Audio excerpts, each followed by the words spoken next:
did say, well, isn't Donald Trump a documented liar over and over?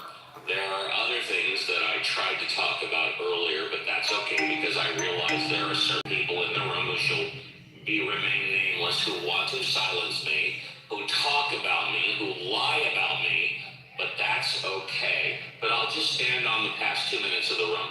Donald Trump is a documented liar over and over again. So regardless of what he said on True Social or in the past 48 hours, you can't really believe anything Donald Trump unless you verify it 3 times. Fair enough, Steve, but at least it exposes the lie. Donald Trump has one endearing Sorry, I'm speaking. Let me finish the only and okay. Donald Trump has one endearing quality. He says out the quiet part loud. He just comes out of his mouth. Things he's not supposed to say. Yeah, with all due respect, he has a second enduring quality. 100 million Americans who will back him no matter what he says. He could say that the sky is purple and they will believe him. That's his second enduring quality. He's got 100 million Americans that will believe whatever he... Yeah, but we're also another 100 million who don't buy that. And guess what? 59% of Americans polled so far are against the war. 59.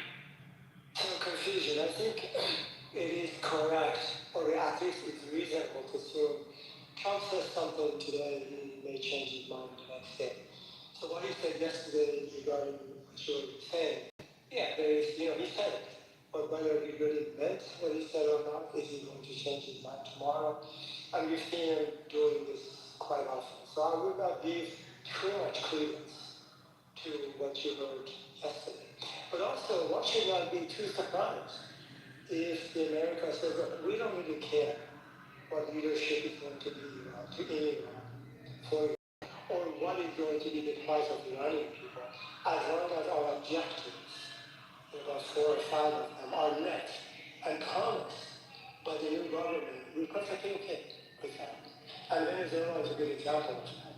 So nobody should be surprised about that position, as long as American objectives are satisfied, maybe not fully, but extensively. That would be sufficient for Trump and U.S. I would say I definitely don't think anybody should be surprised with it, and I do agree with the man who said that he's just saying what they think out loud, right? Because this is our history. We've always put people in positions that benefit the United States. We train them to be in a position that benefits the United States, and then when they don't no longer follow the United States, we kill them. That has been throughout history. That is all of our conflicts, what it tends to have been. The person who initially went into the position understanding what their job was. They understood the assignment, and then they get a position and they understand the power that they hold, and then when they try to go against it, or they start to build a bond with the people and realize you're screwing over your own people, that is when they change, and that is when America comes in and kills them. So we should definitely, the fact that he's saying it out loud, no, you should definitely not ignore that. And I think I feel like Ahmed, it was there, you need to know this. You need to know that that statement was not to benefit y'all. It actually is more dangerous to you because, like you said, they don't care if the next person is worse. As long as, when it comes down to that oil and working certain business aspects, the United States wants to go in their way, in their favor. You do that, they don't give a damn what they do to y'all people. And that has been almost everyone that they put in position. So, I mean, this is some of this is like, we really need to look at history. It really is not, I'm in my class and I'm like, we're playing history 100%. We're not even changing the plays. It's exactly the way they've done it for the last 100 years, y'all. The last 100 years. It's just that the only thing that's different is the reality that all empires at some point fall. So this is the reason why people are saying, but America has been in charge for a very long time.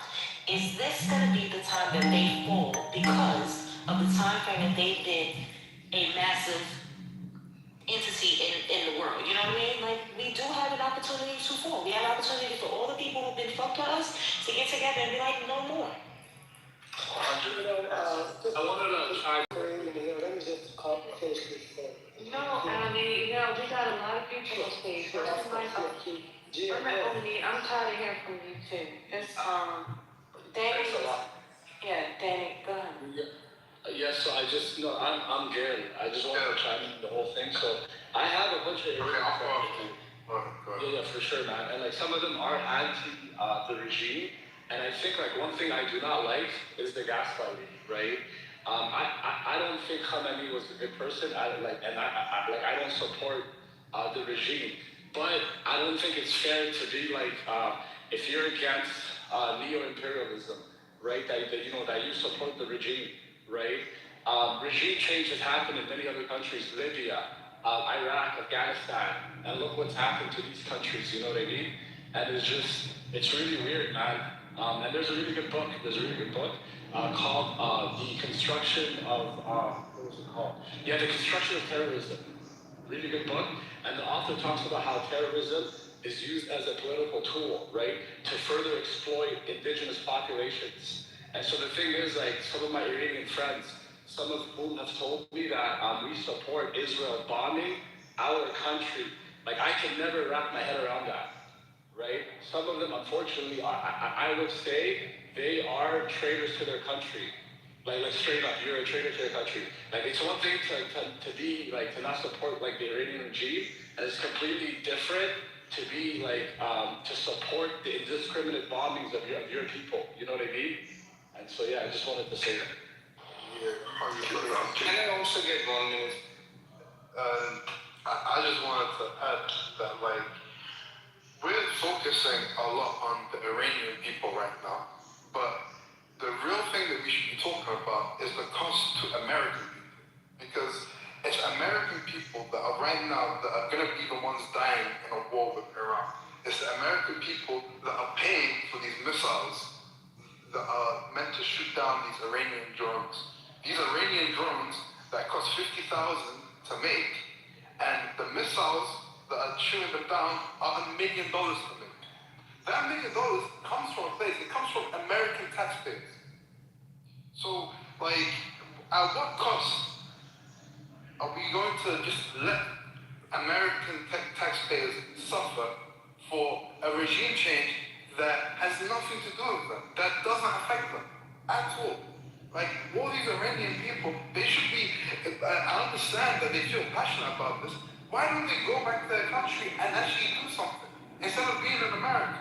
Do you know what I mean? Because there's been changes in countries all around the world. I think there was a place in Southeast Asia, I believe it was Nepal, very recently, that had a revolution, and they tore down their government because they were corrupt individuals. If Iranians feel so strongly, they should go back to their country and they should do that. But instead, what's happening? American taxpayers have to pay the cost. And who benefits? Israel benefits. Americans don't benefit. It is infuriating that we're having this discussion, especially knowing that regime changes, like Gary just said a minute ago, they are not successful. They are not successful. It wasn't successful in Afghanistan. It wasn't successful in Iraq. And in both of these places, who were the people that died? It was American soldiers that were being killed without mercy every day. How many people are walking around in America now? How many veterans are walking around without a foot, without a leg, because they got blown up by an IED? How many of them? How many of them came back in body bags, wrapped up in the American flag that they chose and vowed to serve? And instead they got betrayed by the same thing they vowed to serve. Danny, have you seen the U.S. Marine that got his hand broken in, like, the Senate committee? Like, in that house, like, what happened to freedom of speech, right? Well, I say, with all due respect, sir, it is worth it to the American taxpayer to spend $1 million on a missile to blow up a $50,000 drone, and I will tell you why. As recently as late last year, you had the Iran government and their people saying, "Death to America." Steve, how many Americans have died? Can I finish? Can I finish? I didn't interrupt you. I didn't interrupt you. back after. Let him go. Go ahead. Thank you. I won't take long. I'll take 60 seconds and then I'll go on mute. You can respond forever. Iran has been saying death to America forever. So when you say it's not worth it, or you're so concerned about the American taxpayer, by the way, I don't know if you are American or not, I am, but it really doesn't matter. I say it is worth it. I say it is worth it to destabilize a current regime that is saying death to America and has been saying death to America ever since for the past couple of decades. So when you address specifically the American taxpayer, I say it is worth it. Okay, so I'm going to push back. Hold on, I just want to say one thing. I want to say two things. But the first thing I want to ask is, what's the number of Americans that have died at the hands of an Iranian extremist or the current regime in Iran? How many? Is it a full figure? Are you asking me? I'm asking, yeah. But the answer to your question is I don't know how many. Then how? No. The answer to your question is I don't know. What's the answer? Zero. Okay, Zero. So your point. Zero. Oh. Yeah, really. Think about it. Zero. It might shock you. Yeah, so your point was that. Steve, you're loving to say about, I'm a taxpayer, and I'm also an American, and I might be more American than you are, because my family's been here for generations. We didn't immigrate here, we were brought here in chains. Wake it up, Lisa. But let me tell you something. You're the same taxpayer that votes against anything that has to do with helping our communities. You're the same taxpayer that votes against anything as far as giving us rights, DEI, affirmative action, civil rights. You're the same taxpayer that probably votes against increasing the budget for the military, as far not the military itself, because they suck more money out of this country than any other organization or part of the government. But you're the same taxpayer that votes against free lunch for schools. You're the same taxpayers that talks about LGBTQ don't deserve the same rights in this country. This is the taxpayer we're talking to. And this war, he gains from this war because his communities thrive. But our communities, the ones who are on the front line with our brown faces and our black faces, we come back to zero. We come back to shit. We come back to nation. We come back to racism. We come back to communities where our schools are not thriving, where we can't get anybody to come in and lift us out. But we gotta lift ourselves up by our motherfucking bootstraps, our Army bootstraps, our Navy bootstraps, our Marine bootstraps. You don't give a fuck if we all come back here to our families missing limbs or not at all, unalived. This is the taxpayer we're talking to right here because his community is thriving. Their schools are doing well. He got money in the bank. He got kids who are afforded a future. This is the taxpayer that's talking right now in this room, not the ones that are being affected, really being affected by this motherfucking war. Hey, Lisa, can I respond to you? Is that okay? This is who represents this country, not us who are putting our actual lives on the line for this fucking country. Lisa, can I respond to you? Is that okay? I'd like to jump in before me. Can I respond to Lisa? Can I respond to what Lisa said? Go ahead. Lisa, can I respond? Just one second. Well, she was talking directly to me. No, she wasn't talking to you. She wasn't talking to me. I'll take 60 seconds.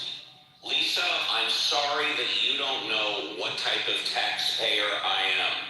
I'm terribly sorry that you have no idea what I believe in and what I support besides what's happening now in Iran. For example, and I won't take much time, Lisa, I've spent 30 years defending the underprivileged. I've spent 30 years defending the people in your community. I've spent 30 years defending civil rights and equal opportunity. And I've spent a lifetime. So So you're 30 to our lifetime, to our hundreds of years. I don't believe you. Now he's gonna start quoting Martin Luther King. This is what these motherfuckers do. He's gonna roll out a Martin Luther King speech. He's gonna talk about how they assisted, but look at the community. All this money, $2 billion a day, and your president can't feed his own people. Med-Cal's being cut.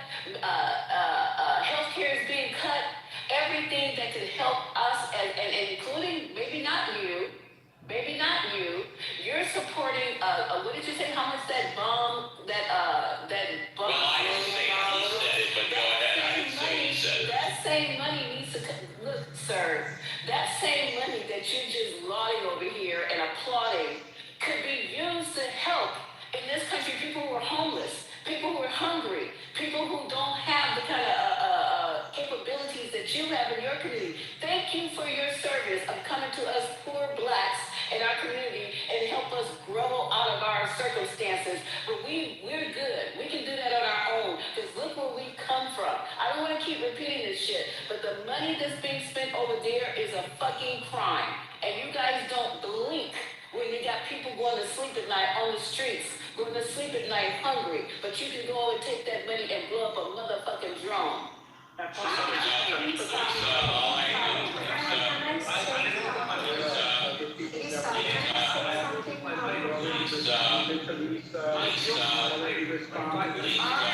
more response, no more response. Cut it out!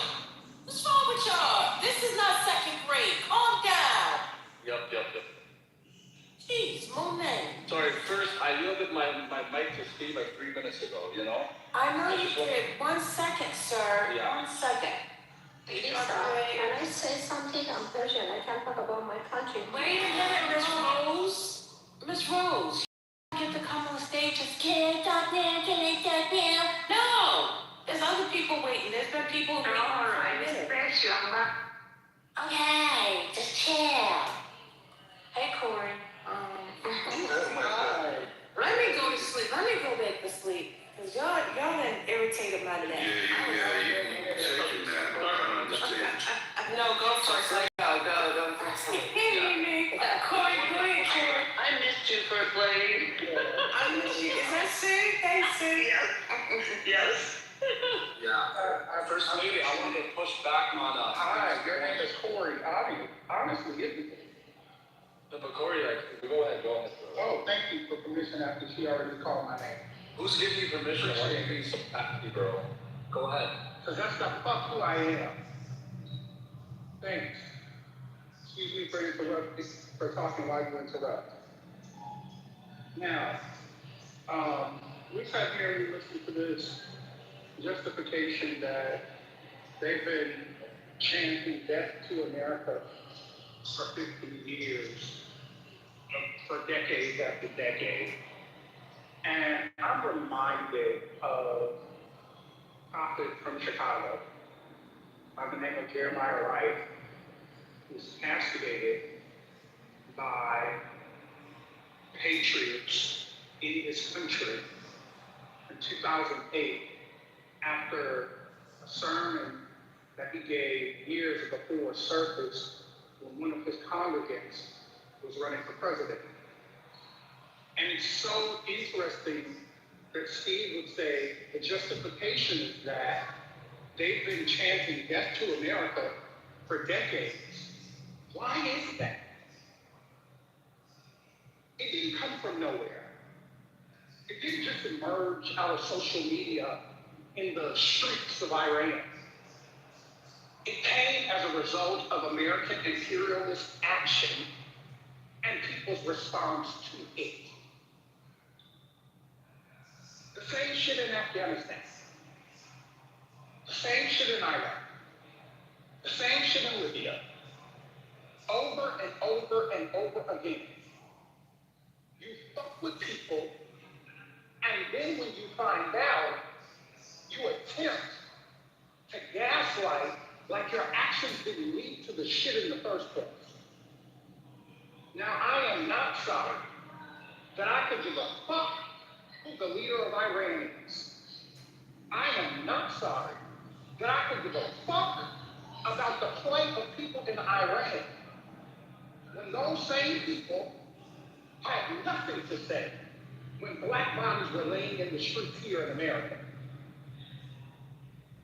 There were not Iranians on social media platforms collaborating with black freedom fighters and protesters when this same American government was shooting tear gas after killing us. It was actually Palestinians.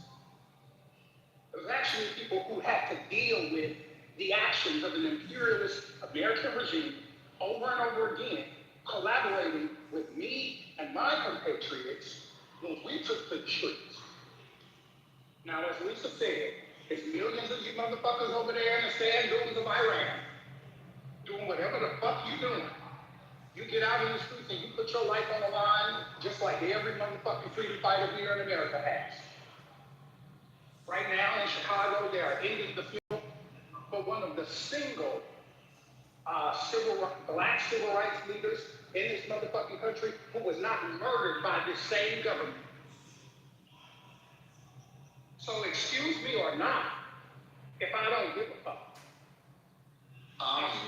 Or not, if I don't give a fuck. Because at the end of the day, the people who are going to have to deal with this for decades to come, after the next round of children grow up thinking that this is the American imperialist problem, our children will be dealing with this bullshit in another 30 years, going to another war in the Middle East because of some shit that this idiot did in the last 2 weeks. Wow. Bravo. Bravo.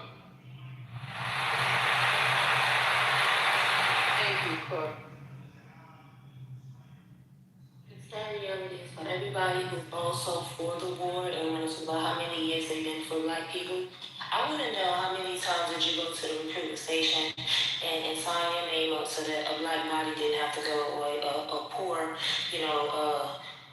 city child wasn't out there joining to fight this stuff, because this is a reality. Poor people fight wars, rich people don't. While we sit and we talk from a distance, it is the children of poor people who go out there and fight, and they don't care about the lives of the people of these poor people, the children of these poor people. And that's why Americans are saying, hold the hell up. Because out of all those people who died in Afghanistan, a large amount of those were our children. Black, white, whatever, but poor, low-income children. So we sit there and we say stuff like, I've been fighting for, no, sign up. Since you so for the war, go sign the go to the recruitment office, baby. I will volunteer to help you sign the paperwork. But until you can say that, don't root for a war that you're not willing to fight, that you're not sending your kids over there to fight. Because it's our children that's being hurt, and they're 100% right. There's not only the physical damage that it does, the deaths that it causes, it's the mental damage it causes. Some soldiers come back and may have seen some ferocious stuff. And I'm going to say that as somebody who's fought 4 wars for this country. I've been over there 4 times and seen some amazing shit 4 times. Thank you for your service. This is not what we want to do. This is not what we're going to go through. And that is a long ass time, 20 years. So in 20 years, everybody here is old enough to have went to a damn recruitment station and say, I volunteer because I believe in America so bad, so you can see what it's like. Most of the people that say this and they never went. They talk because they talk. But you ain't signed up to recruit yourself. Wake it up. Not just that. If I could quickly add to that, every one of our military, goes and does its job, but it's a fucking foreign policy which has never ever worked for the common American. Every one of our adventures overseas, it's in the name of our people, but it only benefits large corporations. It never trickles down to the common man. At a time when we're cutting budgets, we are cutting government because we don't have enough money. Oh, we don't have enough money. We don't have enough money. We can't fund subsidized healthcare anymore. At the very same time, just because somebody said there's an opportunity to achieve a goal in the Middle East, we're spending this. So heck no, we're not going to tolerate this anymore. We're just not going to do it anymore. Confusion. So I think Ned and Corey made some good points, right? And the fellow that was here a little bit earlier, Steve, I don't know where he went, but I didn't like how we try to make it seem like his talking points were the talking points of the average of American, and then when Lisa pushed back, he's like, well, no, I've done a lot for your community. Like, it's nothing but propaganda, you know what I mean? Like, I think it was Eisenhower decades ago who spoke about, like, the military-industrial complex and how it's, like, the biggest threat to, like, democracy in America, right? And that's all it is, like, it's literally all it is. Like, this idea that Iranians are somehow, like, enemies, right? And for him to say, oh, yeah, they've been saying death to America for decades, why is that the case? Let's keep it a buck. Like, America murdered, massacred 3 million Iraqis. 3 million Iraqis. You know what I mean? And then, like, you wonder why people are saying death to America. It doesn't just come out of nowhere. You know what I mean? Absolutely. Can I reflect on this point, please? Lisa, when is the time? Please let me to talk, Lisa. Rose, you can go, but I would like to also reflect on this. Let the lady go, bro. Let the lady go. You could go after. Go ahead, man. Okay, first of all, thank you for letting me talk. I'm Persian, definitely, like I'm from Iran. I'm living in Canada for 30 years. And what I'm seeing, that people are attacking, like people like supporting, I'm not supporting the government of Iran because they're killing the people. And no one cares about the people are being killed in Iran. And we all know it's not about like the people in Iran, it's about the oil, it's about the money, it's about all those basic things, right? And now when you take the attention from the older people from around the world, it's because like the gas money is going up. And no one cares about the person, like the kid is being killed, like 2 years old, like a toddler being killed by the government of Iran. Like people were protesting for Palestine, for Syria, but no one cares about Persia. Oh, okay.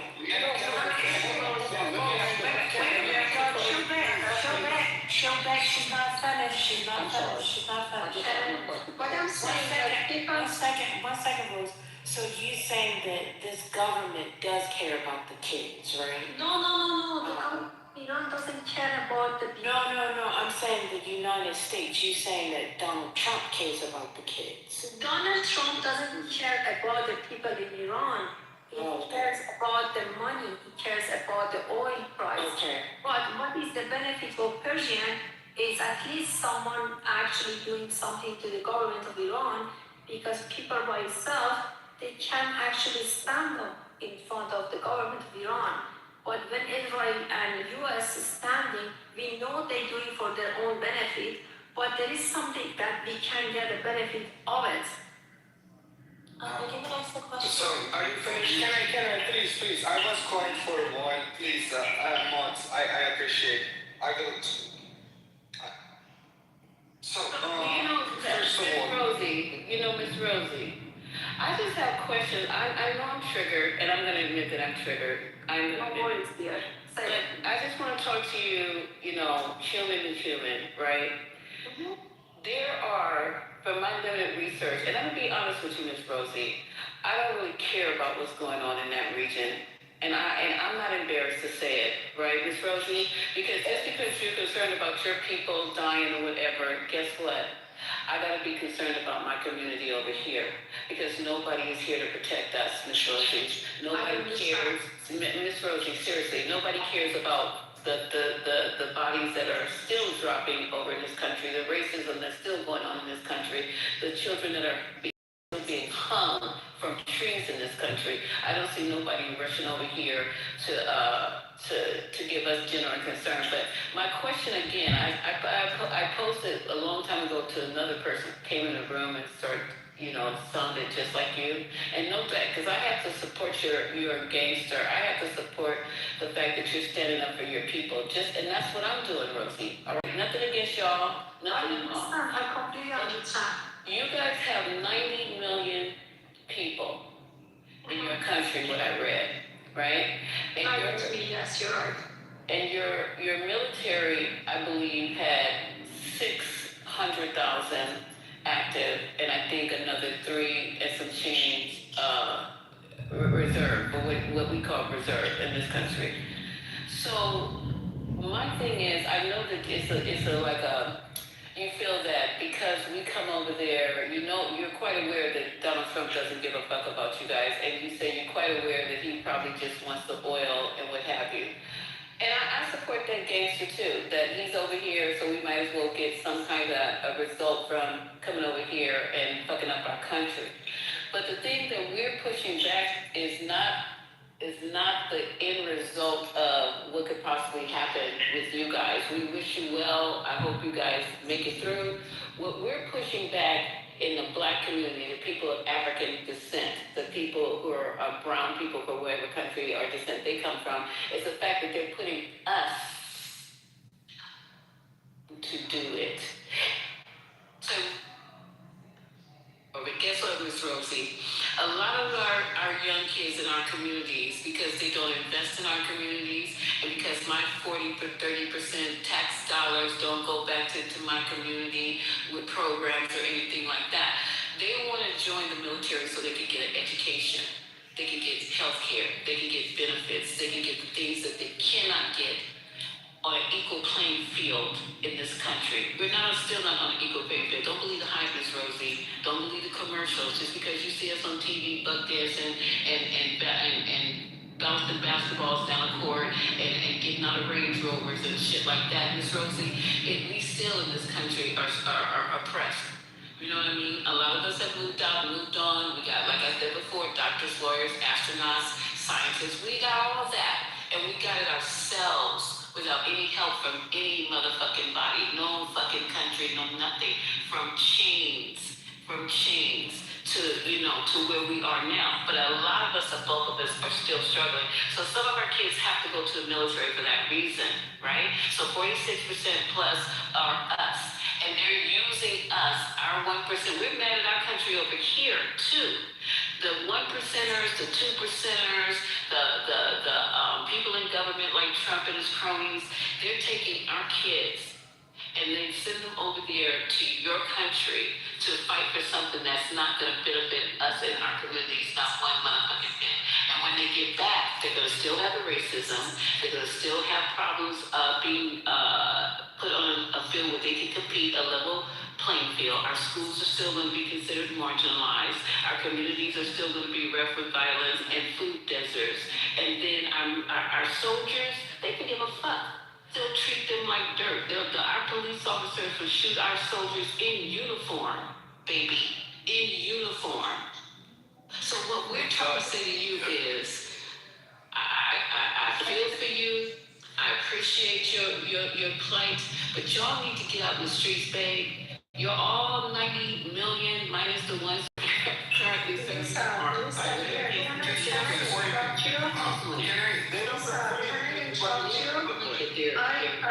understand. I 100%. Their kids are being blown up. Their grandparents, their uncles, their cousins.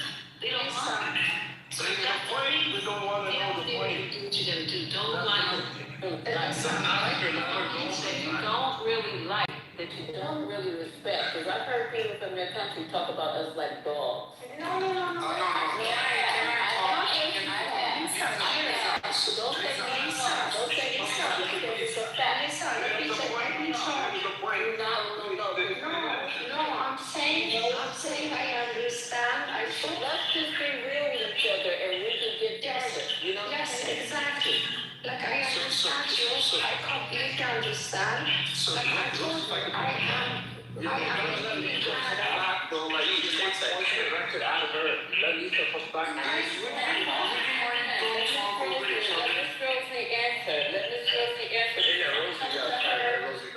I'm coming to her and I'm being real with her. I have no respect for her. I know. I actually appreciate. I'm not even prejudiced against you, Miss Rosie. Like you guys have these thoughts about us as Black people, descendants from Africa in this country. We understand what you think because I work with a lot of Persians.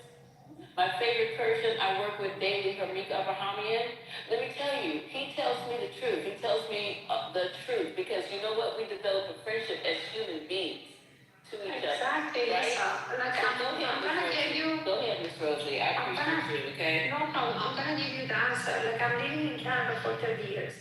For me, race is like a disgusting thing because I've been actually bullied because of my nationality a lot, and I'm not a racist person at all. Like I can promise you, it's not happening.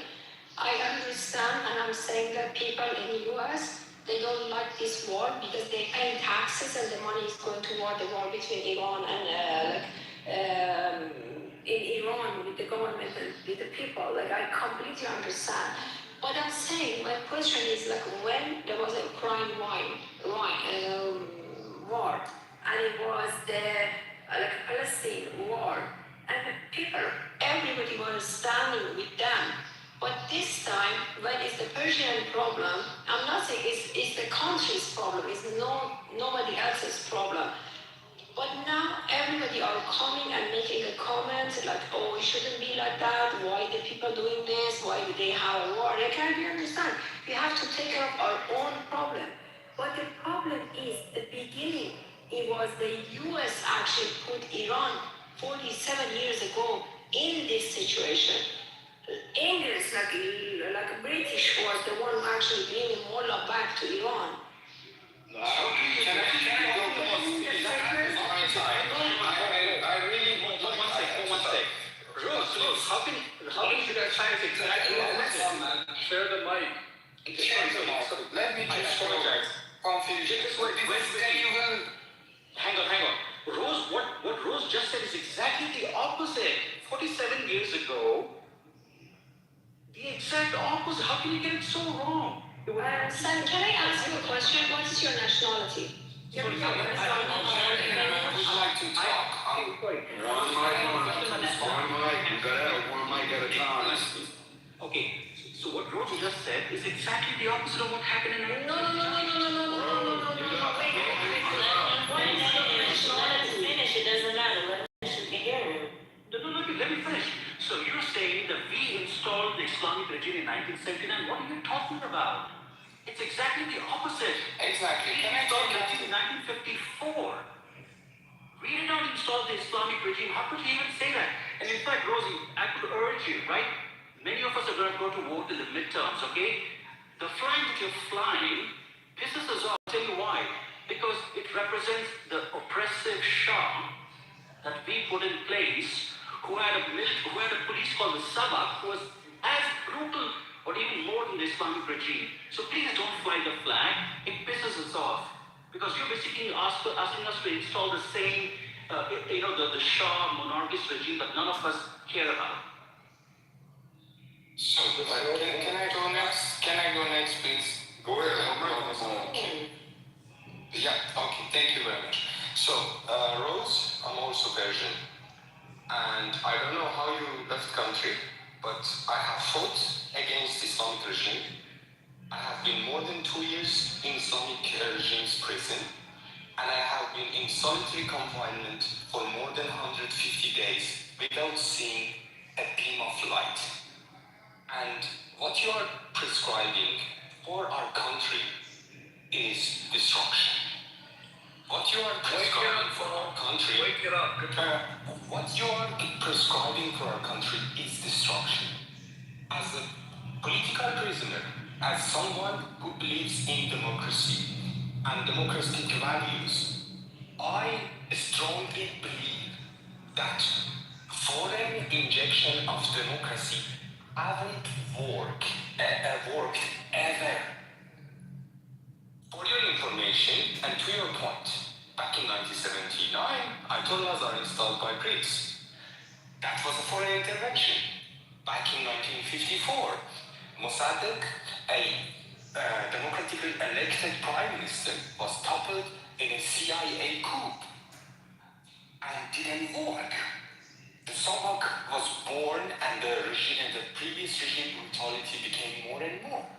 So, and Iranian problem, I came here to tell to fellow Americans, first of all, this is not your war. This is an agenda to reshape the entire region. And President Trump is bankrolling this war. This is not your war.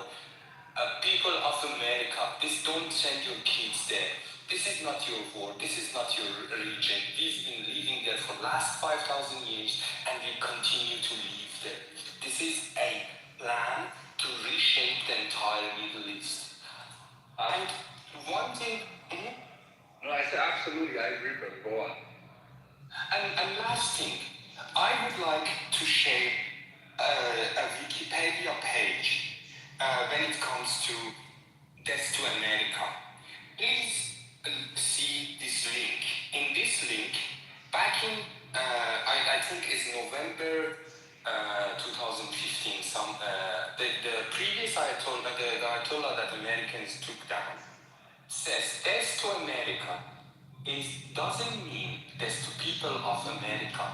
It means death to Pompeo, Bolton, and warmongering American politicians. This is death to America because America brought the destruction.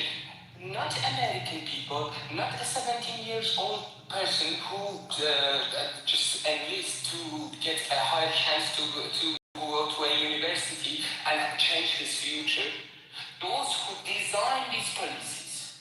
It is death to those who design these policies and don't care about people. And please cut the crap about, oh, I know there is that. You are saying bullshit. You're just saying bullshit. Just bullshit. Yes, I'm saying bullshit. So listen. You don't say the exact same things. I'm not with the Jamhuriya Islami. I'm not from the Jamhuriya Islami. I'm saying that you should not lie. No, you are saying bullshit. You are just saying bullshit. You're from the government of Iran. Stop it up. Sorry, guys. Come out of your echo chamber. Come out of your echo chamber. You are from the government of Iran. I just say it. You are from government of Iran. You are from government of Iran. I promise you are from government of Iran. Sorry, Paul, I want to piggyback. You are from Jamhuriya Islami. Sorry, guys. You are killing people from government of Iran. Just 30 seconds. Thank you very much. Thank you very much. I'm not from government of Iran. Yes, you are. You're a fucking motherfucker from government of Iran. What happened to the gentle Rose that was here on that time? No, you're from government of Iran. You are killing people. You're killing. Can I talk? I'm not from government of Iran, and whoever is interested to check my credentials on internet, I can provide that. I'm not hiding my face. At this moment, I'm just talking truth. And you know what? I'm sorry. Truth hurts. Truth hurts, Rose. If you are still listening, truth hurts. And that's it. That's it. Sorry, Mo, I wanted to piggyback off of your point. I wanted to ask Rose, Rose, I'm not Iranian. I wanted to say Hoey, but I wanted to ask you, Rose, piggybacking off of Mo's point, do you think that an actual regime change will happen?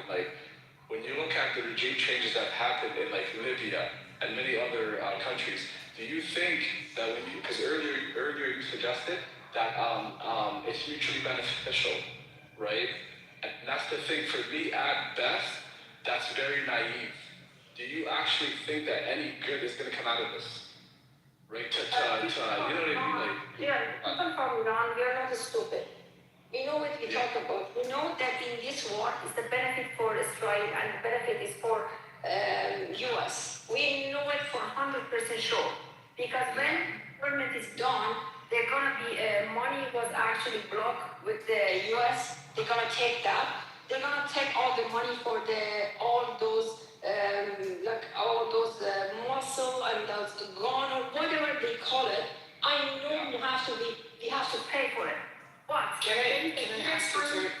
there's a tiny chance. There's a tiny chance for the Persian that we can rid of the government of Iran. That we believe that. And all the Persian people are smart because we've been through so many things and we know the cat is not gonna take your mouse because they just wanna help you. They wanna do that because there is some benefit for them. We all completely understand that. But when you have someone that killing the kids like 2 years old, 9 years old, with like a small tiny kid, even like people like the young people before 18, that's why we need help to stop it. Okay, well, and if the US is helping Iran, it's not because Iran is going to get a benefit, because US has some benefit from Iran too. And more, I am going to tell you 100% he is from the government of Iran, because they are everywhere. Okay. Stop targeting Mo. I don't target Mo. That's my question, Mo. Don't target I'll let you listen for a little bit. Sorry, Mo, like, Rose, the thing is, right, like, sorry, go on, guys. Like, my God, I stay on my train of thought. Go ahead, Mo. Wait, can I Just put on want the to there ask for a a while? 10-second question. 10-second question. Without being racist, tell me, why do you think you are different than Iraqis, Afghans, and Libyans? Without being Sorry, why are we talking about racism? No.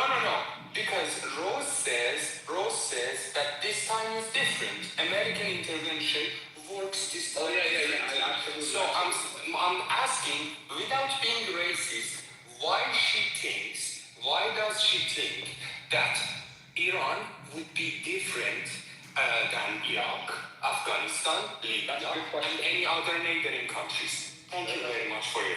Did I say we are different? Don't do those things. I studied philosophy. I studied.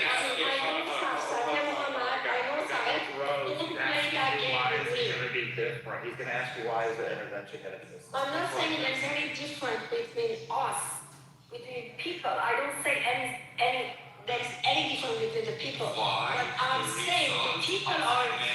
Muhammad, just let me finish. Respect that I'm talking. I stop. No, you guys gotta let her finish. You cannot ask a question and then start talking over her. That is not intelligence. Let her answer, and then you can retort after that. Go ahead, Rose. He did ask you a question. Yes, I'm saying there is no difference between the people. If you are white, black, yellow, like I don't care about the color. I'm caring about the humanity. Like they're killing the people, like they're killing the innocent people inside the Iran.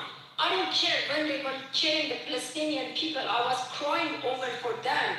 Like I care about the human. I don't care about the race. Right now, they are killing the people in Iran. You're not answering his question. I got it. No, just shut up for 1 second. Don't be like a government of Iran. Rose, you're not answering his question. His question was, why is this intervention going to be different than the other ones with Libya, Iraq, and Afghanistan? That was his question. I didn't say, I answered him. I said there is no difference. Okay. So we target destruction. I think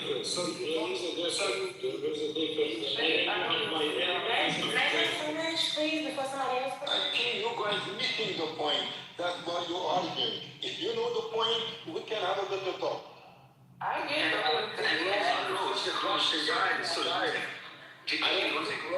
you say you sympathize with the Palestinians, right? You cried for the Palestinians? Yes, I Then how come the people of the Pahlavi Iranians, right, are welcoming Netanyahu as the savior? If you cried for the Palestinians, how come the same force is being welcomed? That just beats the... Because right now, let me answer you. Because at this point, because people are dying in Iran, right? And I don't know what is wrong with Palestinian people. They begin against the Persian. They begin standing the other side and swearing on the Persian because we are asking for the freedom, we are asking for the help, and they just became against us, which actually I don't understand. Why? And you know why, Rose, you speak about Persian so much, right? Only 51% of Iranian population, only 51% of the Iranian population is Persian. Only 51%. Okay, you wanna correct me and you want to talk about my own country? Okay. No. I'm saying You Iranian. have to live in Iran to find out that only 51% of Iranians. It doesn't matter. It's not Let me complete. Because because they're the Kurdish people who've never had a country of their own. The Balochis don't have a country of their own. Don't go through that. It's very personal. Excuse me. Can I say something on outside Flag. Hello? Because quite frankly, you're flying a flag, which quite frankly is racist. Because it only represents a Persian past. Okay, only 51% of Iranians are Persian. You know that. You don't know Kurdish are with us. Azerbaijan is with us. The Kurdish You are with us. Like everybody in Iran are the same place. If you want to make it separate, maybe you know better than me about my country. Like everybody are and this moment care about the country. They care about the Persian. Any Persian doesn't mean only Persian. Persian means Let it go and clear it up. Yeah, let's clear it up for that. Thank you. Go ahead. I'm gonna say this. I'm gonna say this. After listening to y'all go back and forth, and honestly, as an American, none of this shit makes sense, and I agree 100% with Lisa. This is not about fucking fight. Y'all are gonna fight this shit forever. Y'all are sitting there fighting some shit that is beyond. And if y'all really have this issue, y'all should stand up and fight for your own country, right? Because I'm listening to y'all say people are killing children. People have been killing children in America for the longest. And Lisa was 100. I listened to everything. Lisa's 100% right. But I didn't hear nobody come in and say, I'm gonna come to America and fight for the people the kids that are dying in America. The shit that has been going on in America. Y'all did not do that. And not even the ones in America was willing to stand up when we protested, when we did all that shit. Y'all was not willing to even come to the protest to say the children should not be killed. None of that shit. But y'all did separate yourselves. Because when you come to America, they put you in our areas, but you separate and isolate yourself from the people that are the poor in America. Because you do feel like you're better than. So I'm going to say for an American person, for Americans that have to send their children over there to fight a war that doesn't seem like it's going to end because y'all have issues beyond us. Doesn't matter who we take out of power. Y'all are arguing about who is what and how and this group and that group. That has nothing to do with us. Yes, we can gain some money, most likely, or somewhat from this relation, but even after we leave, it's going to go back to the same shit. Y'all don't like each other. Y'all have been fighting the same religious shit for the longest, forever. And now to say, well, y'all should come over there and help us. No, y'all should figure your shit out, and we should mind our damn business. Because even after we're gone, this religious war, this belief of what people are the right people, are the prosperous people, are the best people, it's going to keep going. And this is why Americans, when we come in a conversation, we're saying, why the fuck are we getting in the middle of this? Why are our people going to come back destroyed from this? Why is utterly going to be possibly destroyed from this? When at the end of the day, the president is saying, I am so sorry y'all even involved in shit. I'm so sorry that you guys are getting bombed because of this shit. I am so sorry that y'all are listening to these bombs because of this shit. Black people, I'm sorry y'all have nothing to do with this shit. This is a reality. And this is where when I listen to people say the people are being killed, you did not give a fuck about what Lisa said about our poor people fighting for y'all, and y'all won't fight for yourself. Well, so I just want to follow a question. So if it's 2029, Trump refuses to remove himself, stays in, uses the military to kill 200,000 Americans, would you want any help from the outside world? If it was a fifth, we'd all be drunk. But I'm going to say this because, wait a minute. This is what I'm about to say. Because Americans just got out of Afghanistan. Because Americans just fought in Iraq.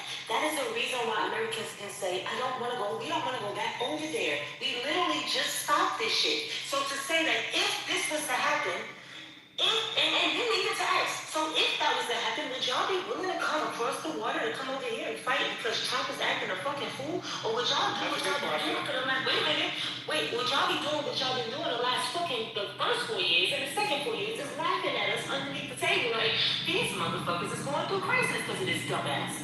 Y'all are not willing to take the people out of their comfort zone and make them fight for us. That's not what it is. That's a fair Definitely not dying for black people. question.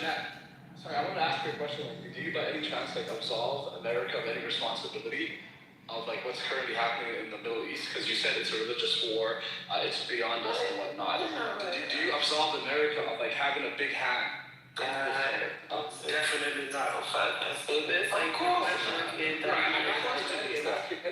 end of the day, this is not like a lot of the wars that happen, in the Middle East and like in the global South, it's not organic. It does not happen organically, right?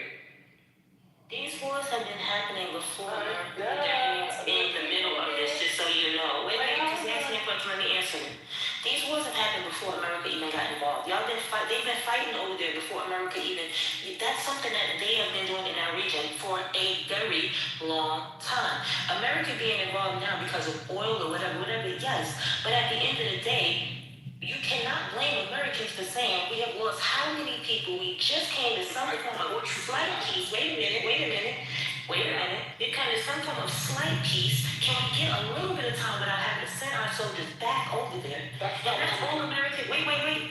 Yeah. That's all America is saying as the people, not as the government who's the fucking idiots right now. The people are saying, we are not ready to go back into something like this because at the end of the day, it's the poor people who are fighting. It is not the wealthy that are sending their families over there. And if anybody else from outside of America can't, most people, this is the crazy thing, most nations from outside of America understand that. I went to war 4 times. Let me tell you something. The people over there were the nicest to me. When we had to interact with them, they would say, we know that you know this is not your war.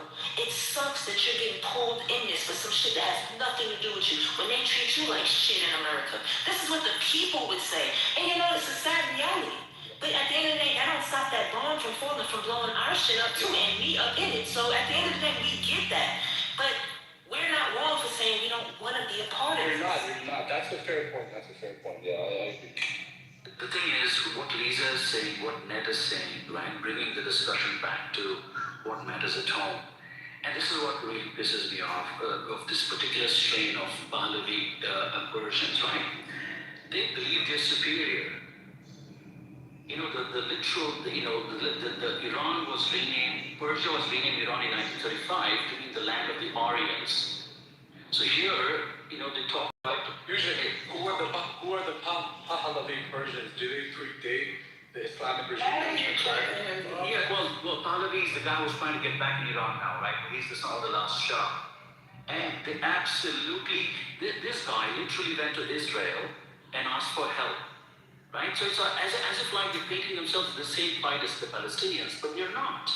And they will not stand for the black cause in the US. Heck no. Not with their attitudes about what they believe to be a superior race.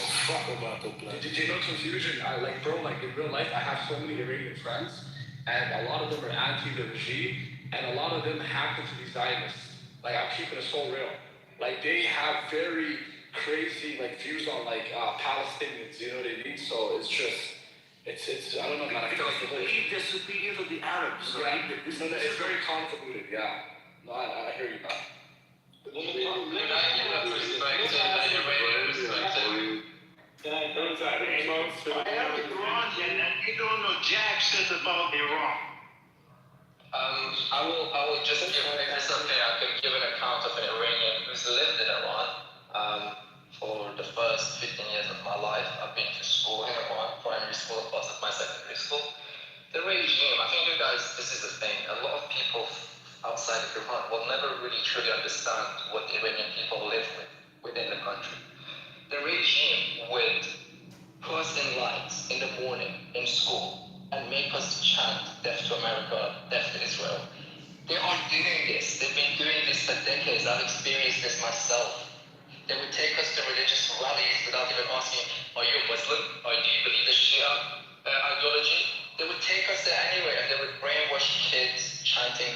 And of course you would expect Israel and America. I'm not a fan of Israel. I've been to this room before, by the way. But the point is, if a government truly cares about their nation, if they really want their nation to excel, to provide better livelihoods for the people, I'm sorry, you're not going to create a situation where you're creating an enemy for your nation, right?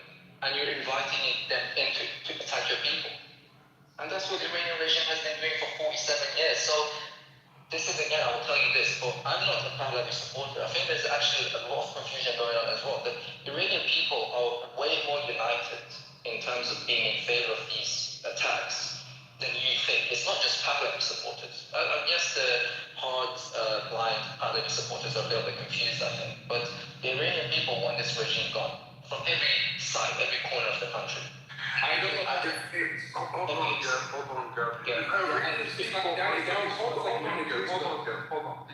If Iranian people are so united and want this regime gone, then why do American lives have to be sacrificed? No, they don't have to be. Okay, I will tell you this. Let me please respond. Yes, so Put the bill. it's a reasonable question. It's a reasonable question. I will tell you this. It's a very good question, actually. Thank you for asking that. The point is that this is actually not where, like, the Iranian people, yes, there are Iranian people asking for America or Israel to attack, especially the Pahlavi supporters. I don't actually see it that way. The fact is that Israel, and in particular America, has always been involved in other countries. And this is your history. But how many wars have you been involved in for just the last 50 years? Too many. You have been involved. No, this is an opportunity. You're not. One second. Iranian people are not expecting Americans to come and save them. This is seen as an opportunity. This is an opportunity for the Iranian people to take this opportunity and to get rid of this regime. This is simply how I spoke to my family. Okay, can I ask you a question? Because I keep talking about getting rid of the regime. Okay, so when this regime is gone, who's to say that whoever is next in line isn't going to do the same thing? Yeah, so that's what we're trying to figure out. You're right, but again, this is what I'm saying. You're not understanding certain contexts. No, I understand. You're not. Sorry. Because you're not living in the world. No. I'm sorry for not answer your question. Let me just answer, please. The point is that you're not an Iranian. You're not in touch with your family. It's so important. This is something. For example, if someone came here and spoke to me about a matter that was happening with their country, and they were in touch with their family, that their friends, but that is the point. I'm trying to tell you. That's not the point. Okay, you're saying what's going to happen tomorrow after, right? Which has been the biggest issue after many revolutions. Just let me finish. I'm not. Let him have 30 seconds, and then you can go to 30 seconds. Okay, you're saying how can we guarantee people feel indifferent about what is guaranteed or not guaranteed tomorrow? You understand that people in Iran are not 40,000 people, if not more, got massacred in Iran. Right? People don't care about what's going to happen. You think people are worried about the infrastructure of the city thing? Today when I spoke to my family and I asked them, are you worried about what's happening? And they were telling me, no, the only thing we're worried about is obviously the regime going, right, as soon as possible. And we choose... Okay, now you're rambling. Brooklyn, go ahead. Okay. You can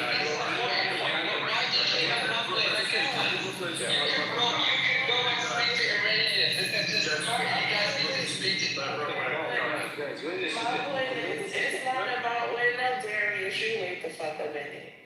My point is that we've seen in the past America come in, move regimes out, and somebody else come in and do exactly the same thing. Does me being Iranian have anything to do with that? No. Because I can see from history that it's happened before. So you all motherfuckers been all over the west, mute up, boy. That's on any westernized countries, Canada, America, England, all these places, sitting pretty, not fucking doing nothing. Y'all ain't doing shit but on the phone talking to us about what's going on, calling us, talking about we're not Iranian. You clearly not Iranian either. You're not over there trying to fight for your people.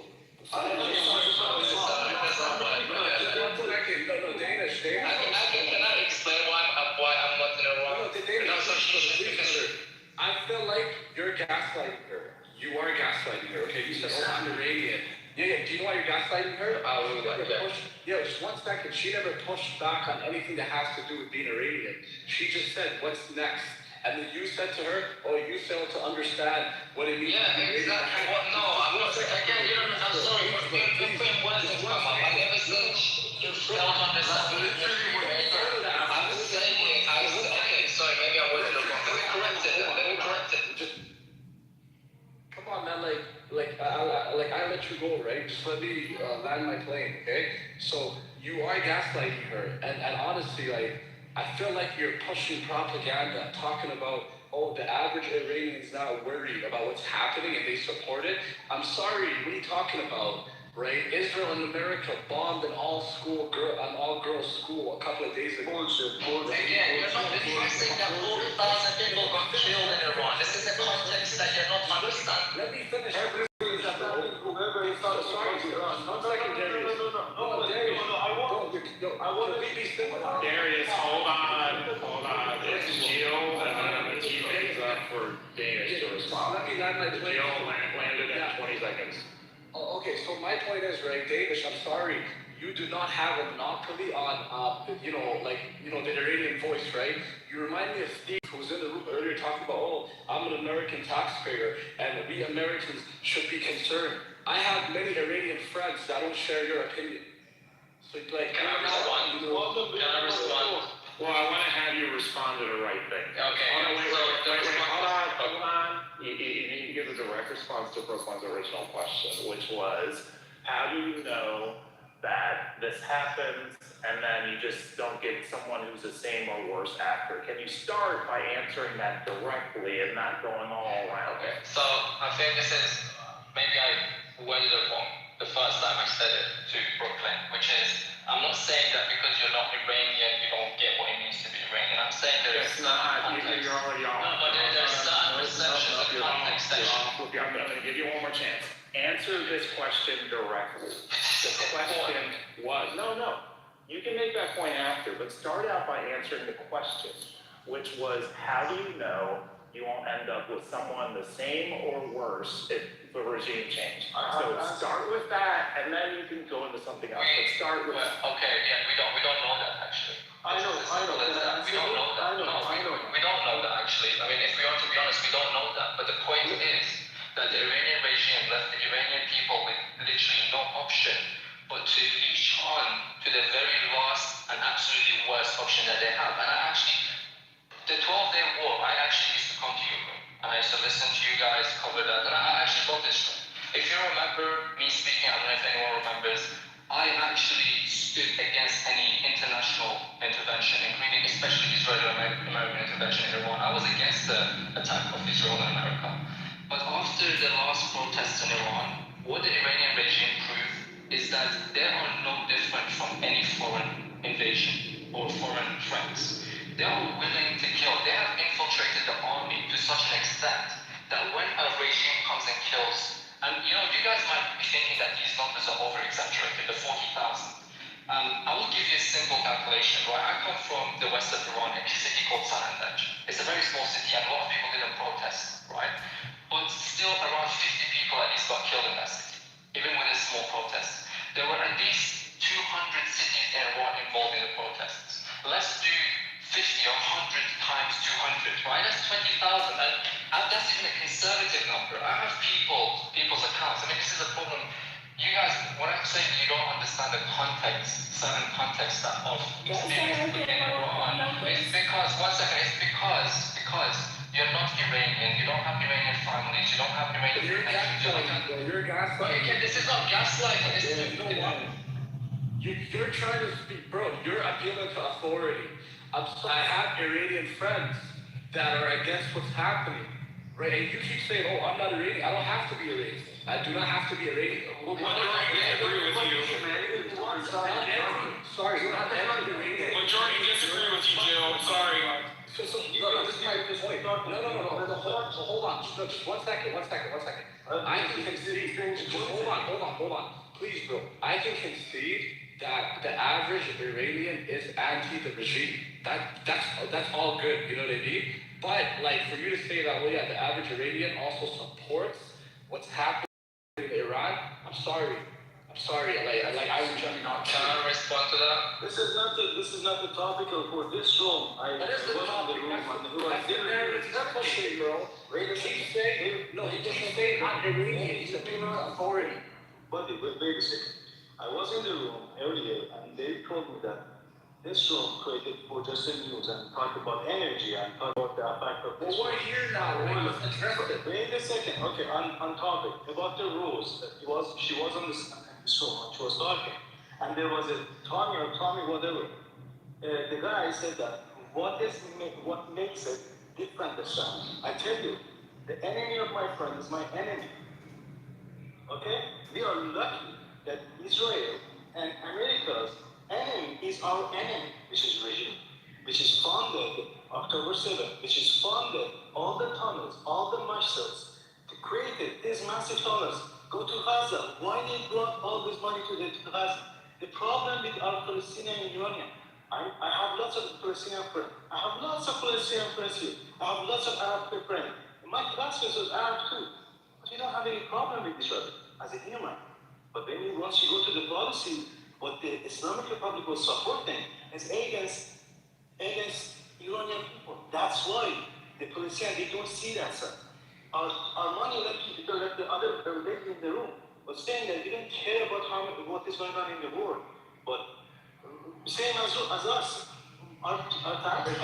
Do you understand the misalignment between Brooklyn and Danish? No, Did you understand the misalignment? No, I'm not talking about the doctor. I'm going way before to come to this one. And then about the other lady was saying that boy, America has to go to the Middle East and help it. Okay, I have a question. During the 1775 and 1783 American Revolutionary War, who helped our United States? France. Why they helped it? Well, the French shouldn't care about their own people? Answer my question. Why France? They had mutual benefit. Okay. In that. There you go. That's it. That's it. Then why we are discussing it. Okay. So Darius, like, here's the thing, right? I heard that live in China. I have Chinese-born, American-born, Chinese friends, right? And some of their views on China is like so extreme, right? Like, I feel like Danish somewhat comes off as like an Iranian dissident, if I'm keeping it a buck. You know what I mean? Like when you say things like, the average Iranian is not bothered by what's currently happening in Iran. I can't listen to what you have to say after that. I can't. Because you're literally peddling propaganda. No, you just don't want to accept that that's the case. Your propaganda. Yeah, so the point is anyone who is Iranian and anyone who's got family and friends in Iran and is within the Iranian community, I'm talking about social platforms, news, everything. We all know there is a consensus within the country to get rid of this regime. We don't have to come and listen to people that, for example, have these sort of responses to what we're trying to tell them, okay? What we're trying to tell them about what the Iranian people want, right? They come and talk about Israel, America, as if the Iranian people are not educated. You have no idea how educated the Iranian people are and how much they know about their history and the intervention of foreign countries in their country. You don't have to educate people about not against that. No, 1 second. No, one. Let me just respond because I allowed you to speak, then please Go ahead. Yeah. You don't have to educate the Iranian people about Israel or America, all this sort of stuff. That's the point. The point is that the Iranian people are stuck with a virus of a regime that just killed 40,000 people, right? What is your solution for holding accountable the mass killing of all those protesters? Yeah. Okay. Can I respond to this, please, if you don't mind? So Danish, we're simply asking you to treat us with the same respect. Maybe you're buying too much into the stereotype of the stupid American. We understand as well. So what we urge you to do, hopefully for the next room, is to stop pushing propaganda on us. That's stupid. What propaganda? Hang on, wait, Danish, wait. So, in 2015, okay, because you keep coming and saying, well, Iran was going to destroy America, develop nuclear bombs, this and that. When did I even say that? I said I was like, if you're personal. No, sorry, but you cannot say. No, I'm sorry. I told you as a young Iranian girl going in school, they made me chant Death to America, Death to America. I didn't say Islamic Republic came to develop nuclear weapons. I didn't mention the paper. No, that's the justification, right? So in 2015, a deal was... A justification for what? Sorry. Hang on, listen to me. You're not letting me complete. Yeah, but I'm sorry. If you're putting words into my mouth, I'm going to respond, right? In 2015, a deal was reached where the Iranian government agreed to give up all nuclear weapons with the Europeans. And President Obama ensured that. Okay? It was a very hard-fought deal. Everybody was happy. That's why it's called a deal.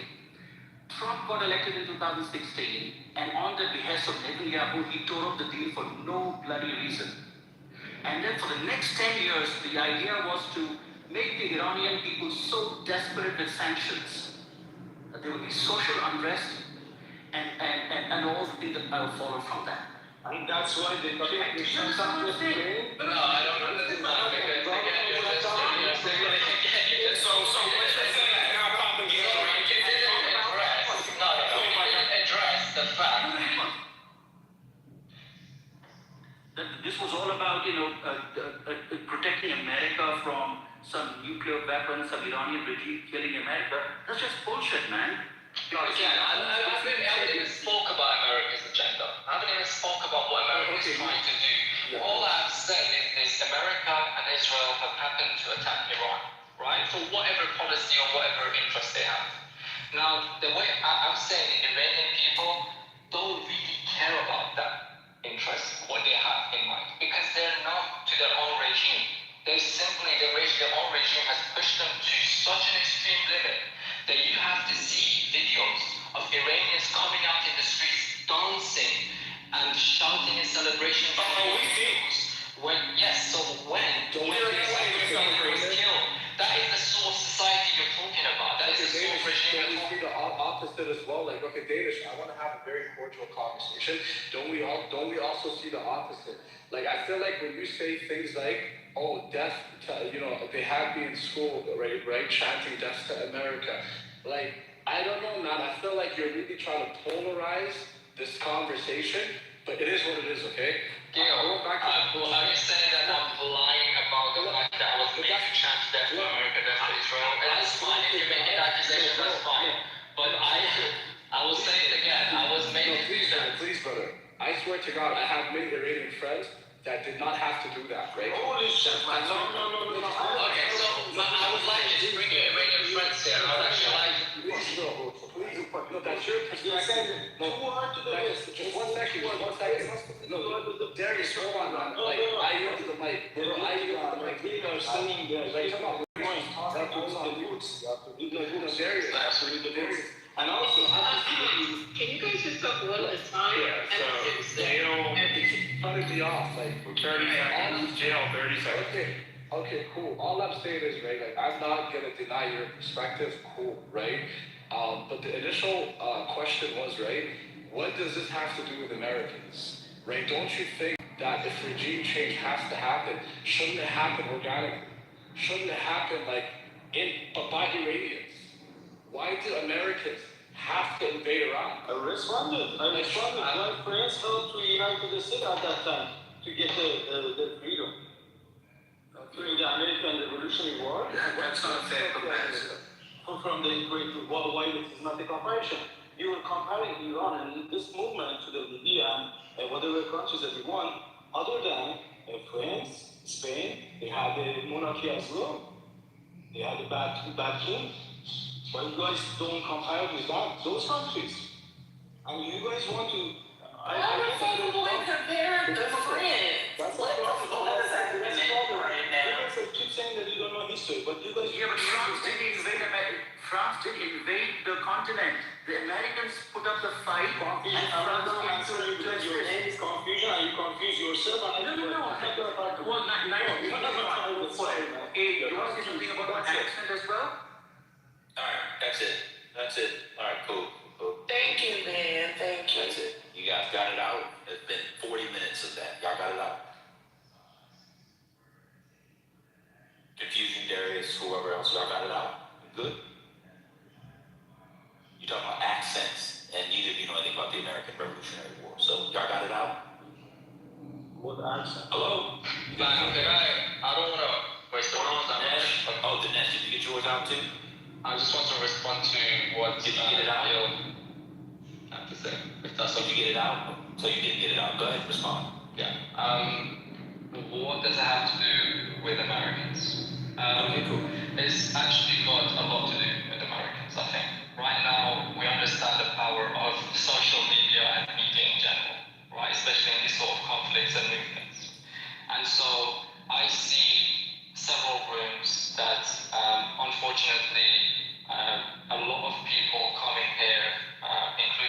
emergency people, and they give you a narrative which I believe, from my perspective, is just false.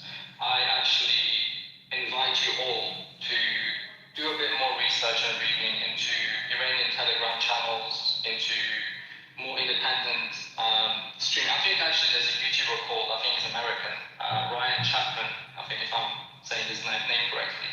Please go watch his, I think, 20-minute, 30-minute video he did literally the night before the strikes began, which was the question, does Iran need help or some sort of intervention? And I think it's a really accurate, actually, account of what people are experiencing. He actually spoke to a lot of people within the country, a lot of young people.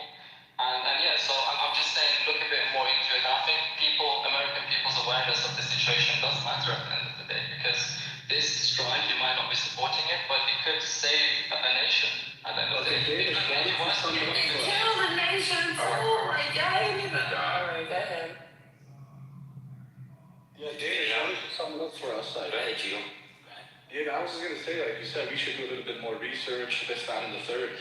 Like, you still haven't answered the question, why does the average, like, why do Americans have to support it? You know what I mean? Like, I don't know, man. They support democracy. Okay. What does that mean? Well, do you support democracy? I do. Yeah, Iranian people are trying to fight for democracy, and they haven't had democracy, so... I'm sorry, the question is, do you support democracy? Let me answer the question, comment. Yes, I do. So continue. So the point is, if you support democracy, do you also support the Iranian people want democracy? I mean, I support that. Okay, well that's the point, and that's the point I'm trying to get to. I'm not trying That doesn't mean I support all actions to bring democracy to people who want it around the world. Why would I stop at Iran? But that doesn't make any sense. There are people of the world that want democracy. Wake up, Nasser. Wake up. Okay. That doesn't mean I'm which regime in the last... Excuse me. Ryan, what's wrong with you, bro? Sorry, go. You guys know the friends. You've been talking over everybody for the last 3 hours. Are you thinking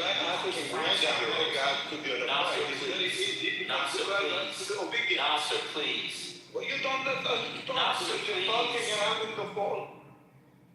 I just started talking 30 seconds ago. I've been on mute for the last hour and a half.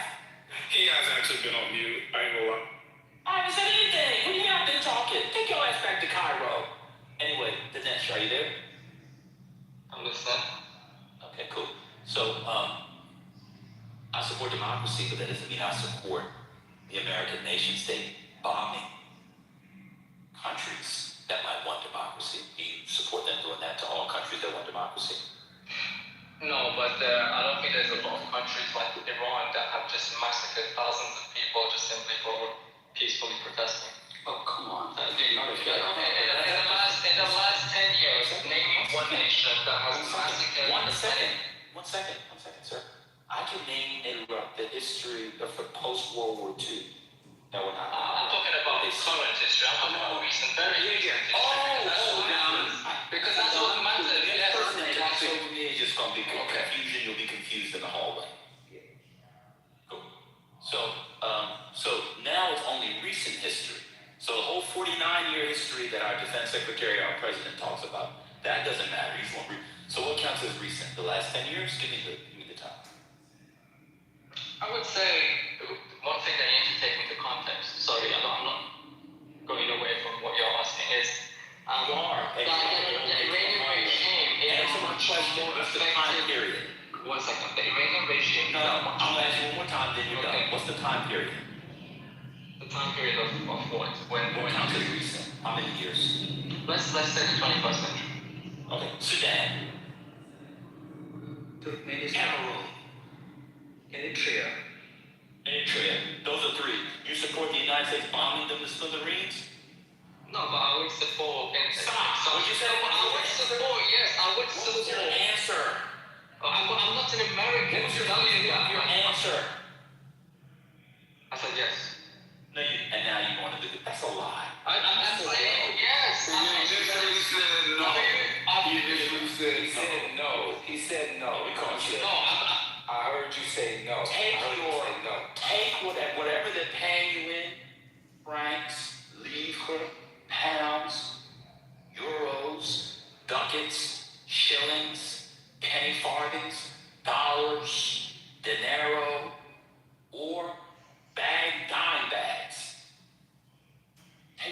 better. They still have dynamics. I am in Western Iran. When I talk, I need to He's cuddling propaganda. We're moving the space. He said yes. Moderate the space. May I speak No, to you're moderating the space. I'm gonna shoot. If y'all interrupt Dan again, I'm shooting. No, let me do the shooting. Because I want to shoot him so bad. My dick hard. Shout out to New Jack City. For those of you who get it, you get it. Just stop interrupting us. Chill out. You're not going anywhere. You're in your mansion in Calabasas with a white BMW. Or in Toronto getting ready for the Raptors game. Just calm down. Can we get a little bit of order? The room has been horrific today. Utterly horrific. Moderators, what is the cue? Or what is the topic now?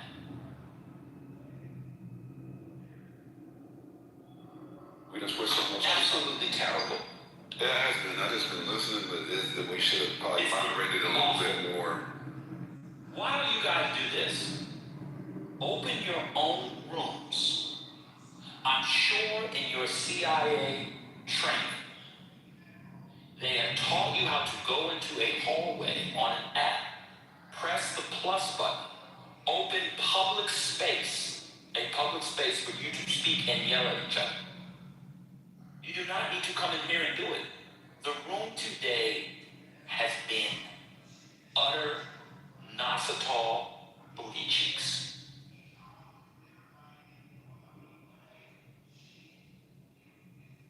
Oh, the people inside want it. Oh, the people outside want it. You're repeating yourselves with the same script over and over and over again. Neoliberal, are you there? He's gone. Man, with all respect, I'm saying I haven't been eaten the internet. I know you don't give a shit. I am in Iran. I have to travel for internet to talk with my family. Can I speak and then I leave? Sure. Okay. I just wanted to say this. These Gulf countries around Iran, they have tied business with America. Every year, listen to this, every year, $120 billion. I'm not talking about million. $1 billion money they bring to America. A few percent of that money might be in the pocket of any of people here or not. I don't know. But those countries have business with America. And Iran's government in the Yemen, through the Houthis, they've been bombing those countries or doing terrorist attacks those countries. America has agreement that have to secure those countries because they have big business with America. And on top of that, Islamic government in Iran been spreading this Shia ideology all over the region. They have hands in the blood of 500,000 Syrians with the help of Bashar Assad. They have hands in bloods of Iraqis and people in the region because they want to spread the Shia ideology. If you want to know why America wants to attack Iran, it's not because they are liberating Iranians. They don't give a shit about Iranians. What they want to do, because they have time with these countries, billions and billions of dollars, okay?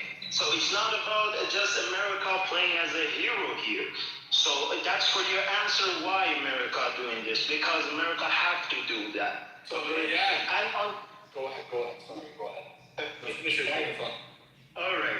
And on top of that, you said, when was the last time, because I heard it, Iran did anything to America? I can list for you. Hold on. I didn't say that.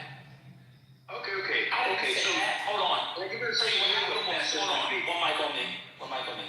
What happened was, you turned the script that you had. You have about 5 pages. And you were looking for a question in line with what you're supposed to say next. Because we're almost done. I didn't interrupt you. Hold on. Stop. Okay. I didn't say anything about when did Iran do anything to the United States. What happened was, like I said, you turned your page and you had to get to your next set of talking points so that you can get your $8 cash app. I'm not going to respond to your first point because now you're in line. No one said anything. One mic on me. No one in here, when I was speaking, none of the moderators said anything about Iran doing anything to the United States. You see, let me give you guys some advice.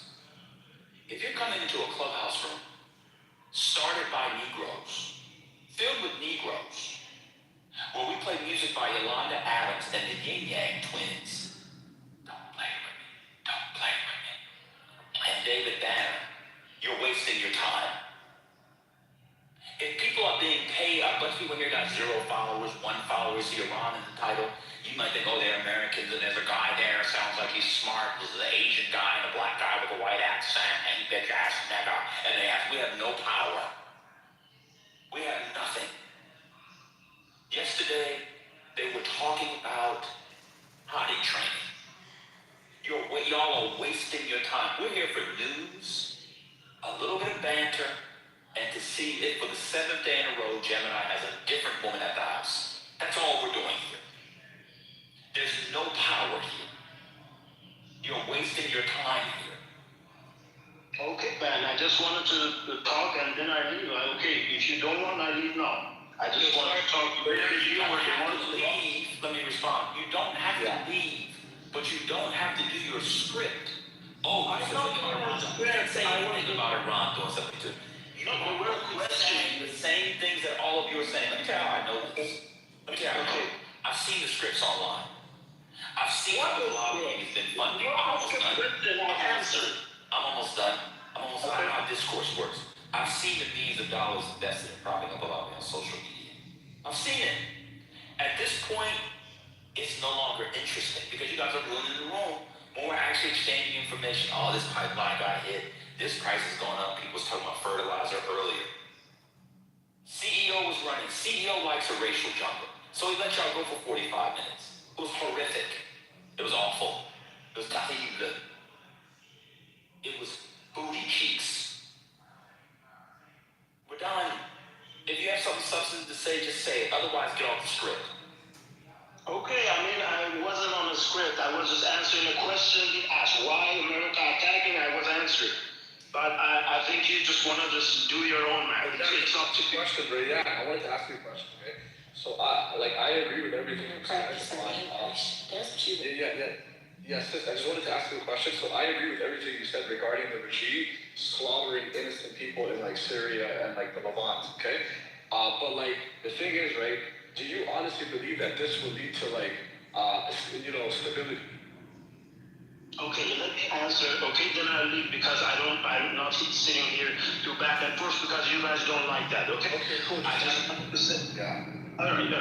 Let me speak and I leave, okay? I just want to say. You don't have to throw your tantrum and then exit. Like, you can just go ahead and skip that point, okay? If you want to leave, we want to invite you to do that. All right, so I can stay. I mean, I don't know what you guys for a minute. You said don't talk, don't do your script, so I just want to talk. Don't play victim though. Like, just answer, okay? I am not playing victim. I just want to answer you, okay? You said that this will lead to something better or not, okay? I just want to answer you. At this point, the country is for 47 years. This country in Iran, the government of Iran, I'm talking about the state, okay, been persecuting people each time. People been opening their mouth, they been death, they seen a penalty of death, they seen shot to death. They are going to hospital in my city, just 3,000, more than 3,000, just my city, people got killed. Okay, I'm Kurdish Iranian, because somebody said Kurds here. And another thing, some girl here said, why you Iranians not doing shit? Last month, Iranians were on the street. More than 50,000 people got killed.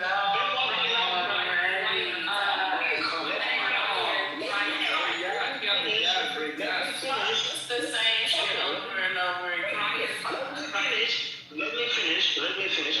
When was the last time you did protest in your country? I don't know where you are. Oh, okay. In your country, police came to the hospital, shot the injured person to death, raped your children, and opened them way down on the street.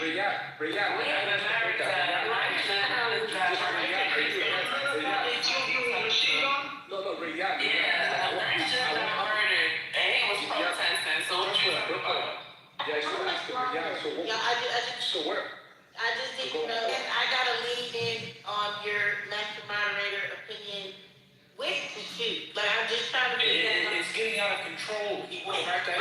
He asked me when was the last time X, Y, and Z happened. And I just in my mind heard, when was the last time that they heard you say?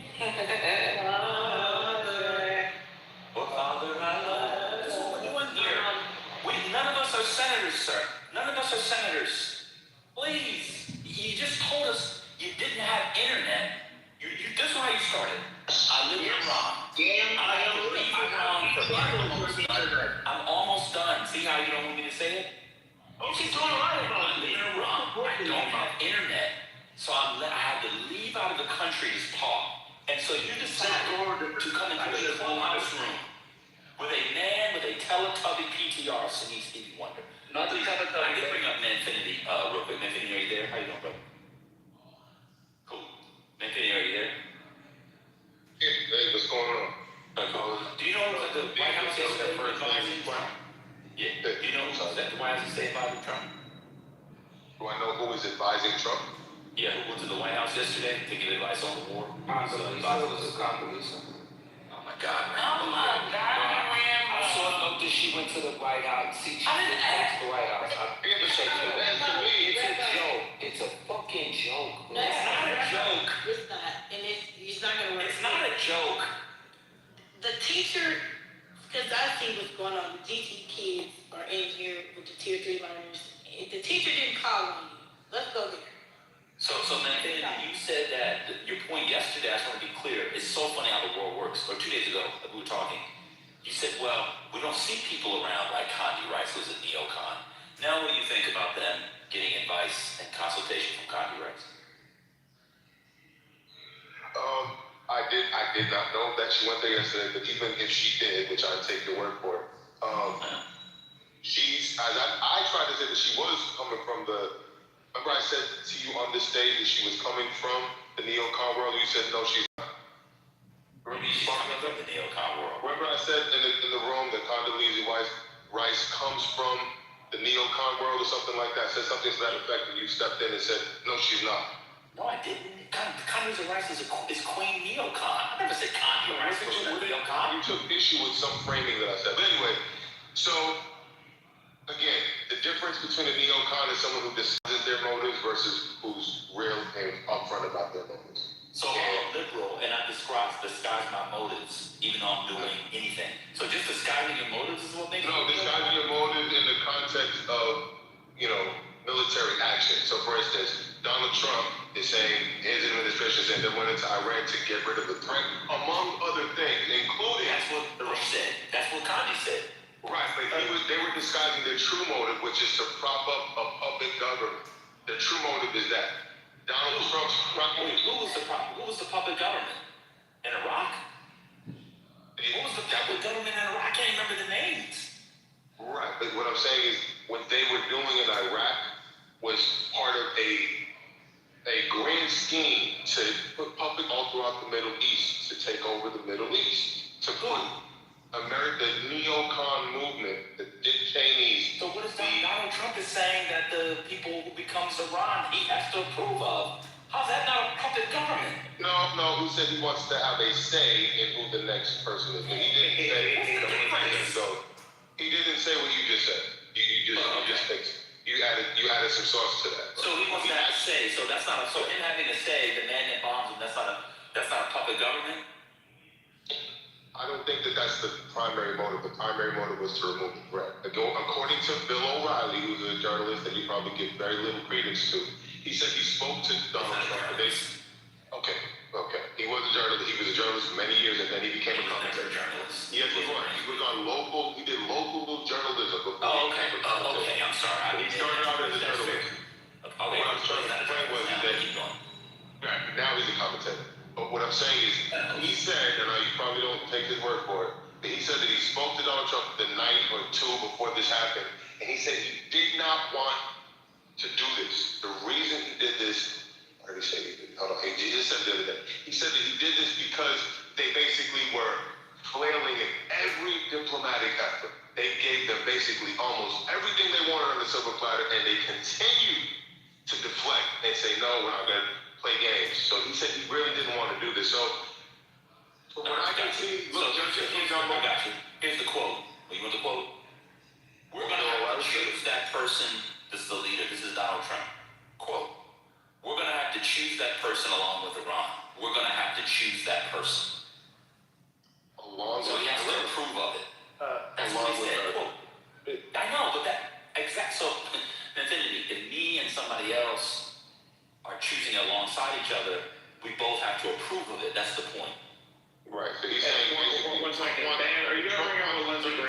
just curious.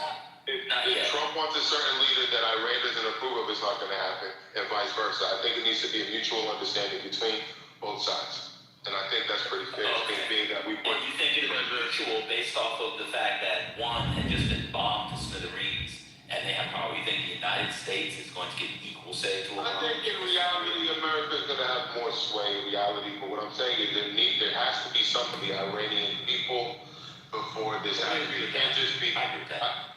I don't think it's going to be Donald Trump rules with an iron fist. I think he really, truly wants to include Iran in this decision. Okay. It's just funny. The reason was because we were talking about Connie Rice, and she literally went to the White House within 24 hours. It was just kind of crazy. That's how Leo Connie it is. But anyway, anybody else can go. Okay. Oh, I mean, the Lindsey Graham one is better, though. So you know Lindsey Graham is taking credit for pushing Trump into doing this. Anthony, did you read about that? Oh, yeah. There was another one we talked about. I said to Manfinity, I said it was very neocon because Lindsey Graham has been all in his ear and everything. Oh, I haven't seen Lindsey Graham around. I just saw him on one thing. That's all over. Yeah. Have you seen that? Yeah, he's taking credit for it. And he said, and Anthony said he played a word association game with Trump to trick him into going to war. You really think Donald Trump can be played like that? Why is Lindsey Graham saying it? If you look at Donald Trump as that gullible, then that's where the difference is. I don't see Donald Trump as that gullible. If you believe that about him, then I understand why you would think that manipulated into this role. That Lindsey Graham didn't have a major say here. You know what I'm saying? I don't think Donald Trump can be told what to do. He would only make that move if he saw fit, regardless of who was in his ear. The final decision is his. That's what I'm a different argument. I didn't say that Lindsey Graham made the final decision. I said he was in his ear. I said he'd been hanging around and advising him for months and months. You said, oh, I saw him on the TV thing. You accused me effectively of making something up. He's got a ton of neocons around him. Connie Rice coming to the White House is a defeater like a mug. I can't believe anybody will be seen. Connie Rice is a cool person, I'm sure. She's football with getting foreign policy advice from one of the Secretary of State. It's insane. So she's a former Secretary of State. A failed one. A failed one. Well, yeah, she was Secretary of National Security. Are you familiar with Iraq and Afghanistan? What? It was Colin Powell first. She came in on the second term. I know that. She was National Security Advisor. Sir, I'm very familiar with her. She's a failed Secretary of State. She was the National Security Advisor when the war started. Correct. But why would you say she's a failed So she Secretary failed in of her State? job as NSA Secretary of State from a MAGA America First perspective. Y'all's whole point was isolationism, anti-interventionism, anti-regime change, anti-bombing, anti-creating terrorists later on, anti. She's like the queen of that. But the problem is that the neocon movement don't push it at all. They all were doing a regime change motive, but they disguised it as threat. The Donald Trump.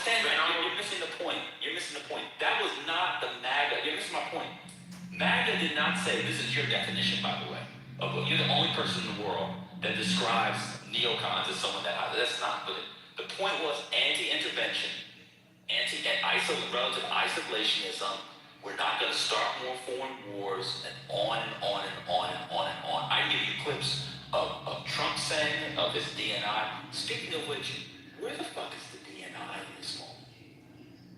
What the fuck is the DNI doing in this moment? Where is the DNI? Where is Tulsi Gabbard in this moment? Oh, she's investigating 2020. Okay, we'll come back to her. Go on and on and on and on and on. Lindsey Graham was in his ear. Now he's got Condi in his ear. I can give you clips, man, video of them saying they weren't going to do this thing, and they've done the very thing. That's all I mean. You're framing this as us starting this war. Why wouldn't you frame it as Iran started this war in 1979, and Trump wants to finish it? He doesn't like to kick the can. Iran started a war in 1979. What does that mean?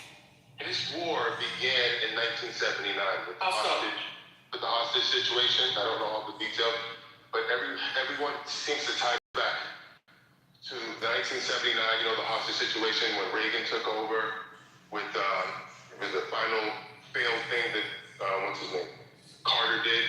It was a terrible thing where Reagan and supposedly it looked like he brought our hostages back. As soon as he took office, the hostages came back.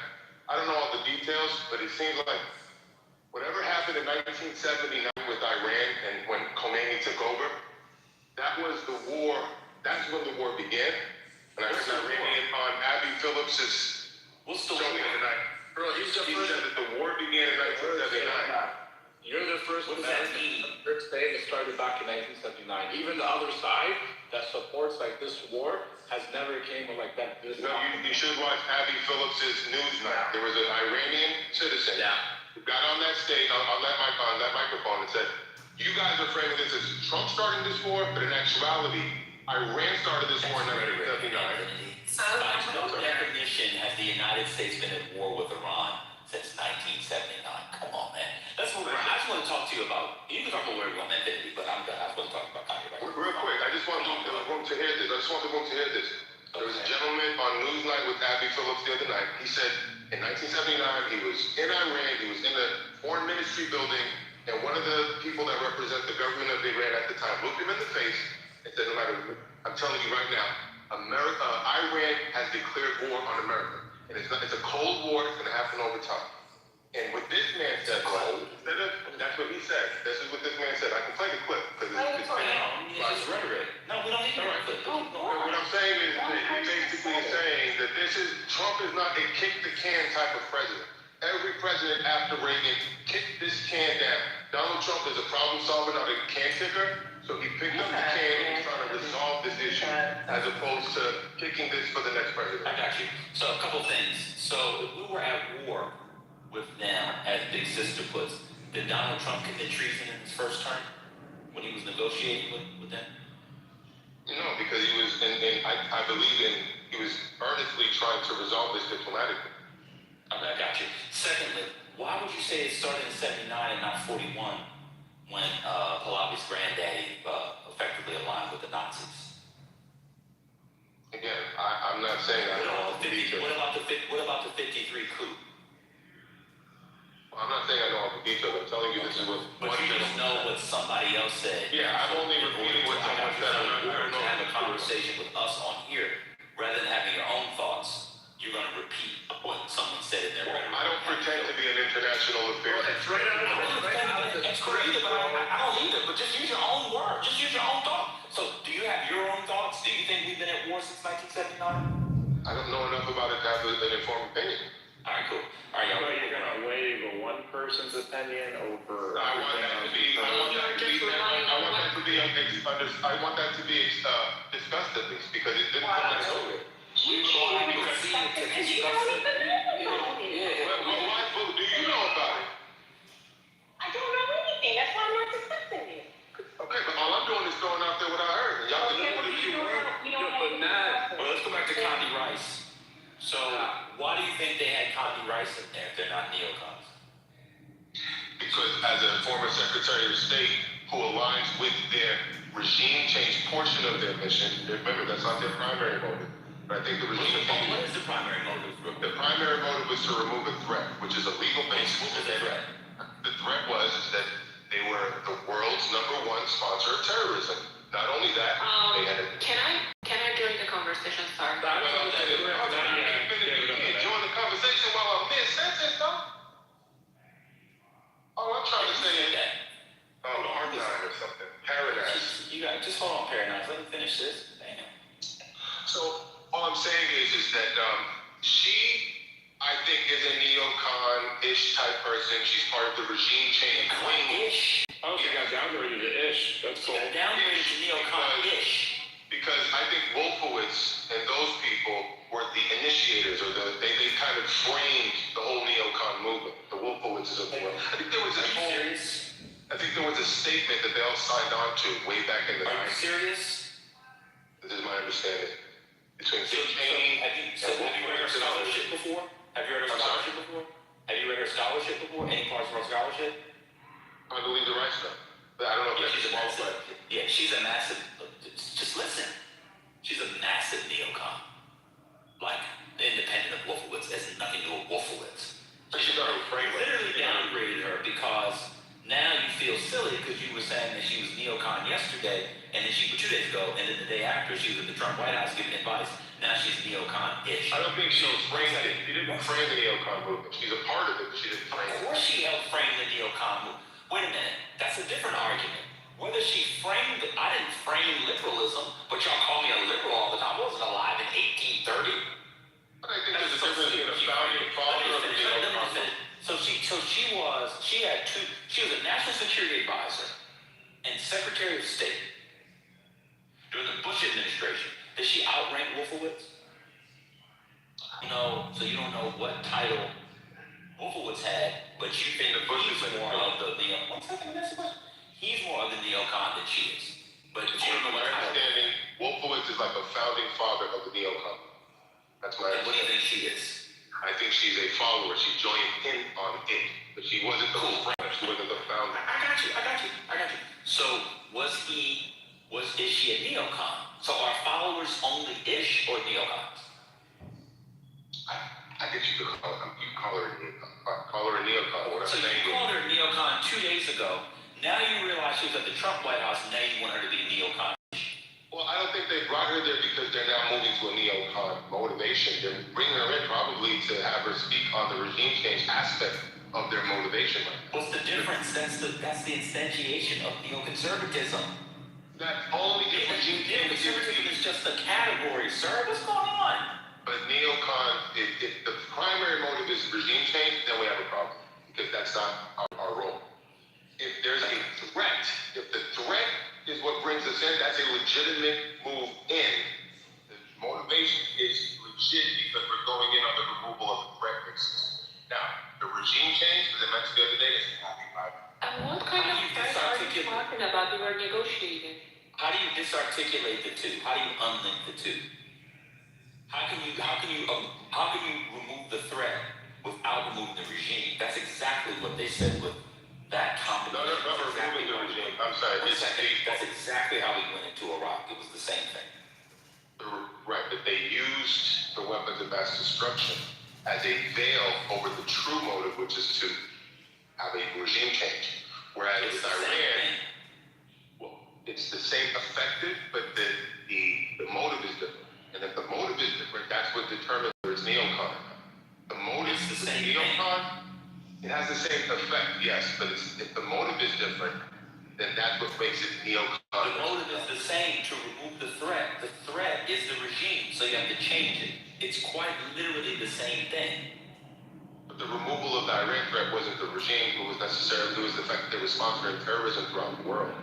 And it's the regime was sponsoring terrorism throughout the world, so in order to get them to stop sponsoring terrorism throughout the world, you have to remove the regime. You can't remove the threat and keep the regime because the threat flows from the regime, just like with Saddam Hussein. Yeah, but I don't buy this whole terrorism angle because you can declare anyone you want. I mean, we can declare anyone. There were certain black movements were called terrorists at one time. We can call whoever we want a terrorist. Yeah, I mean, that's a different argument. But it's just funny that we were talking about Condi Rice 2 days ago, and he was like, oh, she's not around. You don't see the neocons around, and she was literally around the next day. And now today, he wants to say she's neocon-ish. Never heard her. And by the way, just so you know, by the way, Paul Wolfowitz is not old enough to be a founder of neoconservatism. So who's the framer of the neocon movement? I thought he It started in the Cold War. It started in the Cold War era, like in the 50s. When people switched to concentrating on like around the domino theory. So you had to make sure that these places didn't topple to communism. It's much older than Paul Wolfowitz would have been. And Paul Wolfowitz and Condi Rice are in the same school. Okay. I just thought the neocon movement was developed. I just told you it was older. Yeah, because I know he was born in 43, so... Yeah, so in the 50s, he would have been in middle school. No, but and high school, so he did not find neoconservatism when he was 17 years old. No, that's true, but my understanding is that the neocon, the way we use neocon was about a neocon ideology that came out of the 80s. It's my understanding, but maybe you're right. No, that's where it got bad in the 80s because that's when Reagan became president. But the philosophy predates the 80s. Do you want me to read it to you? Yes. Since you don't believe me, you want me to read it to you?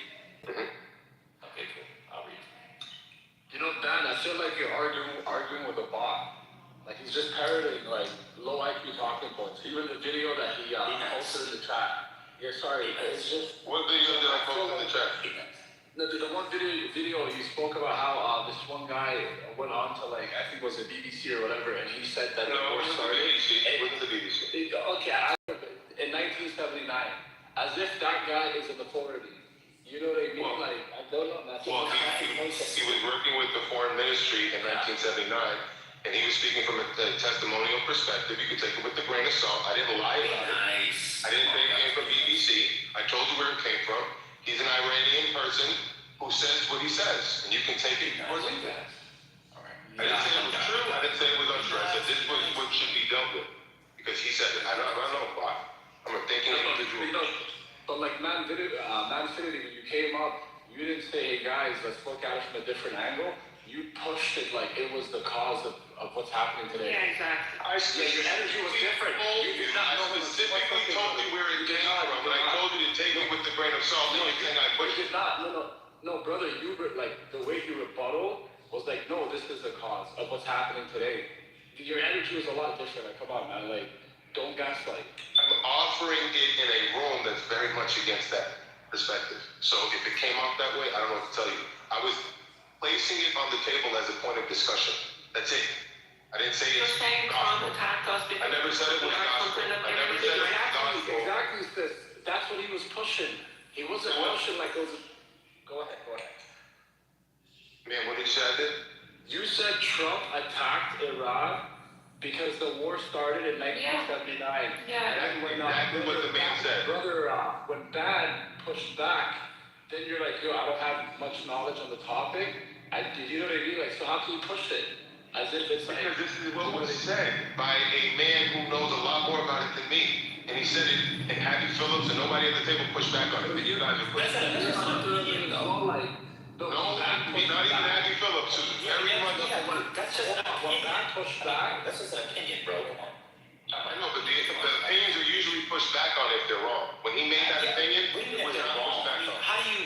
That's just somebody's opinion. If I say, my favorite team is the Oakland Raiders, I can't push back on that. If he believes the war started in 1979, that's clearly rhetorical. Like, what are we doing? All right, so I was a bit off on my timeline. It looked like it began in the mid-1960s by a bunch of disillusioned liberals, Puerto and Crystal, Irving Crystal. They had magazines like Commentary, and they were upset with and disillusioned by not only the New Deal, but also the left's anti-war. So Wolfowitz is not old enough. It started in the mid-60s, he would have been in his 20s. Yeah, he's not old enough. In the mid-60s, he was 22. I don't know about his career. That's right out of college. He could have been involved in that. I don't know. I just told you. These people are old. Come on, bro. It's not Wolfowitz is not here. I just told you. It's not Wolfowitz. This is during the late 60s and early 70s. The neoconservative began to emerge as a group primarily of liberal intellectuals, and Scoop Jackson grew disenchanted with the Democratic Party's leftward shift. So this is talking about the late 60s, early 70s, which would have put him in not on the foreign policy side. Calm down. It was the anti-war stuff, Vietnam, early Vietnam. Just calm down, bro. Anyway, let's say Paul Wolfowitz was a founder. Question for you. And by the way, it couldn't be Wolfowitz because he didn't turn Republican until the 80s. So that's a different discussion. Whether it was Wolfowitz or not, let me see how honest you are. Is Congressman Rice a neoconservative or neoconservative-ish? She's a follower of neoconservatism. That's how I look at it. She's in that camp. All right. So is she a neoconservative? She's in that camp, yes. Okay, cool. I got you. I appreciate you. But yeah, Wolfowitz didn't, I just looked it up. He didn't turn to Democrat until the 80s, so he couldn't have been. Yeah, what was his role? He seems to have a prominent role. He's always referred to as one of the godfathers or one of the people who began it. so I don't know why. No, this is because he was a mouthpiece during the Iraq War, because he was always, I think he was the Deputy Secretary of Defense. But it was him, it was Rumsfeld, it was Conda Rice, it was Colin Powell. I know all the blacks like Colin Powell. He's a widely considered a leading member and key architect, not just a mouthpiece, a key architect. Yes, he was a Bush version of neoconservatism. I agree with you.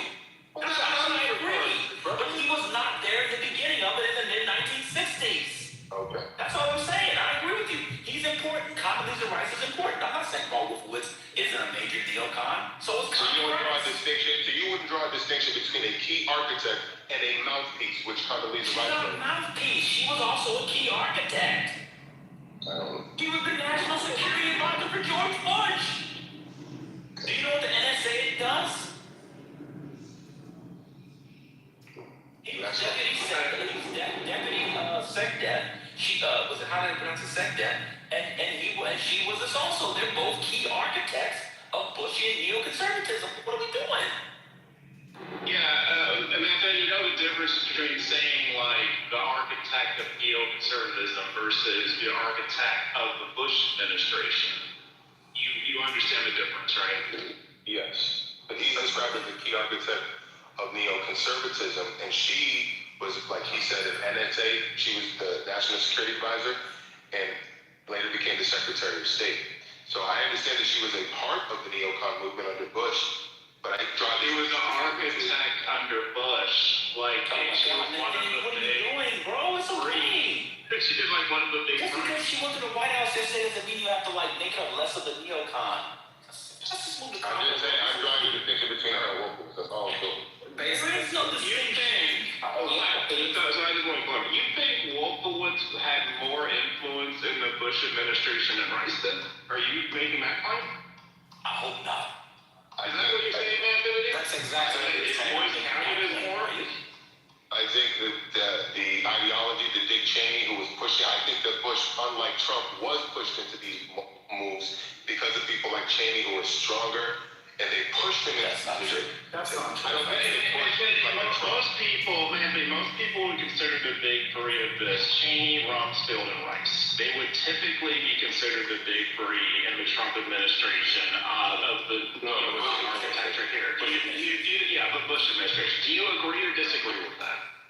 In the Bush administration, absolutely. I'm talking about, in general, the neocon movement, which I believe Wolfowitz was a key architect of, which has been established. I think a key architect versus someone who comes later and articulates it within the administration is a little different. But if I draw that distinction, I'm somehow What do you mean watering down. Hold on. So maybe this is the thing. When was Paul Wolfowitz architecting neoconservatism when Condi Rice was not? Maybe that's the distinction. Maybe that's where the disconnect is. Again, I have to do more research to establish it. I can only share with you my belief. I don't know. No, but I'm saying like in the 80s? Are you saying in the 80s perhaps? I'm thinking in the 80s under like Reagan and Bush 1. I think that's when kind of Wolfowitz. I think there was this document. I'm sure I've seen a document. I think that Wolfowitz was the crafter of it. They all signed on to Rumsfeld and others. There was this document that came out prior to the war in Iraq. I remember seeing it. There was some document that Wolfowitz had. It was like some constitutional founding document of neoconservatism that was signed on to by multiple figures. Well, couldn't be a founding document if they signed in the 80s, though. I don't know. What I'm trying to say is that Wolfowitz was a big part of that. And I agree with you. I agree with you. So why is it a big deal when I just draw a distinction between Wolfowitz and Rice? Hold on. Did Michael Jordan pioneer things in basketball? No.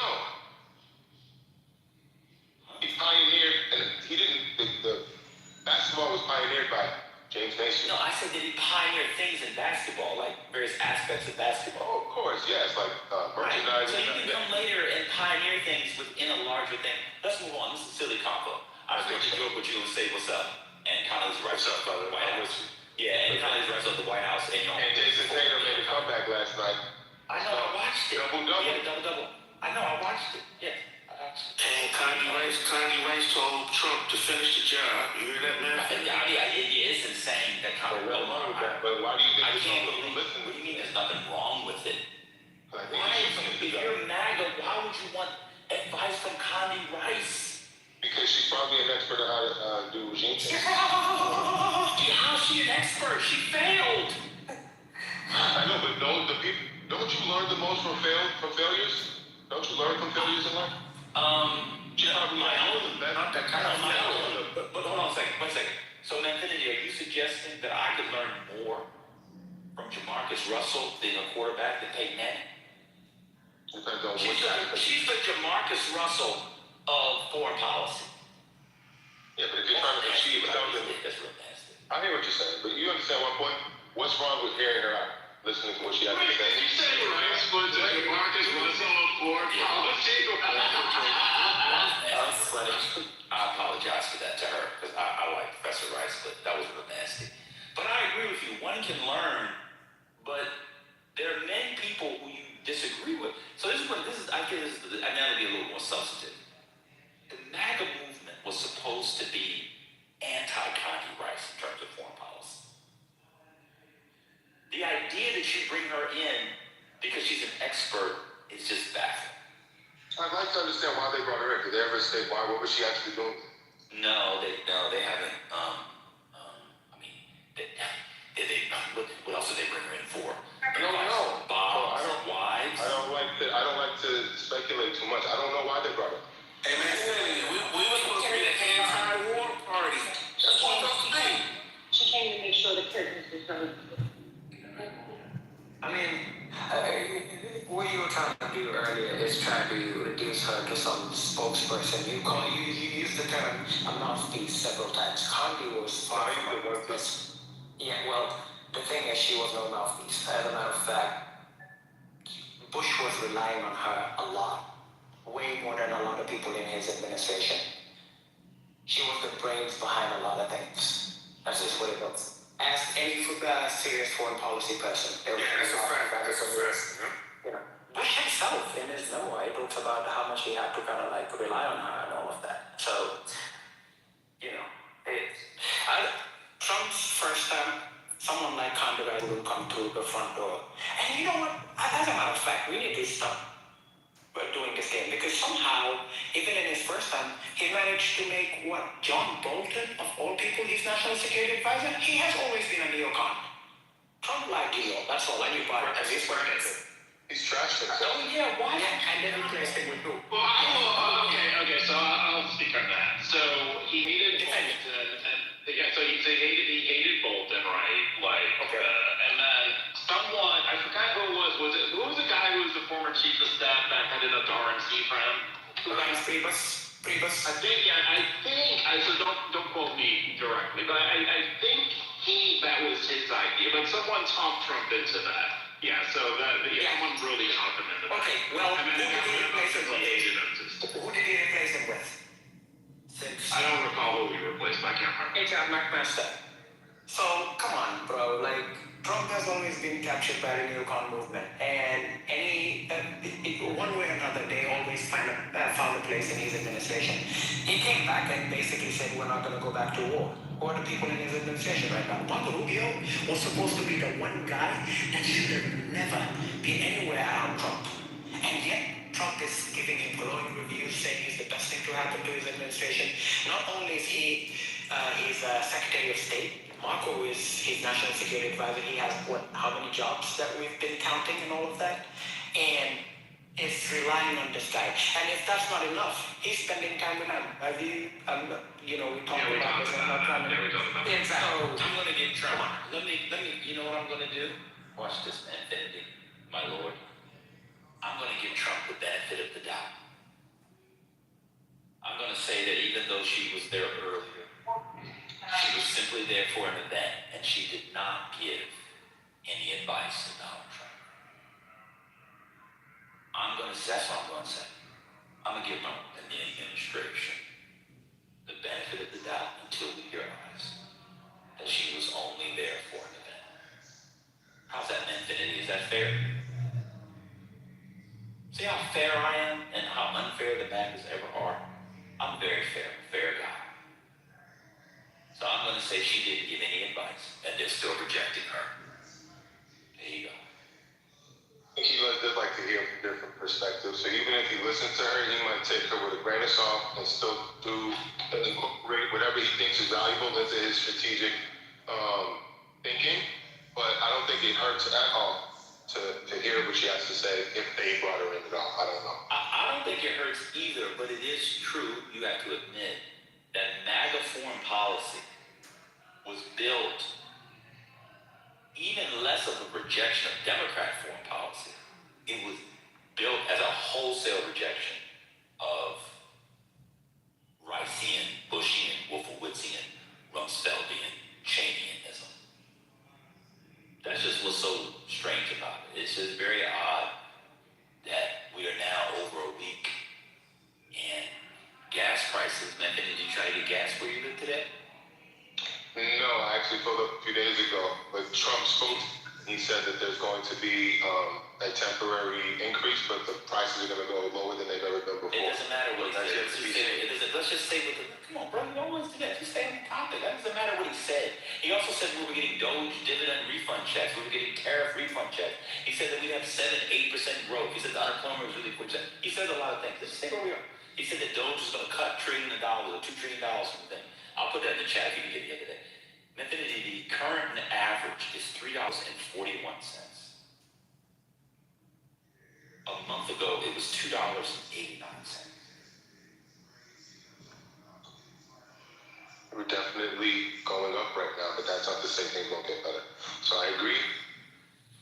Yeah, because things you have gone up. decided to attack my country in the middle of the negotiation. That's why. You think it was in the middle of the negotiation? You think Trump wanted?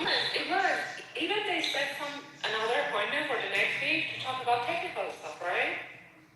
Hey, man, The Prime Minister of Israel to drag the U.S. into the war, and he did. Yeah, he was successful. He did. So Matt Cool said, just as a matter of fact, Matt Cool says still lower than Biden. It depends on the year, Matt Cool. Sometimes it was higher than Biden, sometimes it wasn't. The Biden one really fluctuated. So the point is that it's not just gas, it's oil, it's the fertilizer, the urea, all this type of stuff. It's a mess. Let me ask you a question, Vinny. Do you think the economic fallout of the conflict/war so far is a mess? Or is not good thus far? What do you think about that? Do you think the economic fallout of the conflict so far has been not good? Do you agree with that? Yes, I can agree with that. Okay. And do you agree that, or this is total guesswork, do you think that the administration was blindsided at the depth of the severity and swiftness with which this happened, or do you think they knew it was going to be this fast?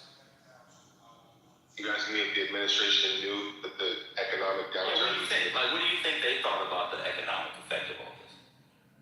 I'm sure they anticipated a drop in the economy, but I don't think they could accurately predict exactly how much of the drop. So you don't think it was planned like this? That's getting into guesswork, like you said. I don't know. Yeah, that's fair. You don't okay, cool. I appreciate your honesty because, and do you think the administration believes that they can control things, and it turns out there's a lot of stuff they can't control? Do you think that sometimes blindsides this administration, like all administrations? They can be blindsided by what exactly? I'm sorry. The belief that they can control things, and they're actually. I'm sure that they think, yeah, like Donald Trump came into office saying he could fix the Ukraine-Russia thing. But what I'm saying is, you can believe one thing. It's like you can, like Podcast said, you can plan a pretty picnic, but you can't predict the weather. Right. No, that's true. Okay, and then the last thing, are we allowed to say going forward that, can we still say that Donald Trump did not start any new wars, or that's still true?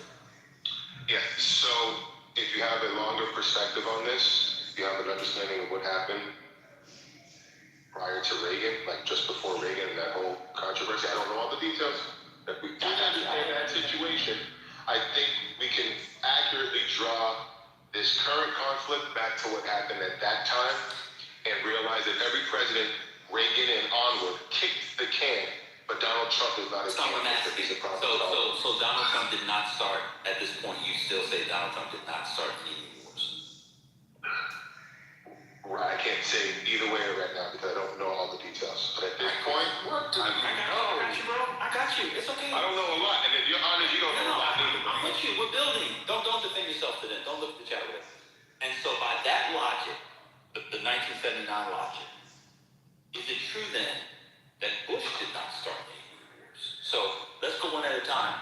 Afghanistan, by that logic, would not have been a new war, correct? Afghanistan, we invaded Afghanistan, from my understanding, after the 9/11 attack. Right, so that would not be a new war. Unless you believe that 9/11 was a planned event, which I don't believe. No. I'm just asking. So would it be a new war or no? To me, a new war is a preemptive. I mean, before you do the normative, just before you, is it a new war or no? Afghanistan. No, I would say no. Gotcha. What about Iraq? Would Iraq have been a new war? How? Saddam had attacked America before, and they said he was a sponsor. I believe that was a disguise about the true intent, which is. That's not what I'm asking. I'm not talking about the disguise. What I'm asking you is, so Saddam had hit American forces, quite directly, right? So, based off of the idea that the Iran war has been going on since 1979, that means the Iraq war, which we began, I think, in 2003, was actually just ongoing from what Saddam Hussein was doing earlier and the threat he posed, because all it does is pose a threat. So we agree Saddam Hussein posed a threat.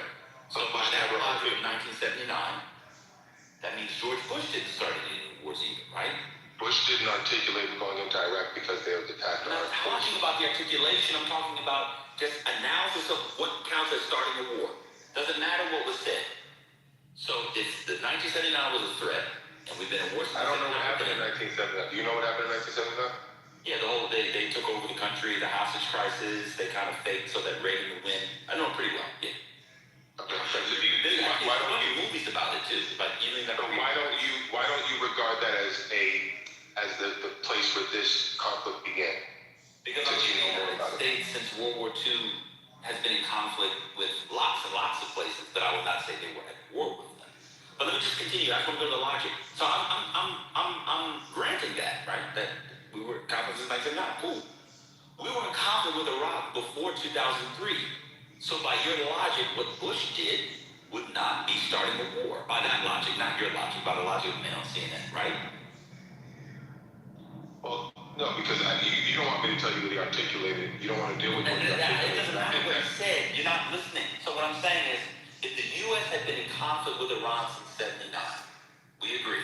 And then Trump doing what he did, he kicked it down the road this first term like all the other presidents did, and now he's solving it. So he's not starting a war. Cool.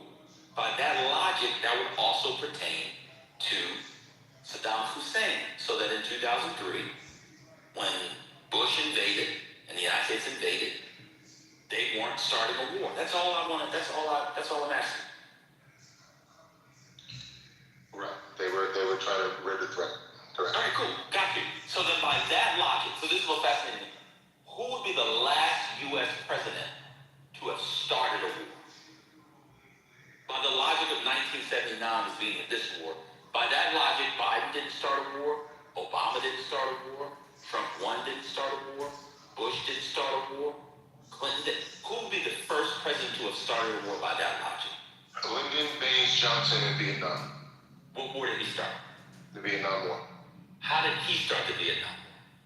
Because he arbitrarily decided that the Vietnamese were, I don't know exactly what his thinking was, but I think he just regarded the Vietnam regime as hostile and communist, and he was sending our troops out to take them down. And that was an optional war that he didn't have to do. This is odd to me because, based off your logic and the alignment with the Vietnamese to the Soviets, they would be more of a threat than Iran was in 1979. I don't know what Lyndon Baines articulated in the 60s. I just know that he articulated. I'm talking about the nature of the threat. I don't know what the nature of the threat was. I don't even know if I articulated. So you don't know if the nature nature of the threat was, but you chose LBJ. That's kind of weird, bro. Because the Vietnam War is widely regarded as a kind of war. Should have never. No, I agree, but I agree that's how it was widely regarded. But this war is not widely regarded as starting in 1979. So we're using as our baseline something that's marginal to how we regard wars. So you can't use. But it's not thrown out there by the right. But that thinking, the 1979 frame of thought, is not coming from a neocon. It's coming from this gentleman. Neocon. I'm just trying to understand what counts as starting a war. So if Trump didn't start this war, Johnson didn't start that war because the communist threat goes back to the 40s. Yeah, these international affairs can get very complicated. I didn't make that statement. As I mentioned, there was an Iranian person on Abby Phillips' show that could, if you want to hear. No, I don't want to do it. Okay, but he's the one who makes the claim that even the foreign ministry building, someone from the Iranian government turned to him and said, "We aren't at war with your country." I got you. So the war began then. So then I'm asking you, when you say that, so you said Trump, so you believe Trump started this war now? I don't know, but if this man is correct, that's fair. he started in 1979. That's fair. Did anybody see the video of the stormtrooper or the people when they stormed the plane, the Southwest plane? Did y'all talk about that already? That was crazy. The Southwest flight from Nashville to Fort Lauderdale was landed in Atlanta. Yeah, had his hands up. What was some troops that went in there? Troops stormed the plane. Have y'all seen it? Yeah, I seen it. That was crazy. What happened? No, I haven't seen it. Oh, well, there's a bunch of SWAT team members boarded the plane to deal with the security issue. If this happened under Biden, Manfinity and his boys would be going, the MAGAs would be going insane. You can watch the video. A bunch of people, they came on with guns. Hands up, hands up, hands up, hands up. It's insane what's going on in America right now. It is totally. Yeah, that was crazy. That was crazy, man. Why do you think you don't want to hear this one person's anecdote?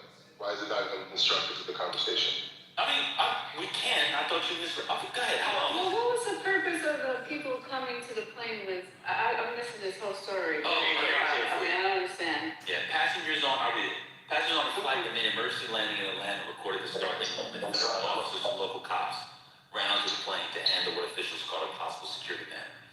The surreal scene was captured aboard Southwest Flight 2094, which was traveling from Nashville to Fort Lauderdale before being diverted for opera. Hands up, hands up, hands up. A flight attendant could be heard yelling over the loudspeaker. I need to see everybody's hands. Head down, hands up. This was heard in a clip recorded by passenger Jesse Rodriguez and shared by CBS News on Saturday. The video showed Rodriguez and other passengers putting their heads down against their seats in front of them while other passengers appeared to be crying in the background. Another video from the same flight said the agents were responding to, quote, to a bomb threat. That video posted by this TikToker said, quote, SWAT team members boarded the plane to deal with the security issue.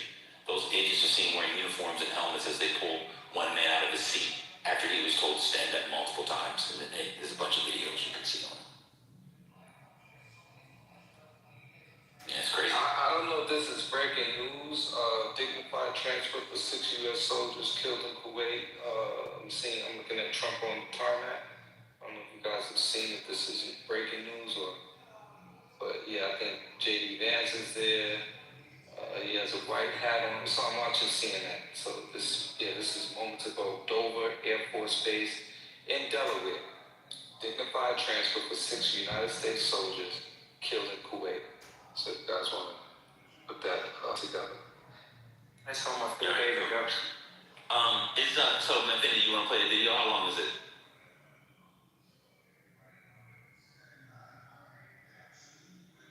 Do you want to play the video? I'm preparing it right now. It's less than 2 minutes.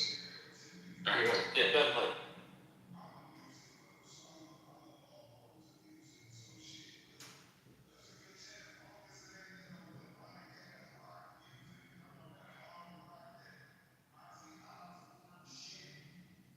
The man's name is not on the Chiron. I don't know his name. But I'll eventually get it. But this statement is. When was it aired? I can find the clip. When was it aired? Do you know? It was two nights ago on Okay. Abby Phillips. So the 1 second.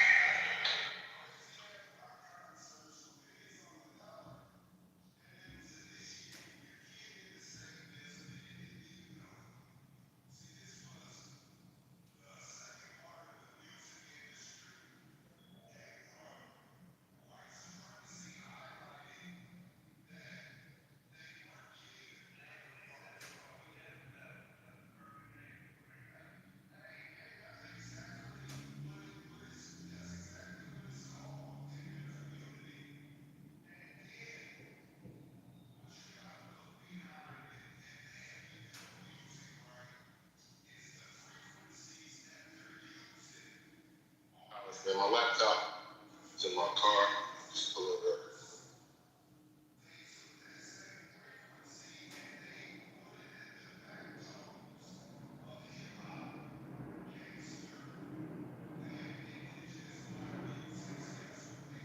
Why you in your car, man? I was in the house. I couldn't find my laptop. It was in my car. I had to run out to the car, hook it up. Just give me 2 seconds. You were saying that Iran is a terrorist organization and it's some imminent threat for the U.S. and that's why Trump attacked us, right? According to this gentleman, who seems to be intimately associated with Iran, that Iran declared war on America in 1979, and America's finishing the war. According to them, which I think is... You said intimately associated as an operative? Like, no, I'll get I can get his name. I'll get his name so we can fully vet what he's saying. But he's an Iran foreign minister, something like that, man. Okay. And basically, I thought his statement was it was an anecdote. I said it was an anecdote. I got something. Hold on, guys. I'm gonna read it for the room. I'm pretty good at this. So on March 4th, the episodes on CNN Newsnight, guest and former Iranian political prisoner Kian Tajibakish argued that current U.S.-Iran conflicts are a continuation of a war that began in 1979. Tajibakish, I'm screwing his name up, pardon me, stated, I think President Trump wants to finish a war that Iran started in 1979. Video context, the discussion occurred during segments analyzing whether the U.S. was at war with Iran following reports of Navy strikes and the death of Supreme Court. So that's his name. So no, I'm trying to get the actual transcripts as well, so you can pull the video. But I'm just going to get the transcripts. And I'm going to play it real quick. I'm going to play it. All right, I got the. Can y'all hear me? Well, yeah. All right, here we go. Here it is. Here it is. 2 days ago, yesterday, this morning, I was told we were not at war. Today in the press conference, he can't said, end the war. Are we at war? Are we not at war? Do we want regime change or do we not? And I just told you about people in the very first moment. You know, I know this may sound controversial and among my friends, some of it is controversial. That's okay. I think that a lot of commentary is missing perhaps the big picture. I agree. And there is a big picture here, and perhaps to simplify it, I would put it this way. I don't think it's right to say that President Trump has started a war with Iran.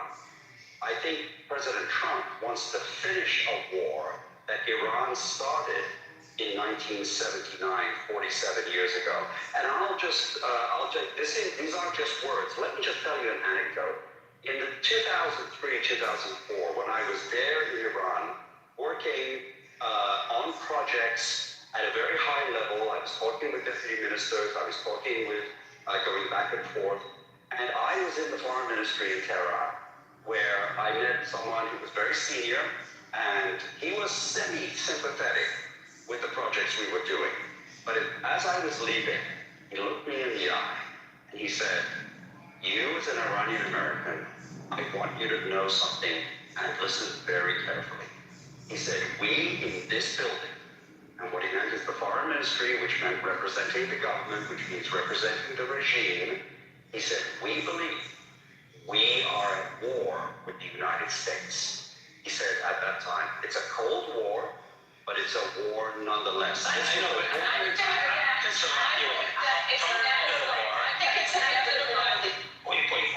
And they really never grappled with what he said. So that's the statement that I was confronted with. I just want to put on the case, it was another, I have to find the clip, but it was a man on ABC News last night who was also a hostage who felt as though this war is unnecessary. So you get different exactly. So that's why I said I don't know. That's why I'm not 10 feet down on either side. How could you say that it started in 1979 according to what this one person said? That was just dumb.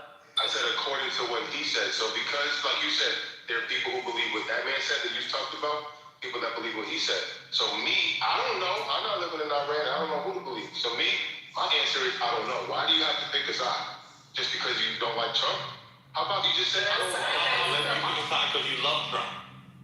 Right. No, I'm not saying that Trump didn't do it. I'm not saying he started it or didn't start it. What I'm saying is I don't know. And if we were all honest, excuse me, if we were all honest in here, we would all say we don't know. But because we're on the same side. No, that's not true. Well, my mother-in-law, that's me. Anthony is correct. He did say he didn't know. And I think that's good enough.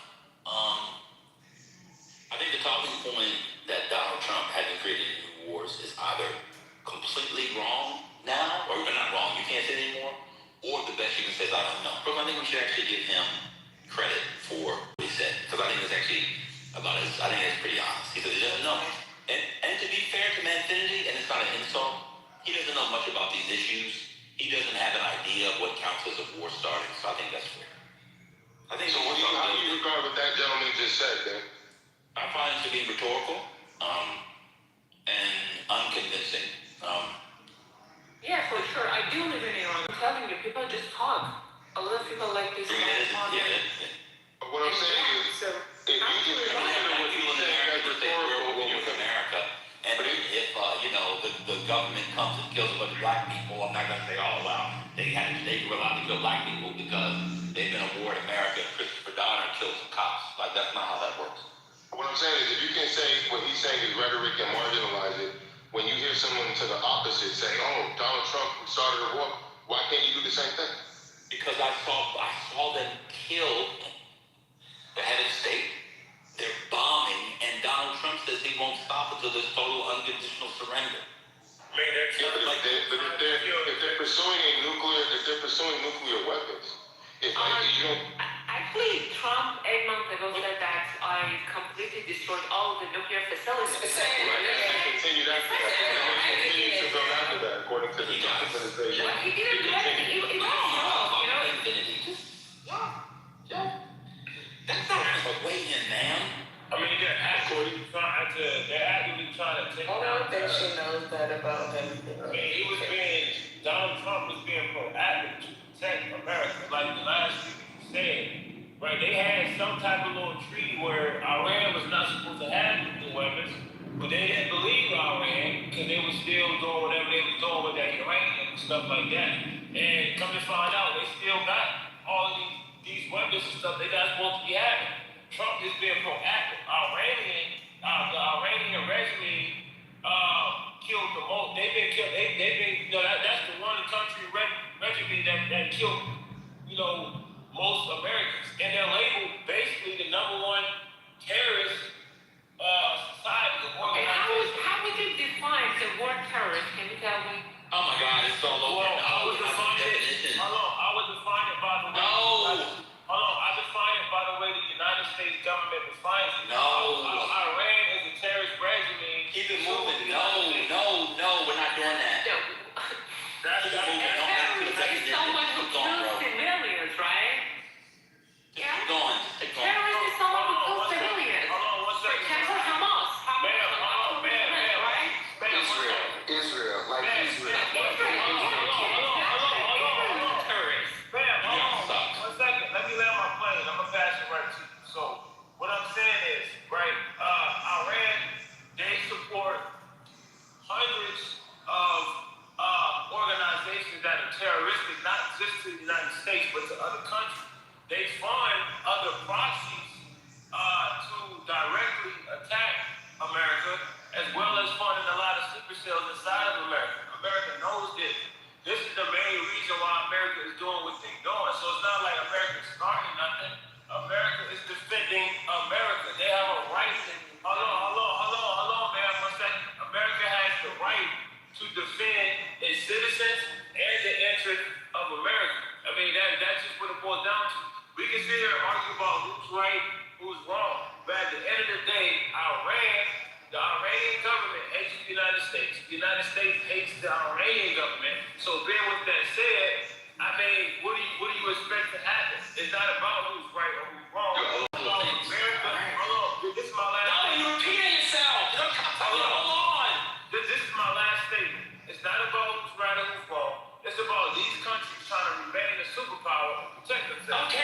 keep saying the same thing in different words. You're not getting paid a word here. It's not 3 cents a word. So because go ahead, man. Yeah, so because we hate each other, that means we should kill millions of people. I got it. Go ahead, man. That's all. Yeah, bombing hospitals and schools. So the point is, even if what you said is true, that doesn't mean the response shouldn't be disproportionate. They were in negotiations. This is going to be worse for Americans than the stuff you would. Are you following the gas prices, oil prices, bottlenecks, supply chains, global economy, so forth and so on? What's the brother's name? Lefty Frio. There are ways of responding. Gas is way too high. Definitely. All right. There are ways, and that's just the beginning. This is starting. This is just in the last 4 days. There are ways of responding that doesn't involve killing heads of state, governments, dropping all kinds of bombs, hitting schools and hospitals. It's not either or. So while I could agree with the substance of what you said in terms of what was motivating your conversation, I don't have to agree with the approach. Let me give you an example. You want to beat Seattle next year. Seattle Seahawks will be even better next year. They'll be even better next year. Your approach to beating Seattle might be to beat them in a shootout. My approach might be in the trenches, holding the ball, possession, run some play actions, and beat them 17-14. Your approach might be to try to outscore them. Right? So the question is not whether or not they were, we were. So let's have to my mind at least, I think, a more substantive conversation and talk about the approach. What is happening? Not whether or not the war started in 1979. That's like the first line in the book. Let's get the other 250 pages. Is that fair, or am I being a bitch ass nigga by suggesting that? No, I think that's fair. I don't think innocent people should die. I appreciate you. I don't think innocent people should die either. I just think their regimen, the government that is terroristic, should be dismantled. But the problem is that they've created a situation where that makes it hard to do. So, for example, you want to outscore Seattle. Well, you can't do that because Jackson Smith and Kenneth Walker, they're going to go out and get Debo Samuel and somebody else with Cooper Kupp, so you can't outscore them either. So while we might agree that we don't like the regime, we want it gone, it was oppressive, all that, that's like the normative. Let's do realism. It has all kinds of trickle effects. That was the issue with Saddam Hussein. That's the issue with Libya. You think Libya is solved because they got rid of Gaddafi? Many people argue it's worse for both terror and the people in Libya. And you know, they're enslaving black Nigerians. That was for you, since I bring up race all the time. They're enslaving people in Libya, like in slave trade markets. So yeah, you didn't like Gaddafi, that's one dude. You don't like the supreme leader, and the people, that's a couple of dudes. They are deeply entrenched. The country has 90 million people. Neighbors on all sides, not far from Europe. They can hit Cyprus, which is Europe. They control 20% not only of the global oil flow, but we found out today, anywhere from a quarter to a third of fertilizer. Shout out to Frank Ocean, fertilizer. It's really not just, we're America. We don't like this person, we're going to take him out. It's really complicated. But people don't want to have that conversation. They want to do the, okay, USA. That's not how the world works. Come on, brothers, we must stay focused. We must stay focused. About the fertilizer. I have a question about the fertilizer. Isn't that like a component bomb making fertilizer? Anybody know? Crazy term. Yeah, no, one of the... No. She has a point. Now, I don't know if it's fertilizer itself or the process of making fertilizer, but yes, it has been associated with bombs, making of bombs. Yes, simple bomb, absolutely. She has a point. Van, can you read my comment, please, in the chat? Thank you. I cannot. I'm about to do something. I apologize. No, it's all right. Well, anybody just... No country can trust the United States. Any vestiges of trust are gone. The world watched this bait and switch in real time. In hindsight, using the cloak of negotiations to mask a pending, well-planned military strike is diabolical AF. Be clear. What? Where you read that from? Where you read that from, man? I read that from Rambo in the chat.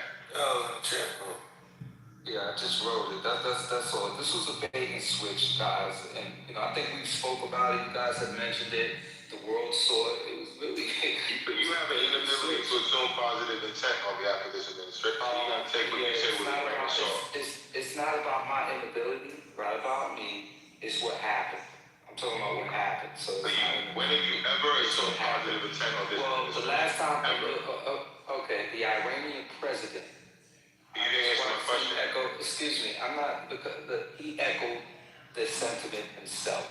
And if you don't understand it, it's like, because it's definitely not about me. If you take the time, well, I know you don't really do research, but anyway, maybe it'll mean something to other people in the room. I'll let him. Hold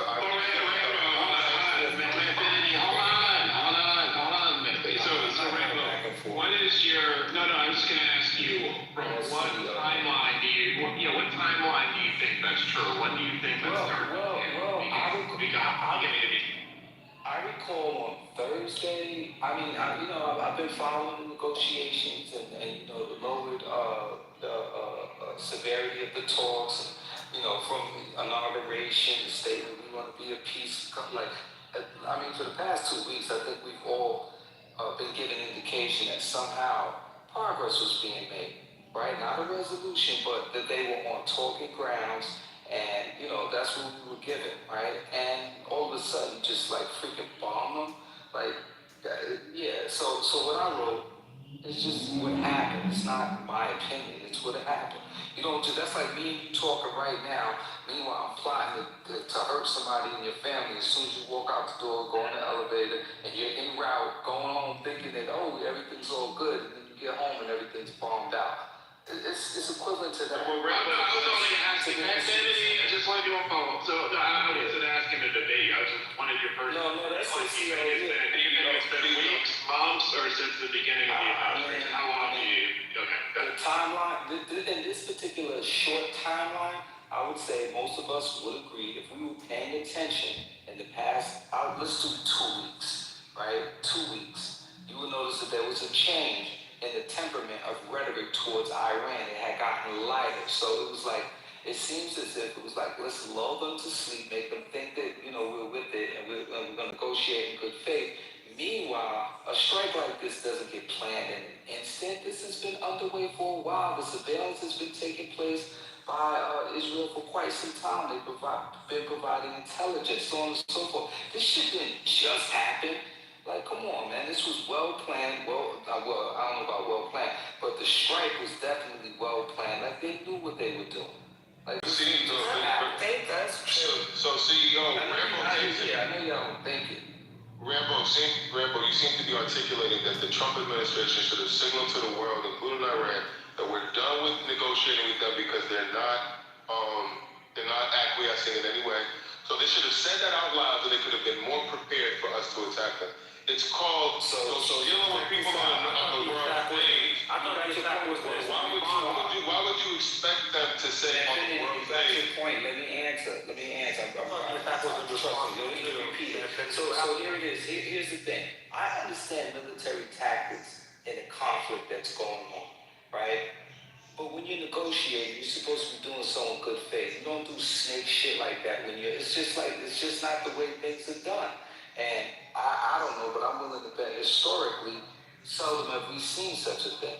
I can understand the tactic when you're in war. Of course, you're not supposed to broadcast everything that's going like, we know. Right. So then, but that's the point that I'm making. But the point that I'm making, it was being done in quote unquote good faith already prior to this attack. America, based on how it's been behaving in the last 2 years, allies have distanced themselves from America. Allies have realized that they have to do things differently. They have to figure out ways to do business differently because they could not rely on the integrity of our country. Right? That's already been underway. All I'm simply stating is whatever trust that was left has deteriorated. Now it's like, damn, we knew they were bugging and they were doing the wrong thing. But now this just exasperates and in some cases has eliminated any trust that was left. I mean, it's the same case with Libya too. I mean, you can go down into Libya. I'm not gonna get into Libya. I made a simple statement. I think that, what occurred with regards to this attack is fine. I just want to say this. A well-planned attack would have included evacuating Americans beforehand, not in the way that they're doing it now. So I'm not sure if it was well-planned. It was an attack. That's what I said. But I don't think it was well-planned. They didn't think it through. Now I'm saying they didn't know the plan itself. Like that was done, right? What I'm saying is the other side of it, the repercussions and the fallout, so on and so forth, horribly planned, obviously, because you got people. So they didn't have it all figured out. But if they started to pull the people out, that would have been a clear indication to Iran and others to take action. Another thing real quick, Rambo. Isn't it entirely possible that for the last year since the Trump administration took office, that they have been trying in earnest to reach a diplomatic end, and time after time, like if you take the Trump administration at their word, which I know you don't, but they're saying that time and time again, they kept refusing what was put on the table. The negotiations were going nowhere. So if the negotiations are going, my question is this, if the negotiations are going nowhere and their nuclear ambitions continue, why wouldn't they eventually take action? Who said that the negotiations weren't going anywhere? Who said the negotiations weren't going anywhere? Rubio and Trump. Oh, that's not true. I've heard them both say Trump said that, but the mediators, but there was a mediator from Oman. I don't know why you would believe the two sides, not the mediator. No, I didn't hear the mediator from Oman. I didn't hear the mediator. What I'm hearing is from Trump and Rubio, who said that they refused every diplomatic. And their objective. There was a mediator there. So you can take that with a grain of salt, but that's what I heard. If you heard something different, so what did Oman say? What did that man from Oman say? He was saying they said another appointment. What do you mean another negotiator? It's not a man. I can't hear everybody at one time. One second. What the mediator said was that they were making real progress. And to quote, he said, a peace deal is within our reach. He said that, another quote is, he said, substantial progress in the direction of a deal has been made. Yeah. That's what he said, right before the attack. And so Matt Finley, right, hold on, Matt Finley, before you look that up, we were told in June that their nuclear program had been decimated, right? Decimated, right? All indications were made, obliterated, right? Obliterated was the term, hold on. And so they were put back in the Stone Age, right? So therefore, as far as a nuclear threat, it had their ability to enrich the uranium had been greatly reduced. So that's all I'm saying. So we got, which is, so in 6 months they got to the point where they could enrich the uranium in less than 6 months later. So I don't know. So they continue to show ambition after being obliterated. They have enough. If they got obliterated, quote unquote. So move out the way. Other people trying to talk. Can you let that lady speak? For Christ's sake. Because I'm noticing a pattern, and it's Manfinity, like I'm noticing when you get cornered by logic or presented with facts, then it's, well, I don't know everything, or I don't know enough to make an informed decision. But you came on stage with a strong opinion, and then everything that you presented has been big slapped out the way, and then it turns into, well, this wasn't my opinion, I'm just repeating what I heard. And then people are saying, well, did you hear the media? Did you get the full story? And then it turns into, well, I don't know enough. Well, can you shut the fuck up while you not knowing? Thank you. Can you just do like some of us and just be quiet while you are learning? Like, you don't have to talk. No one made you the spokesperson of the person who doesn't really know what the fuck they're talking about. And you eloquently tell us you don't know what you're talking about, and then we have to sit here and listen to you. You don't. There's actually a leave quietly button. Well, okay, well, no, there's also a move to audience button, so I'm gonna use that. Since you wanna be fucking fun, let me say, boy, hey now, hold on. Don't do it, spirit.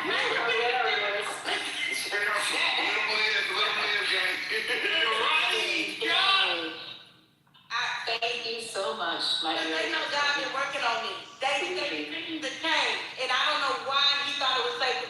Let me go back on mute. One second, I haven't said much. I'm gonna say this, right? I enjoy listening and learning, right? Even as a mind, like if I don't know the subject matter very well, I'll listen back and contribute when I can. Like when you just assert yourself into a conversation just to talk and to hear yourself talk, or to have a point that goes against what everybody else is saying, so you consider yourself, you're really derailing the conversation. And I'm sure there's other people in the room that would like to learn from the conversation as well, right? And you're taking away from that benefit. I yield.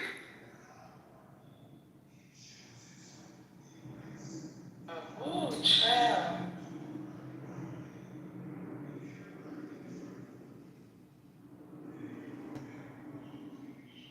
Just, like, I know I'm working in the background, but come on, man, like, you don't know what you're talking about. Just, I think it's the lack of humility. Like, you've said it like 3 times. You don't know. Why would you not listen to what the mediator has to fucking say? Did you listen to him? Who is that? Yeah, we played it in here. Yeah, we played it in Like, here. we literally were in the room. Darius, with these street lights on. Who asked that dumbass question? Who was that? Yo, that is such a... Oh, man. No, who asked that dumbass question? That was Darius with these 630 street lights on. Yeah, Darius is in the goat. He needs to rest himself. That was just so disrespectful. You don't have to always be talking to participate. We were all in the room. We all heard. And we try to be quiet, like, I've learned, just sometimes when people are really good and they're breaking shit down, go back, learn, ask some questions, elaborate, don't do the dumb shit, like, it's just annoying, it really, really is annoying, but, I agree with Ayana and, Gemini, I mean, like, just, it's okay for us to just learn and shut the fuck up, it really is, it's okay. Somebody in the chat, Jesus, all right. I'm going on. I'm staying in my lane. That was amazing. Thank you.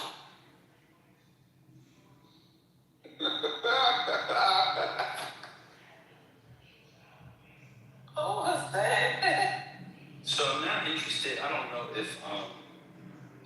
if Brian can come up, because now this is the new argument, which is that Trump did this to control China. If that's true, this is even worse. So I'm interested if Brian can come up and maybe talk about that, because if this idea was that China gets 20% of its oil from Iran and Venezuela, and that's what this is about, we're talking all kinds of war crimes. We're talking all kinds of crazy shit. This would be awful for Americans. So I'd love people to get that argument. Brother Ben, I'm not a part of that argument. Matter of fact, I'm not well versed in this subject matter at all. I'm just really listening more than contributing on this one. But let me ask you this, right? So I'm saying all that to have context for my question. Do you think there's a possibility, since we did snatch Venezuela, we're not profiting from the oil per se, but we're trying to be in some form of control of it. And if we do the same with Iran and we do limit or control the oil on some level, would it have an impact on China or not really? I mean, in a basic sense, they could just get what they need from Russia. And there's other oil, but in Iraq, China gets more from other places. Oh, Andre, are you on this side about the... Yeah, I'm not on the side. I'm not on the side. Oh, sorry. Yeah, it seems that, it might be part of the larger strategy to cut China off from the oil supply from both Venezuela and Iran. Because, I believe that there's like an article posted by Reuters that talks about Russia's capabilities, and while they can up their output, but they cannot replace both Venezuela. I mean, Venezuela they could probably take care of pretty easily, but both Iran and Venezuela, I don't think they'll be able to handle. Okay, so what about Brazil? What about Iraq? I mean, these aren't the only... These are very smart. This is like foreign policy by social media conspiracy theory. If this is what these people think. Well, first of all, let me back up. Does anybody support the action that we did to stop China from getting 10% of its oil from Iran? Does anybody support what we're doing for that? I would say I support that. You do? Yeah. You support American soldiers dying? I don't support boots on the ground. No. That's what I'm talking about. Some have already died. Yeah, I've heard about that. That's very unfortunate. So you think it's worth? Wow. So losing the munitions that we're losing, how expensive it's going to be. I think there's hundreds of thousands of refugees coming out of Lebanon. Israel's not going to stop. They're attacking Cyrus. They're attacking all types of stuff. To you, this is worth China losing 10% of oil from Iran, even though they can get enough, and they're like accelerating in their green energy. This is worth it for you. Well, first of all, I doubt they will be able to replace it at such a short notice, and it's going to send repercussions, into their industry. But I think it's flattening the argument to say that that's the end, the end goal. I think that's part of the larger strategy, and the reason why the United States is focusing in China, because China is challenging the United States in its hegemony around the world in terms of economic supremacy. So the way to do that is bombing campaigns. I mean, you do realize that you're not going to get full regime change here without boots on the ground, right? Or you disagree with that? Honestly, I haven't looked that much into the topic. I'm just presenting one of the arguments, but it seems like Israel might be interested in, a ready ally in this area who might be taking care of that portion. Israel can't take care of that. Their army is not big enough for Israel. Iran has 90 million people. IRCG is what? 600K? Besiege is anywhere between, 300 to a million? Not that high. So that's fair to say, but I don't think it's a game of numbers. I think there's capability, military capability. I think the Israeli state outweigh Iranian capabilities in terms of their military operations. But also I wouldn't. Well, one more thing I just want to put in there. I wouldn't say that Iran is going to be a united front behind their government. I think cutting off the head of the snake was a very good move, because there's definitely going to be problems with the central control, and there's enough control. They don't do central control. Oh, you said you don't. You haven't been following. They moved away from central control at least 20 years ago. They have a strategy called the Mosaic Defense, in which they moved from central control a long time ago. Okay, so they don't do something like Switzerland, you say? Oh, I don't know. Maybe, I don't know. But I know Iran's. I don't know Switzerland's, but I could talk about Iran, but I'll bore people. But they don't do a central command and control. That's not their thing at all. In fact, speaking of it is, I think they're surprised that Ayatollah lived the grand spree of all as he did. I don't know if you know this, Andre, but he was 86 years old with cancer. They have all types of contingency plans for this. The warfare is asymmetrical. We have somebody waiting in the falls to take over. But the thing is, another thing I wanted to say that I think it's a mistake to think that there's going to be unity behind the Iranian forces that will defend the regime, and so I think that's another bet. I think they've done so much damage to the population by killing so many people who are protesting that there's going to be very little support for them. So it's something that they will have to take into account. Have you taken into account that these people might hate Israel and America more? Why do people just tell them their own regime? You think they hate? Possible. Propaganda is a problem. I don't know that. That's what I'm saying. Like, it is such a cut-off place. I don't know what you're saying is true. Well, I mean, in that case, I think we should kind of agree on a stalemate or impasse because, we don't know how much support there is. I don't know, you don't know. So we'll have to see. It seems that people who are, running the operations, they're betting on that exact thing. Exactly. Okay. Well, I'm going to, okay, I want to go to the oil piece because the oil piece is fascinating to me. So,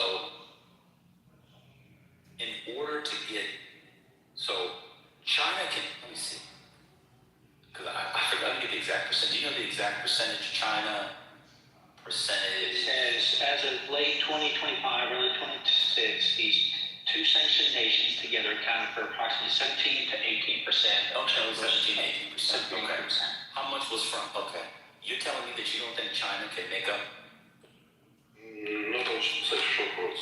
Yeah, not fast. Over time. Not fast. Hold on. The problem with y'all saying not fast is we're not going to be able to make up for it either. There's going to be shortages all over. Are y'all following the news?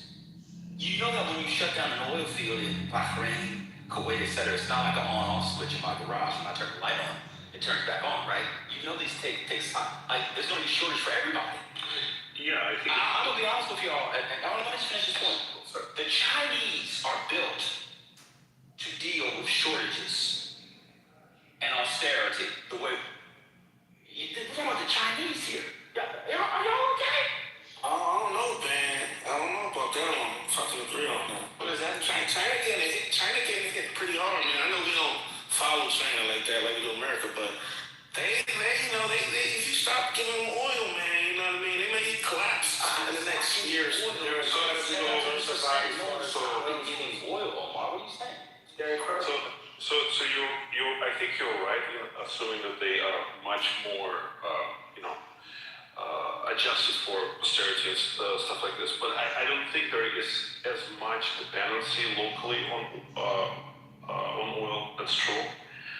But I think there's more like macro dependency of Chinese economy on oil, much less so than the United States, because the United States is not getting most or like a considerable percentage of its oil supplies from Iran, for example. So while I agree with you that, however much there's going to be missing, even 5%, I think it's going to be a spike of like 15 to 20% worldwide. But I think it will reflect on the domestic industries of China in much more severe way than the United States. I'm not talking about the supply. I'm talking about to the person, hey man, I've invited you up like 5 times, man. I don't know what to do, bro. It's your hands up. There's a green check next to it. I can't do it again, man. You have to go out and come back in. I'm talking about the price. I'm talking about global arbitrage. I'm not talking about like the supply in the U.S. This is a lot more complex than how much oil you put into the refinery and pump out LNG, etc. I mean, you said you weren't following it that closely, so I'm not going to. I'm not gonna hold you to it. But it's not like just about like the supply. It's about global arbitrage. Anyway, so Brian, you also agree you're fine with Americans bombing countries to cut China off, possibly, of oil? What happens if they don't get cut off, but if Brazil, Malaysia, Iraq, and other, I apologize, I'm moving around. They get their oil from other places. These are the only 2 places, right? Yeah, I'm searching a lot of this in AI right here. It says they're going to start leaning towards Canada, Brazil, and Russia to try. Should we bomb Canada? That's a good idea. No, are you serious? No, I'm not serious. So China, but one second, this is a good point. So China, the Trump administration has actually pushed Canada closer to China, the big deal, all this kind of stuff. They hadn't done before, they said with the United States. So say they make up for a lot of it, Canada has a lot of oil. From Canada, how do we stop that? Because I think it's a quicker journey. It'd probably be a little cheaper, maybe, I'm not sure. We're not going to bomb Canada, so what do we do in 10 years when China's getting their Russian their oil from? I think this is where a lot of his trade deals kind of set the stage. So what he did, I think initially was with the tariffs, just kind of put a marker on the table, and he said, okay, here's the deal. We're trying to isolate China. We're trying to get them cornered and, weakened. And so we're going to try to work with them, right? They didn't go for that. And then they did what he did in his first term, where people started picking sides when he did tariffs early on in his first term, or previously in his first term. So then he busts out from the beginning these new tariffs. It gets everybody kind of on the record. Who's going to take sides, right? So then he starts working with the people who are working with him to renegotiate trade deals, right? And he tries to, again, corner China, isolate China. And by attacking Venezuela, by attacking Iran, by weakening Cuba, they're perhaps ready to fall because a lot of their oil came from Venezuela. So what happens is you start reducing their partners and you create this multiple goal effect. You're taking out your enemies and you're isolating your biggest strategic enemy. So I think in that regard, you're getting a lot of bang for your buck, if you will. Well, Ben, I'm here in Calgary. Okay, that's great. I'm glad you're in Calgary. That's great. I'm here in Tehran. Okay. 1 second. Just 100 miles north. 1 second. I don't care. We're in the middle of the combo. Just chill out, bro. You don't got to So I don't know why. And you want to let me invite you to the lower. We don't want to hear you speaking that. We don't want to hear that voodoo tone. Yeah, we don't hear that shit. So anyway, Brian's point. But I want to respond to Brian. So Brian, I didn't ask you that. You said from your own AI research that we're going to go to Canada. If they get it replaced by Canada. By the way, this would all be in like Trump will be dead by the time a lot of this stuff happens. Just unless he lives till he's like 100 years old. But it's right. What's going on the stage? What are you guys doing? You're a bunch of savages. All of you people are savages. Animals. Get some civilization. Stop coming off mute. You know what I mean? Speaking, there are people here who can put sentences together. You aphasiatic animals, be quiet. Damn. So Brian, you said he was going to go to Canada, for example. He doesn't. The United States is not going to bomb Canada. So you pushed our closest ally, especially when Trump's gone, it'll be this whole big kumbaya towards China. This doesn't make any sense. That's my first point. But you didn't answer. You just gave sort of rhetoric around a general idea that you got offline, to be fair to you. And secondly, the United States is all tangled up with China. Or do you think we're not all tangled up with China? Well, Michael and Brian, your response. Just really quick, Brian, before you go, I just want to say that push towards Canadian oil will cost China because the per barrel price will be, I think it will be much greater than like home. So they get a stick $10 per barrel. So, I mean, for one, China has money. Two, I don't know what it's going to be because global arbitrage is going to be, it's global arbitrage. I don't know what it's going to be. Three, that's what they have to do. And they're moving away. They still use a lot of fossil fuels, obviously. But they have the most investment in green energy. Yeah, I mean, that's in foreseeable future. This is not going to help them in the short run, and they will need to support their economy. But just to, to go along with your point, the world arbitrage, the price is probably going to spike, sure. And on top of that, Canadian oil is much more expensive. So it will kind of hit Chinese economy in the way perhaps that administration expects it to be hit in order to, stop challenging the United States. And who will they pass the cost off to? For their oil, I mean, they will have to eat some of it. They'll pass it off to me and you.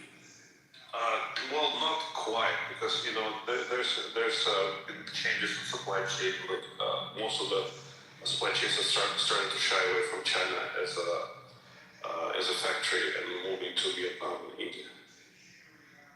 What?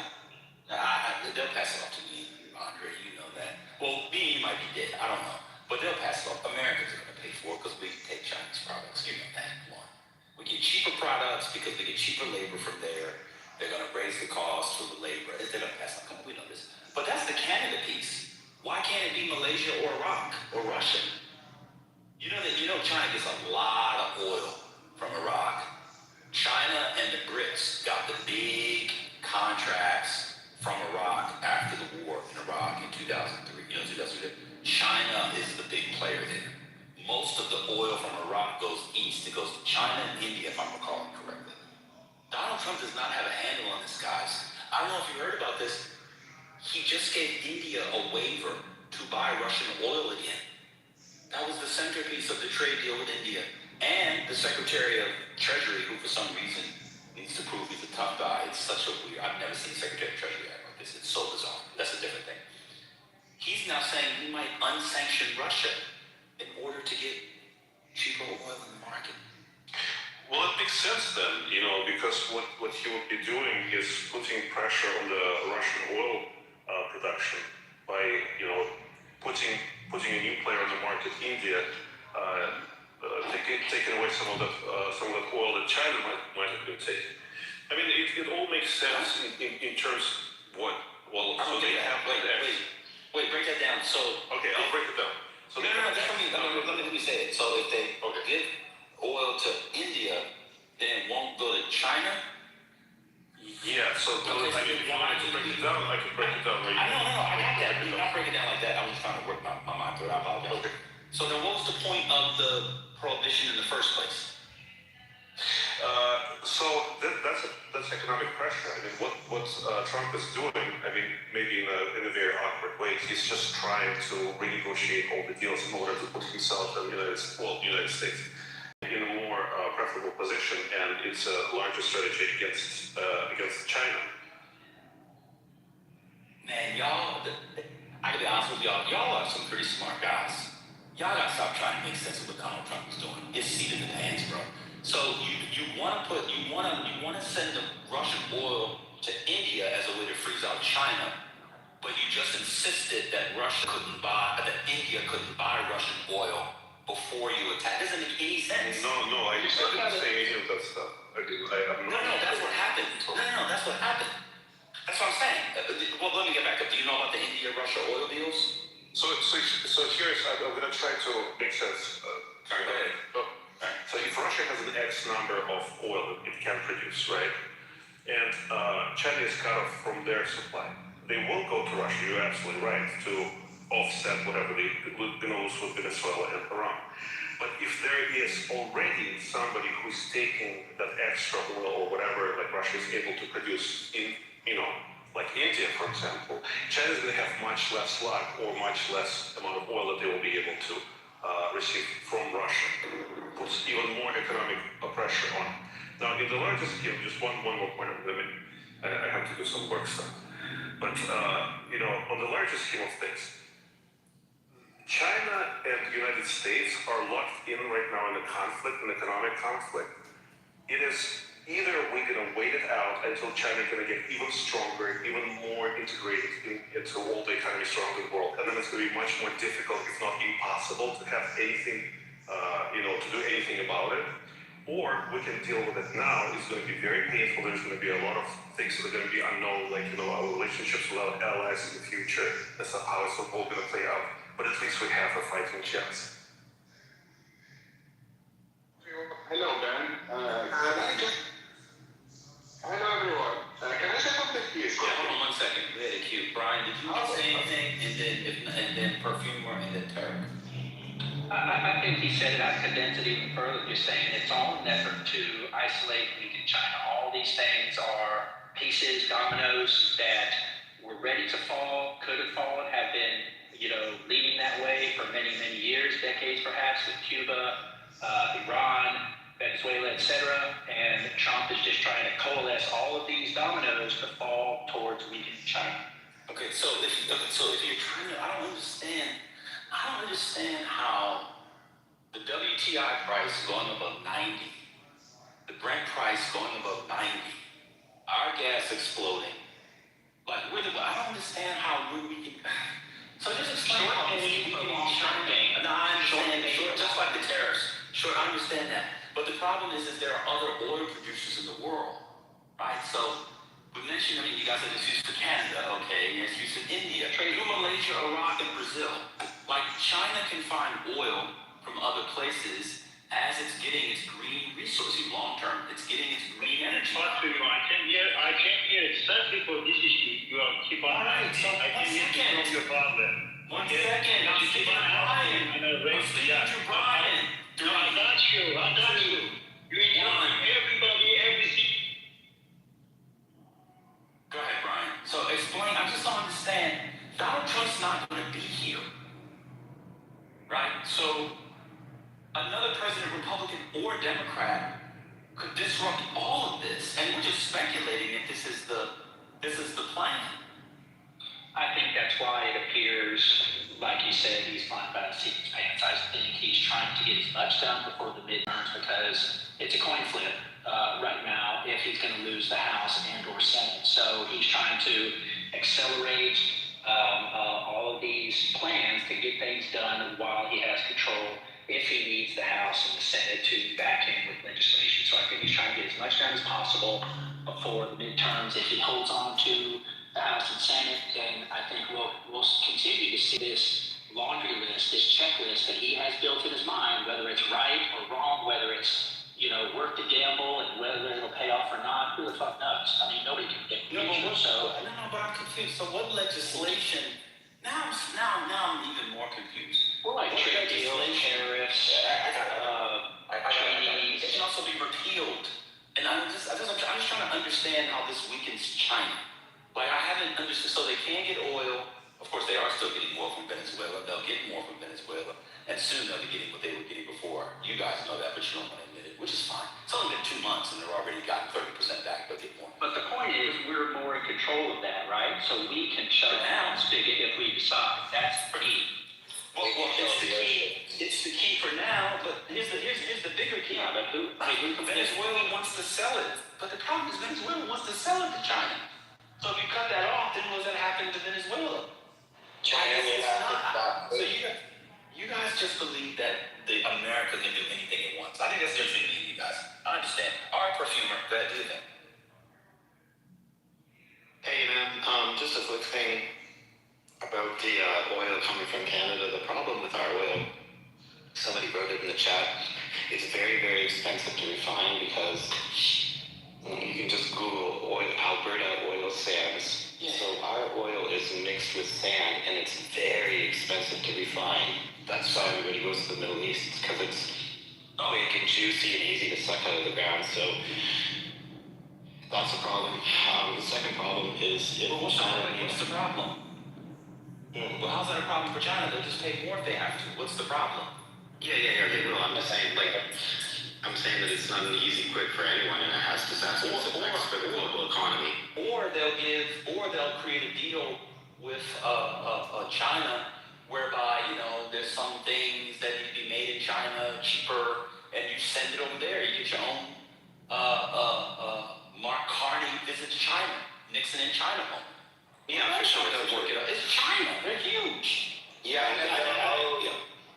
and one more other point is if the United States and China really did have a very big problem with each other, China could just cut off the rare earth metals, which China has like 95% of the world's rare earth metals, like sophisticated bombs, planes. I forget, there's some planes now in the American lineup that they have a 45-pound plate, like a dumbbell plate in front and nose of, I think it's the F-35s, because they don't have in place the radar detection system because China cut that particular rare earth metal needed to design it. So I'm saying this generally, everything's connected, it's a big problem. Greenland piece. That's why you're trying to get at least some treaty or deal or expansion of right, but you understand the size of mines. What the way of mining out rare earth metals is like the world's slowest process. So it's a problem. It takes like 40 years. We have control over that process, right? We wouldn't be beholden to a communist nation who's our strategic enemy, right? I don't think they're a strategic enemy. I think they're a competitor. Okay, sure. But the point is, they are at times hostile to us, right? So if we have access to the materials in Greenland or some other part of the world, we don't have to go to a competitor or /enemy. Yeah, but the problem is that the United States may, at this particular moment, be overextending itself.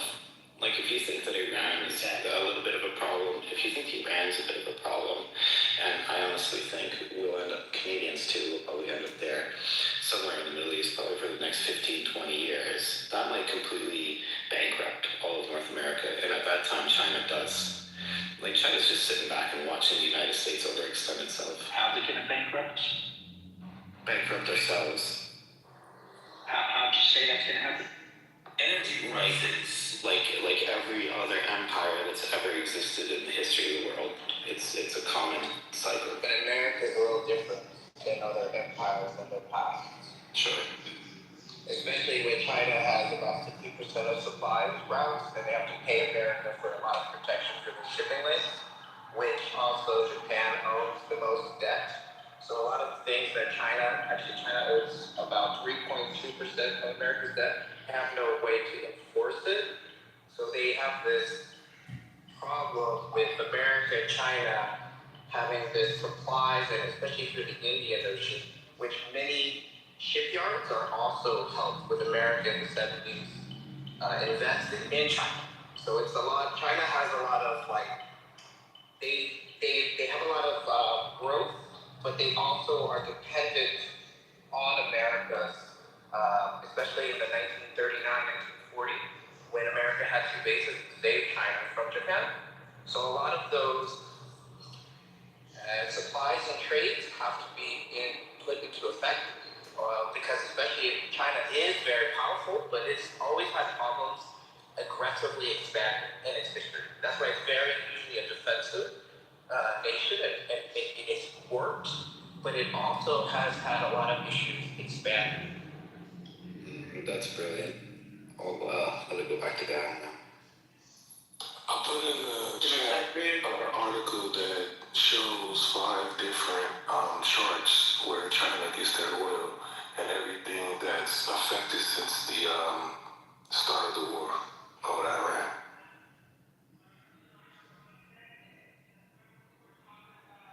Can I chime in? Yo, what you gotta pay for that, LA? You gotta pay for that service? Especially satellites. I see your article, LA. You got me for it? I didn't pay for it.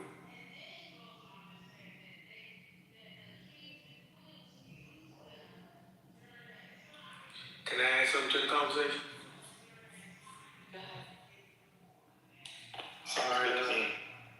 All right. One of the things I think I've been listening for a while. One thing I think we may be missing here is a lot that's going on is about the saving of the world reserve asset, which is the dollar. That's been world reserve asset since after World War II. And so basically, the dollar is losing its buying power. All other currencies in the world are pegged to the dollar. So if the dollar dies, obviously all the other currencies in the world will die. So what we have is, like we all know about the BRICS nations, everybody trying to break away from the dollar with de-dollarizing. And that's why we're going into, they're setting up behind the scenes with all these conflicts with the Epstein file and all these things that's going on. Pretty much a lot of this stuff is a distraction from basically from all the money. Basically setting up a new world financial system, global financial reset. And so basically they're giving us all this stuff. Now, people are dying. Yes, oil is on the line and the straight up views and trading routes, but really it's about all the money. While we're talking about these things right here and they start this new conflict, Congress is meeting about the Clarity Act. You know what I'm saying? So basically giving the rules to the road for the new digital asset economy, crypto, whatever the case may be. And so all the new rails and all the money instantly will be moving on those rails as soon as they get this Clarity Act passed. What are you talking about? Say again? What are you talking about? What I'm saying is, I know we're talking about the Iran conflict with the oil and things like of that nature, but what's going on in the background is about the financial system, the world global financial system. You know what I mean? Because the dollar is dying, and that's the world reserve asset, and all other currencies in the world are pegged to the dollar. So with Trump going over there fighting, doing what he's doing or whatever, basically a lot of this to save the dollar so it can stay number one. And our standard of living will continue the way it is and we don't go into second class, whatever the case may be. So that's what a lot of things that's going on. They're trying to pass the Clarity Act behind the scenes. And so we're going into a new financial system. So that's what a lot of this is based on. Also, it's the saving of the dollar. If y'all do some research and look that up, y'all understand where I'm coming from. Have anybody heard of that? No, and reparations. Who's next? I agree. Anybody?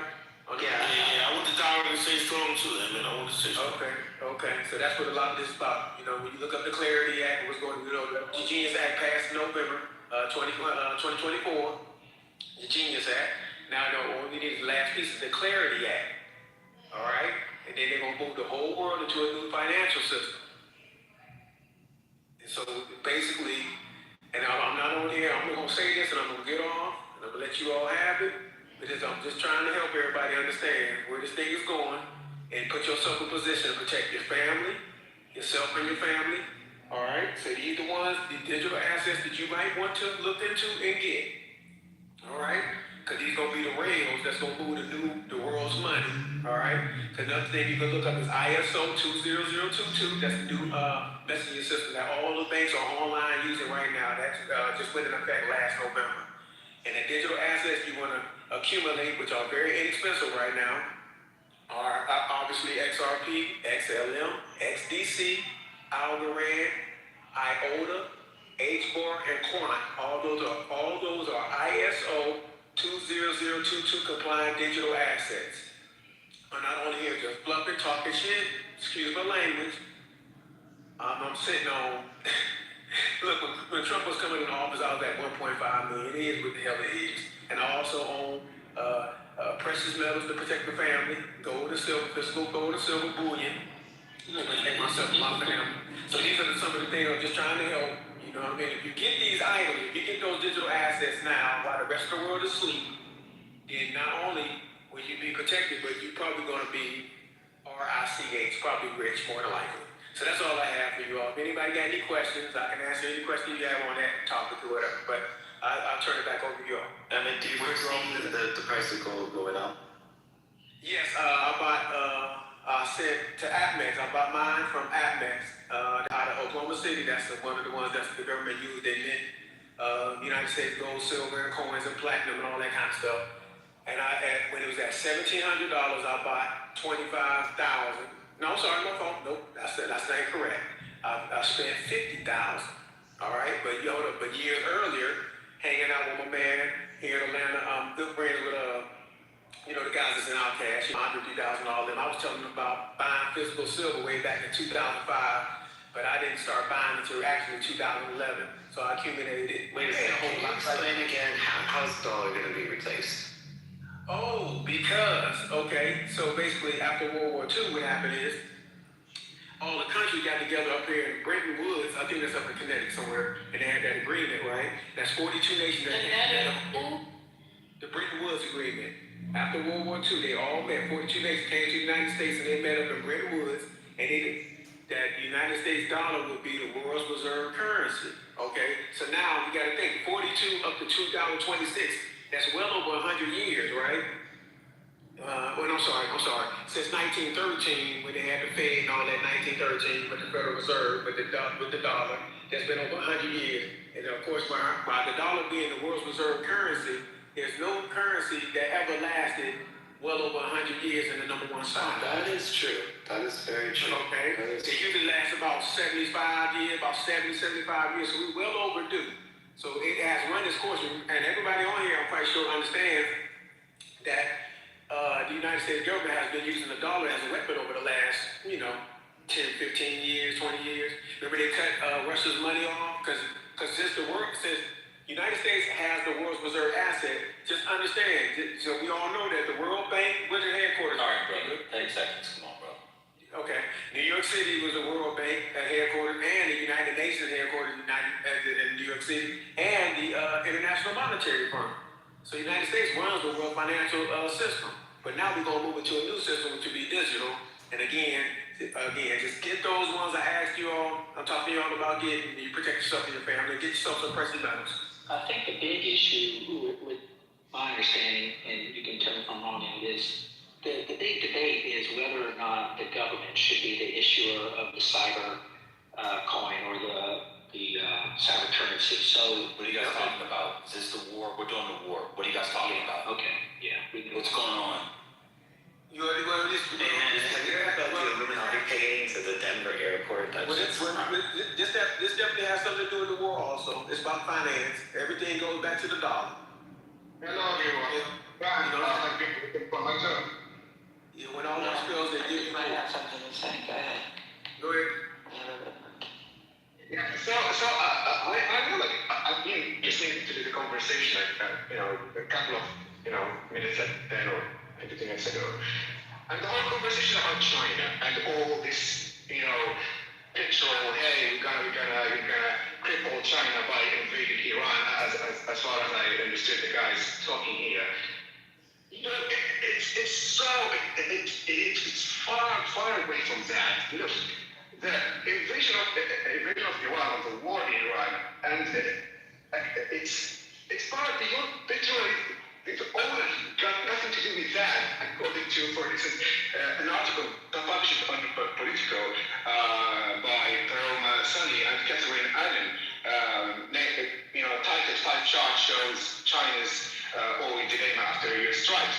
In the article, they mentioned how Trump, in his discourse on his speech about the invasion, he mentioned that Iran is exporting all sorts of crude oil to China.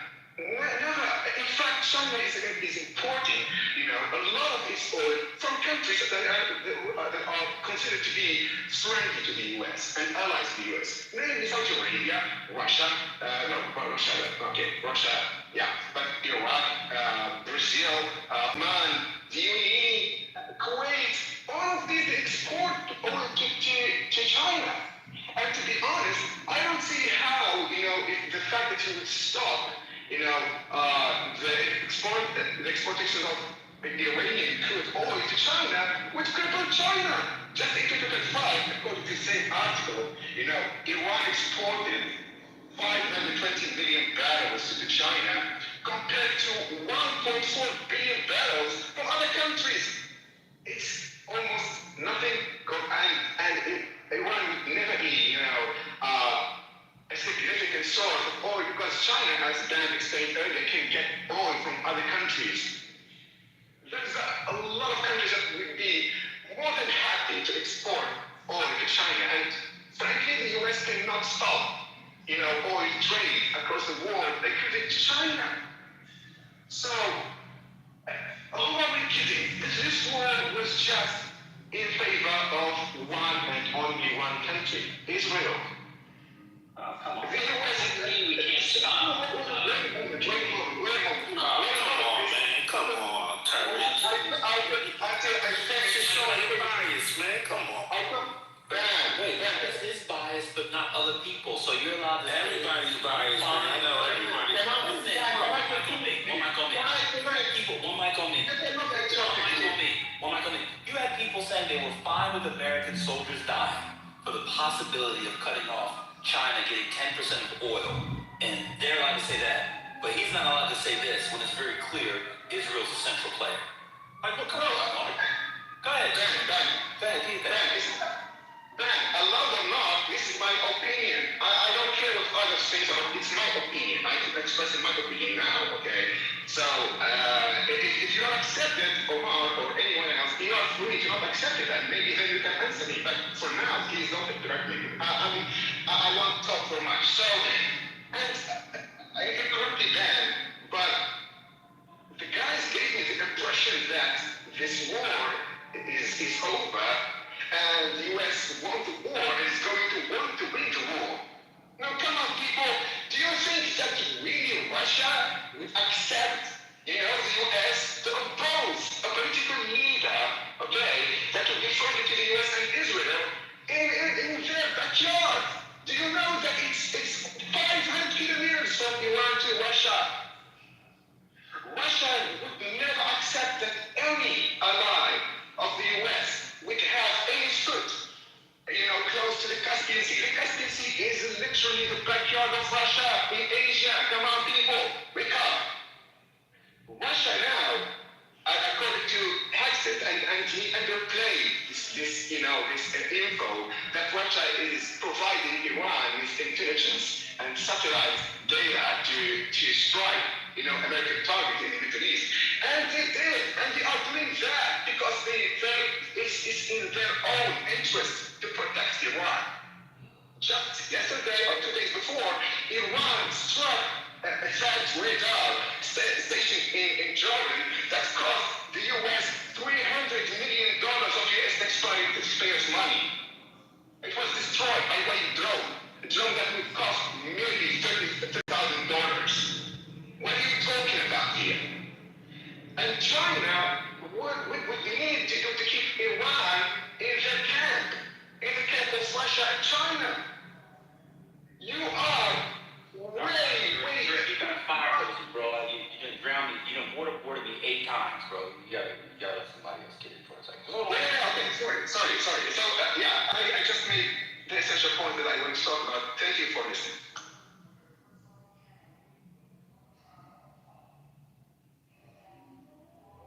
How did you get into the China thing? Well, first of all, Andre, why are you saying he said Jews? He didn't say Jews. Israel is a nation state. They have their own geopolitical interests. Are you saying you can't criticize Israel without being an anti-Semite? Like, I don't understand. Are we doing that again? Is that what's going on? I don't remember anybody ever saying that ever in my entire life. Oh, well, I have. It's a straw man. Well, I've heard it. I just told you I have. I didn't say you said it. I said I've heard it many times. He just said, oh, Jews. That's what Andre just implied. He's like, oh, no, here are the Jews. That's literally what he just said.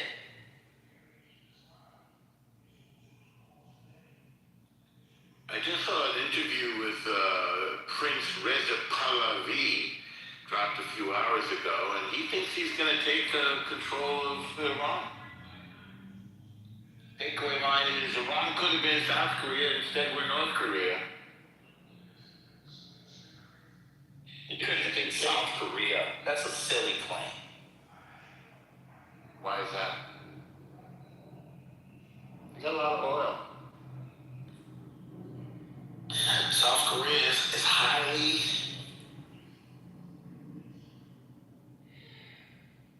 Highly what? Oh, my bad. Hold on. I gotta come back home. Well, the left is highly. No, I was saying South Korea is highly developed. That's what I was trying to say, yeah. Yeah, well, it started off from zero, half a century ago.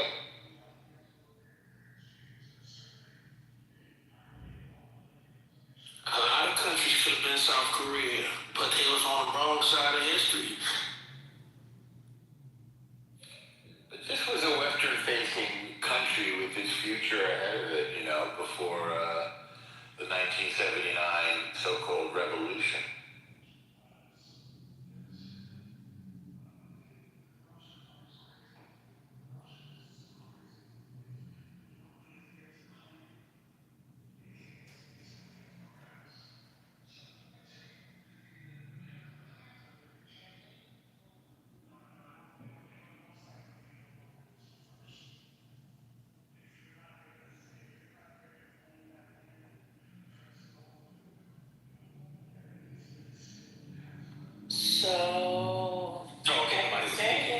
Yeah.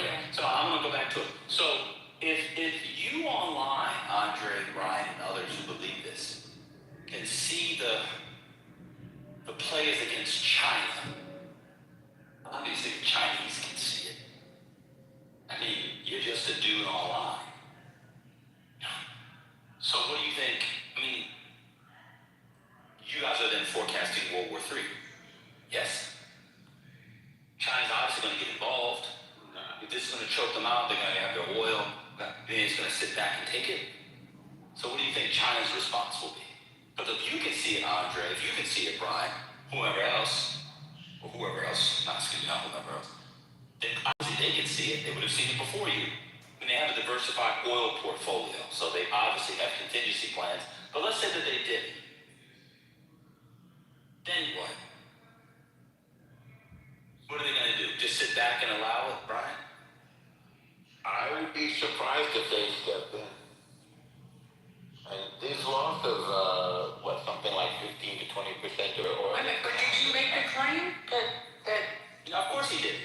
He wants to talk to me. Elwin starts talking to me, which is fine. Brian, I like talking, period. That's why I come to an audio app. Brian, that's me too. Brian, I also like listening. Brian, So what will China do? So Brian, you know it. A guy who's working in his garage and realizing he's too old to cut his grass, so he had to pay somebody else to do it. Ooh, maybe speaking for myself. But anyway, what will China do in response?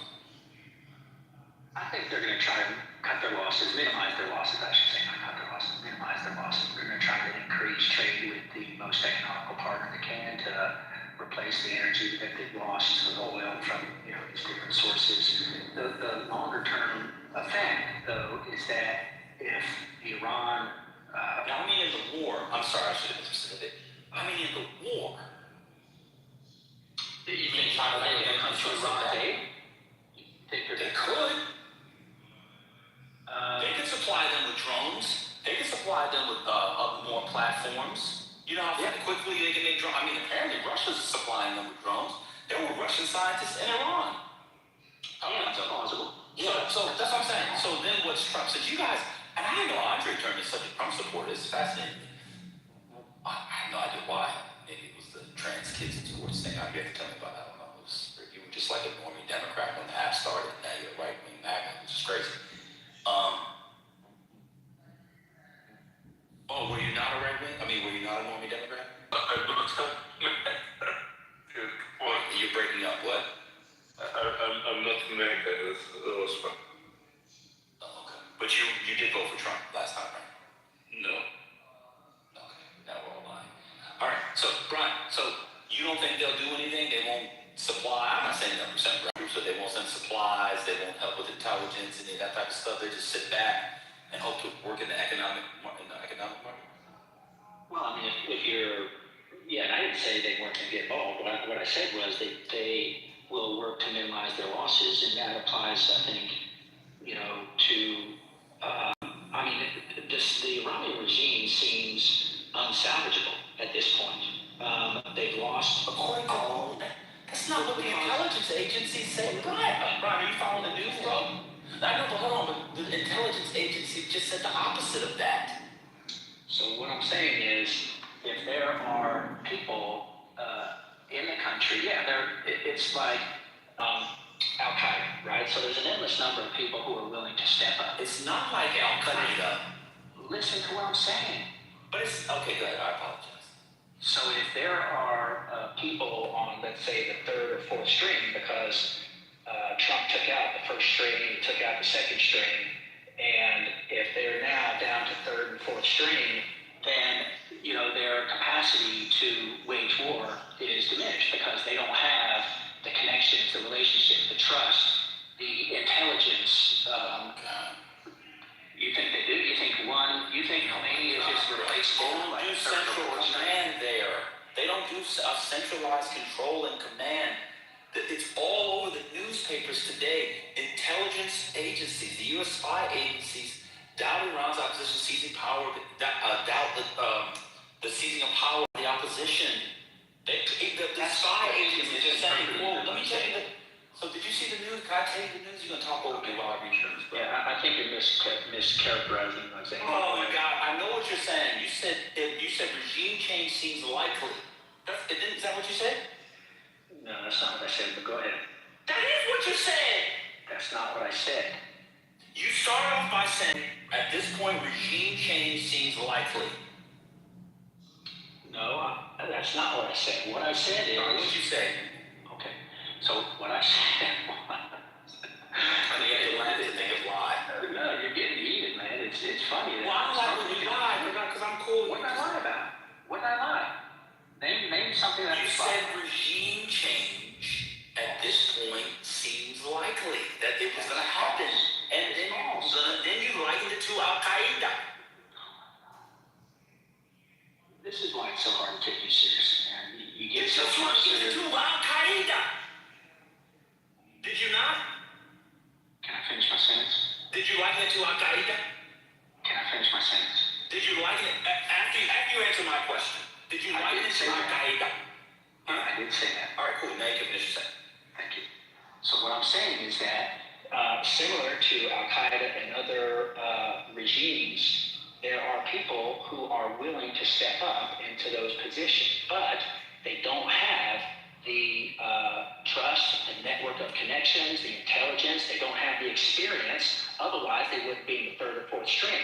So by knocking out the current batch of leaders and then bombing the second batch of leaders, they're now into their third or fourth string. So their capacity to wage war, even if it's in this mosaic, because what they're doing is they're still having to coordinate. So even though they don't coordinate.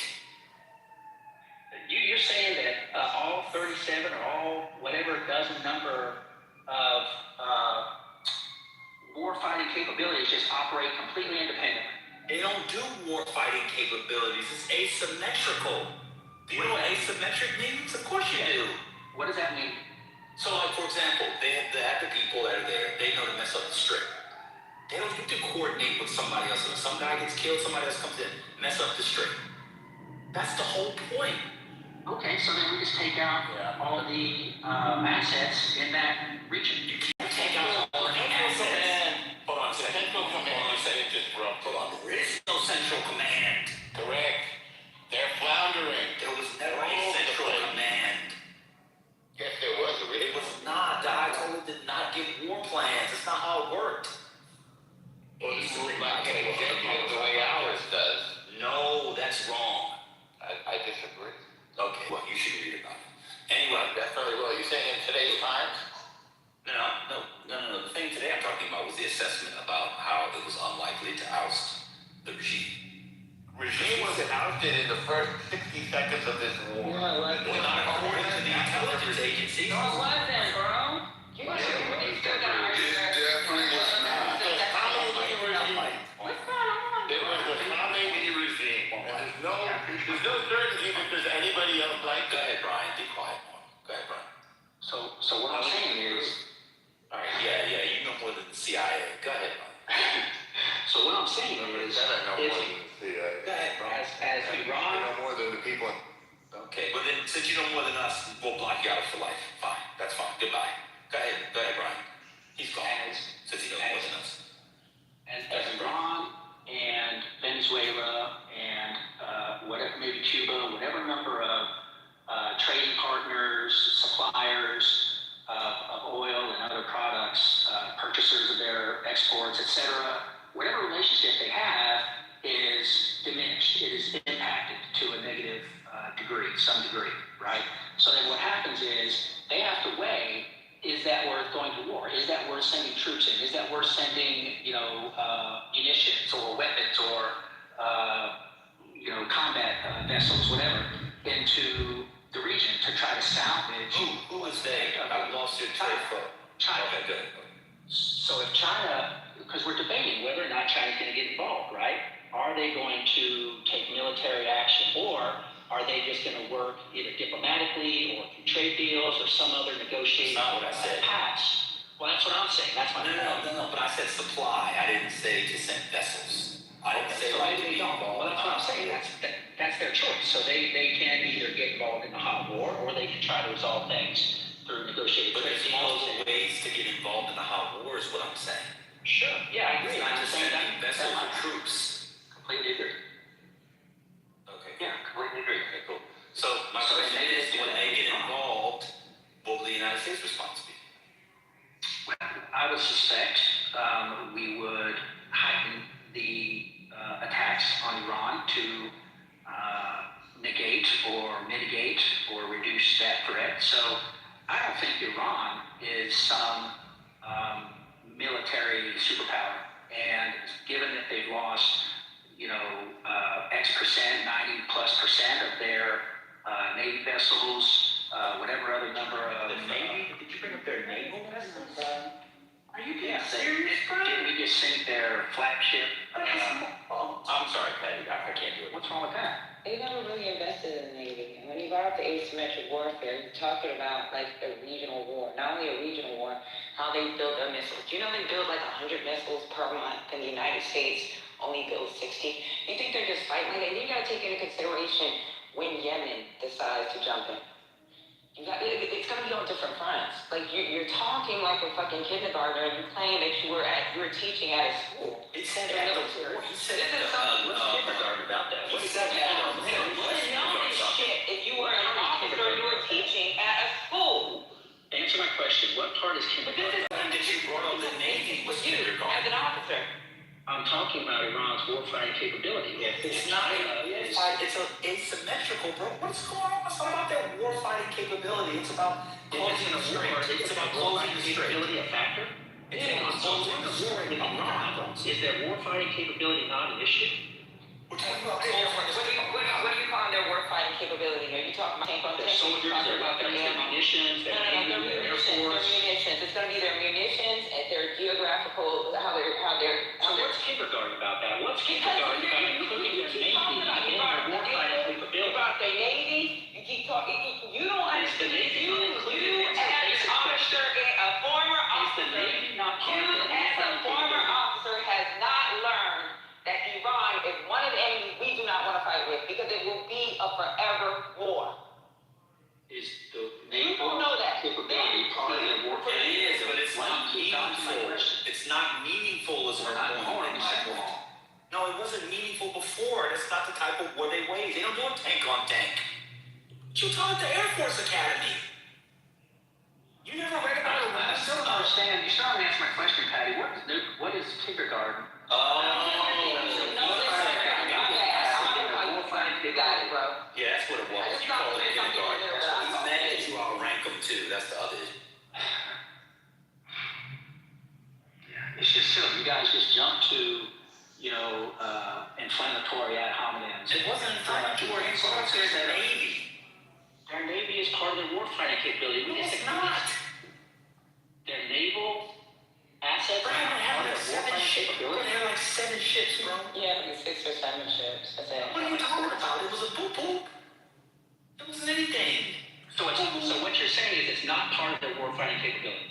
It's a distraction. No. You're right. It's a distraction. That's all. It's a distraction. There you go. So the larger point that I was trying to make is that if China does want to Nobody's really paying supply attention to their naval, to be honest. weapons, if China does want to supply weapons, munitions, whatever assets to Iran, what infrastructure do they still have in place? And what difference is it going to make? China would have to probably send troops or a substantial amount of either munitions, weapons, perhaps other assets to make a difference at this point. So is China willing to risk? I don't think so.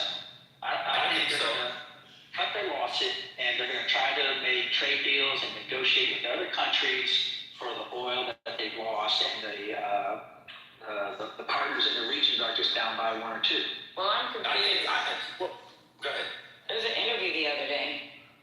During that interview, something as simple as Intel was told to NBC that that's what they're receiving from China. Intel from China, Intel from Russia. You don't think that's more than enough? Yeah, well, sure. Okay, so it's already been admitted that they're sharing intelligence with freaking Iran. Sure. So that's not deadly to U.S. forces? It could be. Yeah, I mean, if that's a war. So, yeah. If they're engaging in their fighting in a hot war, then yeah. So that was the point. It's not making any sense. Because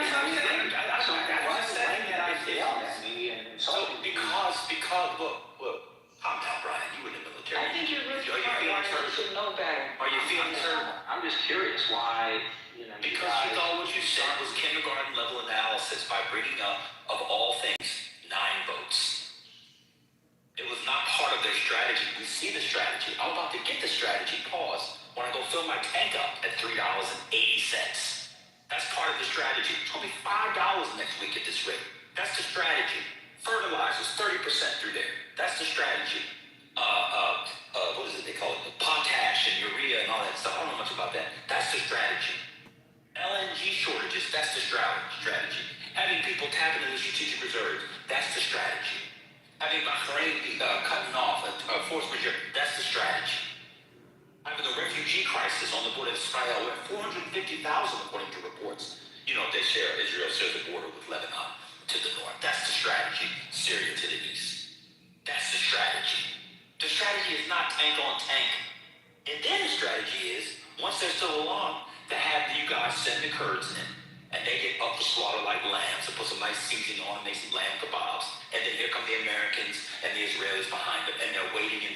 shit, just waiting to snipe off. That's the strategy. What strategy changed, man? It changed. The Ukrainians. That's always been the strategy. By the way, Omar, to your point, and now we have to ask Ukraine for help. I don't think Trump's going to pursue boots on the ground. Of course you don't. You also told me he wasn't going to bomb them like this. You said he wouldn't start any new wars. You also said I mean, I wouldn't say you were always against the terrorists. To be fair to you, I mean, people say, I just said, to be fair to you, you didn't say that. No, not the terrorists, the boots on the ground, the bombing thing. No, you said Trump doesn't start new wars. That's exactly what you said. I didn't say that. You said he started this one. You were arguing with. No, this is back when we were arguing about the election stuff. But I don't care about it. It doesn't matter. My point is that those are the strategies. The strategies were never to be like, oh, we're going to win this war, and I told you, we're going to march into, the mullahs are going to march into Jerusalem, and then we're going to install Mamdani as president and change the U.S. Constitution. That was never the strategy. The strategy is we're going down. We're taking you with us. We're not around, baby. But gas is $8 a gallon in your town. That's strategy. It's working. It's a mess. Do you know we're sending fads from South Korea? South Korea, and Did y'all hear about that? they made South Korea buy their bag. I'm not a military strategist, Daniel. I just read about it online. You can come up and talk. I love people always want to talk about me in the chat. I didn't even say, I'm not a military strategist. I just read about it and I see it. They're sending dads from South Korea. Now they get there pretty quick.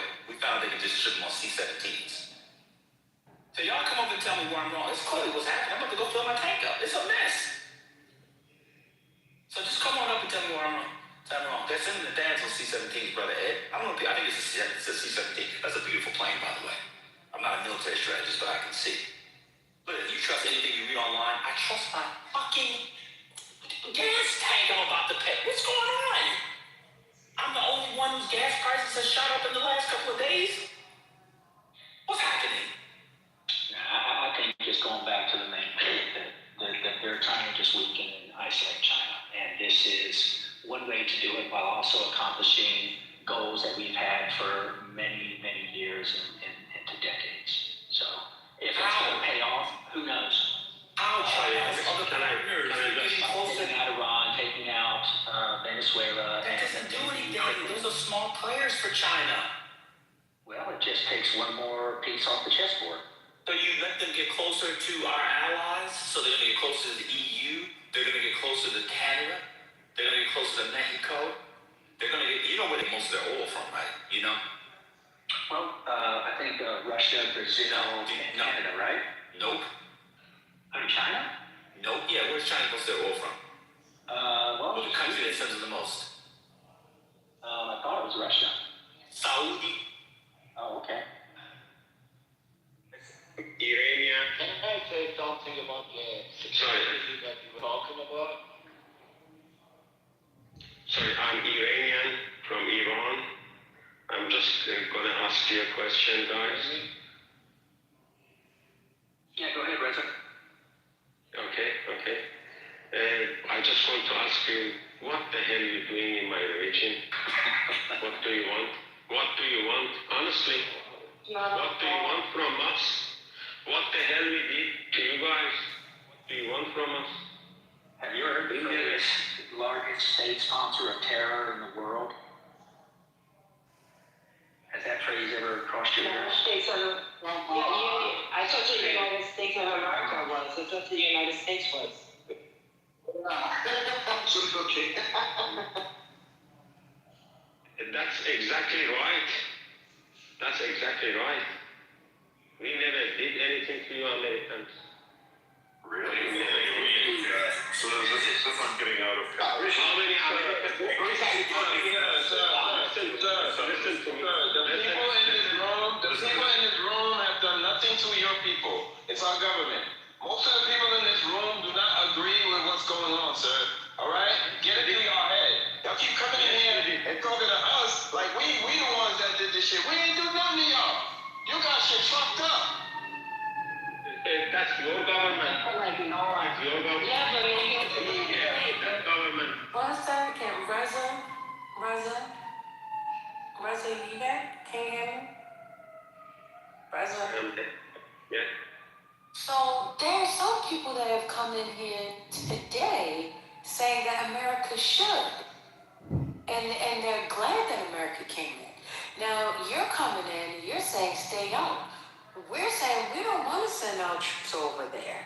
So, like, you know, I know you just got here, but what do you say to the people who are happy that America came over because they felt as though the regime was too hard on the people and they were tired of it?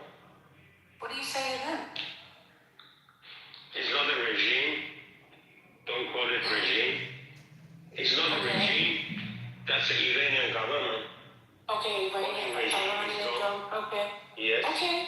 Yeah. All right. Yeah. Well, I mean, so you understand my point, but my question is still the same. Yeah. What was your question? Okay.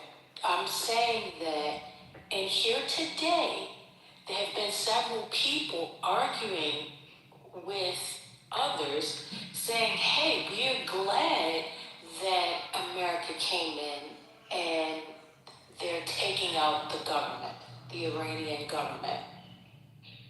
I said, what do you, those people? Who are they? Who are they? Who are they? So when they attack, when they call it, listen, when Taliban attack America or whoever attack Wait, don't move from my point. Listen to what I'm saying. Here on the stage, I'm not sure they're still here or if they're still in the audience. If you are, please come up. But there have been matter of fact, her name was Rose. Rose was one of them. I remember her name. Rose here.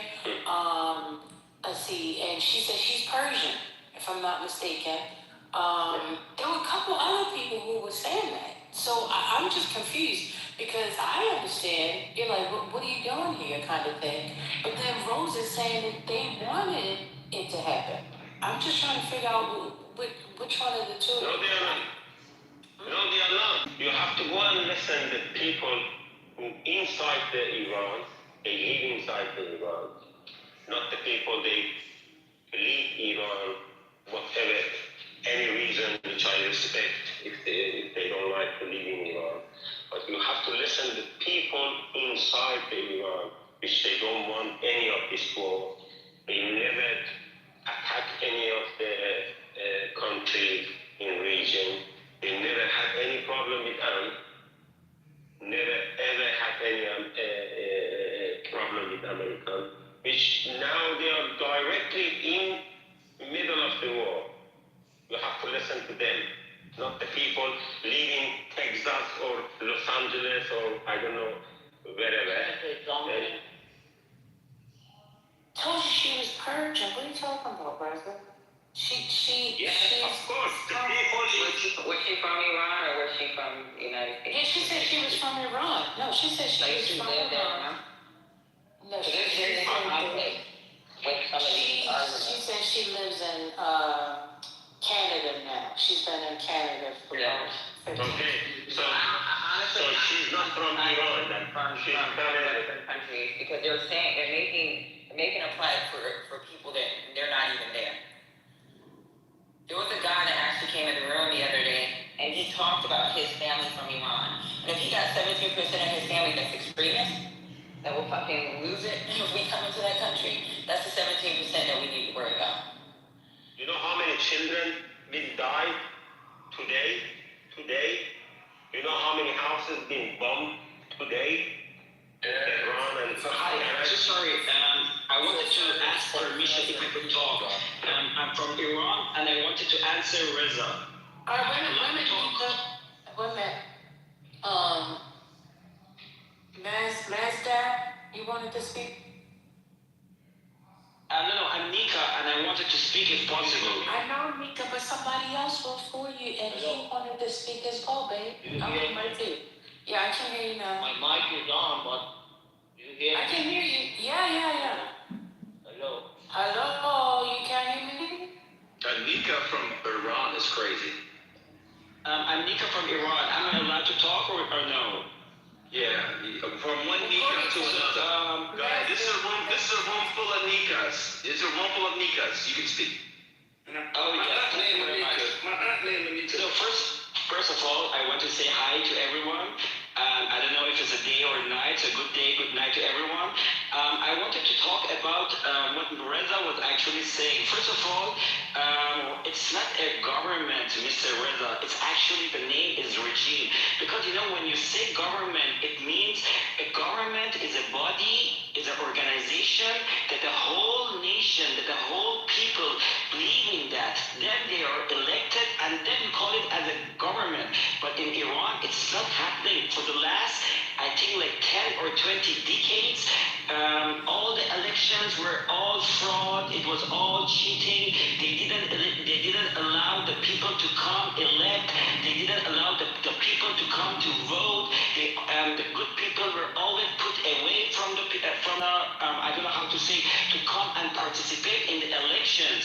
So you cannot call the Iranian regime, which is right now in Iran, as a government. Because, for example, when Raisi became the president of Iran, how can you call that as a government? Who elected Raisi as to be the president of the country? No one elected, no one voted. He just brought up, or like Ahmadinejad.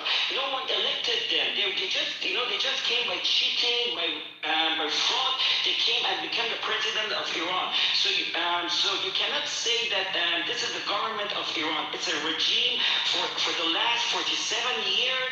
It's been, punishing the Iranian people, killing, raping, stealing the money, the oil money, and everything. Now, who am I? I am an Iranian. I live in Netherlands right now, but I also live in Iran. Every month, every single month, I buy ticket. I go to Iran. I see my family, my girlfriend for a week. Out of 4 weeks of a month, 1 week I'm in Iran, and 3 weeks I live in Netherlands. So I actually can completely understand how the people of Iran feel. The people of Iran, they all right now, they love USA. Right now, they love Israel, and they hate the regime. They hate the mullah. I don't want to be an extremist from this way. So I won't say 100%, but I can easily say, Mr. Reza, 70%, 70 to 80%, they hate mullahs. They hate Islam. They hate mullahs, and actually, the mullahs have done this thing to us. I used to be a Muslim. Once upon a time, I used to be a Muslim, but right now I hate Islam. Because what Islam did, it raped my people. It stole, Iran is a very, very rich country, 14 oil, 13 gas, or maybe vice versa. I don't remember it right now. But just look at what stage is its people living. Just today in the morning, I was talking to my mom. My mom was saying that, Jahangir, it's very, very hard to buy chicken even. It's very, very hard to buy 1 kg of chicken. All the people in Iran, they are having a very, very bad life. They are having a very, very bad life. So I don't know in which world Mr. Reza is living, but whatever you think, either you're a member of the government that you're in this room, or you cannot understand what the truth is. Because I'm not extremist. What I say is that the people should live in peace. Why aren't the people of Iran not allowed? If they don't want to put a scarf on their head, okay, it doesn't matter. Let them. If the lady wants to walk naked in the street, let the lady walk naked in the street. If you want to go to the hell or the paradise, or you want to 10 seconds. 10 seconds. Please. He could the same shit over. He cooking. They don't say the same thing. It's the same shit. This is his story. I ain't gonna take his story. We don't want to sit here more than 5 minutes. I'm just trying to storm. Here's the thing. All right, how about this? People that want to tell their stories, why don't you guys ask Patty for a politically correct guest pass? Right? Just a guest pass. You can open up a room, your own room, and just do your own room. We don't want to hear the same story over and over again. And I don't mean because we've heard from other people. He repeated himself 5 times. I get it. We get it. I get it. We get it. Listen to you like American. I think you stepping very wrong country.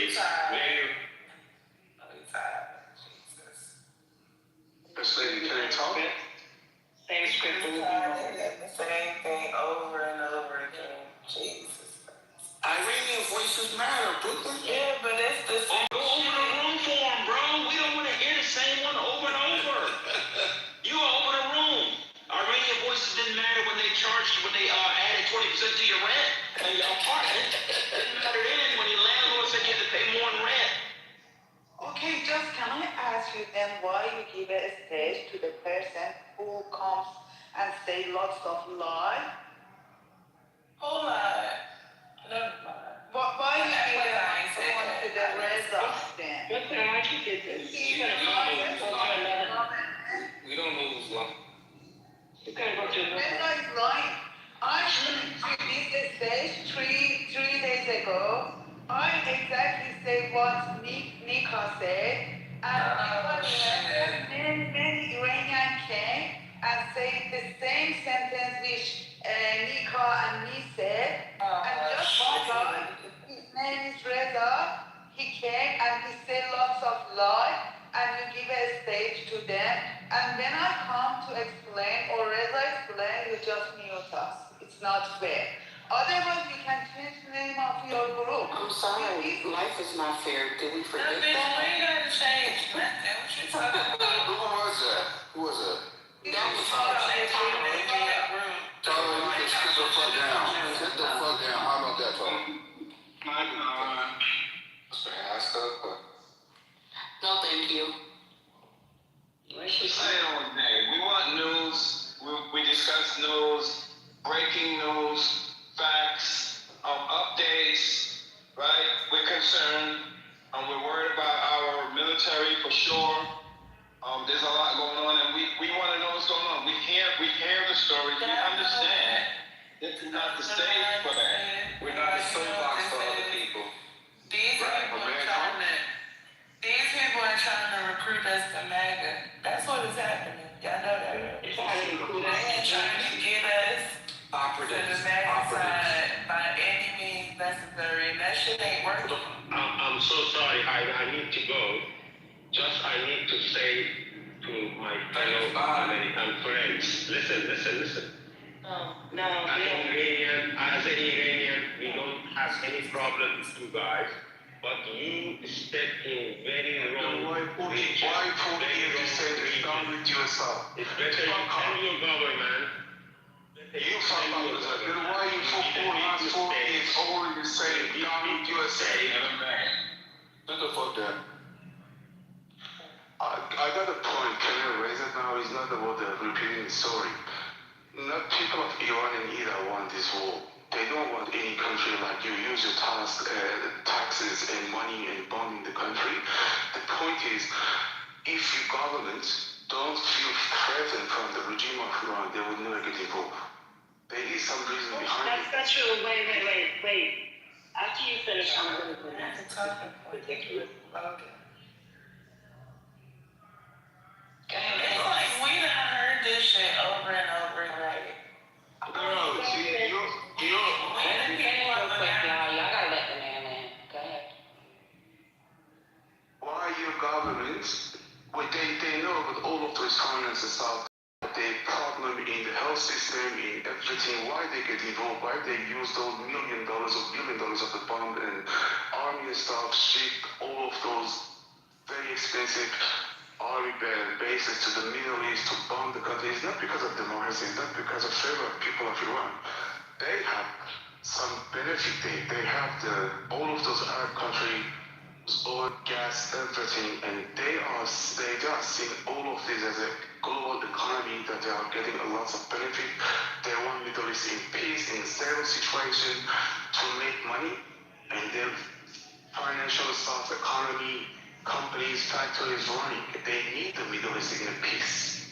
One of the leader of the army in America, they mentioned we are not fighting for democracy, and it's true. They are fighting, they are getting down this regime in favor of America. They see it in this way.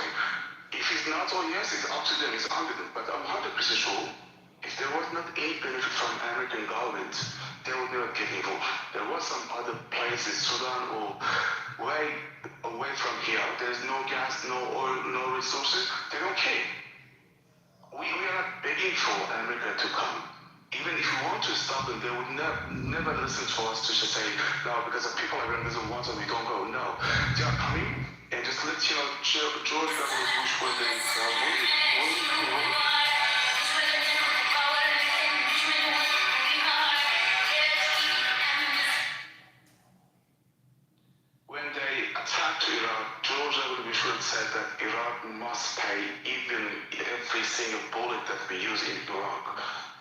sure after this, if they successfully manage to change the regime, they would invoice everything in a proper way in the benefit of American people to the Iran by using the oil, gas, and everything to pay them back, pay American. All of this, you see, would be paid back by Iran. And they know at this stage, they are 100% sure they can take over the government. They put some people that listen to the world, listen to the America, and then, as I think from a few days ago, he mentioned that later, like Venezuela, what they did now, they are increasing the production of the oil. The people of Venezuela are getting benefit, and the Americans are getting benefit as well. There's no doubt for me, if there was not any benefit for American government and American people, they would never get involved in this war. I'm sorry for happening this. First of all, I'm sorry for people of my country.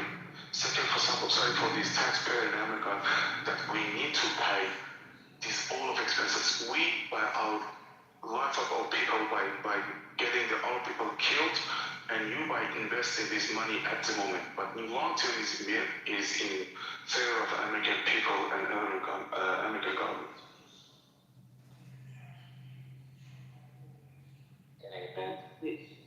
How does it favor us in a lot? Right, that's the question. Look at the Iraq now. Who is controlling the oil and gas? Who is running all of the companies in Iraq right now? Who is taking the benefits? Of course, first of all, people of Iraq, and then the government of the America are invoicing everything that they did in the war with Saddam Hussein. That's my. What we did to Iraq was wrong. Do you not understand that? We also lost a lot of American soldiers. There were no weapons of mass destruction. What we did was immoral. What do you not understand about that? 100% agree with you. That's why I said I'm sorry for people of my country and people of your country that we have this destruction. 100% agree with you. You're not sorry. You're not sorry. I'm sorry. I'm sorry. I'm sorry for that. What should I do? What could I do? There's nothing that I can do. What we could do, protesting by ourselves, coming to a street 2-3 months ago, to get the regime down, is our part. We never beg you to come. We already begged you. Wait, no, you begged us. I've been on Clubhouse long enough. I've seen a lot of these Iranian, and you kept on begging. Bibi Netanyahu kept on calling Trump every day. Not that Trump didn't have any, like he cared about Iran, but you know what I'm saying. And the Saudi prince kept on calling Trump all the time. So you guys kept on begging. You want the United States to go there. You want the waiting to listen to us. Do you believe that American government are just listening to people of Iraq, or about the what? Like one of the leader of military of America said that we are not fighting for democracy. They officially mentioned this. They are not there for our democracy. They are not there for protecting the people. Thanks for that they're doing it. I don't know even if they can take away the regime. But they officially mentioned that we are not there for democracy. Then why say if 80 million people in Iran beg and go cry to Trump, say please come, they would never listen. They listen to the consultant, they listen to the finance reports and everything. It's terrible that. But why are you only talking? Why are you only talking? Wednesday, be honest with you, most of the people we've heard begging are Iranian. I'm sorry to tell you, the government of Iran, they never make any decision. They would never make any decision based on the opinion of people from Iran. They never do. When they care about the people, what they say from other countries. Even sometimes they don't listen to people of their own country. And then they are telling me that because the people from Iran just in social media, they are please come over, and they just try to say, okay, let's go. People are calling you. I'm going there to just help them. No, at all. Listen to official military services. Can I say something? I'm not saying that. I'm very aware that the United States in Iran for other things, not for democracy. The United States doesn't do anything unless it benefits itself. I just don't understand why would you want the United States in there when the United States has a pattern of taking over ships and killing your people and killing people in it. Look what happened in Iran.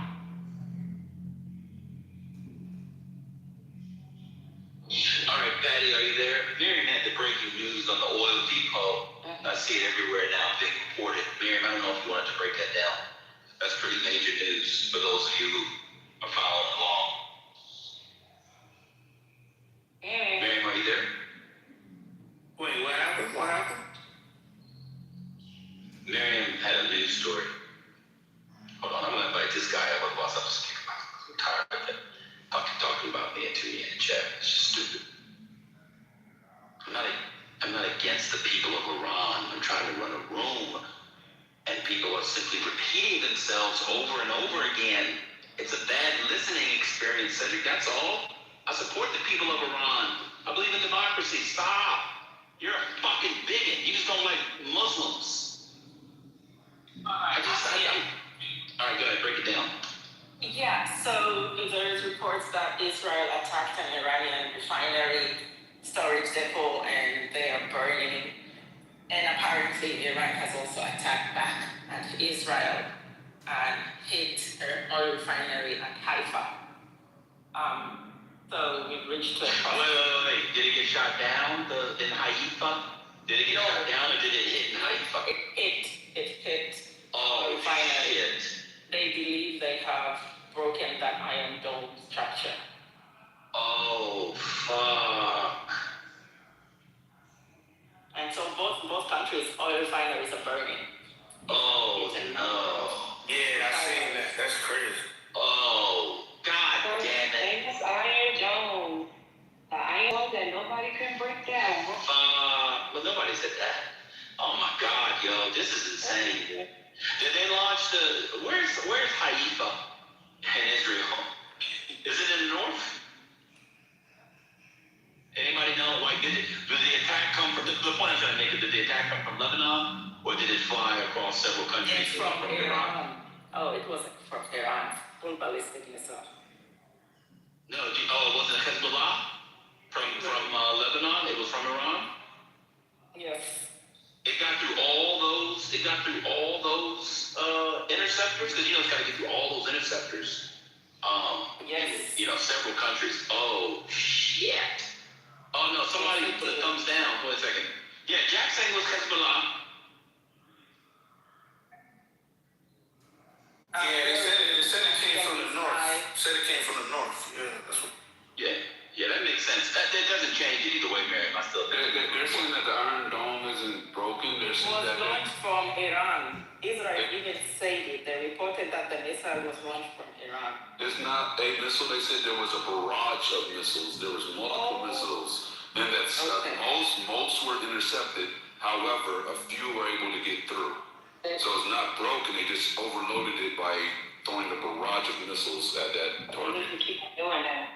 And they're also worried about them being low on interceptor missiles, right? Because every time the Iron Dome works via interceptor missiles, attacking the missile that's coming in, and they're starting to run low because they're just overloading them with that. So that's a potential problem to come up. But this wasn't that yet.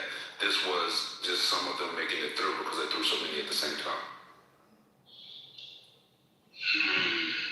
So it did it. So it knocked out. So a refinery. Brother Igor said it was in the north. In the east, not the west. I meant not the east. I meant so it's in the northwest. But y'all saying that missiles were shot, the barrage came from Iran. That's crazy. Wow. Dan, did you see the video of Iran's refinery blown up? It looks like hell. It's so fucking. No, they said it was a depot, not a refinery. They had a refinery too? Yeah, they had a refinery too. Yeah, over the last maybe hour and a half. Yeah. It's like burning right now, man. Yeah. Oh yeah, boy. Y'all better know that. Get your gas, get your beans. Y'all thought y'all was gonna take your sneaky link to Tulum. You ain't gonna be able to afford it for spring break. Y'all thought y'all was gonna get some of them college gals, them college boys, get your groove back, Stella style down in Tulum and Cancun. Y'all ain't going this year. This is a bitch. Oh, Mexico's been a no-go shit. You want to live. That's true. This is a bit in the depots now? Oh, boy. Just think a month ago, Dubai was one of the safest places on the planet, man. Just think about that. It was never safe. That's the gag. You're never safe in that region of the world. Ever. I'll never allow my family to go there as long as I live there.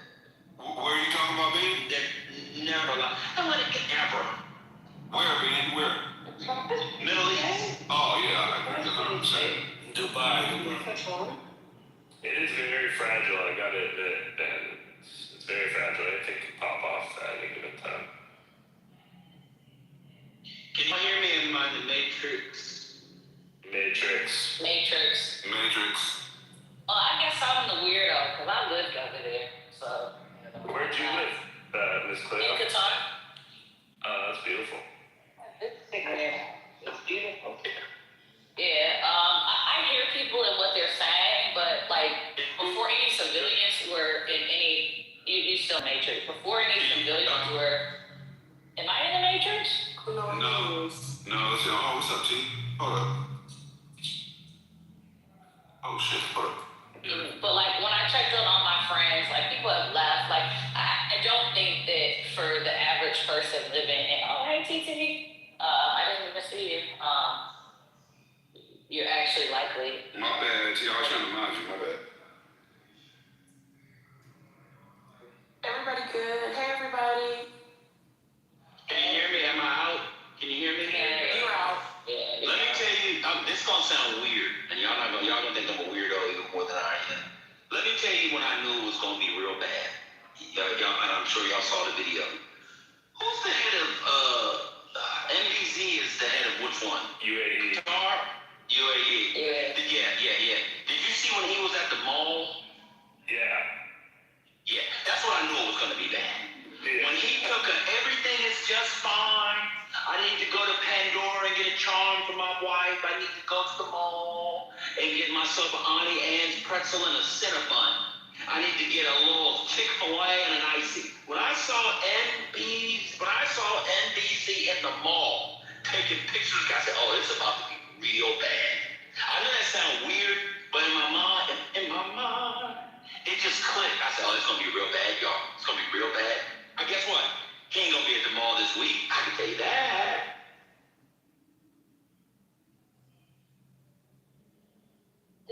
Gas prices.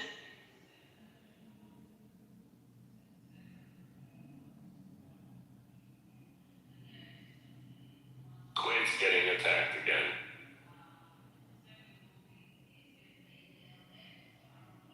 So see, the narrative will have to change. So if it's more than 8 tomorrow, based on Trent's logic, they wouldn't be running out. They would, in fact, be, I guess, getting more missiles. It's almost as if you can send 8 missiles and still not be running out. But it's a mess, y'all. But people asking me, it was But yeah, that was his logic. But for y'all, it was NBC. You can see the clips. If it was real, I mean, I don't know if it was from the war, but it went everywhere, so I assumed it was. NBC was in the mall. You know, he was surrounded by his homeboys. You know, he stopped at Chipotle. He got himself a burrito bowl. You know, he put the corn on it. A little lettuce, not too much cheese. He got the new carne asada. Half carne asada, half chicken. He did not get the carnitas. And I think you all know why he did not get the carnitas. That's the discussion. And he said put a little bit of sour cream and just a dab of the red sauce. And then when he left, I'm almost done, he left there. NBC had a $50 off for $200 spent coupon at the Gap. Now the problem with the Gap and UAE is that they understand one thing. Long white robes, but some say Gap on the back, some say Gap on the bottom. So he had to use that Gap money. They left the Gap, and where'd they go? They went to Claire's. They went to Claire's because one of their homeboys' daughters was going to get pierced, and so they went to Claire's to get some earrings in different colors. You see, and then watch this. After they left Claire's, they were leaving the mall, and a black man said, "Hey, yo, come here, man, come here, let me spray some of this on." And he bought some homemade perfume, cologne, and incense in the mall. That's when I knew it was going to happen. When he bought that Negro's incense, call them the Nikas of UAE, I said something's going to be wrong. Y'all keep playing around. Y'all listen to Trent. I can't with you. You are such an intellectual troll. It gets on my nerves. What? You didn't see NBC? You didn't see the pictures of NBC? I'm talking about the Gap only selling those. Shut up. Hold on. Hold on 1 second. I'm parking. The Gap does not just sell white robes. Get out of here. Huh? I said the Gap doesn't just sell white robes. Get out. It That's what I'm talking about. You are so. And here was the gag.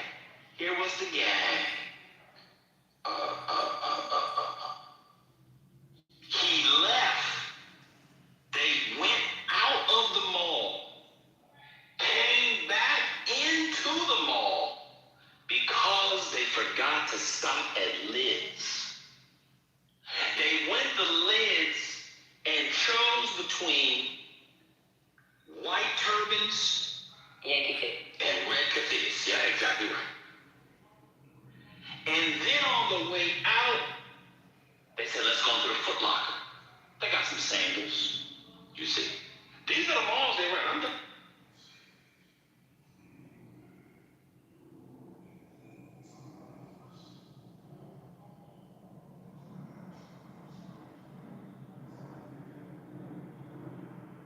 Yeah, it's crazy. You know they got their own private interests in those malls. When they do go, and their family goes.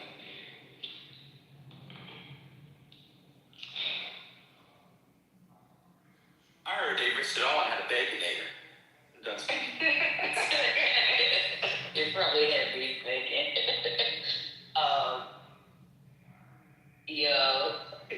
Y'all are hilarious. Love it.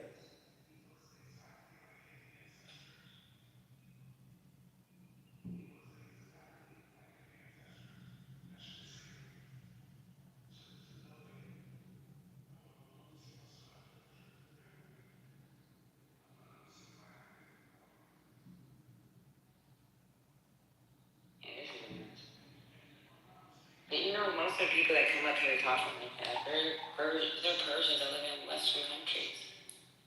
You rarely hear from anybody that actually lives in Iran. I'm from Iran.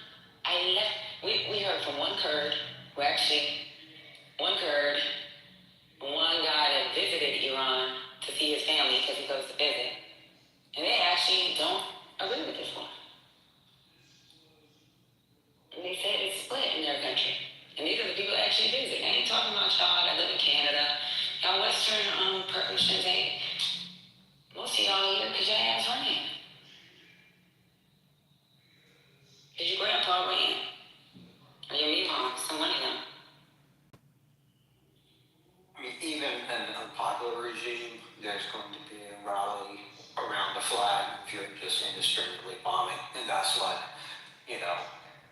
the thought that you're going to have a mass uprising when you're bombing kids' schools, that might have been faulty logic.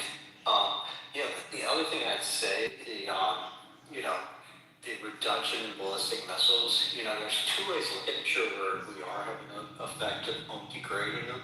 The other way to look at it is they're just using lower cost missiles to soak up our Patriot interceptors, and they're just conserving the ballistic missiles for later. So I don't know. It doesn't seem to be going well.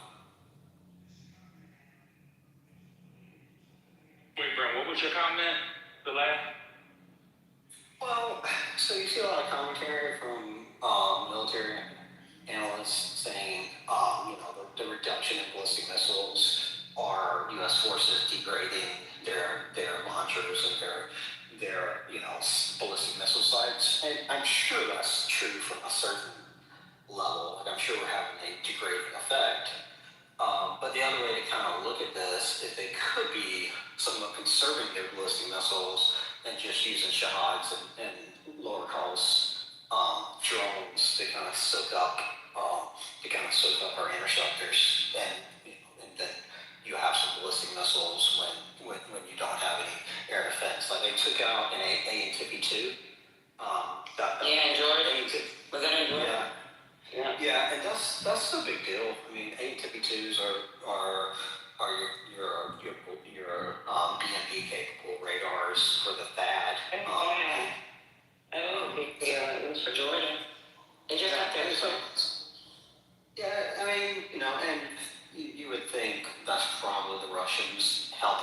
that's the first thing you take out is their radar. So you can't frankly shoot anything without radar. So I don't know. It seems to be a bit of a mess. So I read this. Oh, go ahead. You're in the Matrix. What you say? I think it's not a big deal that they took up the name. You're in the Matrix. Say it again. Why, I was asking Brett, why he thinks, why it's not a big deal that he thinks that that wasn't a big deal?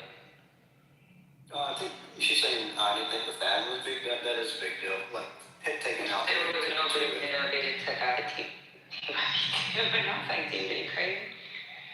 No, you must either I misspoke or you misunderstood me. Taking out the ATP2 is a big deal because that's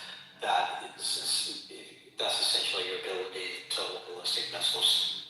So that's, and I was also saying kind of what you would target, like if they're receiving Russian intel, which a lot of reports saying that's the type of target Russians would enable you to target. That's just a big deal. Military operators don't really operate on those things. Even when we go to these countries, it's very few and far in between. You have like a couple. Like that MOS is so specific. Their TS clearance, the people that actually work on them are civilians, and they have a TS clearance. And even when we sell it to the country, we sell the troubleshooting too. So there's only so many people in the world that actually have access to those pads.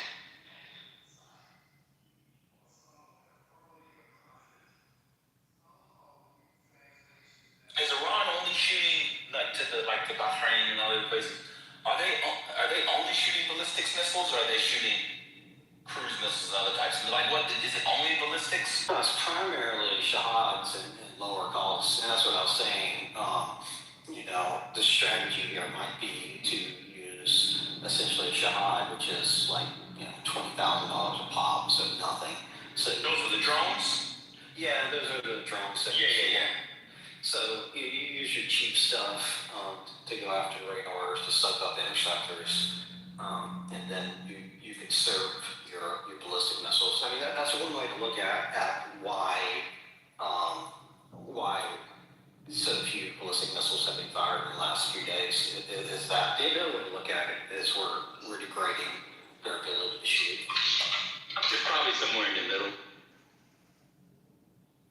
Yeah, I mean we are laying a lot of ordnance in Iran, so yes, we're definitely having a degrading effect.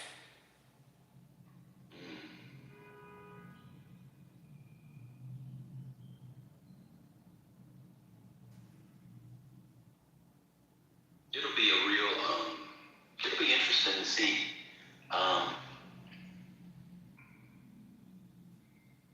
Yeah. I will say, if you keep this up,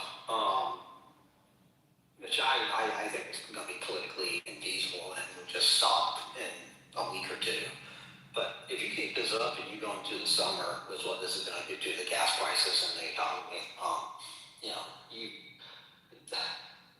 this midterm might be a pretty much an extinction event for the Republicans. Well, do you think that even if it ends in 2 weeks, it's such a mess that do you think that the prices won't fall back to where they were? They'll still say high, they just stop going, right? Like, what do you expect?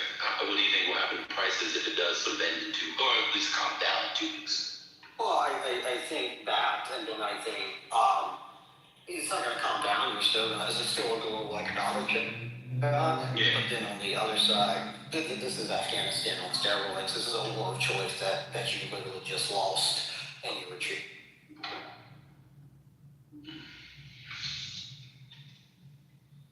Yeah, Trump's so degraded. I was just going to say the worst case is to keep it going, because if they keep this going, it's going to be a disaster.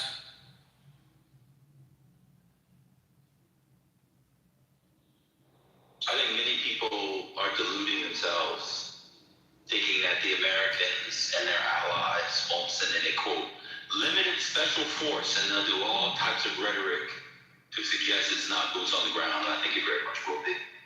Yeah, I mean, if you're going to be in long term, you gotta do that. There's no other way around it. Like, if you actually want to overthrow this regime, you might do it with resist O'Connor. Hey, Ben, guess what they got on Poly Market, right? They said, well, the U.S. have forces on the ground by December 1st on Poly Market. Poly Market says a 68% chance by December 1st. Oh my God. So Trump loses the midterms and says, fuck it.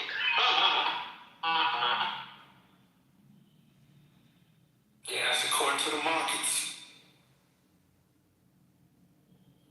Well, the other thing is they're not able to afford to, because you're not going to get a supplemental from Congress to actually fund this thing in any way.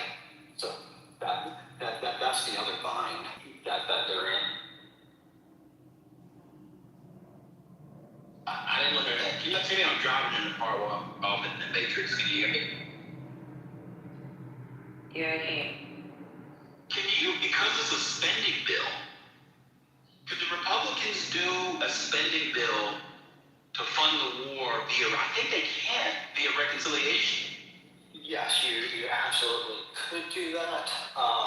And that's actually, but you got essentially one vote margin in the House, and they would want to put up a load of other stuff on it.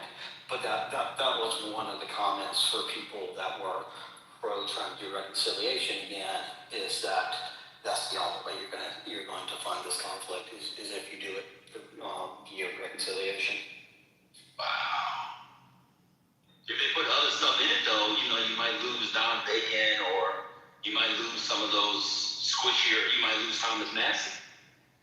I mean, you're going to Thomas Massey anyway. That's a call. Oh, you're saying the one vote includes Massey. Okay. Yeah. So Massey's gone. And Massey's not going to vote for the Iranian thing anyway. So, I don't know. I mean, I don't think reconciliation is happening this year either. The only real viable path forward to a supplemental is do something that Democrats would get on board in, and that's going to be really hard. You know what they can do? Restore the Medicaid cuts. Democrats, they put the Medicaid cuts back in, and the Obamacare subsidies. Oh shit! They might go for that. Who knows?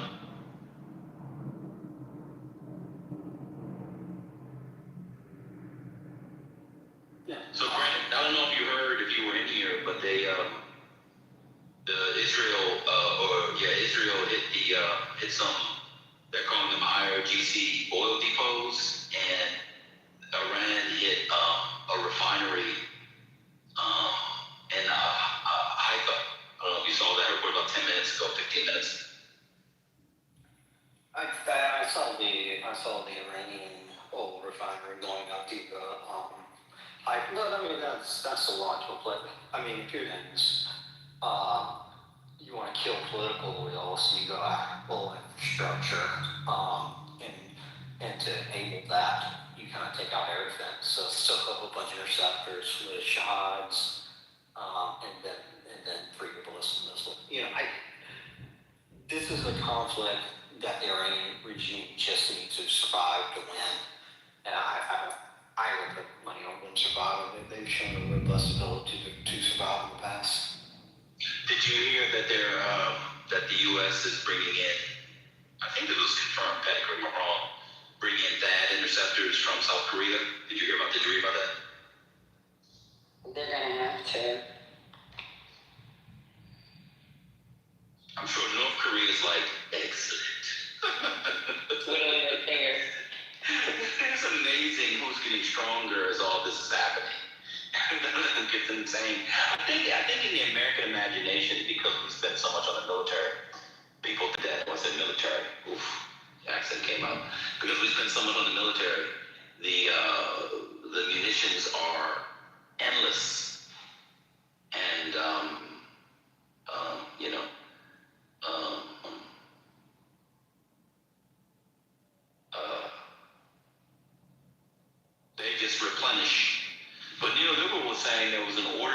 that system. Who makes it that? Raytheon? I forgot who makes it that system. But they were saying an order came in and it said it won't be done until 2030.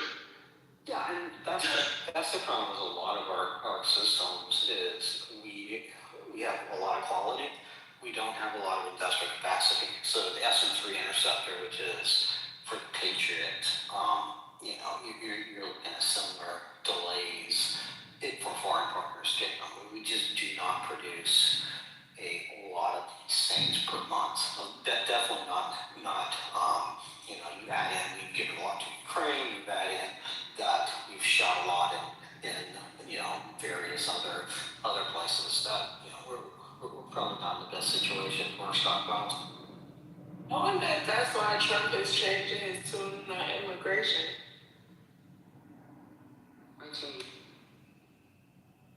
Since they don't produce a lot of, he said they don't produce a lot of weaponry, I guess. We might need them to produce.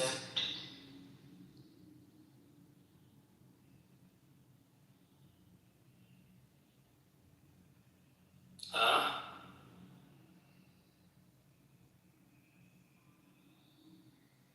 think I'm gonna be saving myself off from something that should be possibly matter from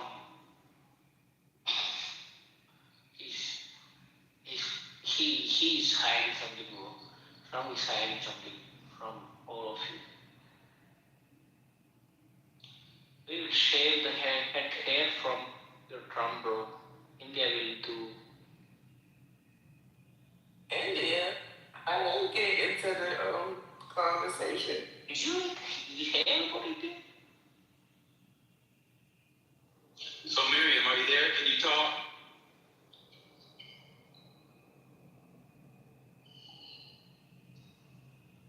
Miriam, can you talk or are you getting ready for your Tinder date?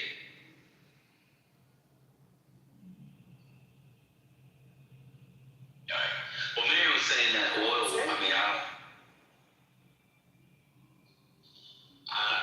I'm driving, so oil was flowing, in the streets of Peoria.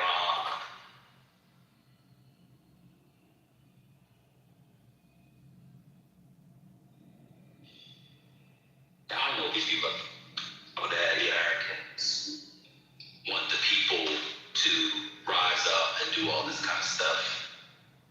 If you're blowing up oil depots and oil is flowing in Tehran, something's off. I'm not well versed enough to understand why they would do this. It just seems very, very strange to me. Maybe somebody can break it down. I don't know, Brandon, it just seems like if you want these people to rise up against the government, blowing up the oil depots and have oil flow in the streets of Tehran, which I believe is a city of is it 10 million, 15 million people? It's a lot. I know it's maybe 15 to 20. I know it's quite big. I can't look because I'm driving, but I know it's maybe double Manhattan. Double New York City, quite big. I don't know. That's it. So we'll see. Well, that and that was nasty. It's quite big. Pause, my bad. Well, I mean, that and, as time drags on, like if there was going to be an uprising, you would have thought it would have been the first or second day of the conflict. Like there's initial bombs. But right now, the population is getting shattered and constantly bombed.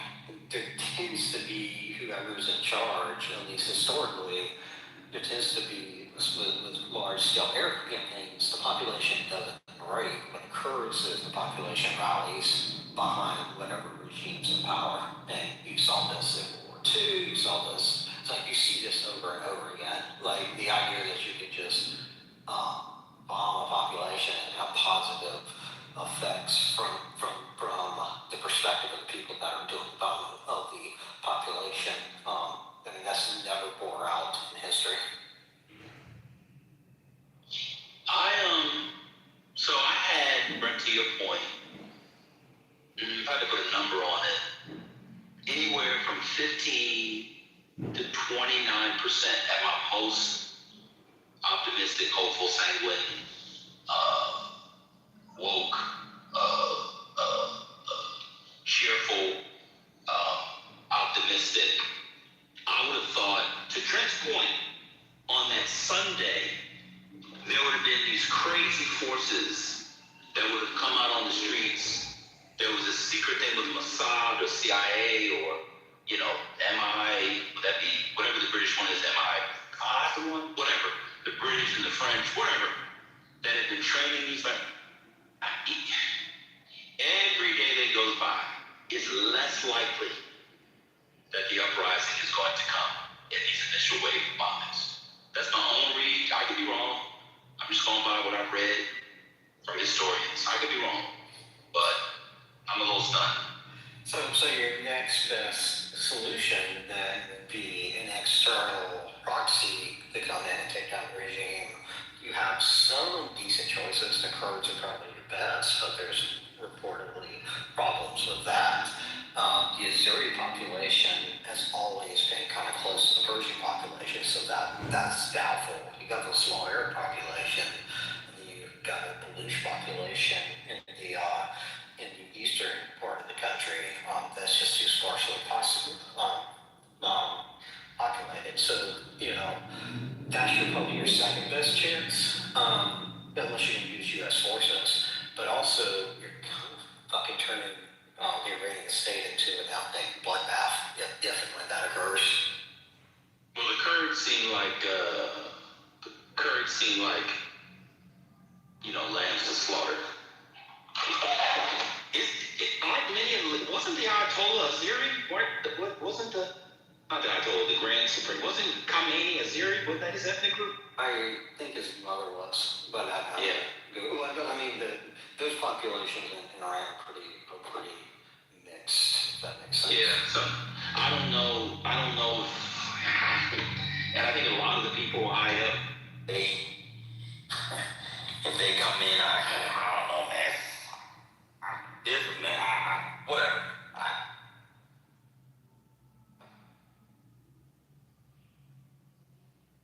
It is a mess. I'm gonna give you that. Man, I just got the Trader Joe's. Truffle and mushroom flatbread. I'm doing last meals, brother.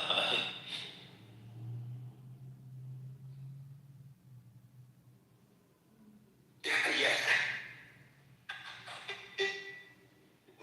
$2 is food. Just GRC in the Matrix.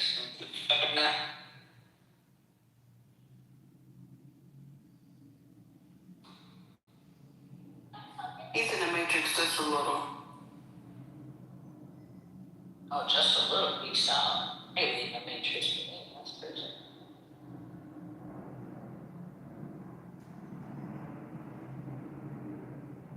So the question is where does this go now? I don't know. I don't think it goes anywhere positive.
I'm like, while we're waiting for him to come back from the Matrix, did anybody watch the press conference Donald Trump did on the Shield of the Americas?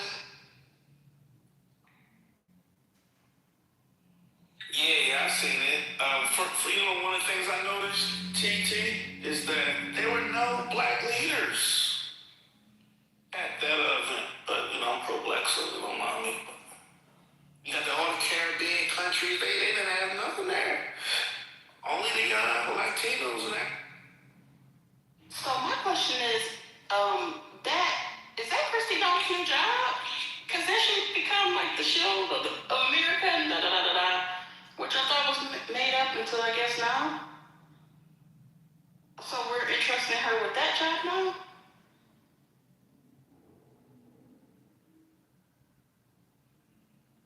And did you see that Trump said he's not there to learn y'all language? He said, I would not learn Spanish. Did you see that, T3? No, I didn't, but nothing surprises me.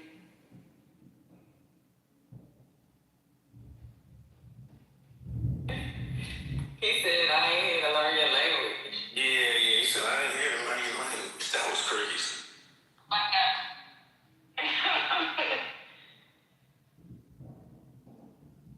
Let me see if I can find it.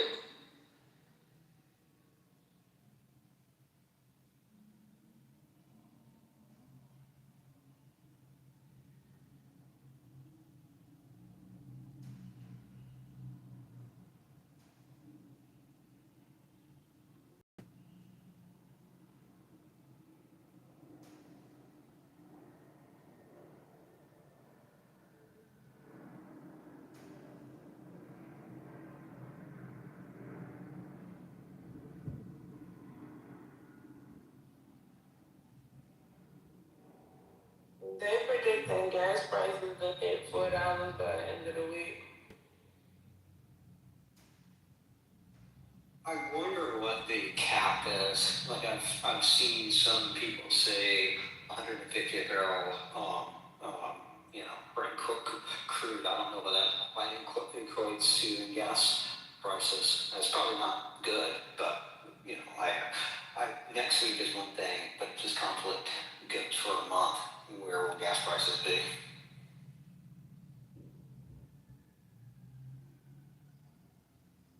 Yeah, I'm at 350. All the joyrides in the summertime. I'm at 350 Brooklyn over here in PA. 355. It's $3.49. Every day go up by 20 cents.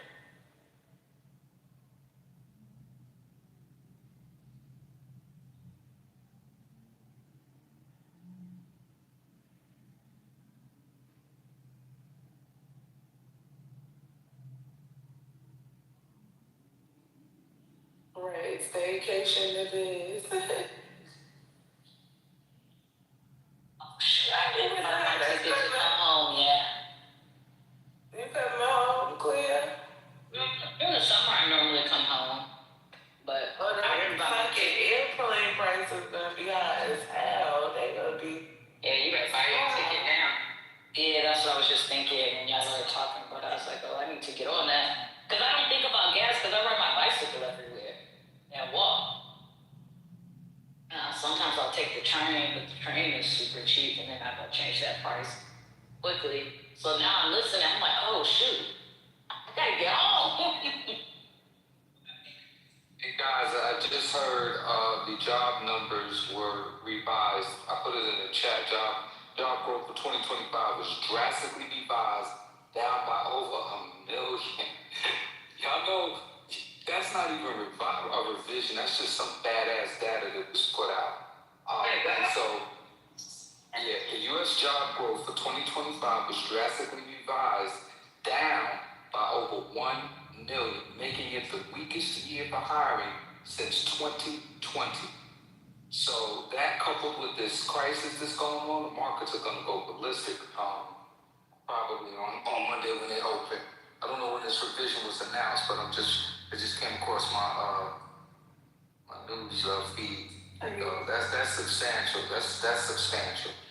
I mean, if you think about 1 million.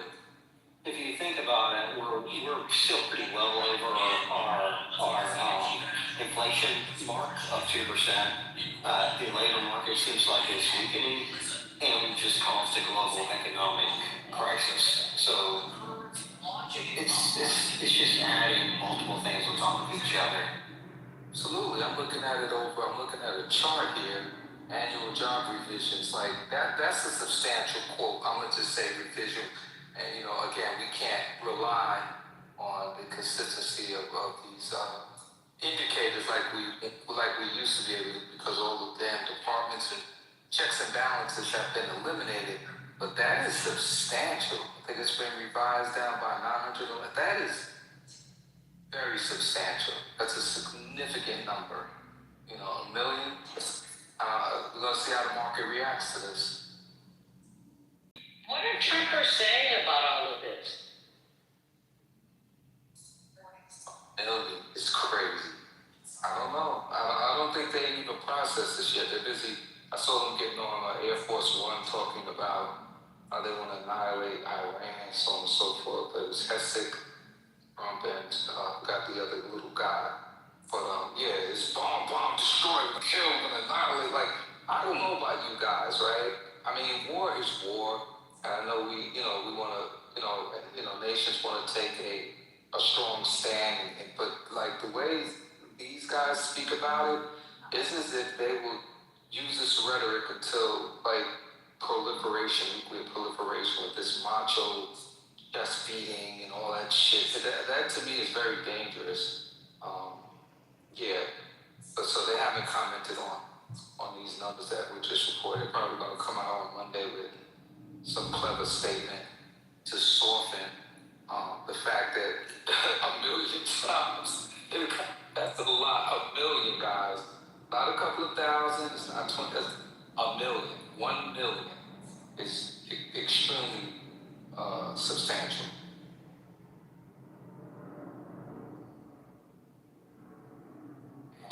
It'll be all right.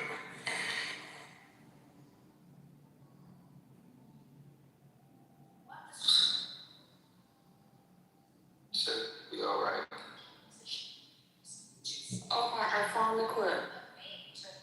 All right. Oh, okay, you found it? Okay. Work will stop scaring us right away. What about you? It'll be okay. Everything's okay. Nothing to see. You want to play the clip? Hold on, you want to play the clip? Okay, I'm in music mode, so give me 1 second to go back over. Okay. Countries at some point. Marco loves going to your countries. He's always at one of these countries. He likes your countries the best, okay? He's got a language advantage over me. Because I'm not learning a damn language. I don't have time. I was okay with languages, but I'm not going to spend time learning a language that much. I want to. Just give me a good interpreter. Interpreter, very important. And I know if somebody's good. I may not speak the language, but I know I had an interpreter recently that wasn't good. Talking to a very strong person from a different part of the world. When you go,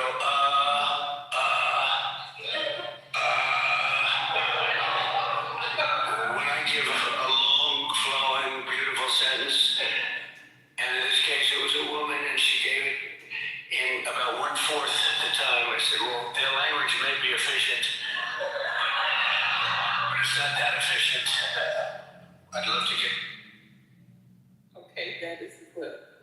The ignorance is crazy. You should probably try to clean up what you said. Right. You probably said something ignorant that doesn't translate well. How do I say this so I don't upset the other person I'm speaking with? And what confused me was when he said, even though he doesn't speak the language, he knows when the interpreter is not good. Like, sir, do you have the Apple AirPods with translation in your ear? Like, how do you know? Because you cut off a fourth of what he said. That's what he said. I'm with Trump for this one. Translate directly. I hate to make it nice translators to say what they said. Yeah, but he still don't know what she did. He said it.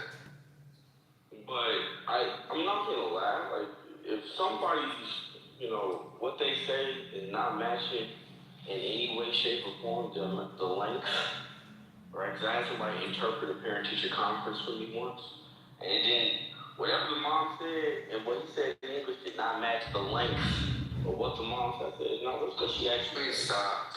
Please stop. Just listen. Please listen. Please stop. Please stop. Hey, Rambo, you know another language, Rambo?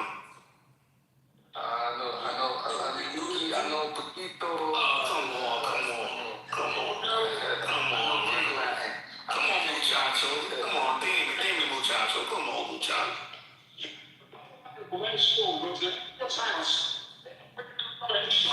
Was it normal letters from truant officers, normal letters from school, letters We got a hot mic.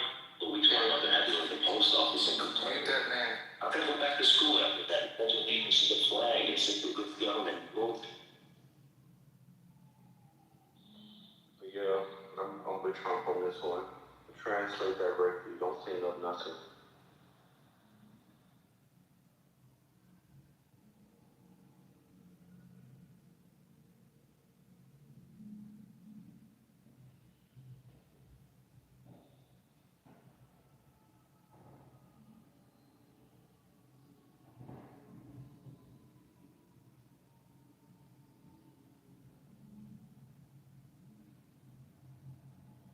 Like TT, why didn't you have like cause I seen that Trinidad there. Why didn't you have like Jamaica there, or even maybe Haiti or Bahamas?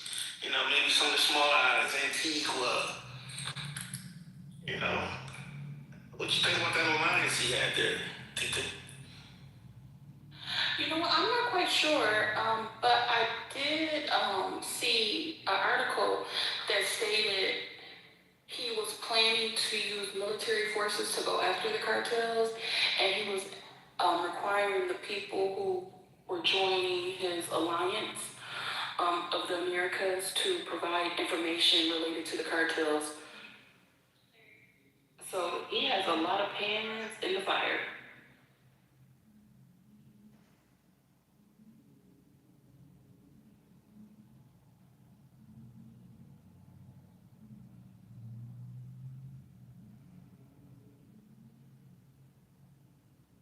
Yeah, that's crazy.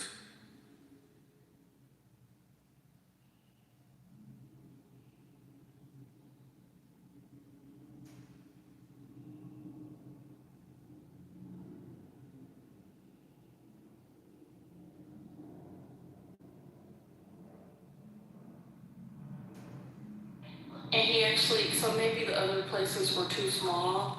The only way to defeat these enemies is by unleashing the power of our militaries, Trump said.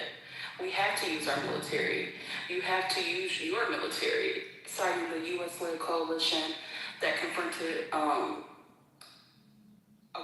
let me go down. You converted on Mencho. They had his funeral the other day. Apparently his daughter is also on the most wanted list.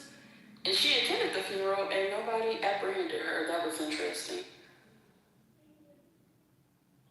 She run the business or is she a sicaria? You know, I'm not quite sure. I know that her mother actually went to prison for quite some time because she was actually a part of the business. She actually helped El Mencho gain his status through her. And I know they're looking for the son, so it's not surprising that the daughter would be involved if the mom, dad, and brother are all in the organization.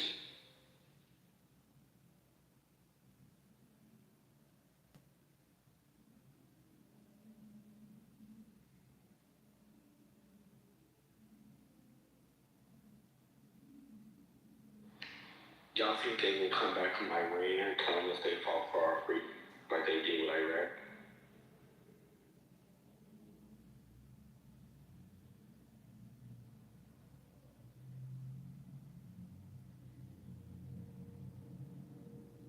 Huh?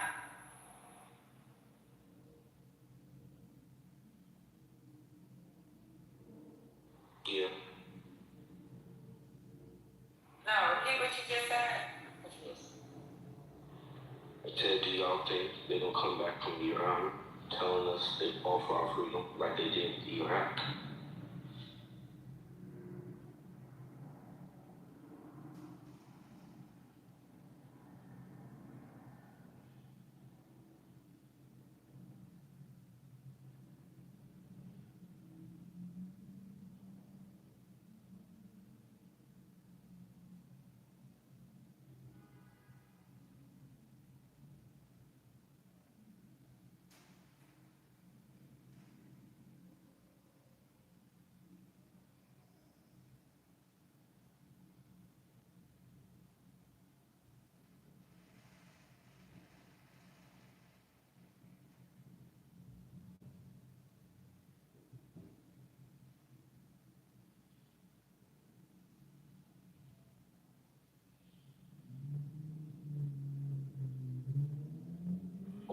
you ask that question? Curiosity.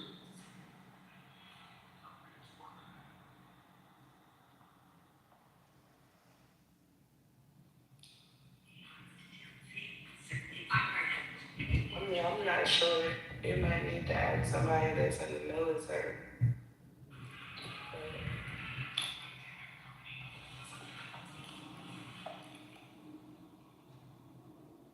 I don't even know what.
Hello, Debo.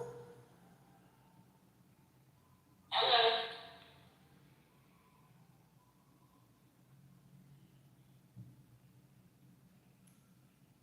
I got like a 30-minute break, Lord.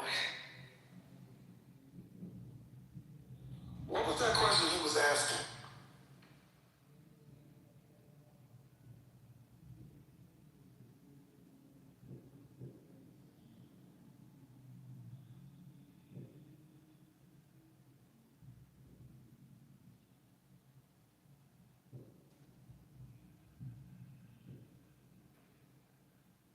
Where's the content?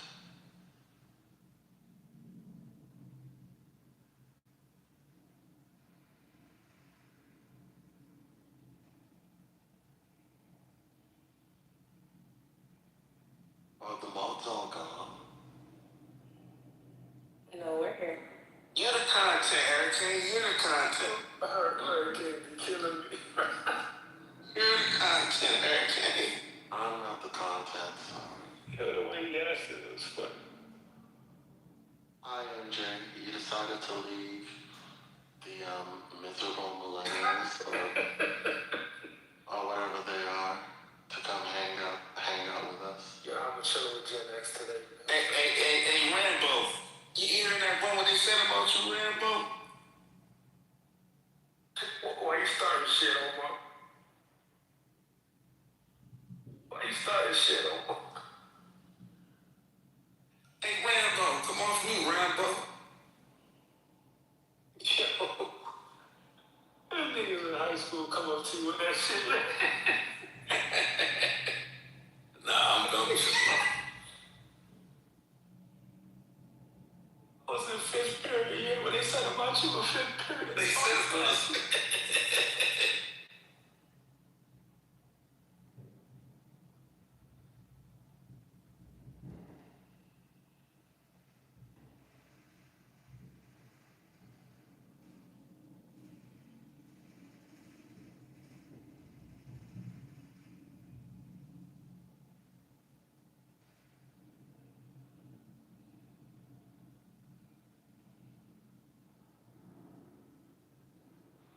Miss Cleo.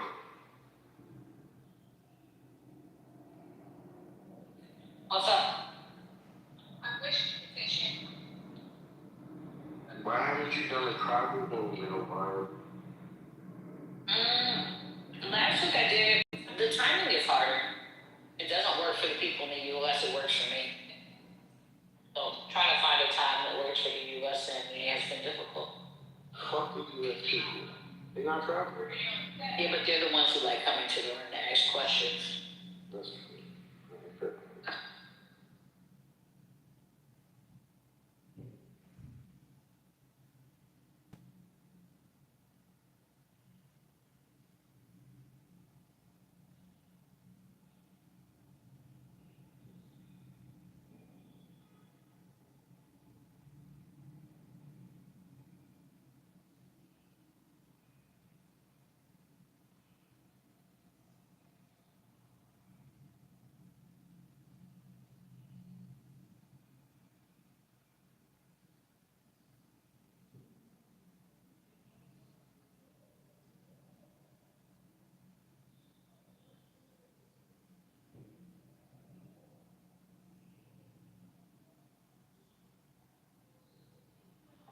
Y'all think Trump gonna lead in 2028?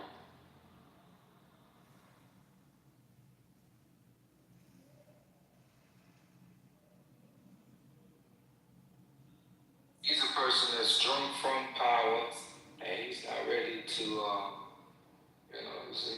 he's not ready to give up that high from power. Yeah. I'm concerned because he's governing like somebody that doesn't need to worry about winning elections, you know? Like, he's like cooking the Republican Party as if he doesn't have to worry about them ever winning again. Like, man, it's going like the gas prices go up, they go up. What y'all gonna do about it? That's a plan with gas prices with Americans. That's a motherfucker that's not worried about re-electability. So I don't think he's planning on losing.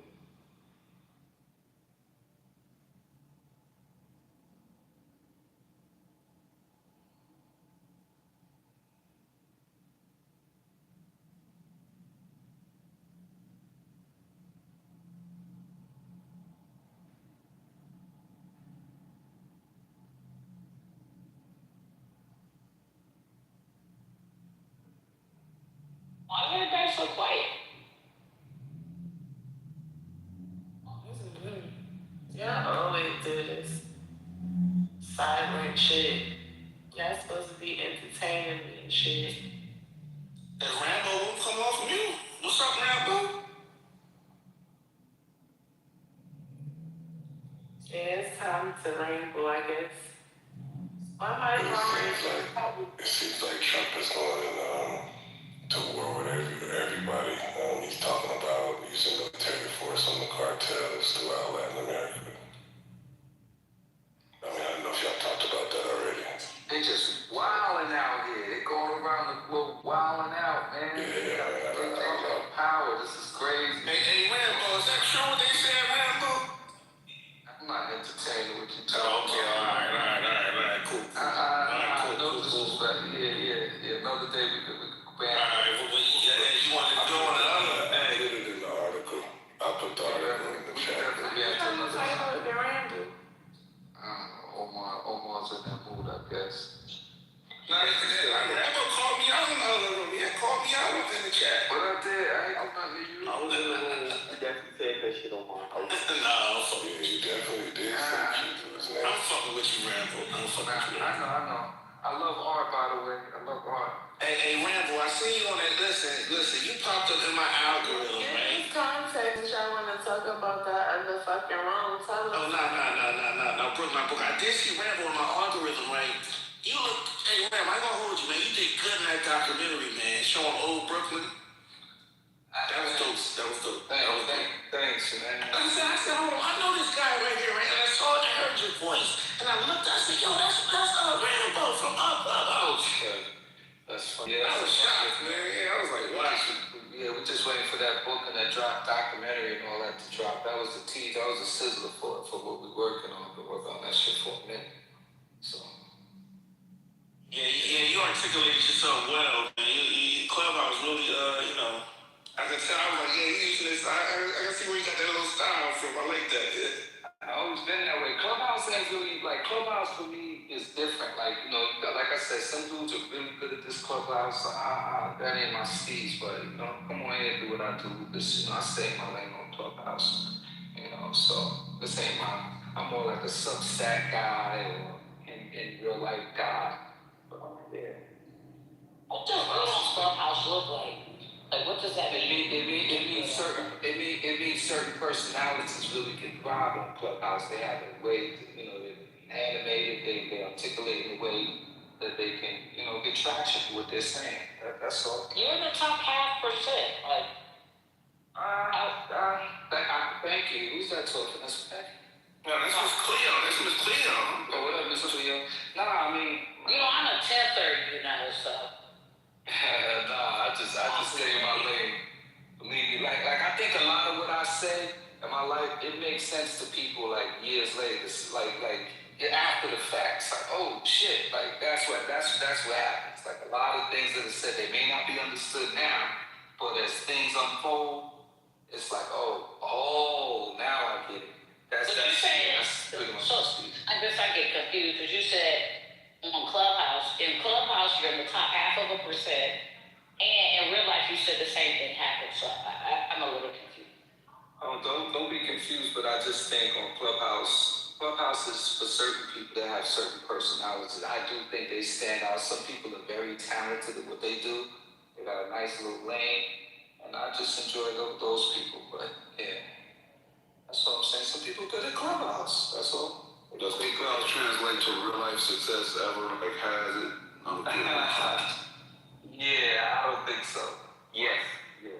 I've done some business. I've helped some people. I've definitely helped a lot of people. I'll say that. Definitely had some good impact on people. Like, we take it all around. I help people set up their portfolio, shit like that. You can do a little business, but I'm saying that's like being popular or successful on Clubhouse for the most part translated to somebody doing well off Clubhouse. Definitely not. Absolutely not. Yeah, absolutely not. I mean, it depends. Did you have success before you came on Clubhouse? I don't know. Maybe you gotta come up with a formula. I never loved my life on Clubhouse. So. The easiest formula I've seen is to kind of look at the digital, like everybody, this is social media, so if you are in the digital space, in social media or whatever it may be, YouTube, whatever format you use or form you use, like you're going to have some form of a digital footprint outside of Clubhouse that indicates whether you had an impact on. I agree. Being on Clubhouse. Wholeheartedly agree. Yeah, and some people good on YouTube, some people good on IG, some people on TikTok is annoying. Some people on TikTok. TikTok is a people rocking on TikTok. Like for me, I like Substack, IG. Facebook is like for people you grew up with, but I'm not trying to be. No, Facebook is bigger than that. I got a couple groups. No, it's for some people. I'm just saying. I'm about to say it depends on how you utilize it. That's a real good marketplace. There's a lot of people. Hey, Jimmy, can we agree that Clubhouse is like at the bottom tier? Oh, it's the bottom tier. Put it like this. With all my other platforms, I will never admit to any other of my platforms that I'm on Clubhouse. I would never cross market. Right. Like I would never bring my people from IG or from YouTube or from TikTok over to fucking Clubhouse. Are you fucking kidding me? If they say, I think I heard you on there, I like you. I'm like, nah, that's somebody that sound like me. Like, nah. That's why I literally changed my bio. He said, that shit my bio. My bio now says shut the fuck up and has a finger. Like, I don't want to tell people where the fuck, like, fuck. But Gemini, with all that being said, I think Clubhouse has us addicted though in a certain way. I think we're addicted. It's extremely addictive. I think it's addictive. Yeah, no question about it. I'm not pushing back on that. It's part of our day, I have a pretty productive life, right? There's something about Clubhouse it's like background music. It's always, but you can get on here and just engage with people immediately. Because sometimes when you're focused the way you're focused, it's pretty isolating. Like this is, I mean, I'm not lonely, but like when you're working on projects and dealing with shit, it can get pretty lonely because you gotta really focus and hone in on what you're doing. So it's a good backdrop. For me at least, for me. I look at it like, I look at Clubhouse like interactive talk radio. And a lot of people will get mad, like, well, you're on Clubhouse, but you're not taking my calls. So, like, for me, like with Clubhouse, I don't have to talk when I don't want to talk. I could just work, and then I can interject whenever I feel like. Whereas if you're on a phone call, y'all sit there for that moment without either one of y'all saying something, then that gets awkward, right? But on Clubhouse, there's going to be other voices, other thought patterns that are being interjected all the time. So for me, it's interactive talk radio where we semi-host, but a lot of times are the audience, if that makes sense. And some people I look forward to meeting in real life. Like right now, I'm not. Who would you want to meet, Rambo? Who would you want to meet? Who I vibe with? Shit. Probably. Let me see. Who I would really fuck with in real life? Quite a few people. Hey, Rambo, I ain't gonna lie. It's a couple people on Clubhouse. If I had my boxing gloves, we definitely gonna box it out. No, it's a couple. Listen, I would definitely bring my boxing gloves. If we met at a one-more event, I'm coming out the suit and whooping you. Gemini, I ain't so old. I'm a street guy. I don't do that, that whole, Nah, you gotta bring the Glenn Rambo. No, ain't nothing wrong with the boxing. Ain't nothing wrong with the boxing, Rambo. I'm Tuesdays and Thursdays regardless, so it might as well be somebody I don't like. I'm not a tough guy. No, but Rambo, you gotta bring the gloves out, bro. Oh, no, I used to do PAL, but what I'm saying is, I could swing these paws very well. So that's why, people, they see the nice side, they see a side of me that, it is what it is. But, in real life, let me see who I fuck with. I definitely would fuck with my manager. I would fuck with him. Band, of course. I would love to be at a lecture, some shit with band, certain circles. No. Listen, it ain't even personal. It ain't even personal. It's just certain things. I don't make it personal. Like when I see people have certain talent and gifts, I can respect that shit. Even though it may be annoying and all that, it's no hate. It's annoying, but I respect talent. Trust me, I respect talent. I ain't gonna front that sucker shit. It's probably fuck with Mimi. Let me see, Tiana. Tiana's a sweetheart. Yeah. Brooklyn ain't got no hands. You got no fucking hands. Couple people out box. Brooklyn don't got no hands. Brooklyn got my respect. That girl called her fat. Brooklyn got my respect. Let me see if I got hold on, Rambo. Let me see if I got somebody in the goo. Let me see if I got somebody in the goo out box. Let me see. I'm looking at the goo. Let's see if I got box in the goo. I'm saying, me Infinity, I want to knock his ass out. Ain't no lie. Like, I want to knock out me Infinity. Thug Bully, he gonna get his ass beat if he ever calls pass in real life. I'm definitely gonna beat him. 10-1 man Infinity gets knocked out by Gemini. I got odds on that. Hey, yo, low key, you know what I want to box? Money on that. You know what I want to box low key? Low key. I want to box Lonzo, man. Bring somebody King Lonzo. I want to box him, man. I want to fight Lonzo. I would straight box Lonzo, yeah. But then I also want to fight you too, so there's that. You know what, Brooklyn? I don't want to fight you, though. I was going to say, I support Gemini's moves. Beat your ass. So you're 10-1. Gemini's knocking man Infinity out. First round, second round, third round. I'm gonna put my points on Gemini. I don't think a lot of third round. He's not making it to a fucking third round. I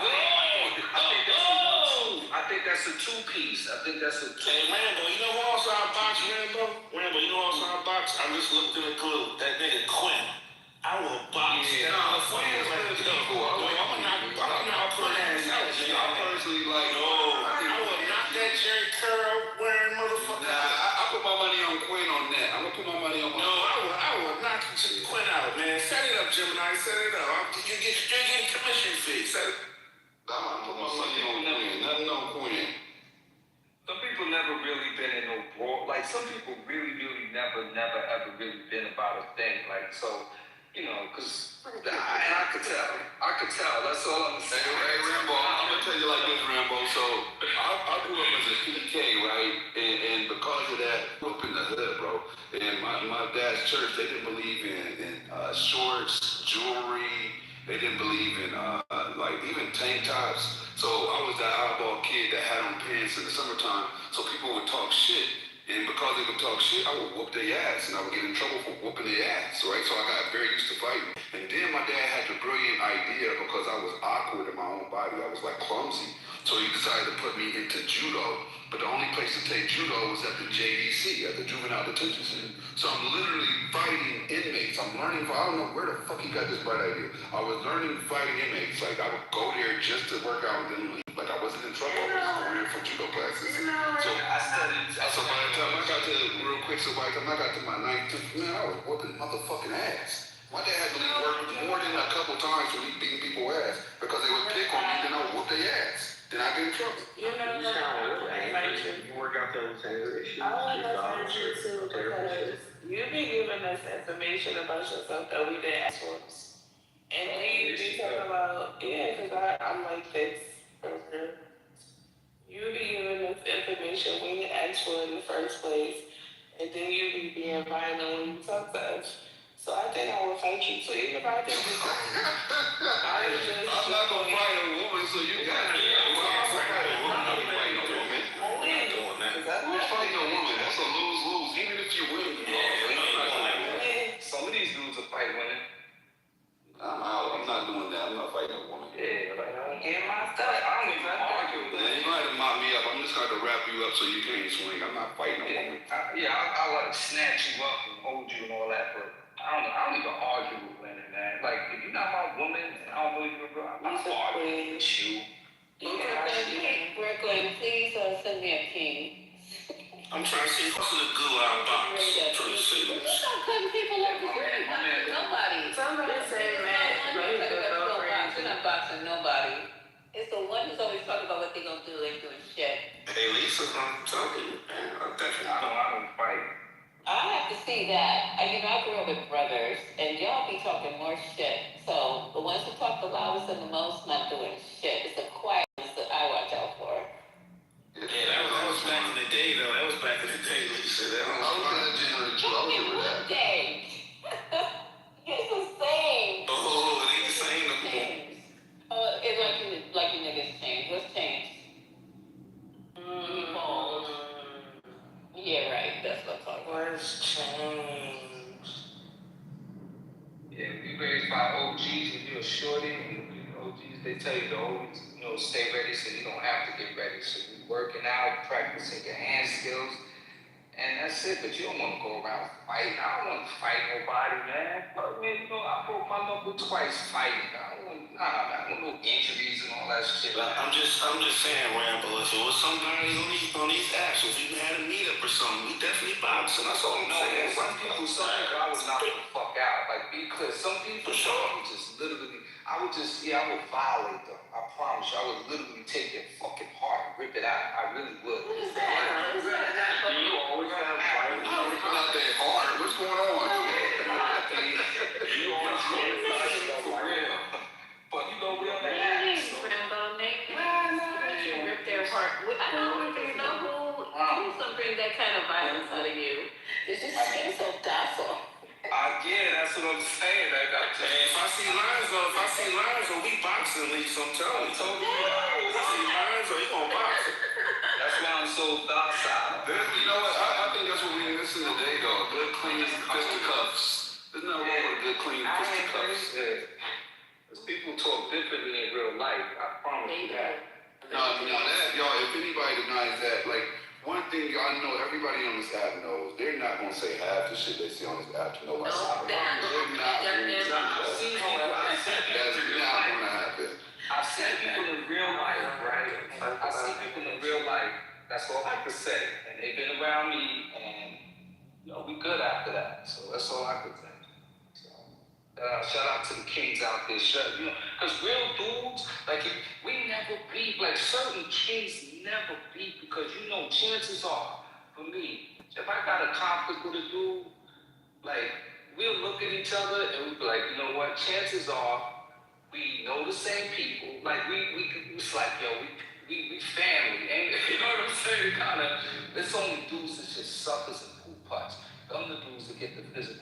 Them dudes. But like real dudes, yeah, man, you could look at each other and know what it is. You know, it's Hey, remember, who would you want to have a nice little cold beer with, Rambo? On the hat. I just said, well, I don't drink beer, just Guinness. Let me see. I don't know, a couple of dudes. I mean, I got young guys, I know who they are. Like, you know what I'm saying? A couple of dudes. I rock algebra. Algebra, that dude, that's a smart cat, man. Like, Yeah, I think Ben would be a nice vibe with a nice cold beer. I'll fuck with Ben. Ben got his ass out of here. Nah, get out of here. You know, Ben keeps taking every time somebody but it's just, it would be interesting. But I mean, I'm cool with some cats. You know, I got a lot of my bros on here. I fuck with, to be honest with you. I'll ride in your Uber. I'll let you give me a ride. Me would be a little mess. It would just be a mess. A fun mess, though. Trust me. Yeah, you probably trolling all night and all of that, so, but yeah. Honestly, I would never meet nobody on here. I don't know. Chances are I'll probably run into people on this app somewhere. There's some good people off the app, though. Yeah, some good people. I'll have a drink with Mimi. I don't care what she just said. I'll have a drink with Mimi. Yeah, I don't pay her no mind. Pay her no mind. Yep. Only thing you gotta do is don't ask her about no hair advice, unless you're a paying client. You don't want to hear that shit. That's like, yo. Oh man, some cool cats on here. All right, no topic, niggas. What else? We had to give some Brooklyn earned my respect when that girl called her fat and Brooklyn owned the shit out. She's like, yo, she flipped the whole shit on her. After that, I was like, I had to respect that. And Rambo, is it true that you're like 60 years old? no, I'm actually 75. Like, don't tell me about it. I'm actually 75. Nah, Rambo smooth though, man. Rambo smooth. Do y'all realize motherfuckers will talk shit about your age, yo, bro, man? I promise you this. I'm not talking shit. I just want to make sure you. Not you. Because I heard that you was older than all them old ass dudes in that room. I was like, dang, you older than them? I didn't know you were. I always thought you were young. I've always been a mature person since I was a kid, but I don't know, people get caught up in age for some reason, but like, yo, we could go on that back. We could do some things. We could go play, we could go get active and let's see what's up. So, and then on this app is the only, I didn't know that men like to say their age. Only on this app, people don't like to say their age. Because people put you in and shit like that, that's why. Yeah, they definitely put you on the box, Rambo. Yeah. Now, yeah, and every older dude ain't no OG. Like, be clear, like every, you know what I'm saying? Like, every OG, you're not that's a whole nother category. But do you guys think this war gonna affect the Olympics? That's a good question. Dang, you just got me ready to start thinking seriously. No. I didn't have to think like that. No, it's over there, we're over here. Something happened though. Somebody said that they weren't coming. I saw that like last week. She said there were Olympics in LA. That's coming down. Some people may protest America's aggression. But you know that FIFA coming first. Right, but somebody said FIFA's gonna be this year. I wonder how that's gonna work. But that's one of the teams I'm talking about. One of the soccer teams. I have to go back and figure out who it was. The World Cup's gonna be here, whatever the fuck that shit is, people. In Cali, though. It's gonna be all over the United States. I thought it was only centralized in Cali. It's all over. It's in multiple cities. And in Mexico. Actually, don't worry. I'm going to Mexico. And that's this year. When that shit started? Mother, are you good? You can look it up. Yeah, I was tripping off that. Oh, what's...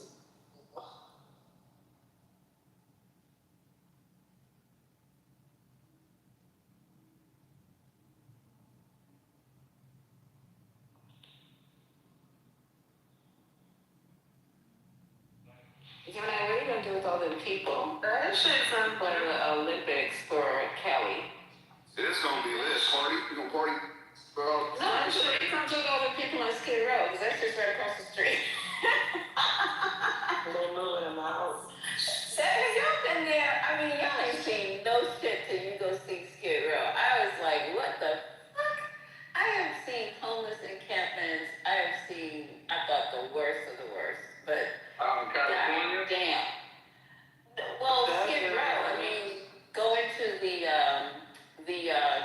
what do you call that district where you go and you buy clothes and stuff, whatever? I don't know. Garment district, yeah. New York? District. No, in California, it looks like a fucking war zone. It doesn't even look like you're in the United States of the Americas. I was like, what the fuck?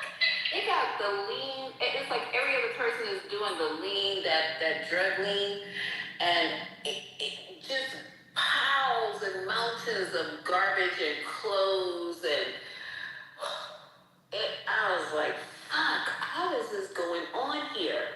How are they letting this shit happen? So, and then where they're gonna play is literally walking distance from that shit. So none of you clears, don't go down there and get lost. Because just 2 blocks over, you're gonna be in fucking hell. Just stay on the path, follow the fucking yellow brick road back to your hotel. You know what they're gonna do? They're gonna turn that shit into like they're gonna turn that shit into like an art installation. They're gonna clean it up because they got to it. Yeah, I was about to say, they gonna clean it up. They just started an initiative to clean up the homeless encampments here in Atlanta. And they started by Grady Hospital. It's like this real big one. The Bridge Hospitals. And they got till today to clear it out. They started clearing their ass out, cleaning up everything. They're gonna get rid of them people. They gonna need bulldozers. Y'all go on YouTube. They gonna use the bulldozer. They gonna clean it up. They gonna get the people out of there first. Cali ain't Atlanta. No, but the whole point, the concept gonna be the same though. Trust and believe. I think they're gonna turn that shit into an art installation. I would turn that shit into an art installation. With all that, no, but that's dangerous. People in there, yeah. I'll get creative because they ain't gonna be able to move all the people at once. And you gonna make them like a part of like an art scene, the homeless. Yeah. Shit. Shit, you just heard the way you support that shit down? Yeah, they could make some money from being interviewed and all that. Darkness. God, that's crazy. A man in feces, a man in pain. And some people gonna be taking that territory too.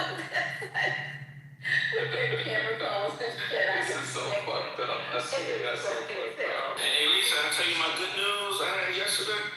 No, okay. What happened? My son got accepted to Drexel University. My high school senior. The business school? School of Engineering. Yeah, Drexel. Oh, congrats. Philadelphia, yeah. Look at you. Congratulations. I'm excited. Man, Yeah, I'm feeling good. Dad? Okay. It takes a village. So, wait a minute. We're almost ready to go down to the school, though. School starts in... Okay, so he's graduating this May, right? Yeah, he graduated this May. It's June. Yeah, June, actually. Yeah. Okay, so y'all gonna be on campus, the tour, and the tour. Oh, that's exciting. Yeah, I'm excited. Hey, listen, it felt like a weight was off my shoulder. I'm like, they didn't fill the application out right, because he did the application without me, right? Because I wouldn't be involved in everything, right? He's like, oh, you got it. Now, start letting go. So I was kind of proud of him. Yeah. Letting go. Yeah, I was proud of him. I did the same thing, filling out the applications and stuff, all involved and having them write and all that kind of shit like that, what was being presented, whatever. And as soon as school started and I went to call up there and discuss some shit, they're like, we can't talk to you. I said, what do you mean? Yeah, they can't talk to us, Lisa, Nah, you need to start letting go now because I lost my shit. I said, what are you talking about? You know, you're paying all this money, you're being that parent, you're being supportive. But you lose once they go into college, You can't call up there about shit. You gotta get permission from the person that you raised, that you're paying the tuition for, that you still, wiping their tears. And I was like, what the fuck is going on here? So yeah, get ready, start them down, pull back. Exactly. Pull back. Yo, it's interesting hearing Omar in that in parent mode. This is very interesting. Yeah, man, but I'm pretty private on that. Like, I mean, I don't really like talk about a lot, but yeah. But yeah, I see what you're saying. It's all good. Nigga, please, okay? Just please. Okay, what you got going on? He talking about he don't really be private on the app, but he done said his son graduated and going to Drexel about 20 times. No, how do you about that? No, how do you about that? Yeah. It did with a lie. It's ridiculous. No, but I'm pretty private on that. You are far from the furthest from private. I don't share it. If you think about it, I really don't share it. I do talk Brooklyn, but I don't share it. A lot of your own business. That's Brooklyn. I don't share a lot of my personal life, bro. I think I talk that pretty a lot of your business. You are not private. I think it's not no private. Brooklyn's something else. If you were private, then I don't know. I'm the fucking CIA out this bitch. That's what the fuck I am. Cause y'all niggas talk a lot. So all y'all doing business. That's crazy. But wait, what are you talking about, Roger? Omar never dated Monica. Hey,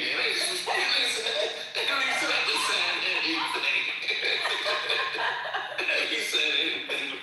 Thank you. The chat piece is going chatting. Oh my god, it's too funny. But yeah, I was like second, because he did the essay by himself. I was second guessing. I was like, I don't think this is, you should do this. He's like, nah, damn cool, I got this. He only applied one. Nah, he applied for Penn State, Temple. Okay, all right. We just did. Was that his first choice? Drexel was like his first one or two. Yeah, one of his top choices. Congratulations for getting your top choice off. Congratulations.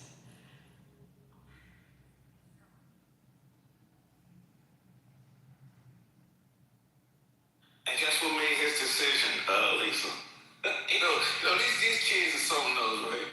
So I said, well, why you want to go to Drexel, over maybe, let's say Temple or something like that, right? He said, well, I like Chick-fil-A, so Drexel got a Chick-fil-A. These kids something else. Stop. These campuses, they're not like the old ones. They have Chick-fil-A, they have one of those ones to make the burritos. They got canes. They got everything. Keep them damn kids on the campus instead of wandering the streets at night, So the first job that my boys ever had, they tried to work at Amazon before they went to college. That didn't work out too well because if they thought that was hard, I said, you guys got a rude awakening coming. So when they went to, there's this cookie thing called, I was about to say not Oreo cookies. What are those cookies? Insomnia. Insomnia. I did not. Once you give me a word reference, I can get you there. I can get you there. Some fucking cookie place called Insomnia Cookies, and they're open, I think, till 3 or 4 o'clock in the morning, and it'd be fucking busy. I was like, so, they gonna be on campus, they're gonna get exposed to so much shit, and so many people, and so many things. Just tell them to just embrace it, go in and enjoy it, because it goes by fast, and embrace it, Just embrace it, so. Yeah, I'm very happy to hear that. Because I'm definitely the one who's always pushing education for our kids and stuff like that. So I'm over here with a big grin. I'm happy for you, Omar. Yeah. I just wanted to graduate and finish, Yeah, for sure. That's your oldest? Yeah, that's my oldest, my firstborn, man. Oh, that's cool. Yeah. Let me tell you, man, when you look at your kid, when your kid get a little older, and you look at them, and you realize they're a whole adult person, wait till that shit hit you, bro. It's like, Yeah, wait till that hit you. Wait till you go through that right there. It hit home, boy. It hit home. Yeah, my daughter's a little seventh grader. Yeah. Oh, that's dope. That's a dope age, right? The seventh grader age. Man, it's a dope age. So you probably got, when she gets 17, no, when she get a little old, yeah, she gonna lose a little bit, but she gonna come back around, you know, she gonna come back around and take it personal. Don't take it personal. She'll be back.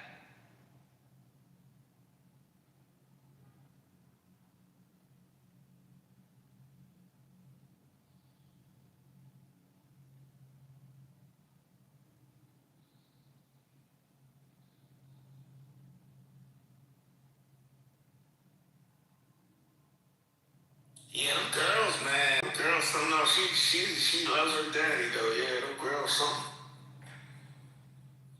She loves volleyball.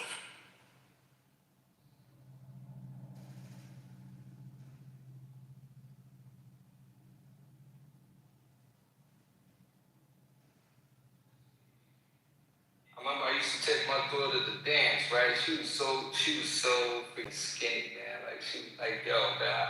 Like I used to get the little leotards. It was this spot here in Manhattan, if y'all know, on 59th Street near Bloomington. I forgot the name of it, but like when she was a little girl, that's where you go get all your professional gear at for dance school and whatnot. And it was like, damn, like none of them shits fit her. She was so skinny and petite and just, she was, man. She was really, I really enjoyed my daughter, man. She's so sweet. You know, you never know how your kid is gonna come out, but yeah, Abby was really sweet, and she was a daddy's girl. So, yeah. You sound so sweet talking about your daughter. Yeah, I miss her. I only had to bark up. I only had to bark up like when she was around 11, 12, and she was getting a little sassy. That's the only time I had to shake her up a little bit. Then after that, we was good. You know, they start feeling themselves and whatnot. So I'm like, oh, slow down, Kimosabi. So, but yeah, you got a daughter. You got a daughter set of a little freaking. I mean, like I said, we don't know how our kids is gonna turn out. So I'm gonna be full disclosure. So if you got a sweet kid, you know. Yeah, you alright. I don't know. I think I was just lucky. That's it. Yeah, they smart, man. They more like gamers, though. Both of them, I will say. Like, they're more gamer types. You know, my daughter loves to Switch. Like, you know what I mean? All the games on there, Roblox and all that type. So, you know, that keeps them occupied a little bit, you know? So, Omar, with this and this, can I just ask, are your kids, your children, are they the type, I'm trying to figure out how to phrase this, because I had a knockout, drag-out fight with Haitian about the kids that are now, our kids in this country, our kids in our community, but basically the country. I told them they're not war kids. You know, I can't even see my kids in being drafted. And he would say, you can call him a coward or whatever, but I said I would airdrop my kids in British Columbia so fast it would make your head swim if they had a draft. What would you do? Would you promote, encourage, or for your kid to be a part of this war if a draft came about? Be honest with you, my personal kid, no, I wouldn't. Child, I'm glad I wasn't crazy. I would. Because I know my kid, I was like, nah, that war wouldn't be for him. Nah, for sure. Yeah, and same with me. Especially the front lines. Oh, hell. You said the front line. That's where the black poor people end up. Front line. Yeah, they be good in the video games. They be there talking shit and blah, blah, blah. And I said, well, man, I know them well enough to know they would not. First of all, they wouldn't want to go, even though they have a family history of military service in our family, but they would never. So, yeah, I get all my money together. I'll hire me a pilot, get some parachutes, and let them just fly and jump into the what is that called? The Everglades? I don't know what go off the grid and live until this shit is over. Especially like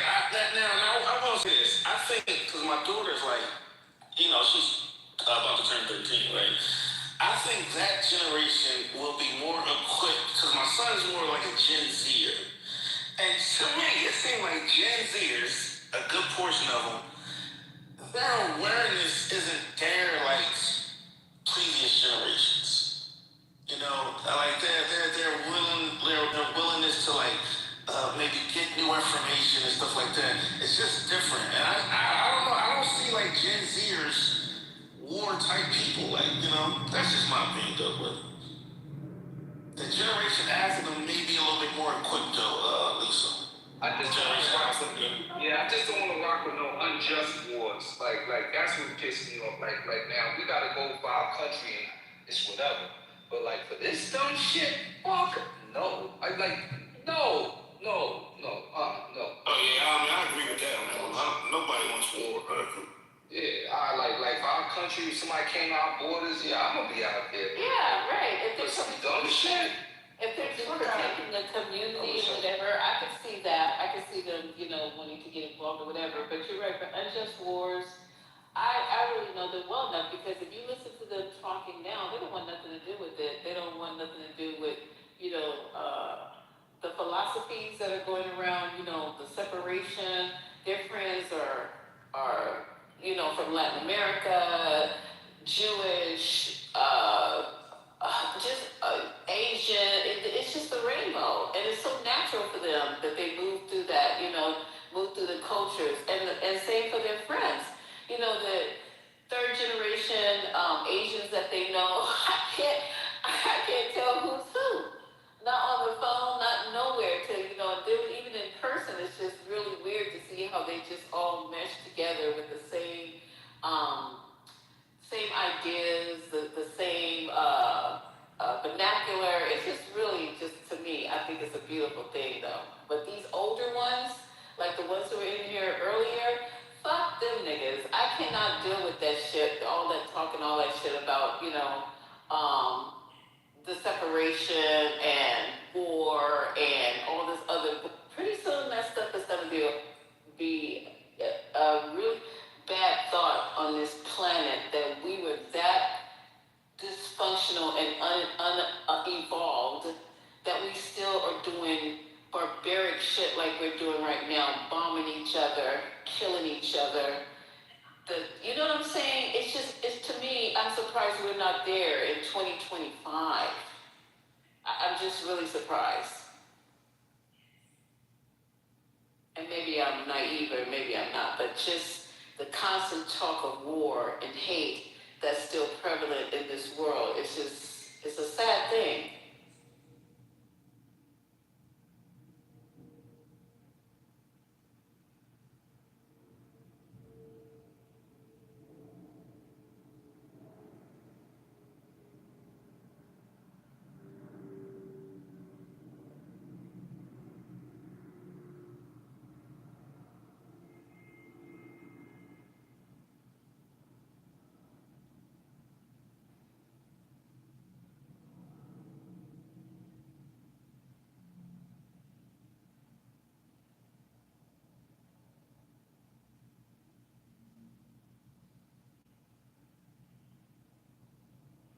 I will say this though, Lisa, to Gen Z's credits, particularly like the younger ones, let's say like 24 and under, right? They don't fear a lot. Like far as like the big lights, I don't think they're like afraid of death either. Cause they may have seen, maybe classmates pass away or something like that. So I give them that kind of credit. Like their fear factor is pretty, they don't fear like previous generations. I could imagine losing someone I knew close to me in high school or something like that. That's what I get out of Gen Z. So if they were to go to war, I think they would be good on that level. I don't think they're scared of anything. I don't think they're kind of numb to it. Yeah, numb. They are numb. Yeah, they are numb. Yeah. They're kind of numb to it, death and things like that, because they see, especially in their own age group, I didn't have any friends who were murdered in my age group, and then, you got the school shootings, young people that go missing, who are violated, trafficked. They're savvy, first of all. But then you're right, they're not afraid of death or anything like that, but they're not into the bullshit, like, I don't even know how to explain it, because hanging around with them, it's just, I don't know, it takes me to a different place and makes me think that there's some hope. They care about the environment. They don't want to work their whole lives until they drop dead. I don't know. To me, they're not as materialistic. At least mine are not, as far as like, wanting to have bling shit all over. They've never been those kids. Never. They've always just more been, pretty laid back, easygoing, more interested in socializing. So I don't know. Maybe it's just where we come from, or I don't know.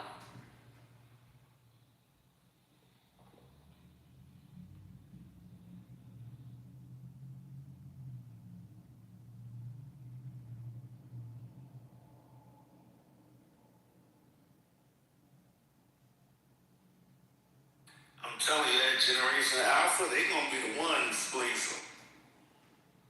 They gonna be the ones that 13 and unders. They soaking up all the games from Gen Z, all the mistakes millennials did, Gen X. They gonna be the ones, I'm telling you.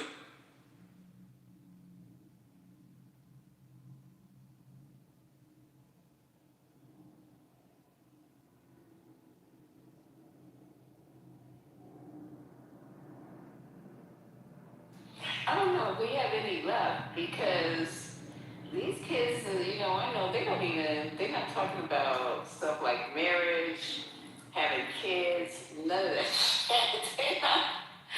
They're looking at me sideways like, what? They trying to do all that?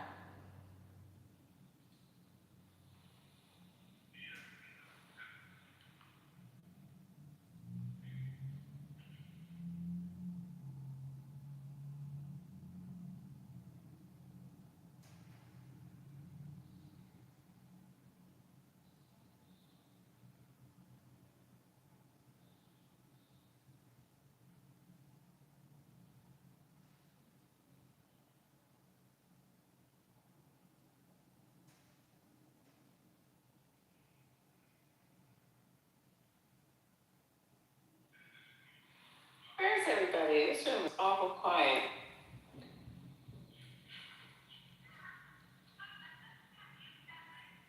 I agree with you, Lisa. There's a level of detachment with that for sure. To the point where you wonder if you're living in the same reality that we're living in. I know, right? Yeah, it's just, I don't know. I wish I could get there though, you know what I'm saying? I'm kind of jealous of that at some level. Yeah, me too. I was just talking to my mom, and I was talking about the fact that, and she agreed with me. I said, yeah, in many ways, I feel like working a 9 to 5, I'm still enslaved. Yeah, I don't necessarily have, she said, oh, you don't have shackles, but you're still enslaved. I say, you go, Mom. Because, like, our generations are significantly different, but she understood what I was saying without finishing my full thought. And I think sometimes with the generations that are coming, we're speaking the same language, but we don't necessarily communicate the same way. Because it's like, when I have conversations with them, they understand what I'm saying, but it's just not applied in the same way. And so when they speak it, I'm like, I don't necessarily understand it. But then once I have an opportunity to really process it, digest it, I realize that there's a common thread that we all share. And one of the things that I found out quickly with my mom was that she was not one to dedicate her entire life to a career. She felt it was a form of enslavement. And I feel the same. So guess what? We were able to bond over that. So, in some ways it's about, just finding a common thread.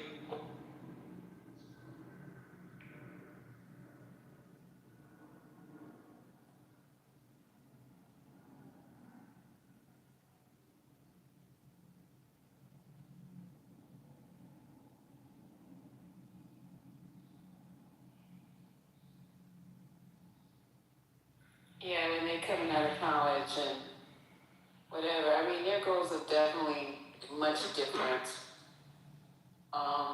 You know, they just want to, I don't know, it's like, I'm not going to work 12 hours. I hear it all the time. It's like, I don't know why you work so much. It's like, why you work for 12 hours? It's like, that's crazy.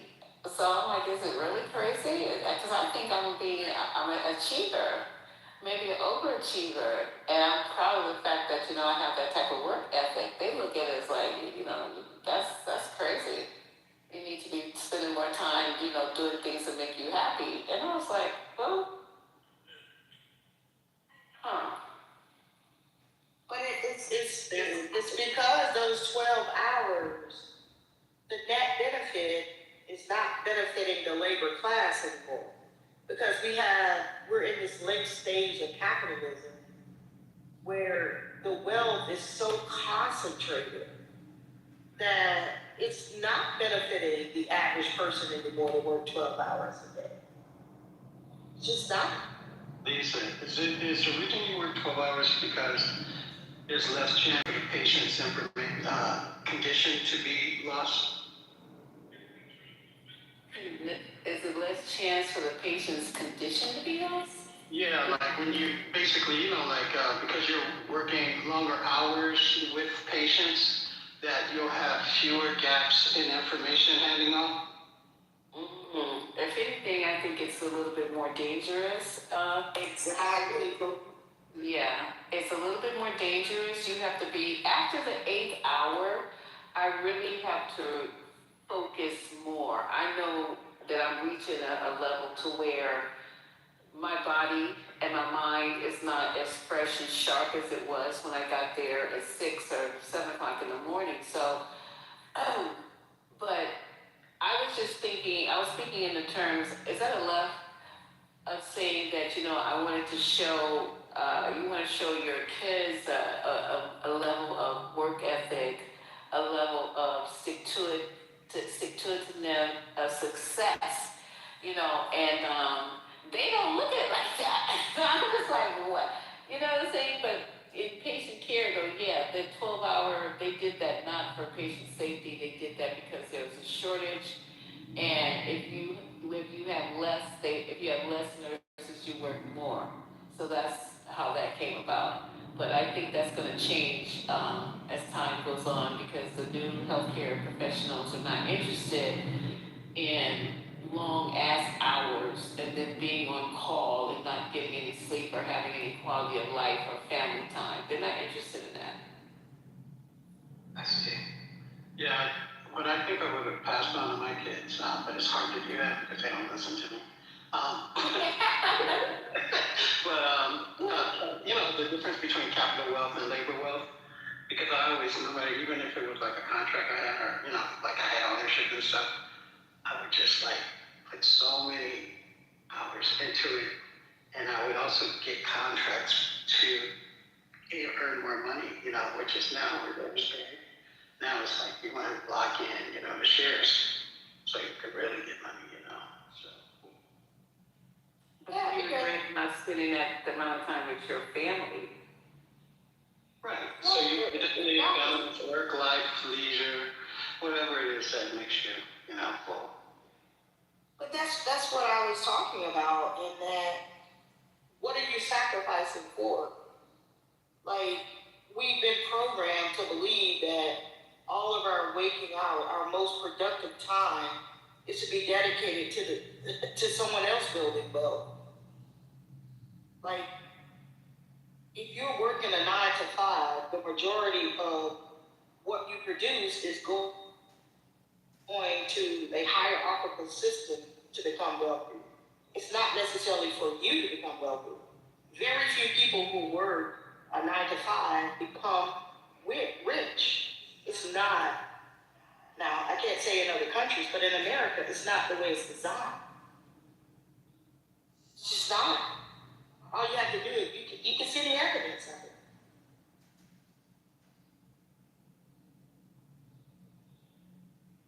What's the topic? You guys talking about a slight reset? I wasn't here. No, I was talking to Lisa Van. Well, we're just rolling because everybody got tired of talking about,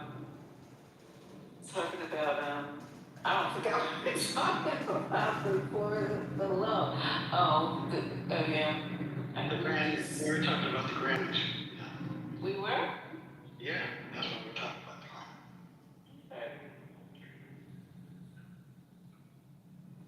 Yeah, I was talking to you, Lisa, because your point was very well taken.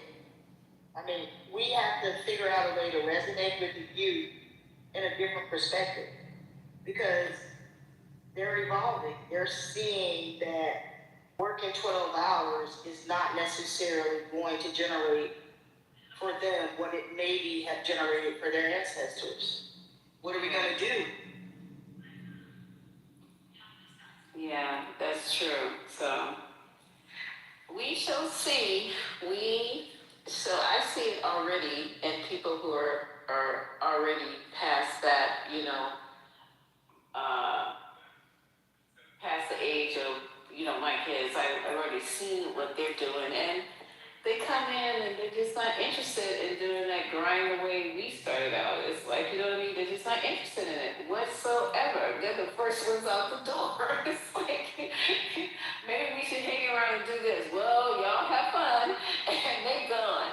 And they call us the old heads. The old heads are still there. And I was like, one day I said, I'm up out of here too, because it don't make no damn sense, Dictate. Yeah, so I work with Japanese before, and it's crazy, right? One guy, he didn't see his wife. He only saw his wife once a year. Yeah. People slept underneath their desk. I couldn't do it. I wasn't gonna do it. I wasn't gonna commit like that. But still, you have to, really be there pretty much all the time. Yeah, and she's right, making other people rich. That is my own business. I be sleeping under the damn desk too. Right, but you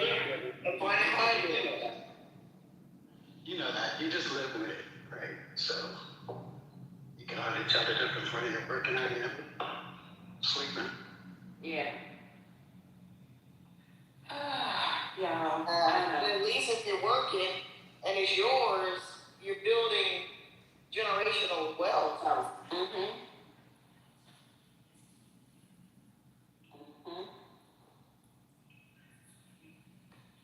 Yeah, I was listening to that guy that came in earlier. I don't know if he was trolling or whatever, talking about the buying gold, and so I was trying to listen to him.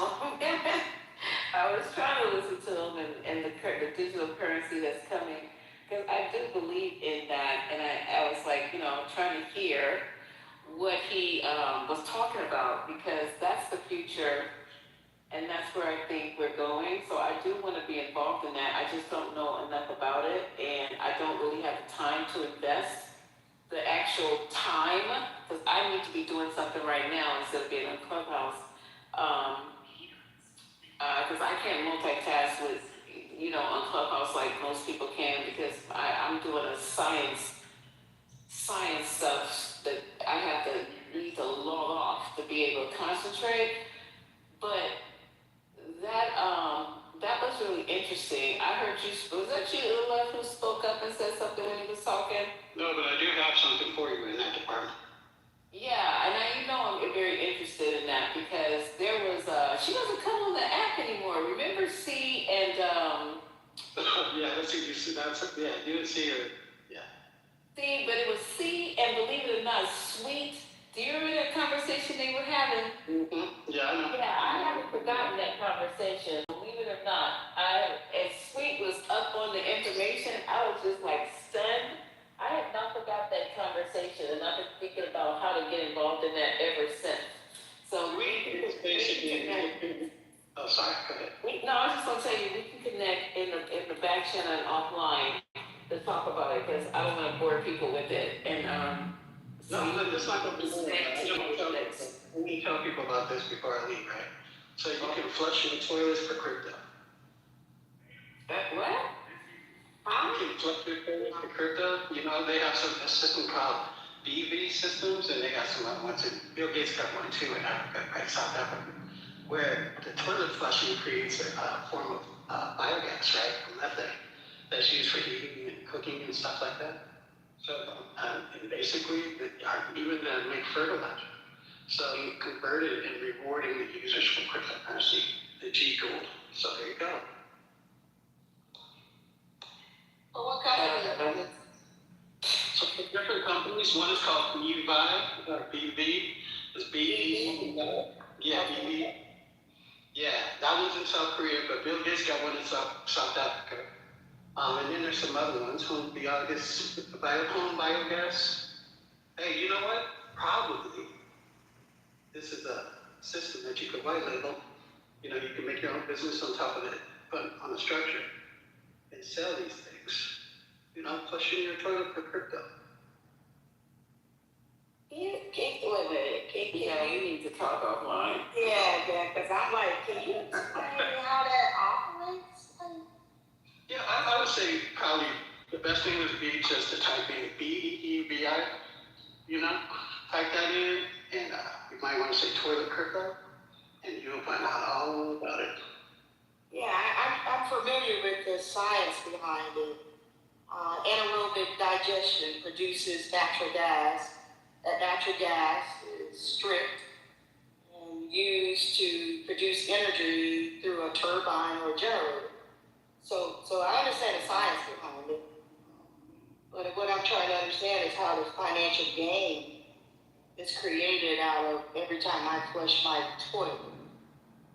So yeah, so you're rewarded with crypto, right? So that's basically your value conversion.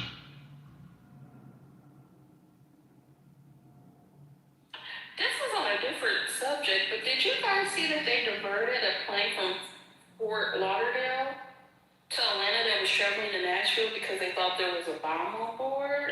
Only to find out that the person was just speaking their native language. What?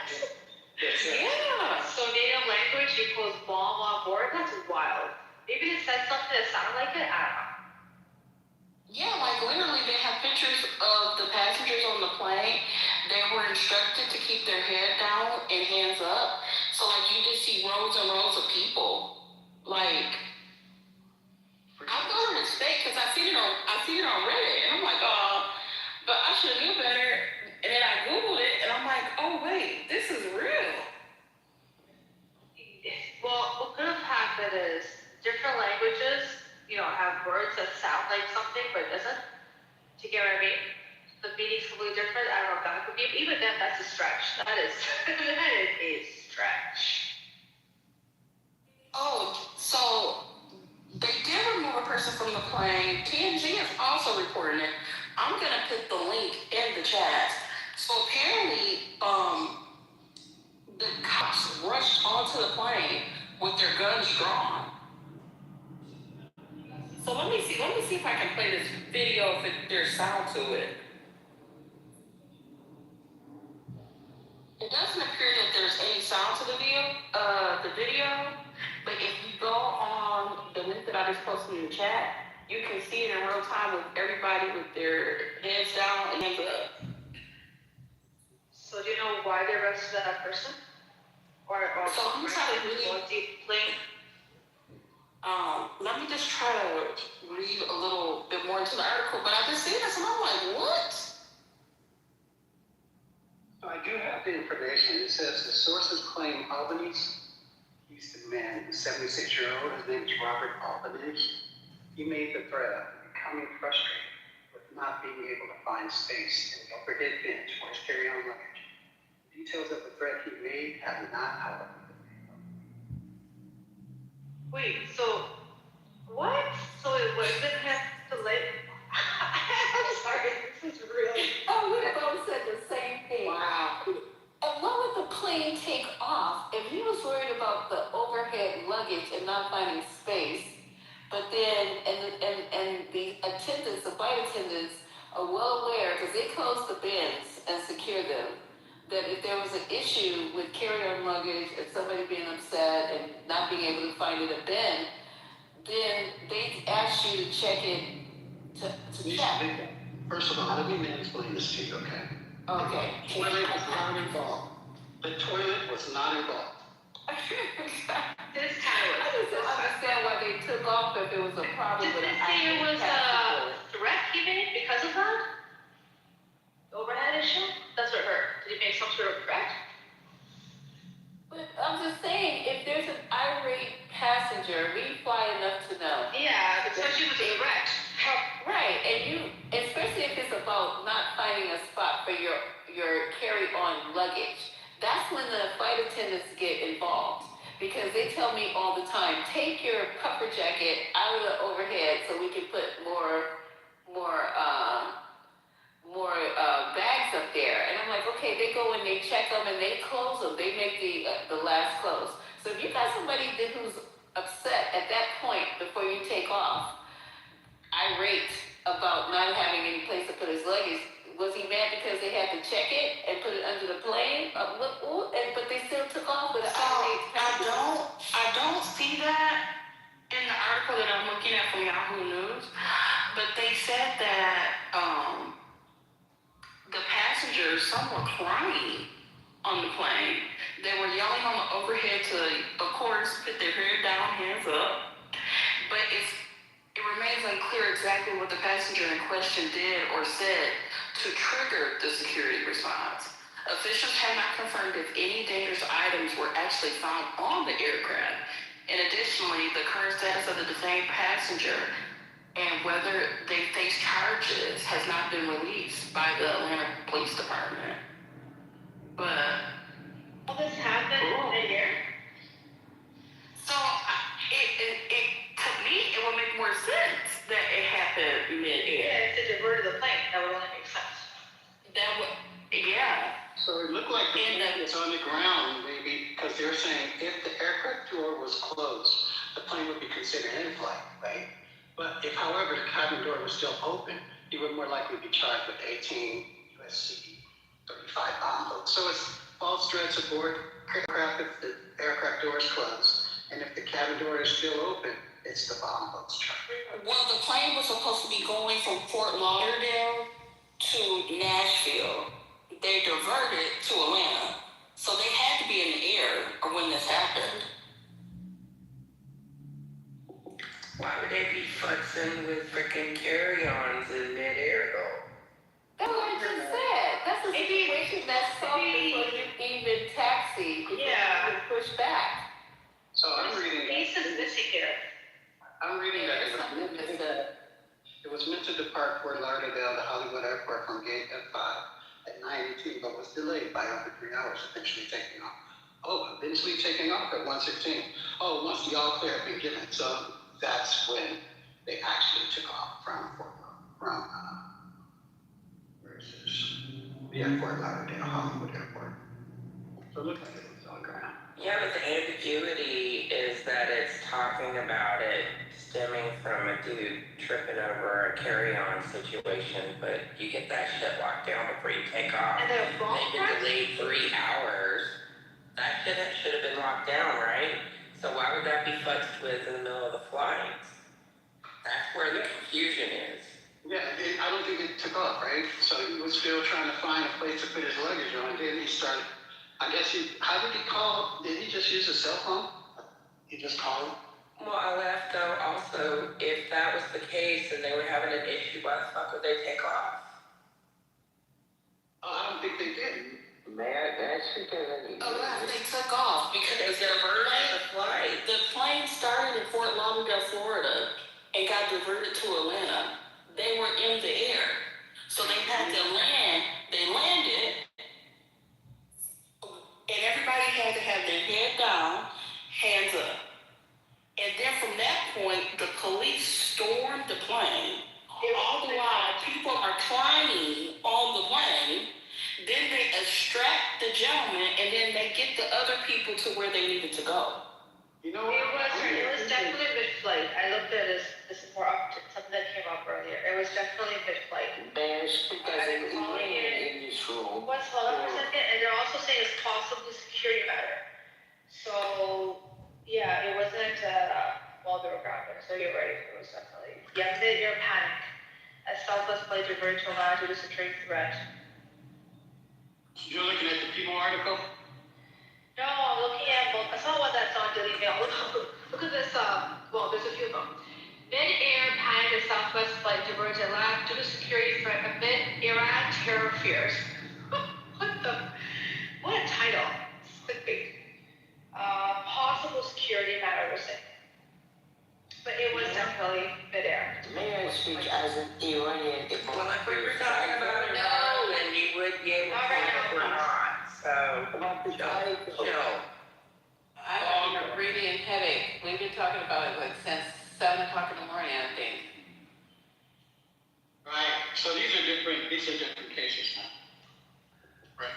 It would have to be, I would think, because one of them's talking about a carry-on situation, the other one's not giving a situation, just that there was a threat. So this article that I'm trying to read has no date on it, and it looks like the one that looks correct is the Southwest Airlines flight, right?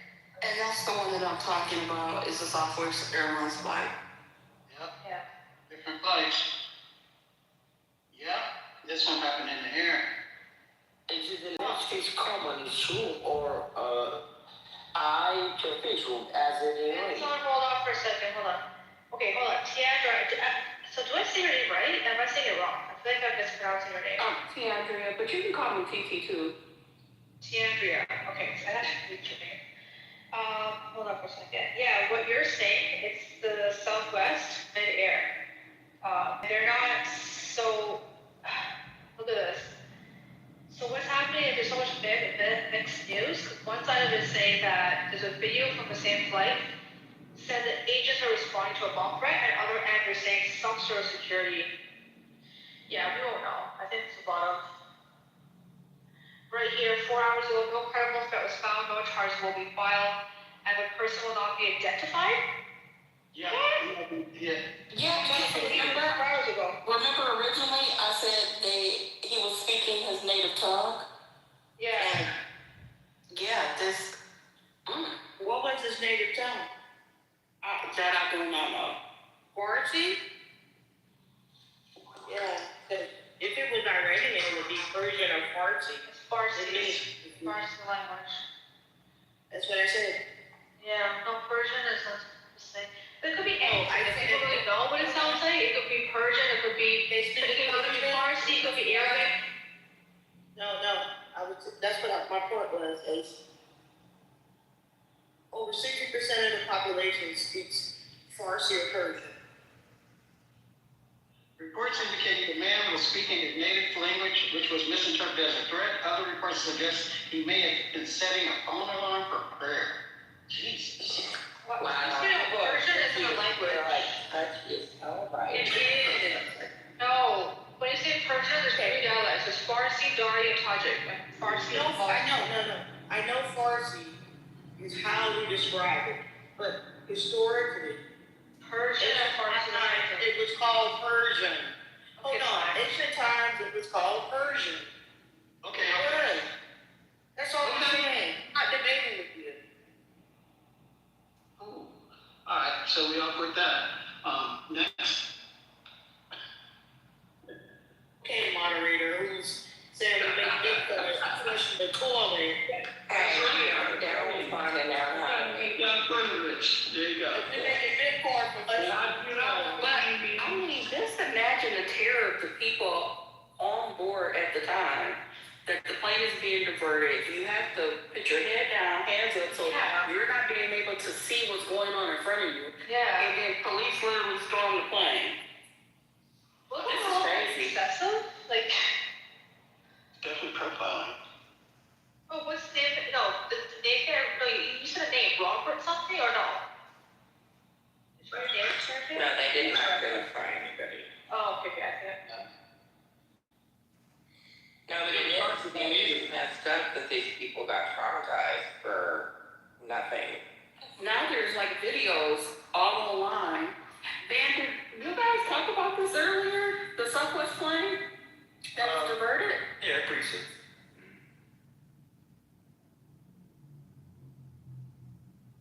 Trump's America, everything's normal. Or Mike on MAGA. Oh my God. Hey, my friend told me he was moving to Thailand in May, and I'm like, get 2 rooms. I'm not sure it's safe over there either.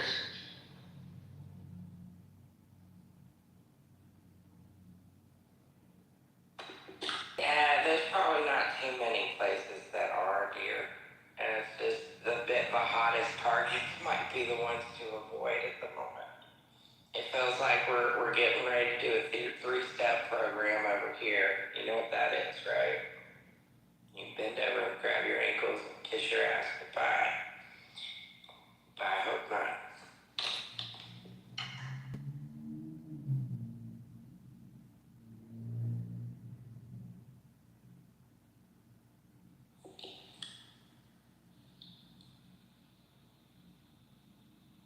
It just seems like there's so many different fires going, and there's no way to know which ones are gonna pop off in our yard. It's like, when is it gonna come here? Or is it already here?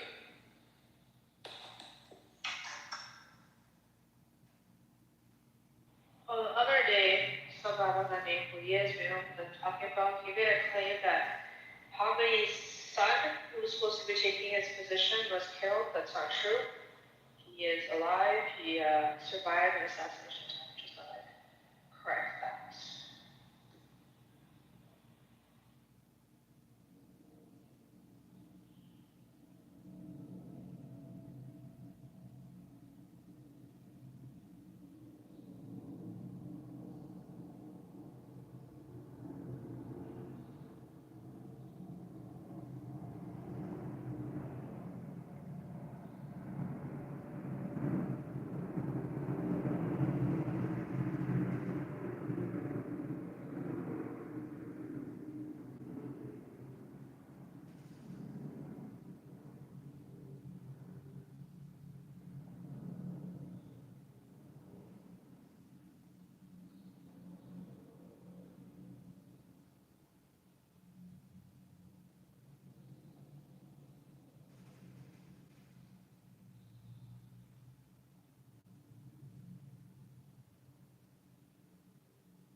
So how are everyone's gas prices where you guys are at?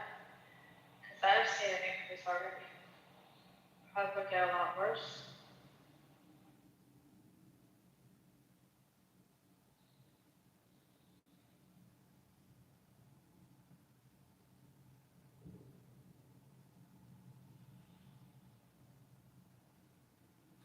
They definitely went up for me, so I was like, let me just fill up my tank before they go even higher. The crazy part is, back in Toronto, the prices went up here as well. So, of course, it's going to have a global effect. That's not surprising.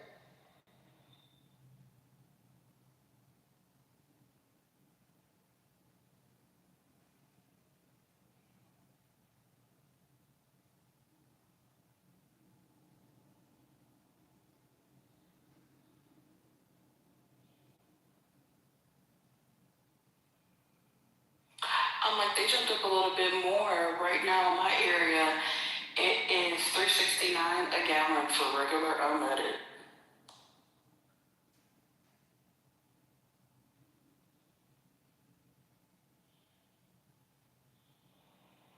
The worst part is, this is just at the beginning of where we're at.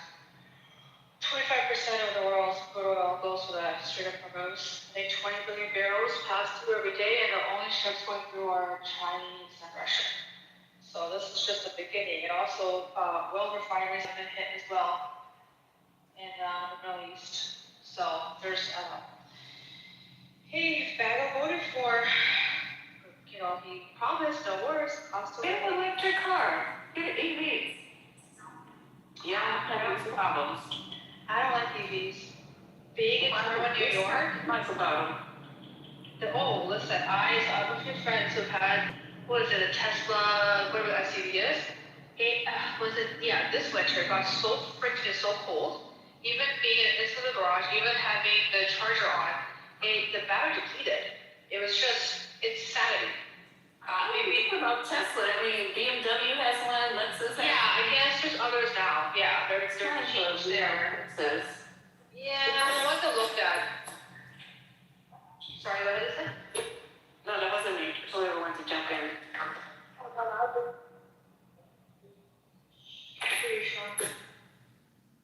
No, I would say it happened to my battery too, and it's not an electric car. Yeah, just cold weather. Cold weather in general is terrible on lithium or lead acid batteries. Terrible. Yeah, they've improved their technology. There are other ones, right, Lisa? I mean, I love, what is it called? The Taycan? Of course, it's a beautiful one. But, yeah, they've gone a lot better. But for some reason, I'm the car person.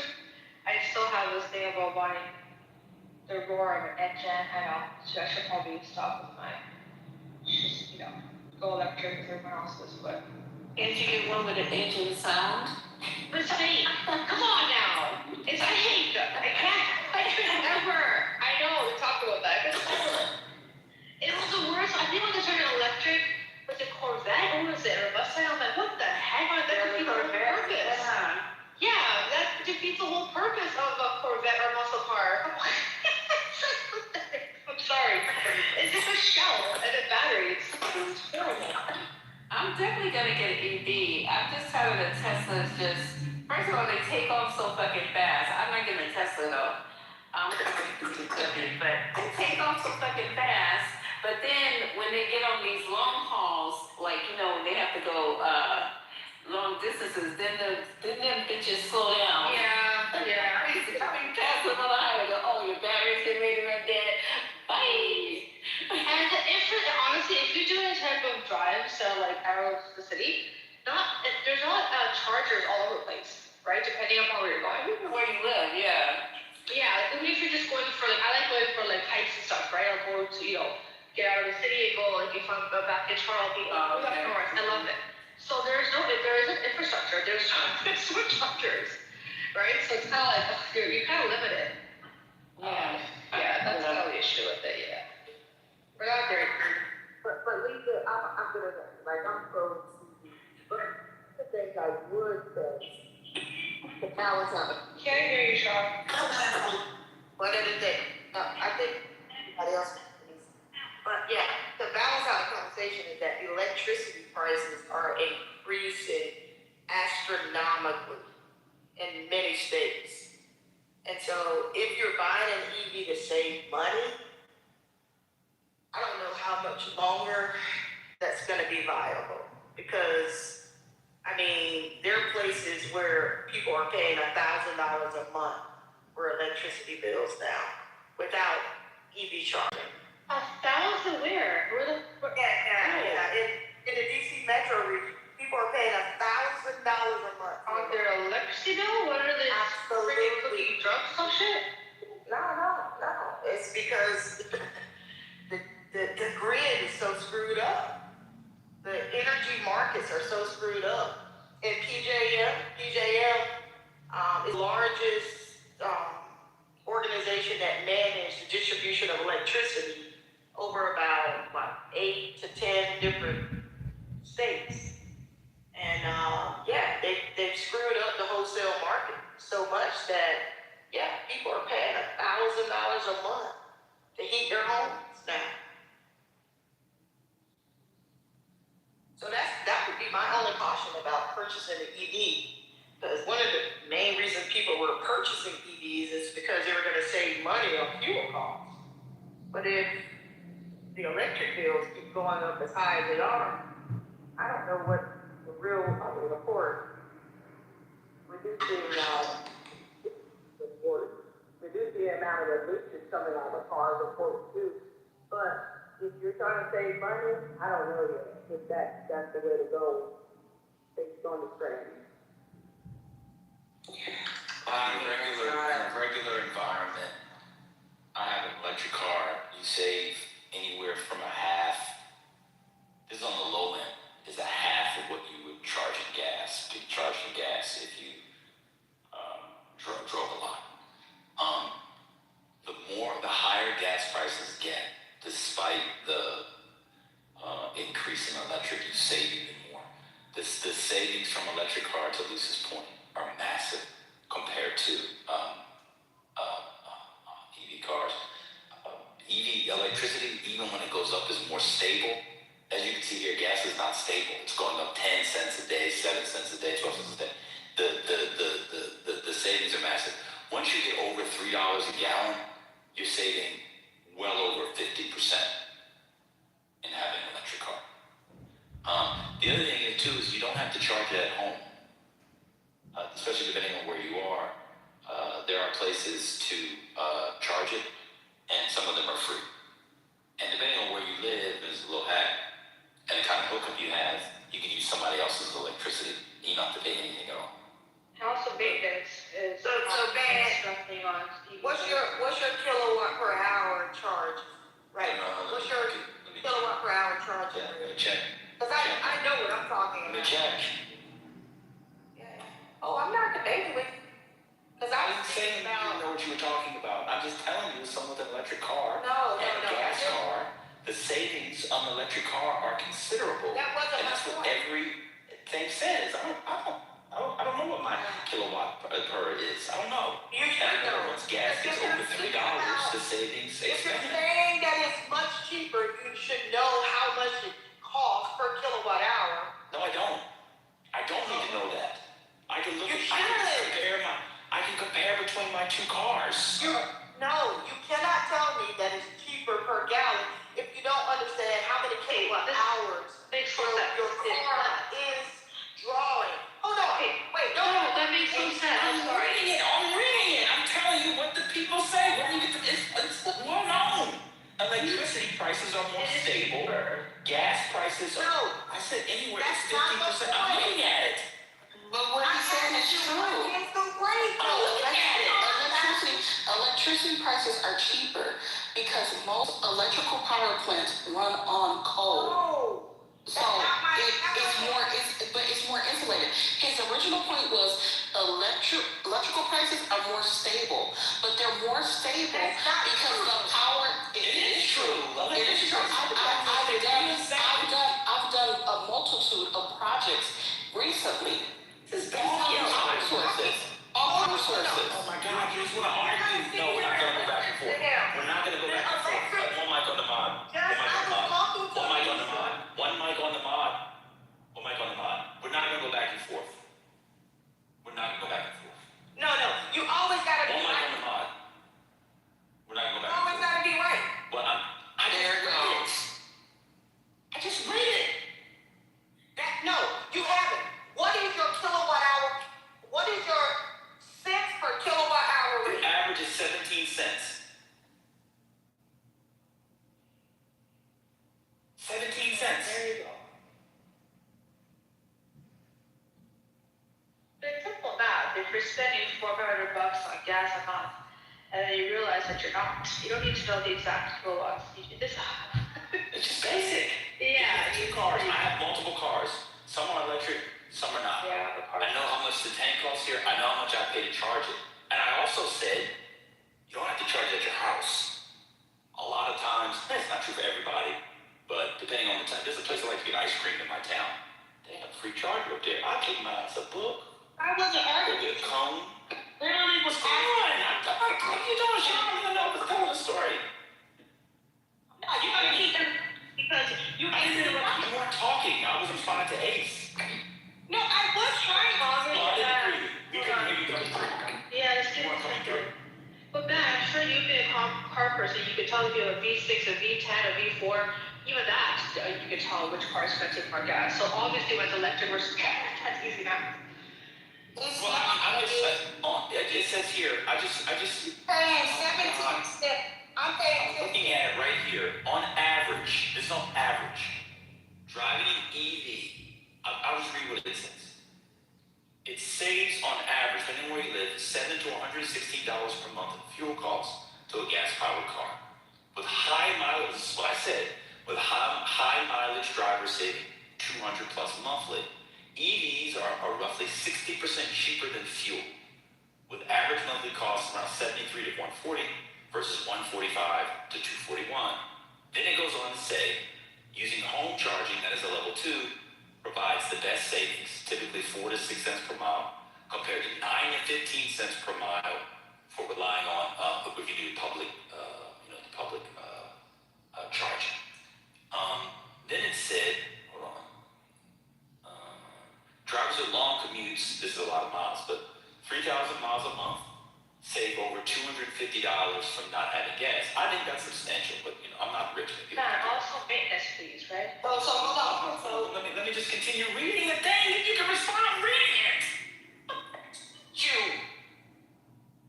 I'm reading it. Look at the information I got. The only one in here. you gotta calm down. You gotta calm down. Shut the fuck up. And I don't know who you think you fucking talking. I'm talking to you. Shut the fuck up. But Dummy. you're a fucking clown. Your mother's a clown. Damn, you're rude. I'm reading it from the paper. And that's why. I'm reading it from the paper, from the DOE. Yeah, you always interrupt with a bunch of bull crap. I'm reading from the Department of Energy. The fuck is wrong with you? You are an insane ass bitch. Your mother's insane. Who ain't got a fucking job, who sit on You get a fucking job. because all he can do is sit around and try to degrade other people because you I was reading it and you cut me off in the middle of reading it. You don't know nothing that I'm fucking talking about. What we were talking about is projected cost. Her buying a new vehicle based on new energy projections of consumption And they say cost. even more if you let me What you're keep talking reading. about is what happened in the past. Shut up. Fake ass. Shut up, Hamlet. You save more money because we're so fucked up. Shut up. Once you get between $3 and $4 a gallon, you save even more because electricity prices are stable because a lot of it is from coal, as TT said. Electricity prices are more stable than gas prices. We can save this week. Electricity never shot up like this in 4 days, dummy. That was Lisa's whole point. Get an EV, you don't have to worry about these fluctuations. Dummy. Porter, you have a problem? I have no problem with you calling women names. I didn't call her a name. I called her a dummy. That's what she is. And you're a dumb. She can't even defend herself because I'm reading from the DOE. She comes on to, I'm reading from, why are you not blocked? You're a fucking idiot. I don't even know why you're blocked for life.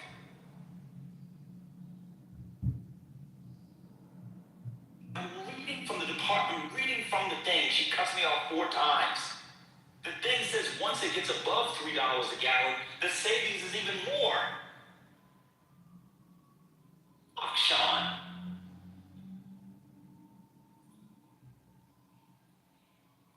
Now you can respond. And respond on topic. If you don't respond on topic, I'm kicking you out. Man, fuck you, you bitch ass nigga. That's my name. That's all you got? You don't have no sense of intellect. Everything that I'm talking about from the DOE. Look, the Department of Energy that's controlled by Trump. Well, this actually came out in 2024. Data from expert, or you're gonna have the data from Trump? I got it in 2024. So first of all, you enter as usual. It's from 2024. You interject based on the lack of knowledge about the majority BBC. So what I was speaking about with Lisa had nothing to do with the present. It was about her buying a new car that could last her 10 to 15 years in the future. And what I was talking about, if you understood what PJM is, man, if you so fucking smart, what does PJM stand for? I don't know what it stands for. You don't know. Of course you don't know. Because you know everything, but you don't know shit. PJM is the organization, the regional transmission organization that controls the majority of the distribution of electricity in the United States of America. And they're projecting that the electricity prices are going to triple in the future. So if you would stand still a moment instead of always trying to degrade women, obviously that's probably with your mother, because you have problems with your mother, you wouldn't keep trying to degrade women when they're coming with intellectual facts about things that they worked in for 30 fucking years. You don't know what you're fucking talking about. So when Lisa said she was going to buy an electric vehicle, particularly, I told her to take into consideration the projections for the people who control the fucking grid. And they're projecting prices are going to increase from electricity by 3 times. So it could negate all the savings that you're talking about in the future. Sean, may I interject? What's 17 cents times 3? I ain't got time to do no Triple. It's tripling. Girl. But what's no, you I'm said talking triple. about what he just said. He said his cost 17 cents per kilowatt hour. And That was the national average. it cost 10. Calm down, Sean. That was the national average. And guess what? Mine's called 10. So that means that you're paying 7 cents per kilowatt hour than I would be if I had an electric vehicle. So, Sean, where can I find the projection that it's going to go up 200, 300%, 200% in the next life cycle of a car? Hey, look, I will put it in the chat. Just put it in the chat. Providing. I put it in the chat. Liz, is that you start disrespecting. Put it in the chat. Because you got a problem with your mom and your My mom mother's has dead. no fucking work. My mother's dead. I wasn't raised by my mom. She died when I was 2. I would have never spoke about your mom if I knew she was dead. She died when I was 2. Use that as an excuse for your. I'm just telling you. And your I'm just telling you. She died when I was 2. Just look around. I'm telling you. Use that as an excuse for your. It's not an excuse. She died when I was 2. Listen, my mom died when I was 2. She was killed when I was 2. She was killed when I was 2. Ma'am. She was killed when I was 2. But you ain't gonna watch me because I ain't scared of you. You don't intimidate me.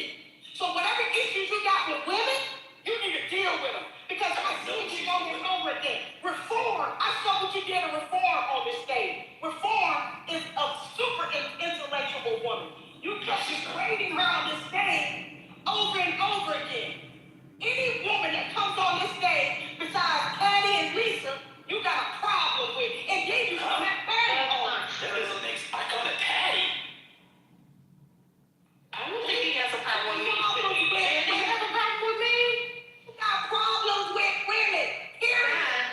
Listen, Ben and I have disagreed. He hasn't disrespected me. So. I don't care what you disagree with. I listen to No, he has not disrespected. He got problems with women. Period. He needs to go deal. I don't think he's disrespecting women. Whatever his issues are with women. Because the way he came off on me, when he didn't even understand how I was communicating to Lisa, He just disrespects people who are dumb. was not talking anything about the press. I was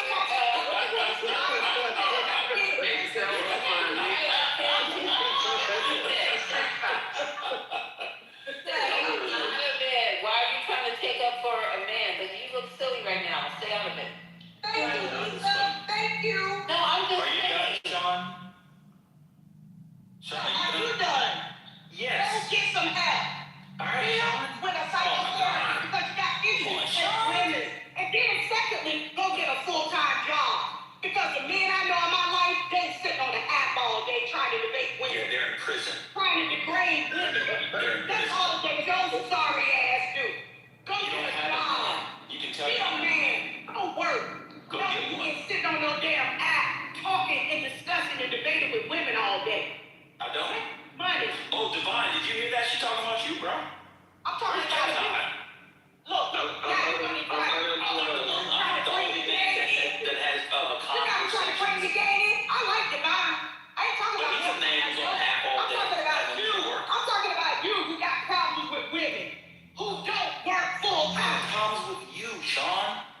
don't care. No, you're not It's pregnant. not women. Okay. Go to work. Oh, she's playing the gender Go to card. work. Get a new one. Go and make some fucking money like a real man would do.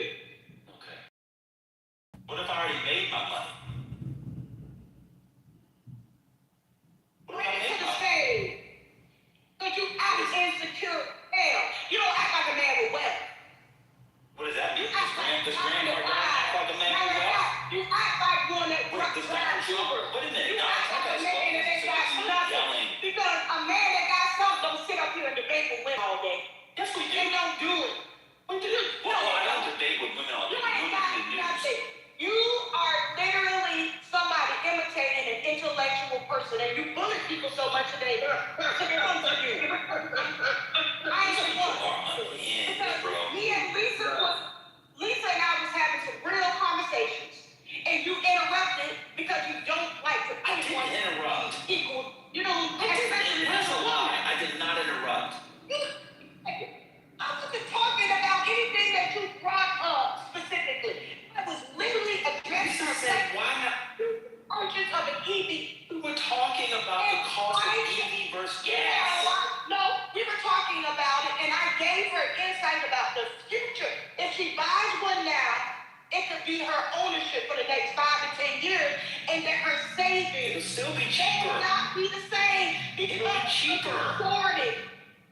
It'll be a shortage of what? It won't. It will not. It will not be cheaper, Sean. It will not be because electricity prices are escalating rapidly. So are gas prices. These guys, let's stop showing each other. She is so Sean, hold on. Sean, she's not wrong. Shut up. I used to talk to you. You expect me to You say you bring up my dead mother again? Get some help with the issues that you have. Get a man. Okay, Matt, get it. Honestly. Get a man. Fuck it. Stop muting me. Stop muting me. Just stay on the phone. This is muted. You keep talking. I hear her. Okay, so Sean, to what you're saying, yes, the energy prices won't go up, and even if it is 3 times, 17 cents times 3 is 51 cents per kilowatt. That's still going to be actually remarkably cheaper than the price of gas. So in any which way that you split this, it's still going to be more cost efficient to have an EV, and it's also 50% cheaper in terms of maintenance fees. And this is somebody who's not in love with EVs, okay? So I'm just being completely objective here. So I think you guys, have a point, but Sean, I don't know why you're getting upset. Look, I'm not going to even debate with you. Let's just move on. Let's move on, guys. Yeah, exactly. Move on. Go get some help because you got issues with women, babe. Well, man, you just said move on. We're moving on. Jeez. Hey, Javon. Good night. Good evening. I just came back. We went out, found a nice little Japanese spot, just to talk shit for a second. I had the lettuce chicken wraps where they give you like half a head of lettuce, put the chicken inside. Whoa! I had some edamame. And I had the best General Chow almost the best General Chow. Well, my wife could make. I had the General Chow. I was like, damn, this shit tastes like yours. But and we're back. Yeah, what's up? General Chow is not Japanese. They had it. It was a Japanese restaurant. Okay. Let me rephrase. It was a fusion. No, it was a Japanese fusion. It was a fusion restaurant. No, it was a Japanese fusion. They had a lot of Japanese dishes. I said, ma'am, what do you recommend? I was going to get General Chow is not Japanese. That's what I said. Okay. Well, they had it. Then it was a fusion, like I said. So they had a little bit of everything. Lettuce fries. So I said, ma'am, the sesame or the General Chow? She's like, you like spicy? I said, I love spicy. She said, get the General Chow. It was good. I had a Coors Light. I didn't want, I can't do the heavy bit. I had a Coors Light, just one. So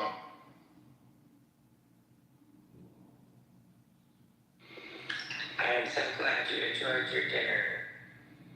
Hello. Did you use chopsticks? That's totally New York. They have Chinese food at a Japanese restaurant with American beer. I'm gonna say. Thank you. What part of fusion you don't understand? The fusion is the part I don't understand. But I'm glad you enjoyed the General Tso's chicken and your American watered down beer. With the fork? Not too heavy. Not too heavy. Yeah. Not too heavy. I got you. We're gonna get a good time.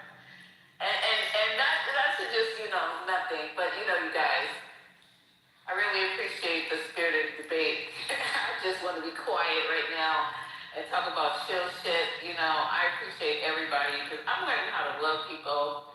And because I don't want to be a type 2 diabetic because of this fucking app. It's just too much fucking stress. People are crazy. People are crazy. It just turns into too much shit, and I'm not built for it. I can do it if you put me there. I've heard it. It ain't fucking worth it. Not my health. It kills me when someone tries to, I've been so-called read before, and it's hilarious when someone tries to tell you who you are, and it's just so far from the truth. It's funny. Like, I'm like, what? Are you not?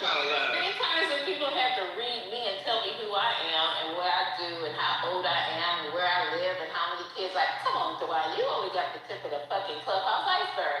I literally have to put my face on a live video on Telegram to show people who I am. This is fucking ridiculous. You ain't been read, baby, till you been me. Then you can talk about being read. You've been through the trenches. You've been through the trenches. So what y'all talking about? I like the combo though, and thank you, Dan. Yeah. Talk about looking hard. Because I did want to give one, but I don't. I'm for it 100% because, I spent a lot of time in another state that totally adores electric cars, and they have some of the cutest charging stations now. I saw one going to, I forgot what winery it was. It's not the one popular winery, but there was a charging station that had served wine. It was like a cute little outdoor whatever the hell, and I didn't have an electric car, so I didn't pull over. But they were able to serve wine and probably marijuana for all I know, being in this particular state, what happens there. But then I saw a coffee one that was really very nice. And when you went inside that one, they had like leather chairs, jazz music playing, different types, the elitist coffees and shit like that. And that was also very nice, you know what I'm saying? Because how long does it take? Because when I got the Tesla, when I went into Tesla, is it Tesla or Tesla? Tesla? What do you mean? Is it Tesla? L-A? Not Tesla. Tesla. Because I want to make sure I say it correctly. Yeah. Tesla. That shit, and it was cold too. It was during Christmas, maybe a couple of years ago, and I had to call Patty. Because I was like, why am I still sitting here on this fucking charger? And she's like, did you get what did you ask me if I got the Express or something? I didn't even know what the fuck she was talking about. The supercharger, yeah. I didn't know. I thought I was going to pull up, and 15 minutes later, I was going to be on my way. So I guess I let it go down too far, because we were there for like a fucking half an hour. I was like, no, this is not cute. Unless I have something to do, you know what I'm saying? Sitting there for a half an hour waiting for that goddamn thing to charge. And then she said, oh, it's not going to charge all the way up because it's cold. I was like, what? You gonna have to do this again? That's why she was that's why she was Mm-hmm. Aren't they building highways where there's a lane where it's for EV as you're driving, it's supposed to charge as you drive? I've heard about that. I'm not sure if that's coming. Charging as you drive? Yeah. What kind is that? No, there's it had it all in the article. Some hybrids do that anyway, because when you're driving on gas, it's charging your electric. That's what your alternator does. In a combustible engine, it's basically the same principle. You're driving on gas, charging your electric, you get on your electric, and then get to a gas pump. Okay, here we go. So California's primary in-road wireless EV charging. So basically by the 2028 Olympics, So the system will have underground copper coil to charge vehicles while in motion. So basically, you'd have to just drive in that lane. As you're driving, you'll be charging the vehicle. That I think is, that infrastructure is pretty amazing.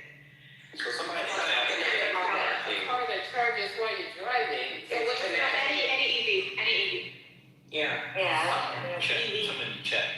But It's they gotta integrate it into the asphalt.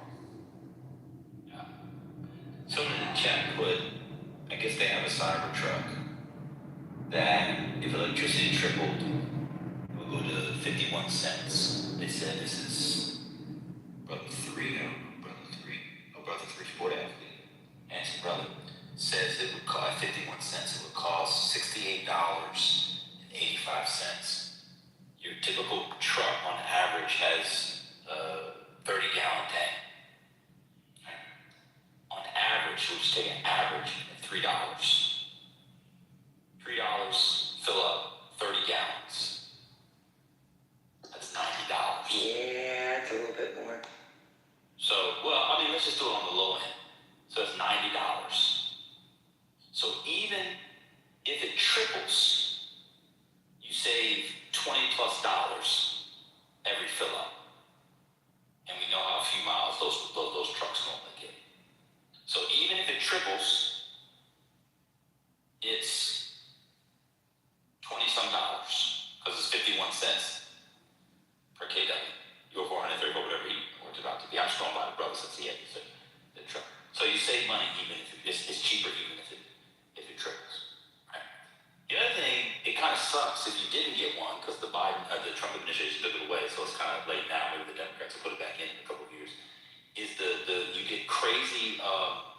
The Fed stuff is gone, but depending on your state, you get tax credits. You get tax credits for EVs. You don't get tax credits for regular cars, depending on your state. When I bought one of mine, I got both federal and state credits. It took like a quarter off the price. Right? So it actually, especially back under the Biden regime, it was an incredible amount of savings. An incredible amount of savings. And you don't always charge it up at home. There are free slow chargers. There are cheap slow chargers. The superchargers, they are more expensive. But depending on where, if you have a converter, a lot of the Tesla charging converter be free. Depending where you live, and Lisa talking about where she lives, is that they have serious infrastructure. It is just, for fuel, it's simply cheaper. And zero emissions test. That's not a big one. Okay, so let me address you, because unfortunately you don't know conversion rates. So how EV equivalents from kilowatt hours to gallons per mile is done by intervals of 30 miles per gallon. So 51 cents per kilowatt hour is equivalent to $4.40 to $5.40 per gallon. So I'm sorry, I know that you smart dude, you know a lot of shit, but this one you're outside of your league. $4 to $5 per hour is what 55 cents per kilowatt hour is equivalent to in miles driven by a car. So I'm sorry, but hold on a minute. In addition to that, I got a question for you. I like what you're doing. Let me ask you a question. No. Okay, you can ask me a question, but I just want to finish my statement. Okay. All right. This guy is so insecure and with so many issues. But let's not do that. Let's take it to the man. No, I'm tired of him. No. We're not doing that, man. You're gonna have to mute me tonight. I'm sick of him. Sean. All right. I muted. Yeah, I muted. Sean. So I want to tell you guys. Sean's already got it out. She was. Yeah. Sean, we got you. We heard you, Sean. So I wanted to talk to you guys really quick. Honda, it might be out, it might not be out, but to just Google Honda's EV plan. They're making an EV that is going to use gas, but not a lot of gas. The reason it's going to use gas is because it's going to be charged its own battery, and the shit goes mad far. It's this wild. You can't be considered an EV. It's beyond hybrid. It's like hybrid on super duper steroids. Yeah, it's like. So the gas is just as much considered a hybrid because gas is not in the equation with an EV. Right. Okay. So we'll call it a hybrid, but the hybrid have. Hybrid, if you go over 2,000 RPM, then it kicks into gas mode, right? Unless you drive under it, it's electric. So if this is not working in that sense, and if only the gas is just there to charge the battery, Exactly. That's a hybrid. Yeah, that's not hybrid. It's going to use the gas to keep the battery charged. Just look it up. Look up the Honda. They're calling it EV. Running the generator? Yes, pretty much. But it's like. That's so smart. I need to be in the smart kids class now. Gas is going to be used to fuel a generator that is recharging the car as you drive. Yeah. Yes. You gotta go to a charger. No need for a charging station. Just need for a couple of gallons of gas. That's it. You could go a charger if you wanted to, right? If you wanted to go between. Let me get the details. I'll put it in the chat so you guys can see it. That is amazing, actually. Okay. So I looked online. 1 gallon of gasoline is equivalent to 33.7 kilowatt hours of electricity, a standard used by the EPA to calculate miles per gallon equivalent for electric vehicles. The Cybertruck, that's hideous, but it's Tesla. It's about 125 kilowatt hours. Everybody still with me? Yep. 125. If you need 33, 125 divided by 33 is what? 4 and some change, right? Am I doing that right? 4 and some change? Yes? Yeah, you're doing it right. Okay, 4 and some change. If a gallon of gasoline costs $3, what's 4 times 3? It's $12. It's $12. If I fill up a truck, it's going to cost me a lot more than $12. Somebody tell me what I did wrong. Did someone tell me what I did wrong? It says energy equivalents. 1 gallon of gasoline is 33. It's roughly 33.7 kilowatts of electricity. Did I do it wrong? Well, did you multiply by 3 or 30, honey? What by 30? Okay, you have a 30-gallon tank. No.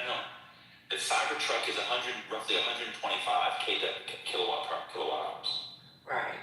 That's for full. So to get to 125 from 33, it's about 4 roughly. Yes? 3.79, yes, sir. 3.79. And the 33 is the equivalent to a gallon. So let's just run up to 4. So it's 4 gallons of gasoline. That's the equivalent. At $3, it's $12. Right. And the average vehicle. One second. So tell me how $12. This is, by the way, assuming electricity triples, because she made the claim that electricity prices were going to triple in the next 5 years. That's what she said. Okay. So let's say it triples. Right now, it triples. How is $12 to fill up your truck more expensive than if I were to fill up my truck with gasoline? I'm just going to add the average vehicle gas tank. Oh, you have an answer? Could someone answer the question? Is it more expensive to fill up the EV or the gas? Oh, no, the gas. Okay, just making sure. Yeah, and the average gas tank, hold on a second, Chad. The average gas tank is about, let me see, my truck holds 17 gallons.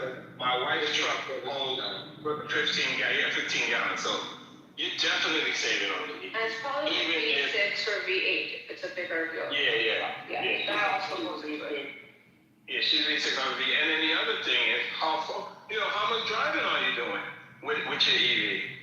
some of us gotta commute pretty far, but if you live close to where you work, you're definitely saving on with the EV. And check out the video I put in the chat and the explanation of Honda's. And Trent may know about this. This Honda self-charging engine, and it uses the braking like Honda. The Japanese, they're fucking genius with this shit. Regenerative braking, we've actually had it for quite some time. It's just not always put into effect. I didn't hear the beginning of the question. The question is whether or not these are more efficient once you get over $2.75, $3 a gallon. Yeah, EVs are a lot more efficient. Argument was that electricity is going to triple in the next, I don't know, what did she say, 5 to 10 years? And even with it tripling, she tried to give us the math that you're not going to save, but that math wasn't math. She got angry. Tobias, she was trying to be, she tried it earlier, she sort of fight a double Persian. I let it go, because I knew that she was looking for it. And if that took it, But where's the idea that I haven't seen electricity prices are going to triple in the next 5 years? It is not 5 years, what you said. It is a possibility in the next 15 years. Isn't it because of building all these, We're talking about 5 years, man. Okay, well, in the next 5 years, no. So that's the claim. So because of the data centers or data centers? With the data centers, there will be an increase, as you already seen, in electricity prices. There's no denying that. However, in relation to EVs and PHEVs are plug-in hybrids for those who don't know. The technology for solid-state batteries is now in use. It's no longer theory. It's in some cars, especially in China. And so your car will need less. The car batteries are getting smaller. They're not as heavy as they were. The F-150 Lightning and the Cybertruck battery are extremely heavy batteries. They're going to be cut basically in half. And they're going to charge a lot faster. So instead of taking 30 minutes to charge, 45 minutes in a lot of cases to charge, they're going to charge within under 10 minutes. And so you're going to see a cheaper, less expensive, lighter, and better battery starting in 2027 in the United States.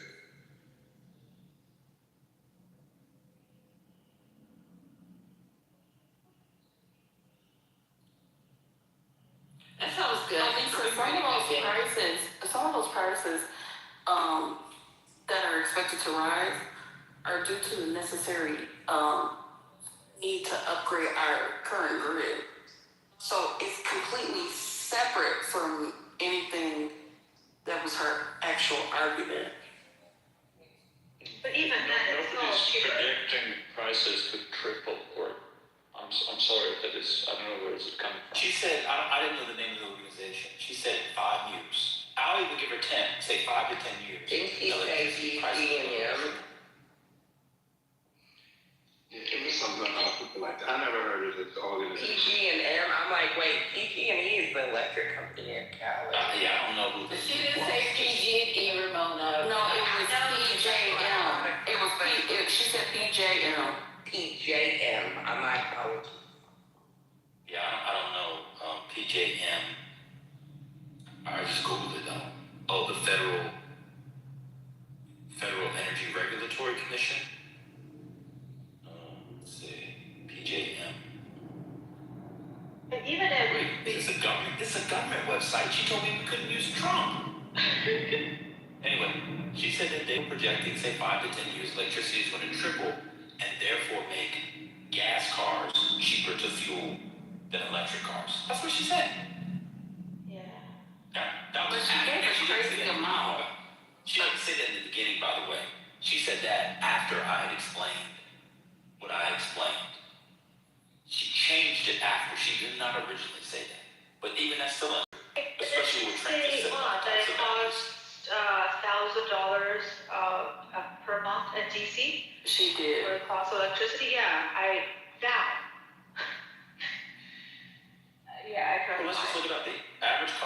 DC for electricity per month. Now, it's a lot of poor people and broke people, working people in DC. Damn, I thought that my 130 was bad. Average in Washington, DC. Right now, the average cost of electricity a month, oh my God. The average cost of electricity in Washington, D.C. right now is approximately $123 to $196 a month. Yo, this lady is a notorious liar. I don't know if y'all know that. That's what I asked her over to new jobs. Like we're talking about those. I think she's a notorious liar. Well, I think I know where she got it from. I looked it up. There's a PBS article on it. There's been forecasts that the demand would triple by 2035. So that remains. There's an article that says that electricity is going to triple by 2035. The demand. Right, that doesn't. She said cost. She didn't say demand. She said cost. She said cost. Why are you running Captain Sable, woman? You weren't even here for it. I didn't remember. I know, so why are you invested in it? Because let me tell you we are looking at what I have heard. There is whether or not it's triple or double and remains to be seen. I think definitely be double within the next few years. I think that's an easy one. What it will do to the cost to charge. This is one of the reasons why there was so much conjecture on what types of cars that we build. We continue to build the big SUVs. Like there's an Explorer in Europe that is electric. It's doing very well. But would it be better to go back to smaller sedans for companies like Ford and Volkswagen and power them that way because they'll be more efficient. Like the jury is still out on that, but the industry seems to be leaning towards going smaller and more efficient because of the cost that will rise in charge.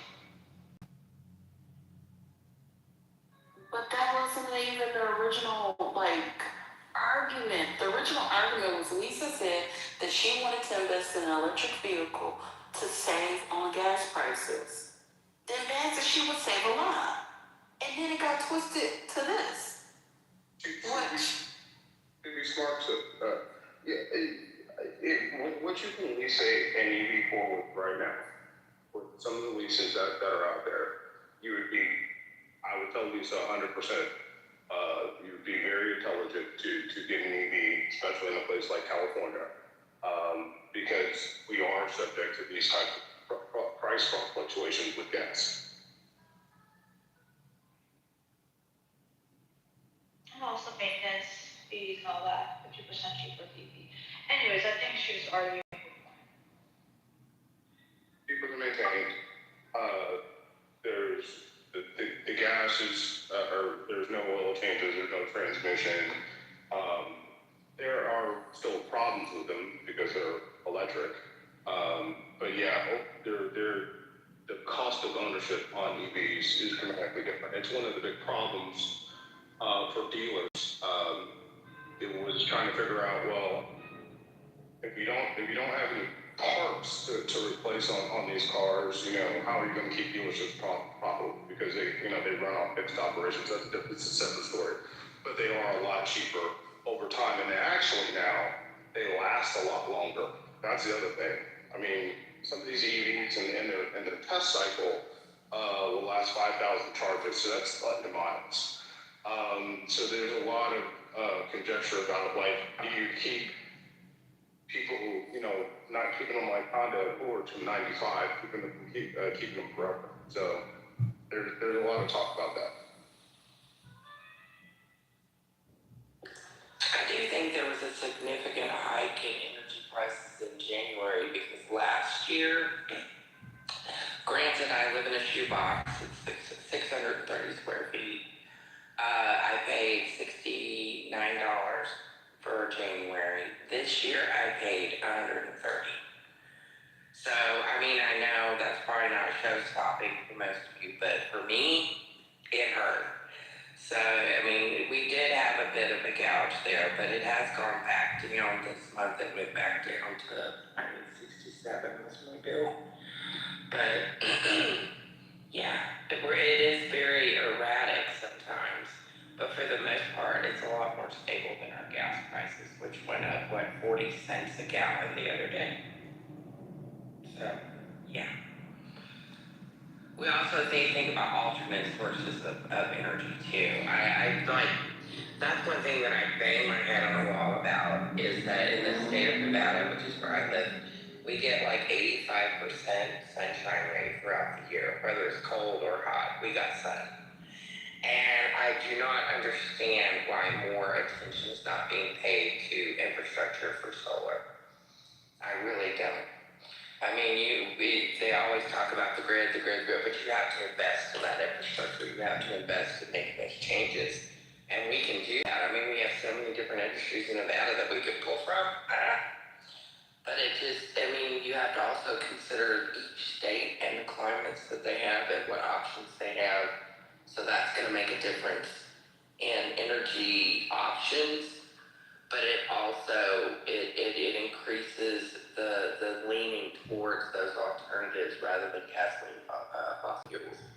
Because those are way more erratic than simply making it more accessible with alternative uses.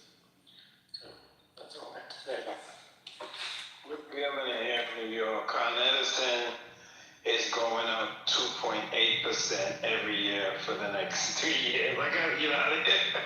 I gotta get out of New York. I'm so ready to go.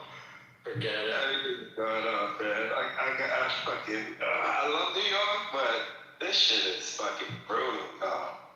This shit is for the birds. I ain't gonna lie. It's really sad when you look back and you think about how many opportunities over the last however many decades America has had to become more reliant on renewal and get off this fucking gas and oil teat. And it's really frustrating because we knew all of this was possible and we didn't want to invest in it, and now look where we're at. Spirit is, I'm a madman in the house. You already know. Who the fuck left this? Why is this like, close the fridge? Like, they think I'm crazy. I only have one light in my whole house, and it's a lamp in the living room, sweetheart, and that's for if sightings come over to my house. So believe me, I'm fanatical about making sure that I go behind visitors and shut the fucking lights off, because they always leave them on. I'm like, what is wrong with you people? Were you raised in a goddamn barn? Anyway, I understand. So I must have missed this, but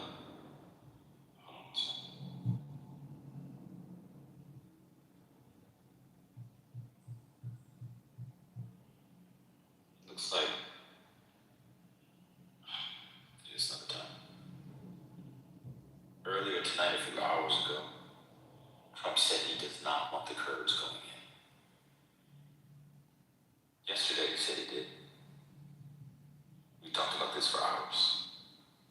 Now he's saying, you're saying correct. Your whole argument was that the curbs, The curves are coming. The curves are coming.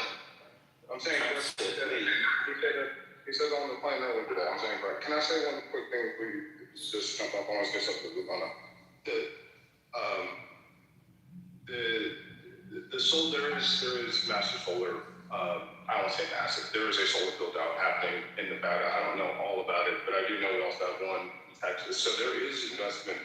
It's not that there's not investment in solar. What I am disappointed in the president or this administration is they're backing off the wind energy. What we do have a lot of that has been working well in Texas is the wind energy. 30% of Texas is now supported by wind. So the renewable, it's now cheaper, Ramona, to use renewable sources than fossil fuels. So it's happening at a corporate, and this comes back to the investments that the Obama administration made. And some of the advancements that are in solar now. Solar is a magnificent source. And Elon is also pushing this as well. So this is going to happen because it makes business sense. It's not really something that the government has to push anymore. It makes more sense to do solar. So to bring it back to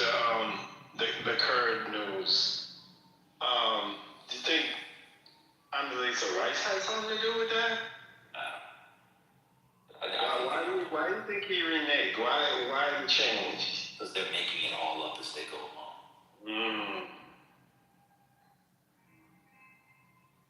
I just Googled it. I'm like, what? Because I don't know. Yeah, go ahead. Sean's back. Why don't you listen to Trent, who's in the industry, Sean? Why don't you listen to what Trent just said? Okay. Go ahead, Trent. Why don't you explain to her about EV versus electric grid? Why you push me out of the room, Dan? You can't deal with somebody that challenges. How can I push you out of the room? How about this? You 50 on TI. Let's go with it. You 50 on TI. Let's go with it. What's going on? If you're in the room, I couldn't have pushed you out of the room. You brought me back up to do exactly what I'm doing because you put me out of the room. Someone put me out of the room. No, it put you in the audience. Not out of the room. I was out of the room. You couldn't come back in. You can't come back. You can't come back. There's an issue with the law. Nobody removed you, by the way. Yeah. Put you in the audience. Okay. No, we're not taking we want to stick to the points, man. That's all. Trent is in the industry, right? And when you left, we ran the numbers. When you left, hold on, real quick. When you left, we ran the numbers. I'm not defending that. We ran the numbers, all of us. Yeah, you are. We all ran the numbers, and you were wrong. All right, okay, I'ma go. No, don't go. Tell us how you're right. Tell us how you're right in that an EV in 5 to 8 years. Oh, damn. Dividing was doing all that defending. Why not instigate that? Why not instigate? Trying to make the shit talk about the topic. She want to fight. Like, damn, let's just talk about the EV. Well, what did she say? Devon? He said that it's going to cost more to charge an EV than to fill up a car with gas in 5, we'll say 5 to 8 years. He said somewhere between 5 and 10 years. It's going to cost, the price of electricity is going to be so high that it's going to cost you more to charge your EV than to fill it up with a full tank of gas. That was her argument.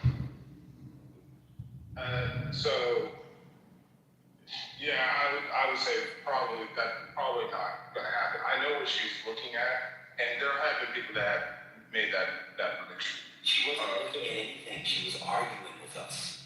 Okay, well, I understand her. I understand her argument. It is a fear of listening to we had I can't remember what you call it, but one of our there's a company called Lifeflow, excellent company by the way, that looks at the cost of charge when they break it down. There's a guy named Noah Kaufman who he's actually on this app. And if you guys ever are interested in really learning about EVs and the best one to buy, they have all that data. What has the best battery degradation and all that over time. He'd be the one to talk to. What she's not taking into account is the improvement in the battery.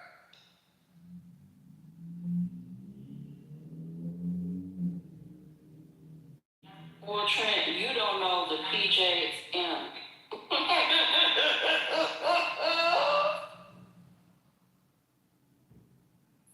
Said we kicked her out of the room, but she came back. That's crazy. She's crazy. So about those herds who don't want to walk into a killing box, wasn't that what we were talking about? Yeah. Yeah, they're not dumbasses. They know it's a killing box.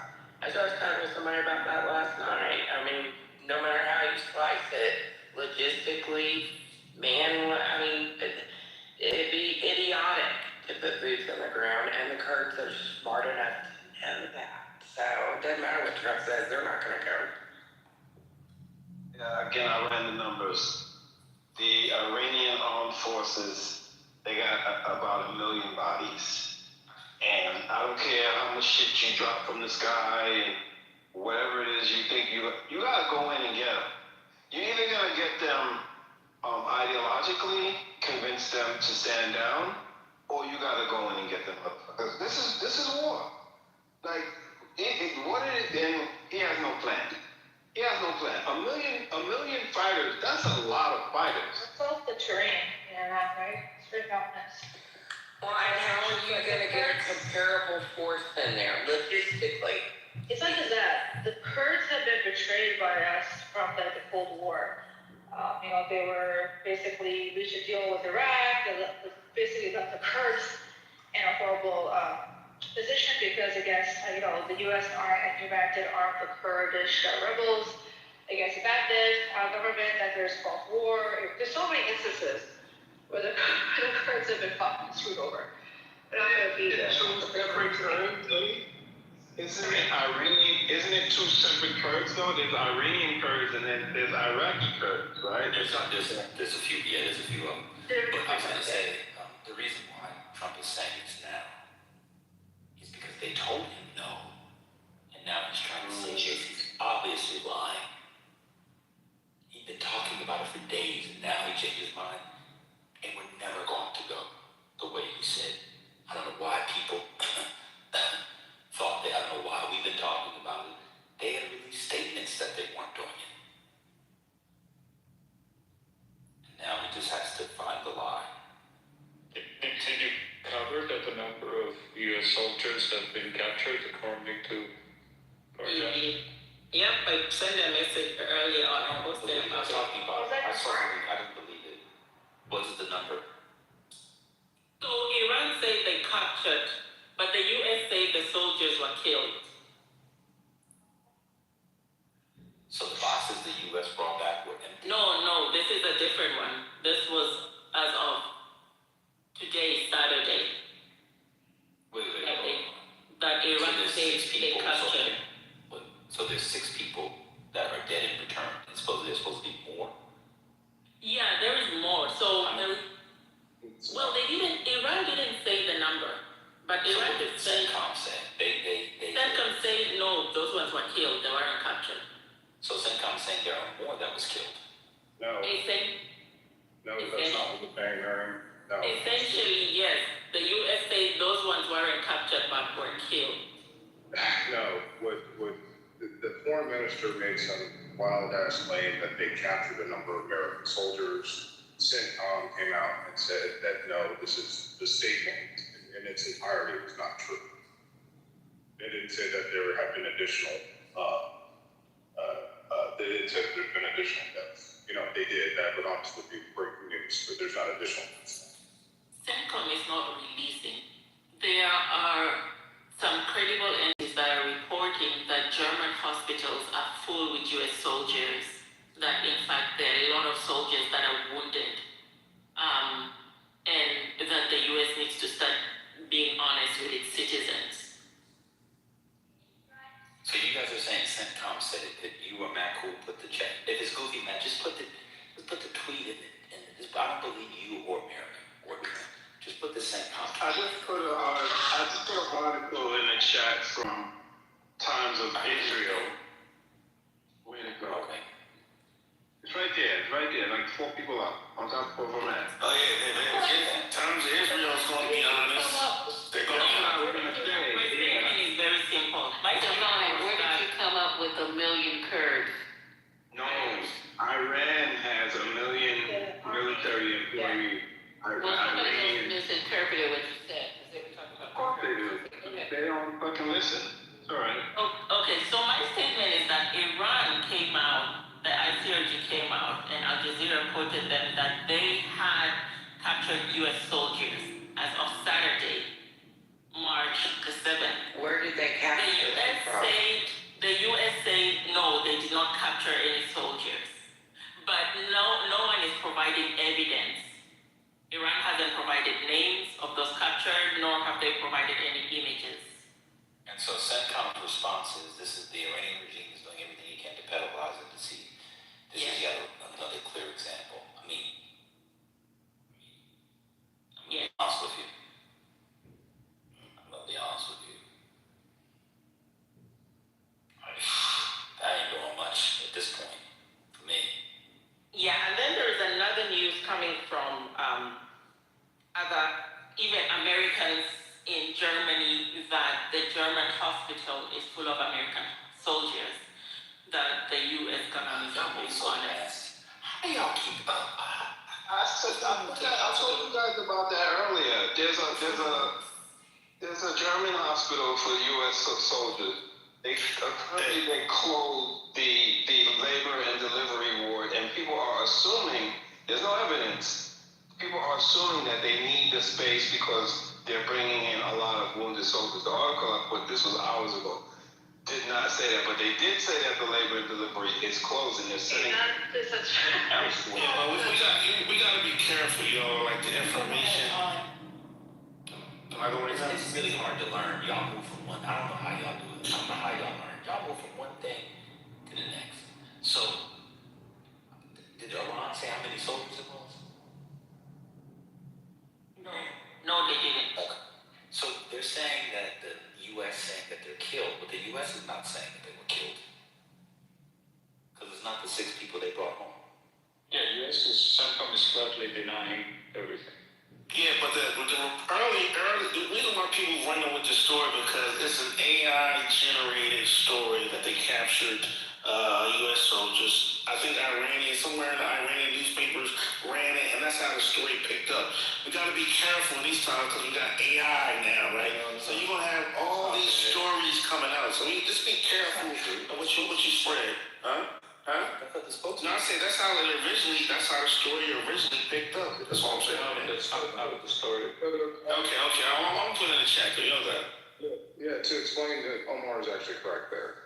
It actually, we think it came originally from like a different like AI foreign minister source, and then the Tehran Times picked it up. Exactly true. Yeah, and they've been putting out the AI videos and shit of soldiers being captured and people, and they're clearly AI. And it's total. They said that yesterday. I mean, that's why I never said this. They said this broke like 12 hours ago. They also said that they killed 560 soldiers in a missile strike. They said that they hit the U.S. Lincoln. They said all sorts of things that have turned out to be completely false. Yeah, it's true. Everything they said is not false. I mean, I can't think of anything they said is true other than they hit a couple buildings. Well, that's true. A couple of buildings. I mean, they said they were going to slow down the traffic in the Strait of Hormuz, which people like you were saying they couldn't do at the beginning, and they did that. So they couldn't stop the traffic in the Strait of Hormuz.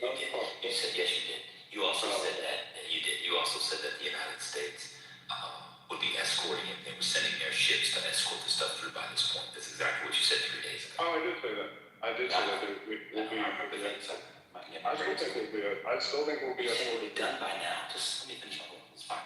Oh, okay. So the point is that I mean, Iran obviously lies a lot, but everything is not untrue. Let me ask you a question: does America ever lie in what it puts out to the public? I want to see something. Does America ever lie in what it puts out to the public? And Donald Trump? We lied about going to Iraq for war. I mean, recently, did Donald Trump ever lie? Absolutely. I would absolutely. Okay, cool. What about CENTCOM? Do you think the CENTCOM or PHEX, did they ever lie? I haven't seen anything. Okay. So you think the missile that hit the school was sent by Iran? No, that was. Okay. I believe that was. That's what but we came out and said it was us. No. I mean, I take that back. I don't know. Go ahead. Sorry, go ahead. It said that it was Iran that did it.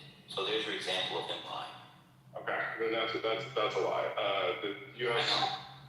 investigators, because we have a free press in this great country, have determined that it was most likely an errant strike from us. Errant? Yeah. Like they had the wrong. Or I didn't see the reason why I should say that. I've heard speculation. Who was saying that this story was AI? I just double-checked it myself, went to found a statement from Ali Larijani saying that a number of American soldiers were captured. The National Security, what's his title? Yeah, look at that. I put it in the chat. National Security Council of Iran. Yeah, I put it in the chat. Yeah, we gotta believe Iran now. Like, this is wild. I'm not saying you should believe Iran. Nobody's saying you should believe Ali Larijani when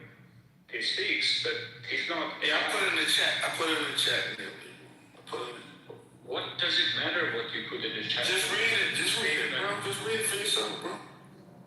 A lot of AI that has an accompaniment, yes, it's out there. The story's 12 hours long. This is what he's trying to say. It could be AI, but the man said it. Johnny, whatever his name is, he also said it.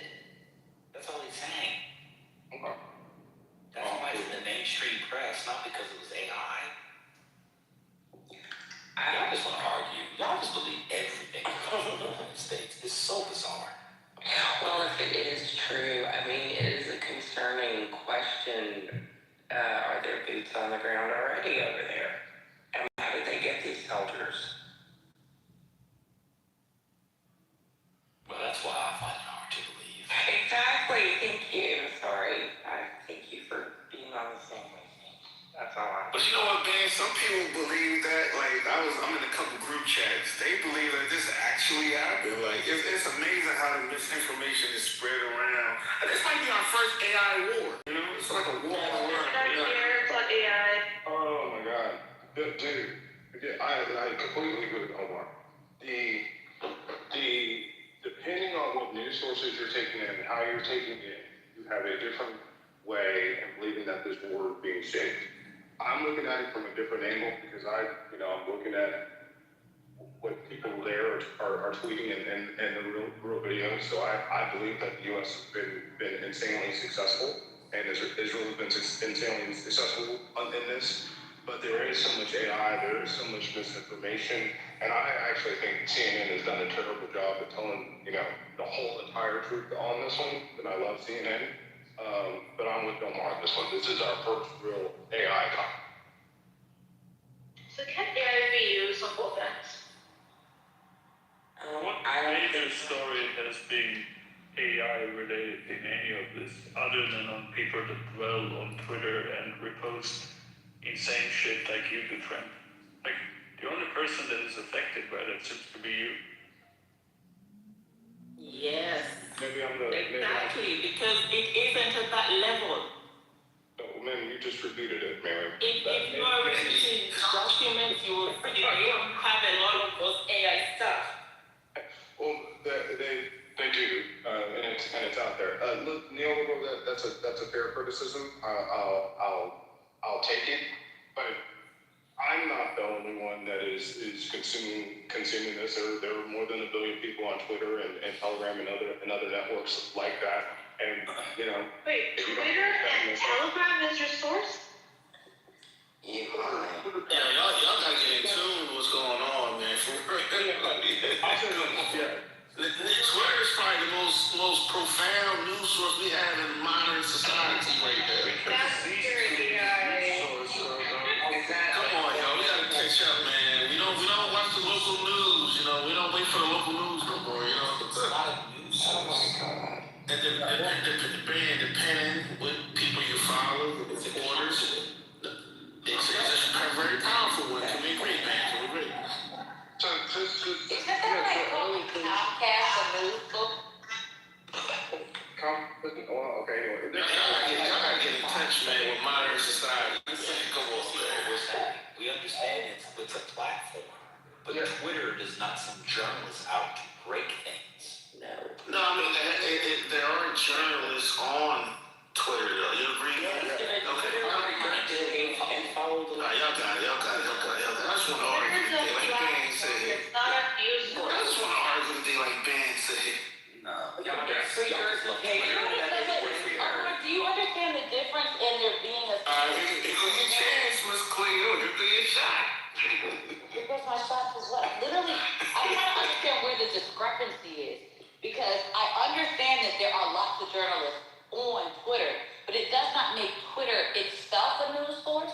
It makes those journalists people who are using a platform, and I'm kind of confused about why that's not clear. Well, somebody just said, "Oh, you get your information from Twitter and Telegram, as if this is 1980." Like, that's what I'm trying to say, Miss Cleo. What percentage of the news on Twitter is fake? It's probably a good chunk, probably. That's right. And what is that? Well, you got Grok, but you know one of the great tools, man? I'm talking fantastic. Grok is like one of the most fantastic AIs you have out there. As far as videos and photos, I say, well, Gronk, is this true? I say, Gronk, hold on. I say, Gronk, is this true? Is this video true? Gronk can say, no, Omar, this video came out in 2003 and blah, blah, blah, it's from a missile in Iraq, whatever, you know what I mean? So, yes, it has a lot of great, powerful capabilities there, man. Yeah, Hey, real quick, so who's talking about AI, man? Like, hang on one second. Let me just say something. So, if you follow the right journalists and verified sources, there are verified sources on Twitter, or that they try as much as possible to share verified information. Sometimes it's difficult. But if you follow the right sources, that's where I get a lot of my information from. Like the story that Mary was talking about, like broke 12 hours ago. And he tweeted it. You know, he tweeted it, and that's where it came from. And so Twitter, I would have to agree with Omar.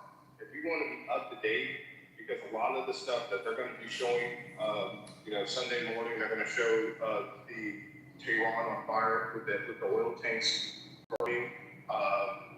Those videos have been out on Twitter for the last 5 hours.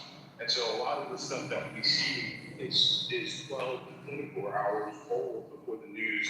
Trent, I just have to address something. The story that Miriam referenced cannot be 12 hours ago because Ali Larjani tweeted it, right? 4 hours ago. No, it's been out since earlier today. Those are two different things in that case, right? You realize that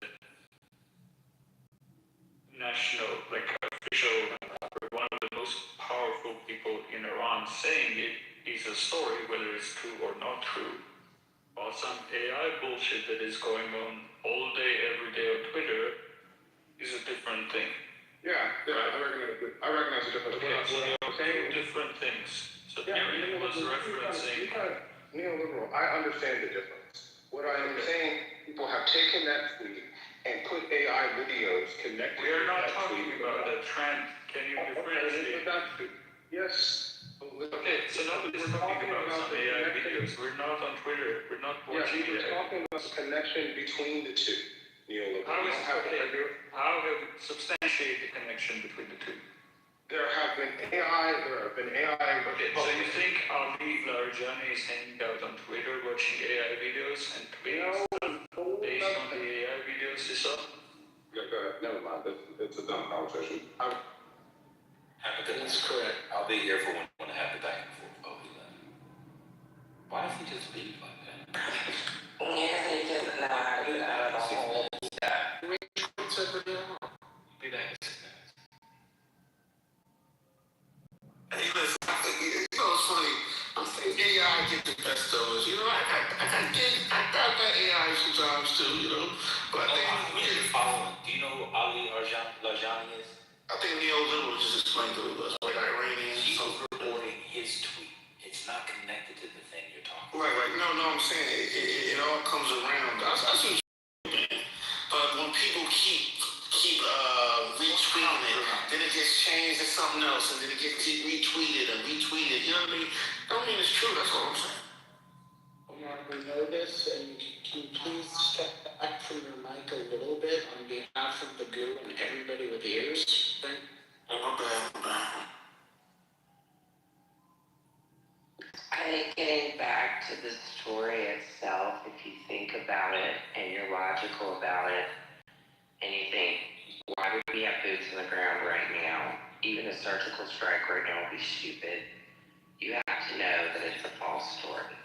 So all the other shit is just fluff and misdirection. Logically, it does not make sense for them to have American soldiers captive right now. If they do, I'd be shocked.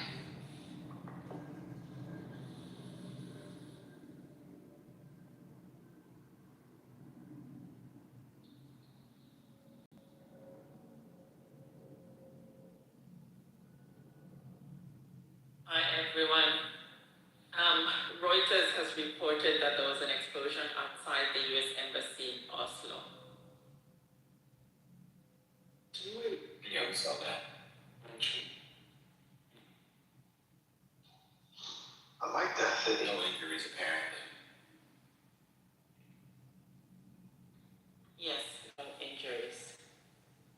We just, I mean, what are they saying it's from? I haven't seen anything. They have, I think, like 2 people that were arrested, and no one has claimed reason for that attack yet.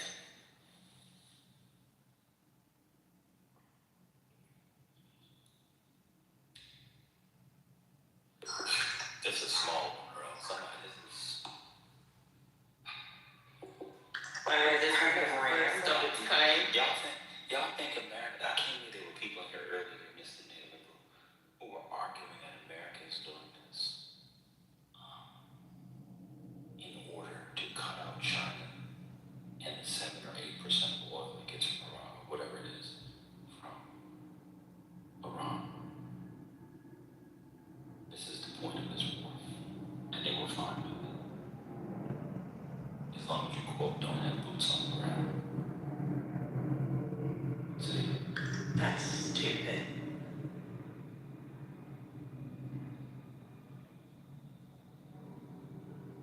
Yeah, that's stupid.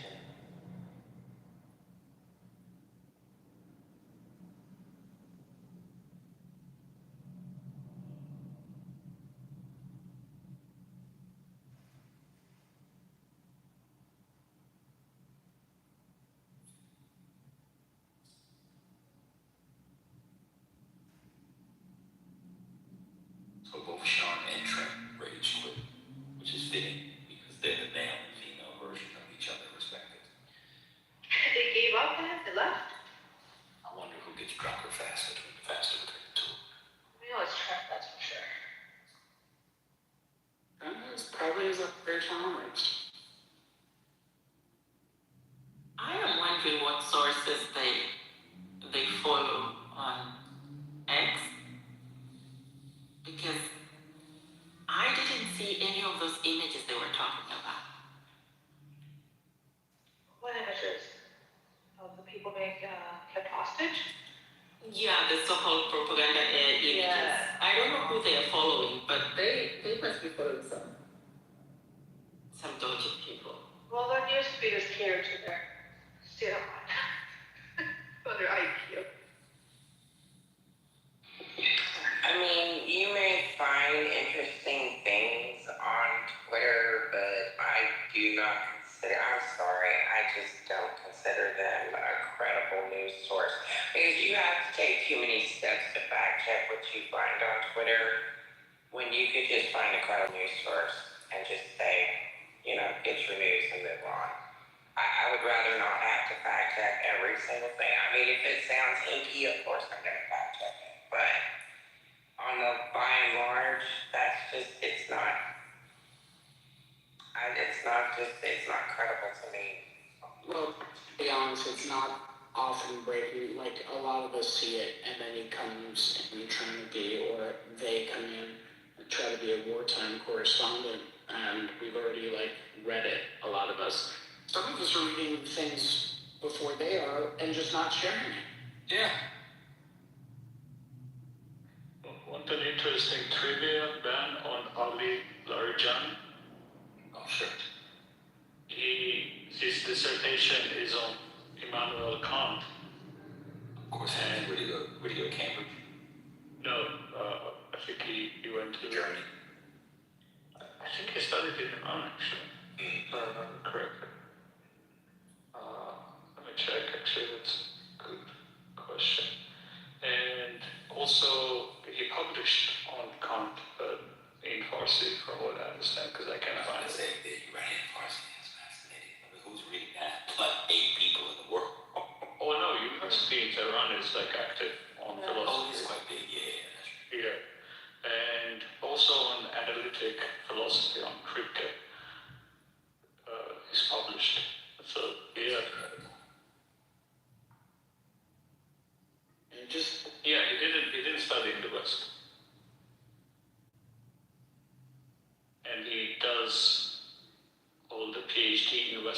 philosophy from University of Tehran.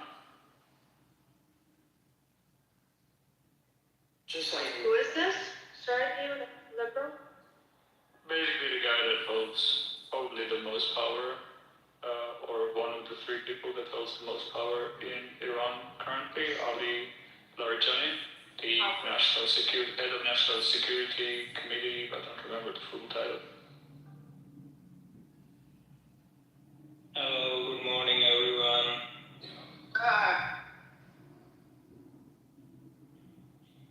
Good morning. And neoliberal, I was just going to say, as an aside, I did have to watch Dr. Strangelove again, or AKA How I Learned to Burn and Love the Bomb by Stanley Kubrick, and you really do sound like Peter Sellers, one of his characters, so please watch it. Thank you. I know it. And I can't confirm or deny it, but I guess I do. Yeah, well, he plays like three different people, but definitely the one that we're thinking about. So, thank you. Also, stay on the Islam-free word. Oh, were you commenting on the movie I just mentioned, Jeff? Thank you.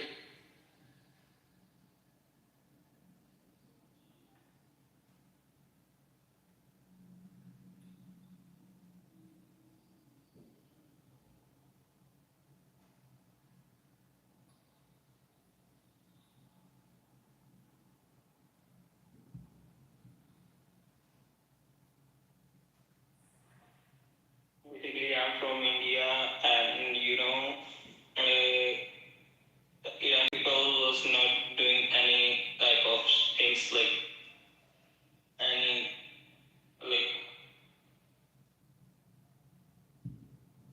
Oh, wait, is this guy trying to say India is some highest nation considering everything? God damn. Let me not get started. That proud of the Iranian people, is that what you're trying to say? Come again, brother? Oh, just let it go, actually. Okay, well.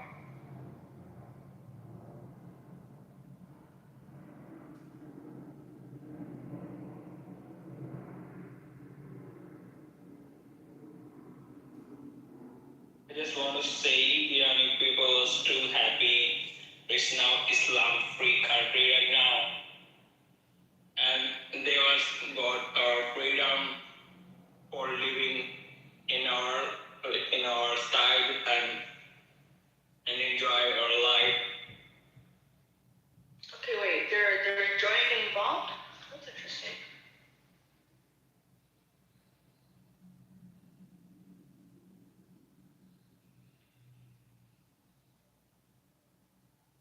And I just want to say America become a freedom from Islam, and now that time the Muslim people was everywhere bullying and doing bullshit on the streets.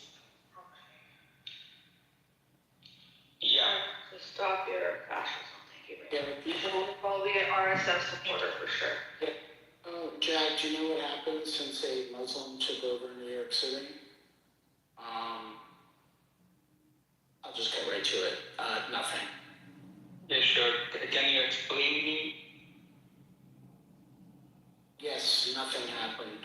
We have a Muslim mayor in the most important city, maybe in the world, but certainly in America. And nothing happened. We're fine. Business as usual.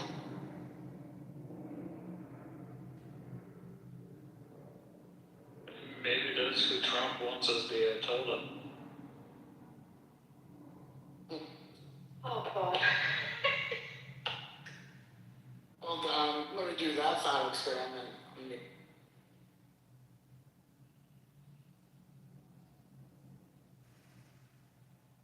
He want to be the Ayatollah when he's the most powerful. And I don't understand that either. You're the most powerful person in the world, but you would jump down to be an Ayatollah. No, man.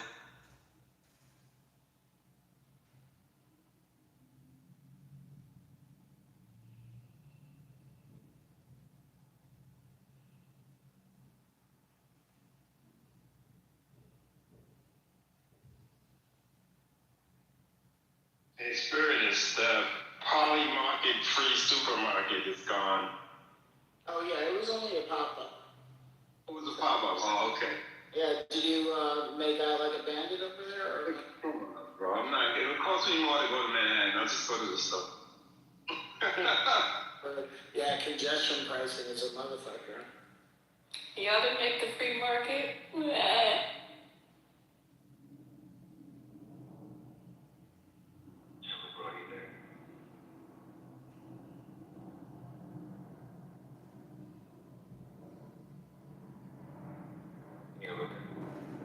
Yeah, guys, what do you think about Sharia ban in America?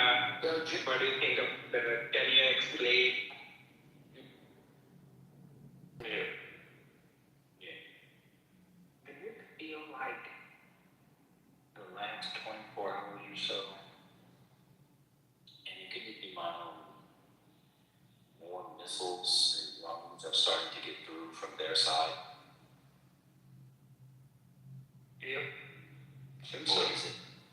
Yeah, it kind of felt like this on fire, something that more things on fire, I don't know, something.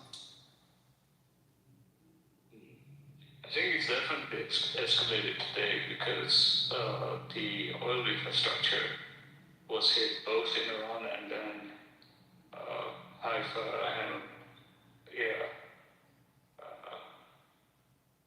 and other places. Right, so they're escalating. I got a question. Why would you want to hit the oil refineries when it's gonna eventually make money, right? So, you know what I mean? I mean, it's kind of stupid. Well, the United States and Israel is also hitting oil refineries. It's a war. It's stupid.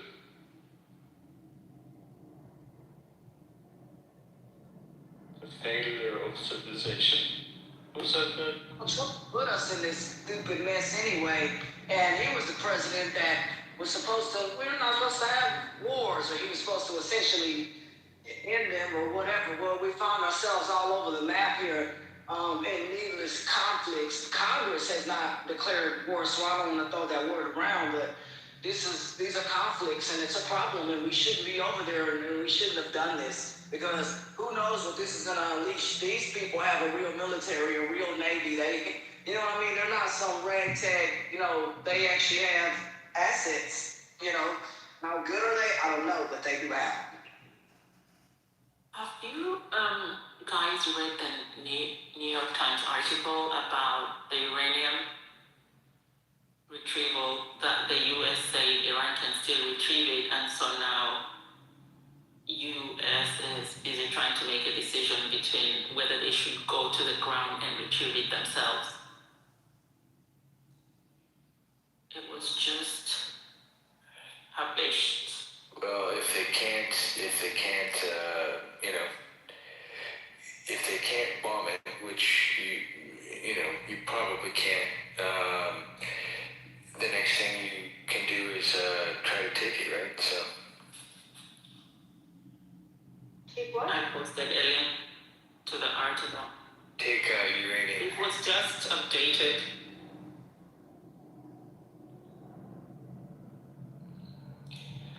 Yeah, she was saying there's a New York Times article.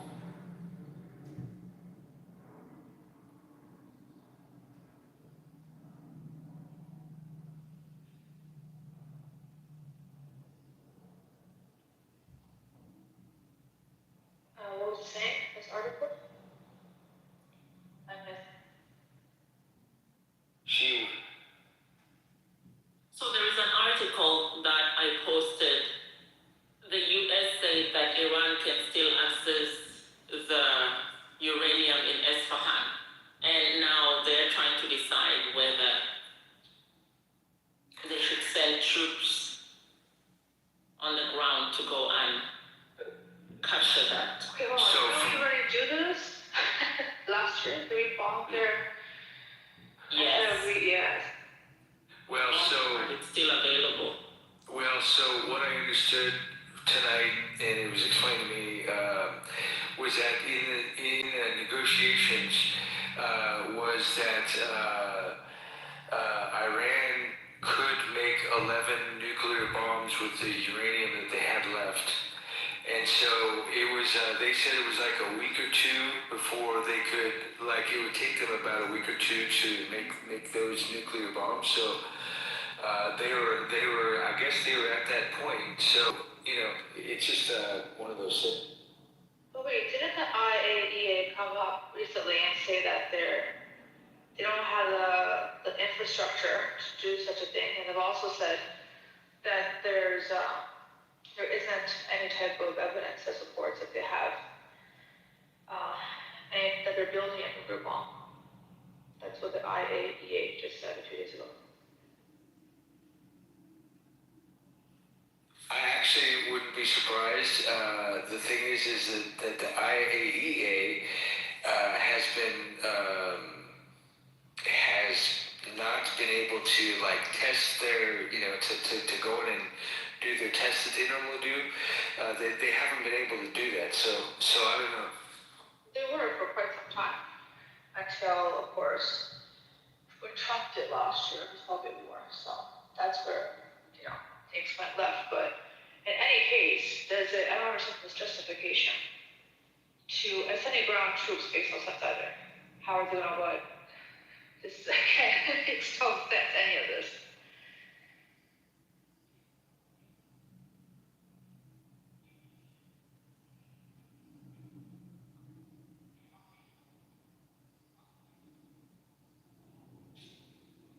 The goalpost has moved, guys. We went from regime change to trying to dismantle potential nuclear abilities. I don't know, guys. This is the justification makes no sense, Or I think one time Trump was saying, "Oh, the utter death to America," and that is enough of a reason to do what they've done. So I don't know, guys.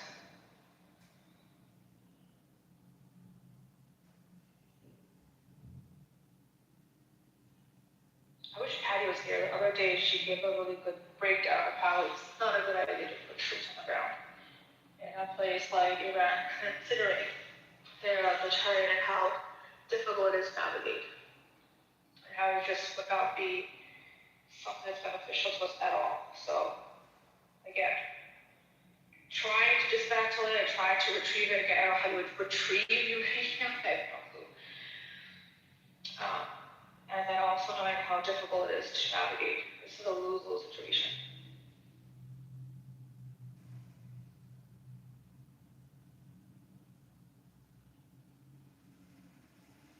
Yeah, I hear you.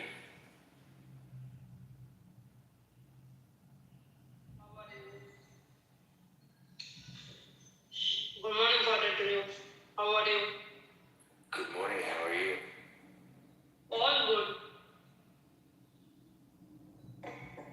Nice.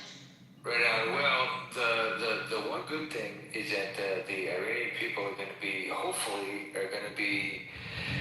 free, freer than they have been for the last 47 years. So let's just be positive about everything.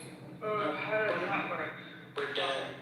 The Williams who are dead, how free are they going to be exactly? Who's dead?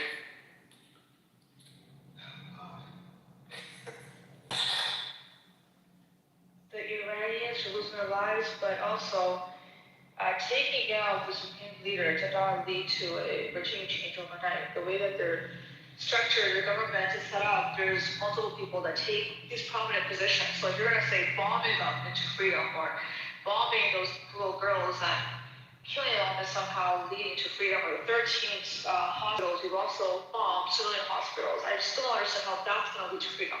It's actually bringing people together, even though they don't like the government, but they certainly do not like being bombed to smithereens. And there's been bunker buster bombs they've dropped in civilian areas. So I don't know how you think this is somehow bringing freedom to the people of Iran. I don't.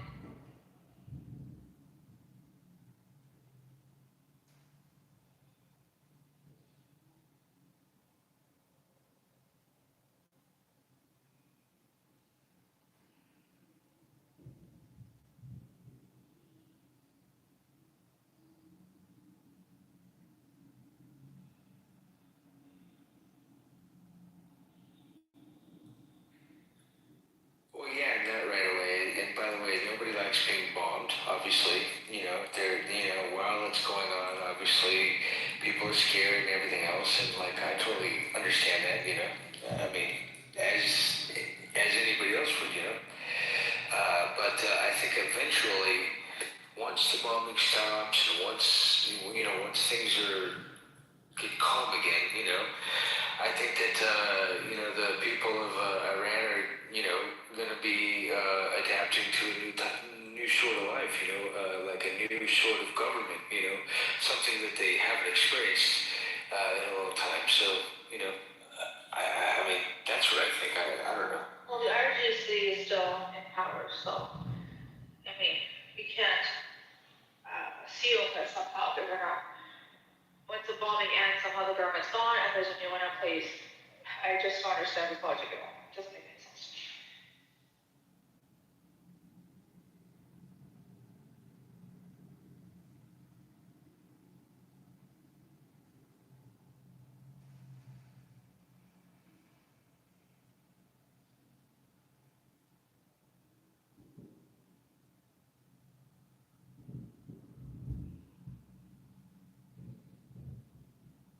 Also, you have to keep in mind at the cost of how many American lives. That's another question you have to ask yourself. The potential of freedom. Well, yeah. I mean, in any type of situation, you never know. You might lose a few people, and that's exactly what happened so far. And hopefully this doesn't last, another, I'm going to say another week or two. I know that other people are saying, oh, this is a long drawn out war and all that stuff, but I don't see that happening. I think Trump was saying as long as the objectives are met, then, but then again, everything changes every day, so, it's just, we just have to wait and see because, the people are never gonna understand, they're never gonna be told what the actual plan is as it's going on, so, we all just sit and wait and, hope for the best, so.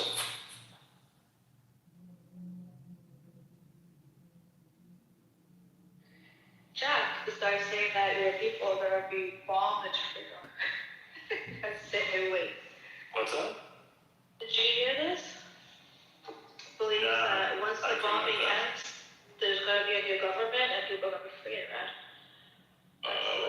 Tell me if that logic makes sense. Yeah, that always works well. So benevolent.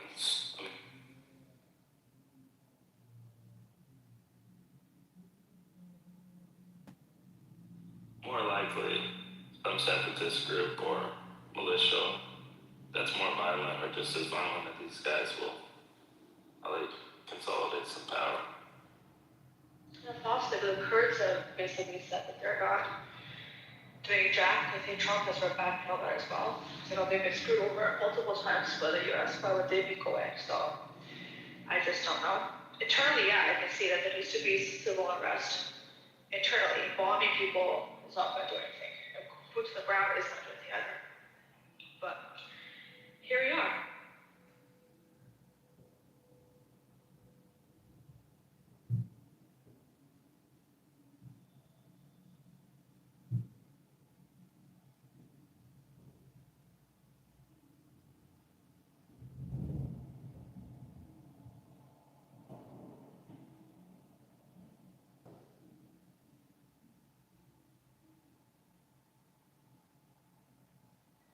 The RJ, who wants to come up on stage who says that they want to talk about it and they're waiting? I don't see how it's a hand up or not. There.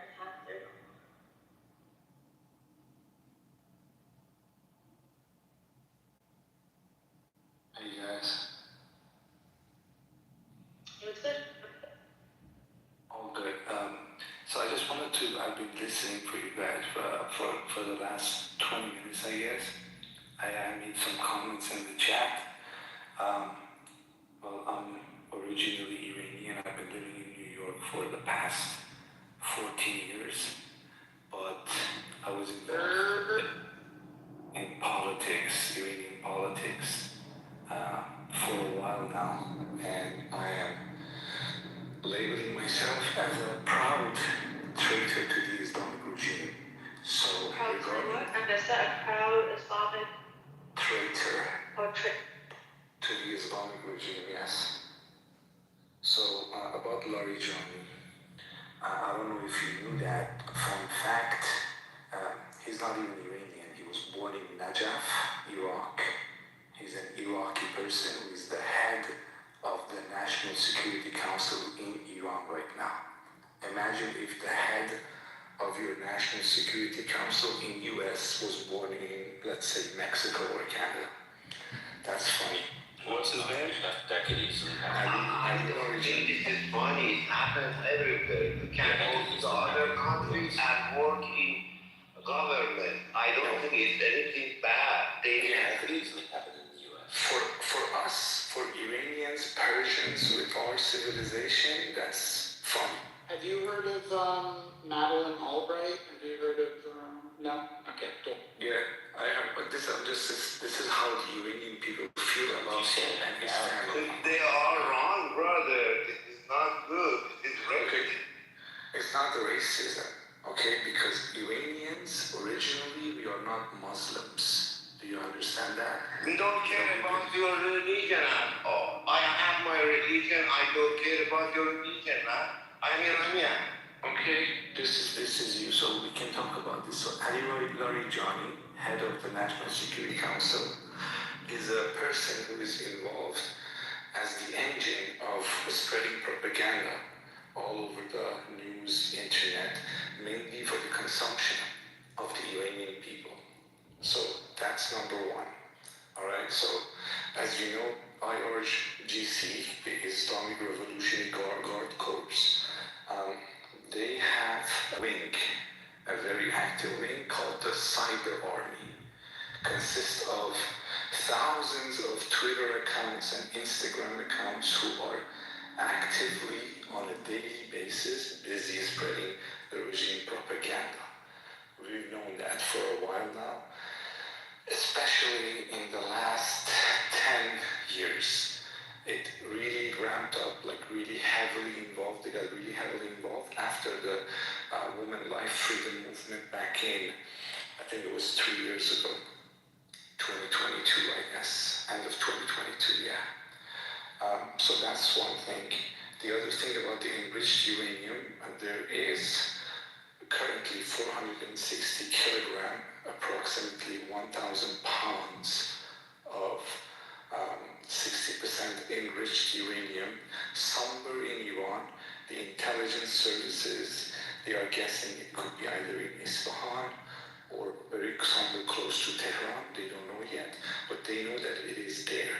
When the US bombed the nuclear facilities back in June, they obliterated, actually they destroyed and demolished the nuclear enrichment facilities. But there are some centrifuges in other parts of the country that can actually bring up the enrichment level from 60% to 80%, which is weapon grade, with less than in 3 weeks. So it would not take more than 3 weeks to do that. So that was also a very big issue. That's why in the negotiations they bragged about it. They say we are very close to have 10 to 11 nuclear bombs with 460 kilogram enriched uranium at 60%. And in the negotiations, actually, Abbas Araghchi, our foreign minister, told, there's a script available, told Witkoff through the intermediary, the foreign minister of Oman, that what you couldn't achieve militarily, we are not going to hand it over to you diplomatically. That's the other thing. And the main reason that the US got involved right now is basically because of the Iranian missile capabilities and also the supporting of the proxy groups. That's my own belief. That's nothing new. The proxy group support has been going on for decades. So. Yeah, so I know, but as you know, Israelis, they have a very strong lobby in the US, IPAC, and they've been lobbying for this for a long time. October 7th gave them a very good reason to do that, especially when the October 7th happened on the day Khamenei, the late Ayatollah who got killed in the bombing, he tweeted about it. Sajid. Yes. What script is this? Is this script APAC approved, Sajid. Yeah, go ahead. We already know all this. You've only been here 20 minutes. We've been talking about this for days on end now, so we already have this info. What is your prescription for all of this? Do you want the bombing? Nobody wants the bombing, man. Of course. What do you want? Just get to the points, because we already heard all the other shit. Okay, so basically the main thing is that there's a very mixed feeling between the Iranians all over the globe and also especially within Iran. Some people are happy, and I'm not saying they are minority, I'm not saying they are majority. Are those the ones in the West? No, in Iran. Have you seen the How would you videos? know that? Wait, hold on for a second. Because I have But the family initial living bomb, there. yes, I have this in Sri Lanka Thomas there. So the first, when the first hit occurred, right, and the town hall was taken out, and news was how many has been, assassinated. People thought this was going to be the end of the RTC, and this is going to bring about some sort of miraculous change, which we all hoped for, but obviously not through. I would never say one way to do it. However, shortly thereafter, it became very, very, very clear that's not the case. And the amount of lives that are being lost, it's unacceptable. So I wouldn't say that people right now in Iran are celebrating a bomb. So I wouldn't. No. I didn't say the people. I said some part, like a portion of the people are, and that's just reality. There are many, many videos, like hundreds of videos. Circulating daily. I can send them to you. Saji, we better go on data because I have videos showing the opposite. I can show you videos of whatever you want. Exactly. So that's how divided the country is, and that is the main problem. Right now, for example, U.S. has been bombing over 3,000 times all over the country, over 150 cities for 1 week straight, day and night. And according to Red Crescent, 1,300 people died. Iranian regime in 2 days killed over 30,000 people. That's not Why are you just people are comparing? A million people, child. Every day it gets more and more. It was a million. We get it. It was not a million. It was no. These are. When we heard it. So it's not 15,000, it's 15,000. No, it's 30,000. It's 40,000. Can I explain what? Because guys, you don't have how close this society is.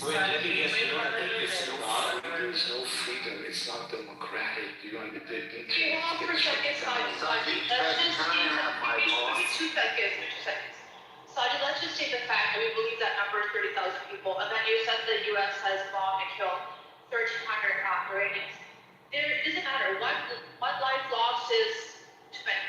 So I don't know why you're making that comparison as if somehow it's better. I'm telling you what people It's adding to death tolls. Now say 31,300 are dead, right? It's adding to the death toll. It's not doing anything. Okay, let me get this straight, okay? From my perspective, the war is a bad thing, all right? People don't like bomb being dropped at their heads. Nobody likes that in Iran. But they are comparing to just what they witnessed inside Iran just a month before. But this is still going on. Now I need more information now, because I done heard this script a gang of times.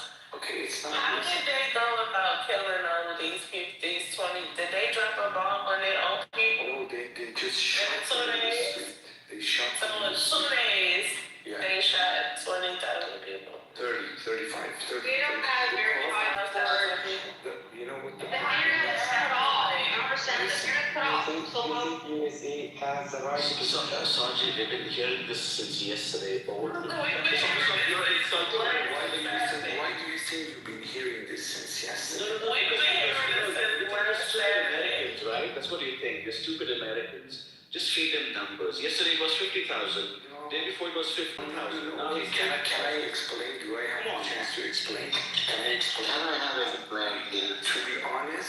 be honest, nobody knows the exact numbers. It could be 5,000, it could be 50,000. There you say it. But If that's the case, then why you keep mentioning the numbers like you're trying to prove the hard thing? You have to understand. We know, we heard it. No. This is not what I'm trying to know. This is not what I'm trying to say. I'm trying to say. You have to ask yourself. You have to ask yourself this question. Okay, just ask yourself. Can I say something, please? Ask yourself one question. Ask yourselves one question. One simple question. The simple question is why there is so much discrepancy in the data. Why? There should be a reason why there is so much discrepancy in the data. People are doing that. You know, if the internet was not shut down, if Iran was an open country, so like, you know, reasonable people could come in and actually verify things, this would not happen. Hold on now. How the fuck you think we feel as Americans? Our own government gives out misinformation all the time. So what the fuck you think? Like, you think that you know everything that's going on over here, that you care? I'm an American too. All right, but if that was the case, I'm then just why as you American as you are. I'm just as American as you are. which Iranian? Which one is it? I'm an Hebrew. What do you know? That's where your ancestors born here. You just came to this country as well, right? No, Your grandpa my came to this country. ancestors, I built this country. So who's the racist now? Who's the racist What do you now? mean? That's not racist. Hold on a second. Saji, you asked me. You're telling somebody whose family built this country that you're actually benefiting from her. It's a sweat, blood, and tears of others. And you're not gonna tell her racist? Are you like, you don't even know the history of this country and you're living here for about 13 years? You're I'm just saying, no, but she's not racist. Oh my god. Okay, listen, Saji, hold on for a second. You're not understanding, first of all. So first of all, give me your perspective on those 165 girls that were killed the first day. Who has done it? Who do you blame? I cried for 2 hours. Who do you blame? I blame the Iranian government. See, there we go. See, you guys see this? So they lost their own girls. Because they are the reason we are in war with US. You guys see this? Yeah, sorry if you don't mind. Sorry if you've been patient with us, I said. First of all, you missed the context of this particular room, which these ban and others clarified, right? It's us not here. We're not here as like a council to listen to grievances. We're talking about why our government is neglecting our own people. There's so many things that are still messed up, okay? And why is our government out there just taking advantage of an opportunity for regime change? So I don't know if you missed those discussions yesterday. A lot of us are really like pissed off because of that. Okay, there are a lot of things happening in the US that had to be taken care of. You gotta ask your president. We didn't ask for war. I didn't ask for war. It happened. Rather than coming and peddling the same old points over and over again. That's all we're asking for. Confusion. I'm not pro-war. I am not pro-war. Do you understand? Nowhere in the world, including my own country. So that's a fact I'm giving you. This war, people didn't have a say in this, but who prepared the ground for this invasion, for these airstrikes? It was the actions of the Islamic regime over the past 47 years, not only on its own people, but also on the neighboring countries everywhere in the world. So I think the fact that you keep representing the same number 47 shows that nothing matters. Someone is giving you guys out 4-7. So it's as if like the Iranian hostage crisis didn't happen, the Iran-Iraq war didn't happen. So right away, the same revolution, okay, that overthrew a regime installed by our government in the 50s, okay, it's like it's just 47.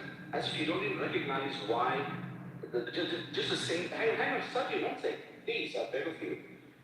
When you keep repeating the number, this is what annoys us. It's like, okay, it's propaganda. You said 47, which means you're ignoring the fact that the entire country of Iran in 1979, including who now you call the regime, including the communists, the secularist students, all came together in the same day you're asking now and overthrew a government and defying the biggest power magnet, which is the United States of America. So hang on. So you keep saying 47, you're basically ignoring all of the history because it was told to you from day one, even that revolution, okay, was still legitimate because for you, as far as you're concerned, it didn't matter. Okay, it didn't matter what happened in between. None of it matters because you've been told simply say, that was a revolution, right? It was overthrowing a government that we installed. That was the last time we tried a regime change. Do you understand the problem over here? Yeah. And last week, and I'll try to ask you two things for you to consider. The next time you go to the next room, maybe then you people will listen to you. Point number one, in 2015, okay, because one of the common points that you guys come out and say is that, oh, Iran says death to America, and this was for the sake of Americans, and this was a threat to the whole world and to Israel. In 2015, a deal was reached on nuclear weapons. And the Iranian government said, we do not want nuclear weapons. We'll give whatever you want. You're so naive, man. You don't know anything about the government. Hang on, wait. The deal was reached, okay? But the fact was, there was dishonesty. Well, at least the President Obama and John Kerry, a very hard-fought, very lengthy negotiations with President Obama in his second term, negotiated a deal, okay? When Trump came to power, the first thing he did on behest of Netanyahu was tear up the deal. Because the idea was, oh, we don't care about peace, we want regime change.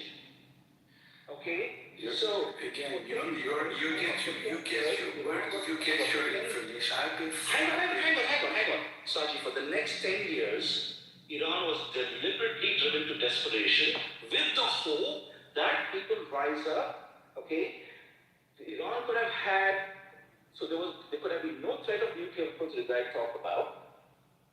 So you forget all of these things, and now, of course, people feel desperate when you can't even buy. Iran is not allowed to do business with anybody in the world. First of all, why do you say we feel desperate? Nobody feels desperate here. Oh, hang on, so you're all fine then? We are fighting for our freedom.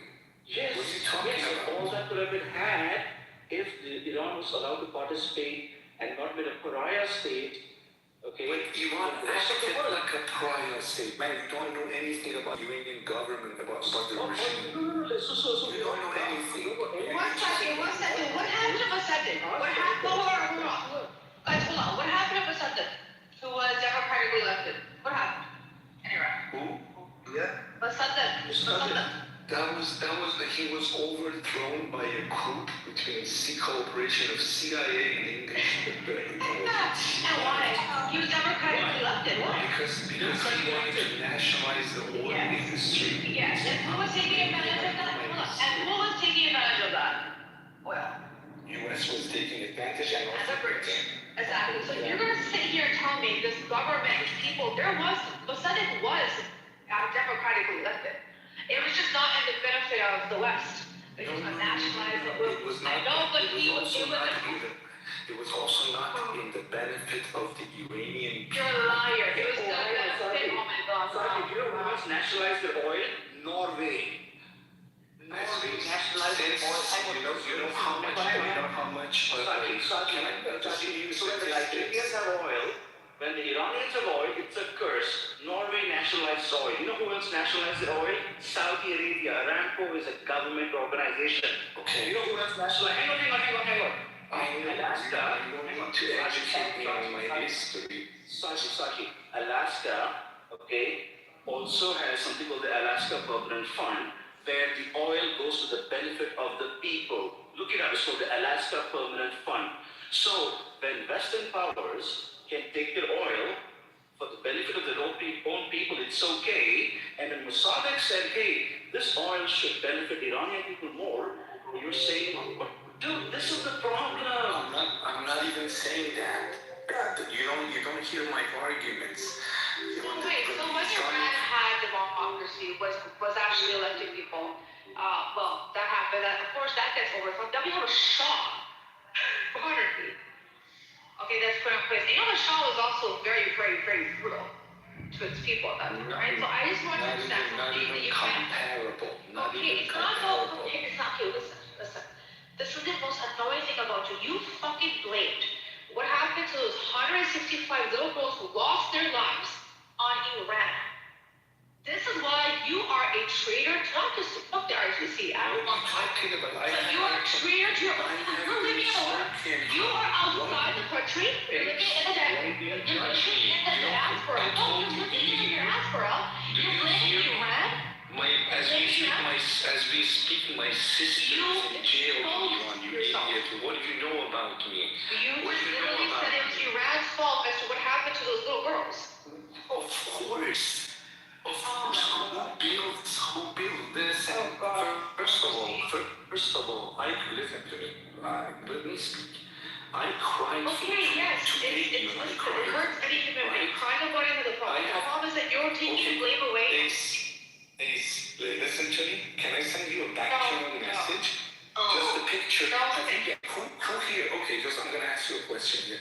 Who here has seen the pictures of the dead children who were killed in the school bombing? Who saw? No, you're judging me. No, you're judging. I was gonna tell you something else, Ace. I said, yeah, because I look at them every day and I cry. Why? This is new. Because I wanna remember. Because I wanna remember. But you blame the Iranian government for those deaths. That's why you were crying. I wanna remember what the government told them. Thank you, Devon. Yeah, we're stuck in a loop. Reform, get up here. I saw you sneak in the room. I invited you out. Oh my God. So I'm actually working, but I definitely want to hear what's going on. Any new news, anything going on around the country.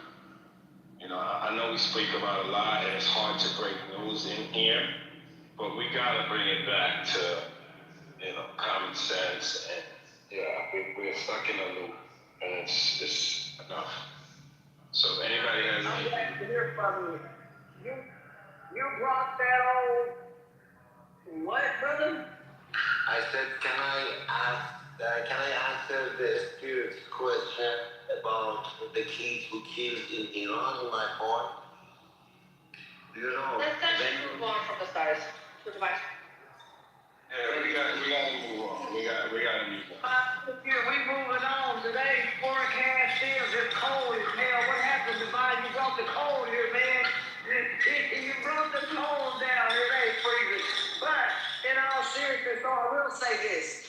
We should not be over there. We shouldn't be in a war, or that kind of situation where we find ourselves in Iran. I really wish we hadn't done that. Really and honestly, how urgent was that? Was there some other reason why America bombed that? I know that the Ayatollah, it's not the best, they're not the greatest person in the world, obviously, but now we hope to not find ourselves in a 10 or 20 year war. I just hope not, man. I just hope that, that there could be an end put to this. I really do want this to stop so it doesn't, go into a larger conflict. I really don't want that to happen. I don't, y'all, man. I don't care if you're Democrat, Republican, just chunk all that out the window and take a look and step back and say, man, this is not maybe not be morally right, but hell, our budget. That morals right here as well, but the budget, America can't keep doing this financially because the American people, the taxpayers, have to pay for that kind of stuff, whether Congress declares war or we just chunk ourselves in situations. Congress didn't declare this, and Congress didn't, pass anything for us to be at war. And that kind of makes me concerned that we can just go and bomb countries right now, seems like, without the will of Congress or even the people. Hell, the people in America don't want this. So it's not just me. I think I saw a survey that said 56% of Americans or more do not want us over there at all. So it's pretty bad. Absolutely.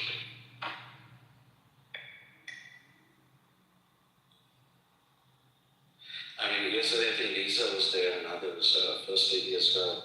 And I really like, and I've seen many clubhouse rooms. The thing I appreciate about this one is that we are defiantly saying, no, we don't care. We really want to know why things in the country are being ignored. I remember a few months ago we had the government shutdown, and I absolutely detested the way they went after the programs that reach the most vulnerable, food stamps and healthcare and cutting education. And yes, we're asked to, listen to everything, but yeah, I like how this room is forcing us to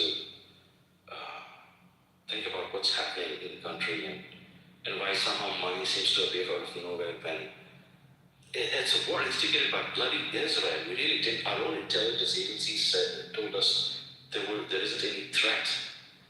So we keep spending this money, for somebody else's wars. And somehow we're supposed to, listen, very patiently. And we would even do that when these people come up with all this nonsense, propaganda, these talking points. 50,000 died. 50,000 died. Yes, buddy, I'm an American, all right. My ancestors weren't born here. Yes, I'm an American.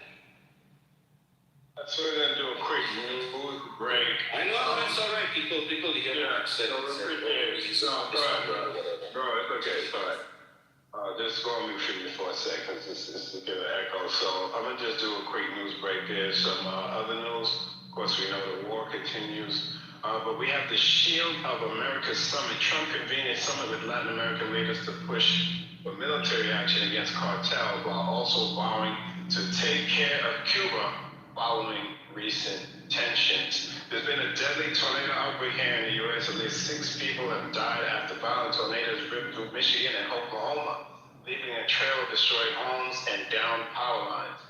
There's been some major vehicle recalls. Ford has issued a recall for 1.74 million vehicles due to software glitches and rear-view camera displays that increase crash risk. We have a Walmart product recall. The U.S. Consumer Product Safety Commission announced a recall for Halo Magic sleep suits sold at Walmart, citing a potential choking hazard from the zipper head.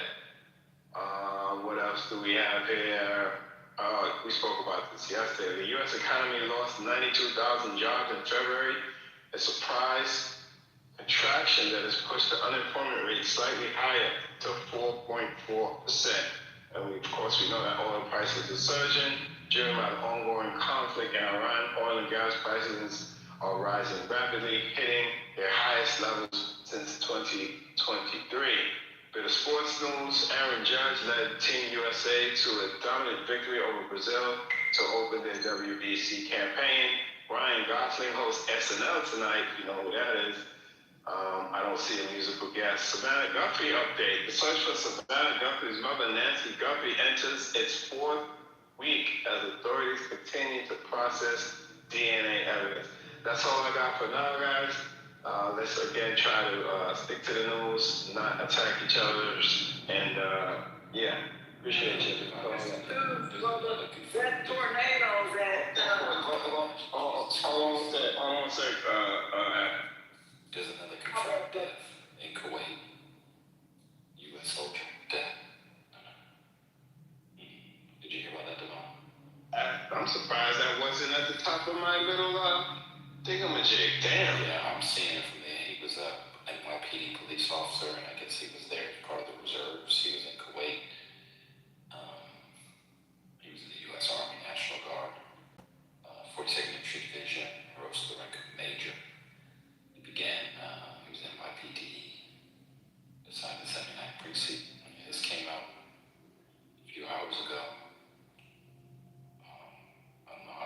happens, but I hate to do the race thing, but he's a black man. I don't know how the blacks are with him, but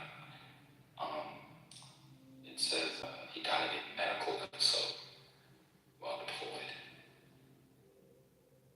A medical episode. Medical episode.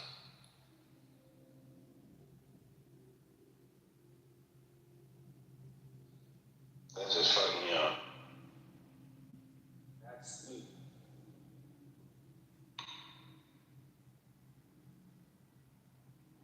This situation overall, though, folks lost their lives because of Donald Trump as well. I'm sorry about the gentleman we had the medical episode, but people, loved ones will not be coming home as well. So I think it was so far. How many people? 6 people I thought I saw on the news there.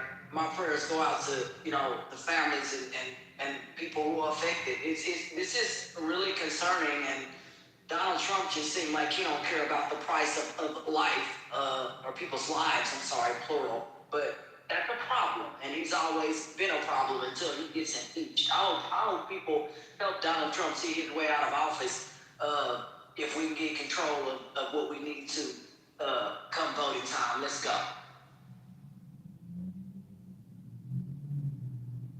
Definitely like a moment of just silence and reflection. I don't know who this person is. I'm gonna try to find him out, but almost sure he, I don't know if he has children, but he definitely has a family.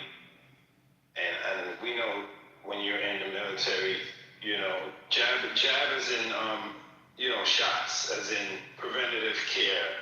We know soldiers have to take all kinds of shots and stuff because they got to prepare for, chemical warfare, things that, take this shot, take that shot to protect themselves. I only hope that wasn't his cause. As soon as you said medical, I thought that they try to give him some medicine to protect him and maybe have an adverse reaction. I'm just thinking out loud. I got hit with a drone, Divine. I was thinking, it's the NYPD and a major in the military has been taking shots for decades. When I heard medical, I thought he got hit with a drone or a ballistic missile. I don't know. I thought, health reasons. You're coming back over here again. You got to take this shot. You got to take that shot. You got to take this shot. You got to take that shot. You're going into a war zone. I don't know.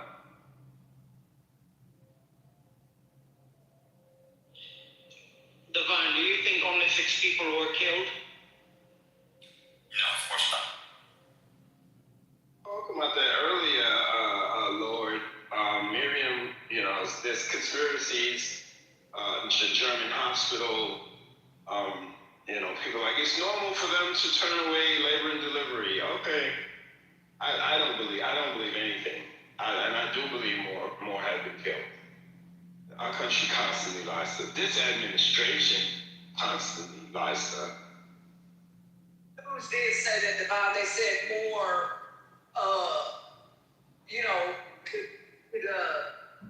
could die or things like that. So they did say more could be out there. So they made sure to preface that comment.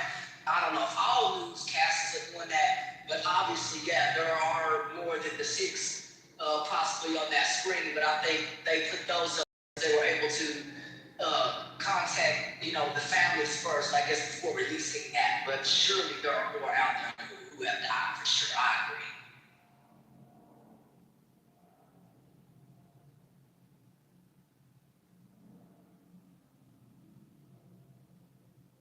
So did you guys see the Instagram video of the Trump supporter who removed his Trump sign from his car because of how high gas prices went up? Did that happen? Mm-hmm. Yeah. And I'm just like, with moments like these, I'm like, this is what it took for you? This? It's so stupid. Oh, wait. Kids. And then, doesn't matter. It's all predictable. These people are morally bankrupt, that they gotta look at their account and it goes down a little bit, and now they fucking care. Okay, y'all in the chat need to cool it. No, And I was asking you, was it a car or a pickup truck? You know they don't play about their pickup. It's a pickup. It was a pickup truck. How did I know that? How did I know that? Oh my God. Yeah, I agree with you, spirituals though. And this whole thing that we're experiencing, the enemy know well. I don't even know who's the enemy anymore.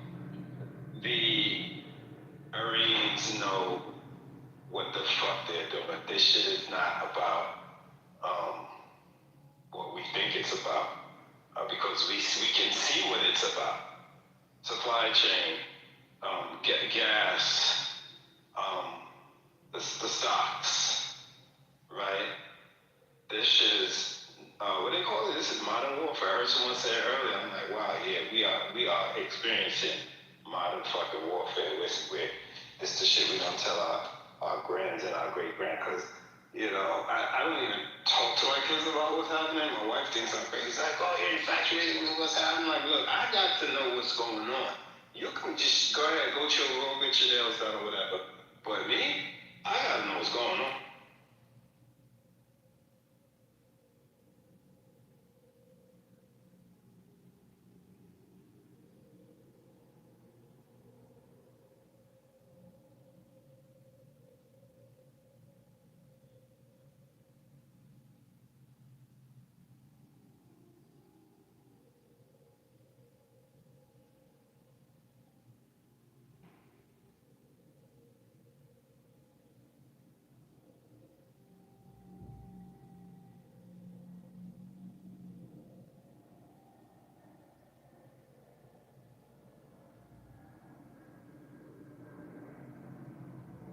You know, we spoke about it. Lord, I'm sure you heard as well, an explosion. Thank goodness nobody was hurt outside of the embassy in Oslo. Madness.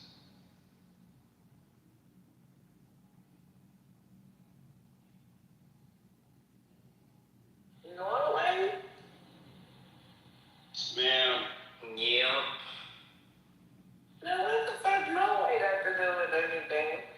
Oh, I wouldn't be shocked if this is one of those false flag operations, because yesterday Iran came and apologized to the Gulf countries for attacking, for lashing out, and said we don't want to attack you unless you're hosting military operations.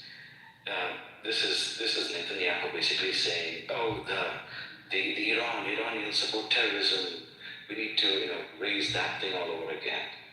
This is just bullshit. If they blame it on Iran,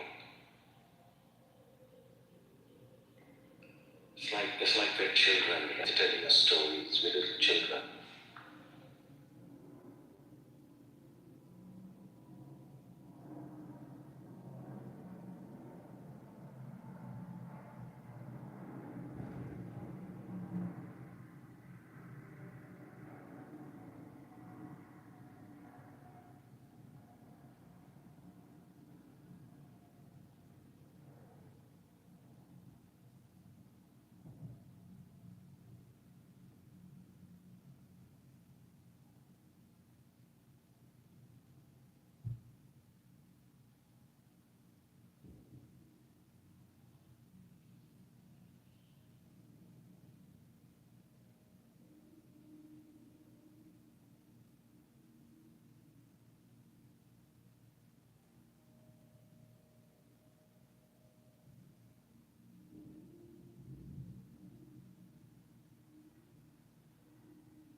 talk, and you guys, I know you like to go back and forth. Might as well go on ahead. It's 11 o'clock. Wait, what are you saying? Confusion, you can go ahead and talk. I see he's typing up a lot of stuff in the chat, and if you want to talk, the mic is free.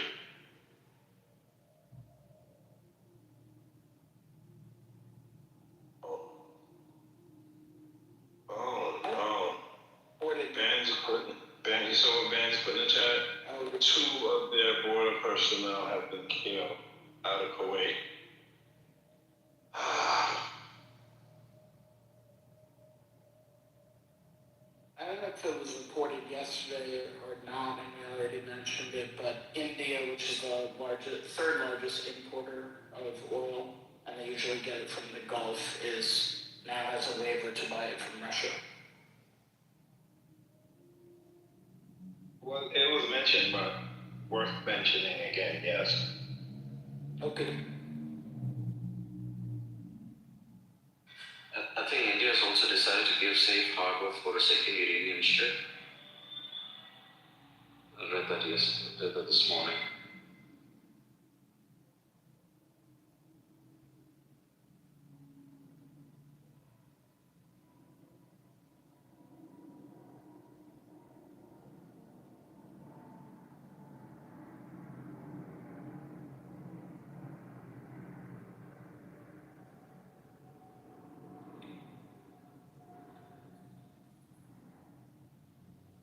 Hello. Hello, Miss First Lady. Hey, how y'all doing? All right, that's quiet. That's good. Huh? Kind of quiet. What you got? Oh, I got some good rice. I thought you were gonna give me your usual answer. Okay, shout out. I know what you're looking for. I gotta change it up on you. I'll get to turn the clocks ahead at 2 a.m. That's why y'all should be asleep. Cause y'all gonna lose an hour. Y'all gonna be mean and grumpy tomorrow. Do it. I'm gonna go with music, right? I'm bored. Okay. I'm gonna do music. I'm bored. Huh? Thanks for the reminder. I mean, everything does it automatically, but I got to do the oven and microwave, but I forgot about that shit. That reminds me of our early meeting on Friday. There's a guy on Daylight Savings this week. I was like, no, it's not. It's like, yes, it is. I was like, no, it usually happens at the end of the month. It's like, yeah, no. It's been changed. What? Alright, let's go.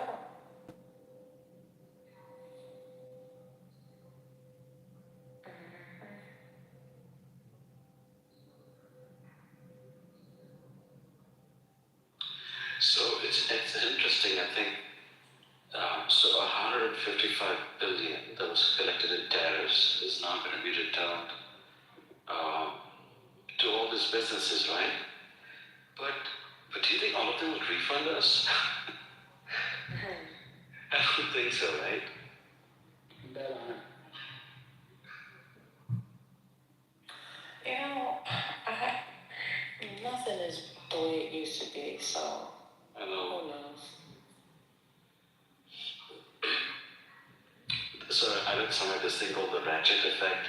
So what happens is that so during periods of crisis, right, people raise prices, like the pandemic or whatever, but they never come down. Never. So the pandemic was gone, the prices stayed there. This whole tariffs bullshit, right, that happened was just so needless, turned out to be illegal. But how do you think people will, all these companies will bring the prices down? No, they'll let them stay there. It's like squeeze as much as you can. Just so fucked up. Yeah, well, squeezing was good. That was a joke, sorry.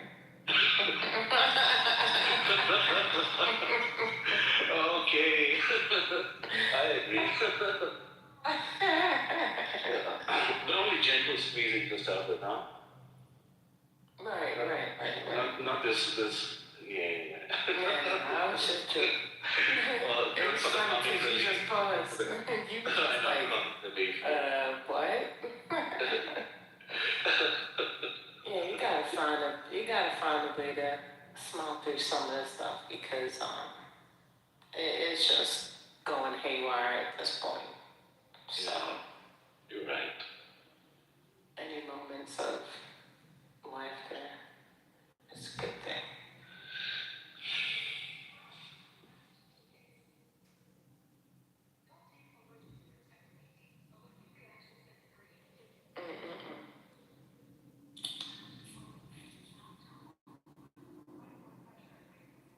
Where's the money? I don't know where the money is, huh? I think is it reflect the tariff money that we just spoke about?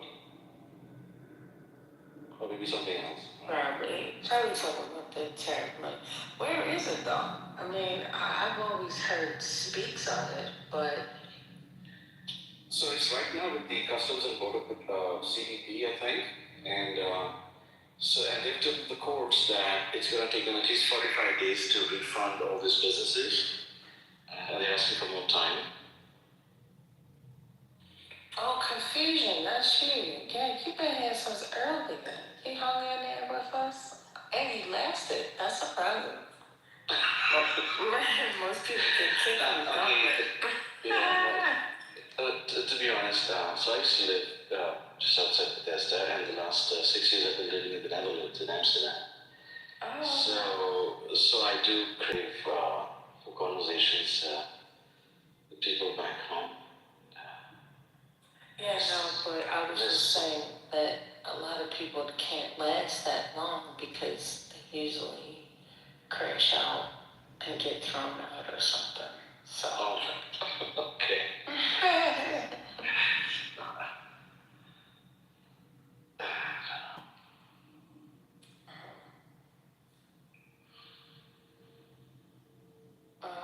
But, I don't know when you're giving me the eyes anymore because my eyes are usually closed, especially at this point. So, all I can do is look in here and see that you're doing that, brother.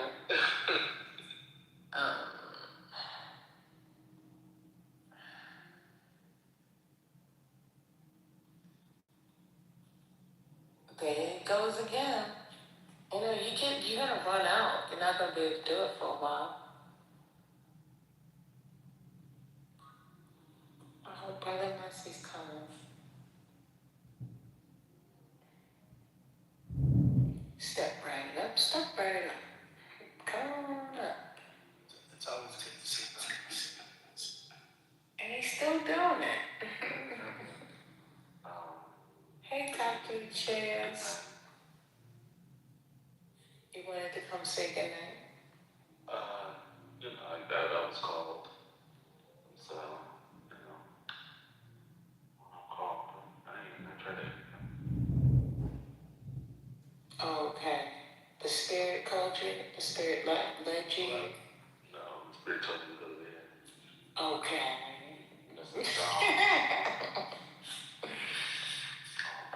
It's been an eventful day. Yeah, the voice of the people. Yeah, they've been the voice of the people. They. I just been an ornament on the wall. Yeah.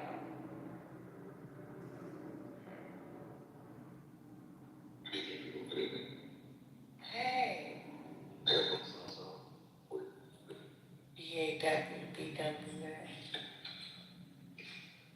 Good night. Gentlemen. Black Mango Voices. You said what voices? Voices in here. You hear the voices here? No.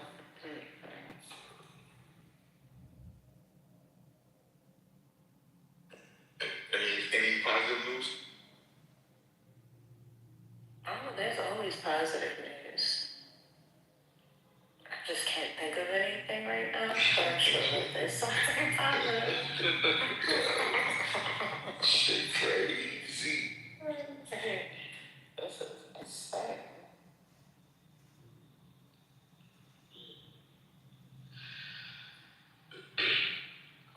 was Iran apologizing for? At this point, I'm just so lost. It's too hard to follow. But this is like the worst math problem ever in my brain right now. I can't even begin to start. What are you talking about? No, I was just reading Flash News says Gulf states report further attacks after Iran apology. Right. Iran's like, baby, I won't cheat on you again. I want to hit you again. 5 minutes later. Yeah, exactly. So I mean, because did people forget about that? Like, this happened with Netanyahu the last time. And he was like, they said, oh yeah, we're almost at a negotiation. I think it was with the, yeah, when they attacked the building. Because they were supposed to meet with him like on that Sunday or Monday. And they did it like a day or two before that they were supposed to meet. And they said it too. Darwin said too, like, why the fuck we gonna negotiate? Got this shit second time. Exactly. And now you did it again. It's just like playing Charlie Brown, you know? It's crazy. We're Lucy and they Charlie. Like, oh, come on, Charlie. You're playing it. Side question, yo. Any other been in Bristol, Tennessee? Tennessee? Bristol, Tennessee. Tennessee? No. Yo, I felt like I was in the fucking movie Get Out. Literally, I counted probably 5 black people last time I was there today. I was like, get the fuck out of here. It was weird, yo. I mean, like, what type of setting were you in? Like downtown area, just had to go, it's downtown area. But it's not even, it's weird. Now, was it weird because of your own thoughts? It was just like no diversity, not just not black people, just nothing, just white people. Right. Like, I'm not used to that. Oh, okay. And when I say that, I'm saying I'm not used to this, not more of a mixture, you know what I mean? I got it. And the fact, like, literally, I could count on my hand. Not black people, so it was kind of weird. Yeah, I've been in that situation several times. Especially growing up. And my mom and my dad was just like, just chill. Just be yourself. You'll be fine. Yeah. That's okay. But we're the only people with color here. Right here. It's like, just keep it moving. Yeah, so. Why not? I just do the same. Yeah, go ahead. Yeah, look at your back, child. You understand where I was from again. Uh-huh.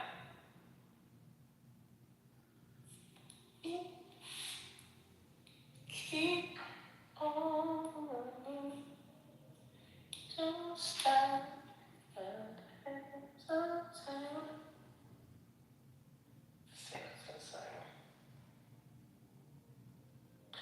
Oh, well, the people choose. Oh my goodness. That's a lot. Yeah. So it's a good day. That's good.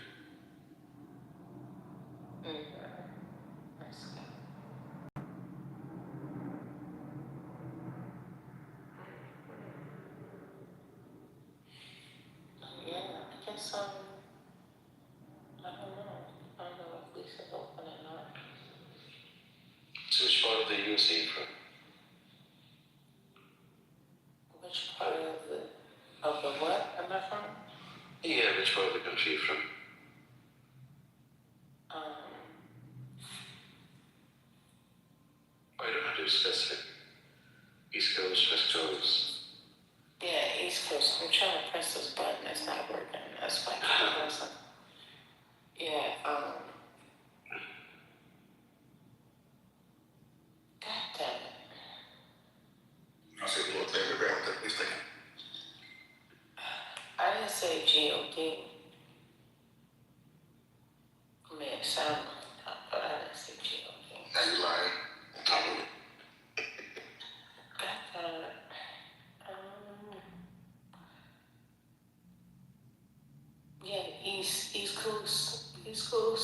I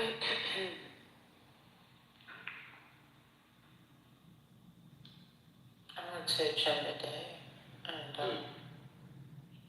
I haven't been in a while, so that took me out early. Really good. Yeah, I miss DC. So much has changed in the last few years since I've been there. You know, was it last year they did all that nonsense about sending patrols? It was last year, right? Yeah, I think around about April. It's almost been a year now. Yeah, when Trump declared DC as like some sort of like anti-state or something. Some bullshit.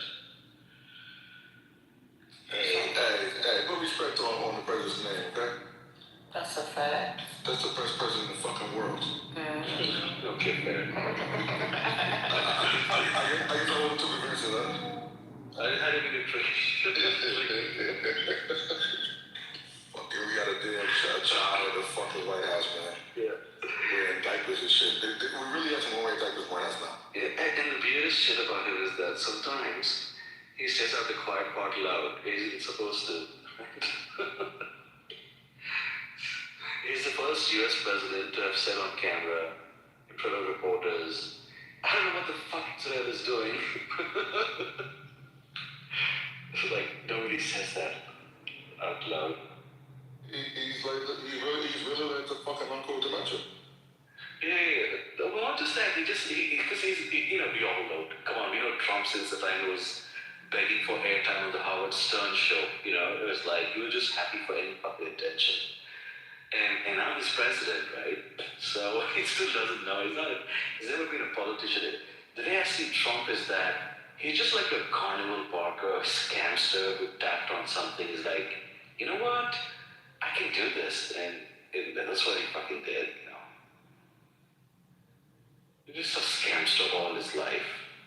Oh, yeah. He saw that he could hijack the Republican discontent, right, in the voter base. And he's like, I could get elected, you know, just telling these people shit. And he proved it. Yeah.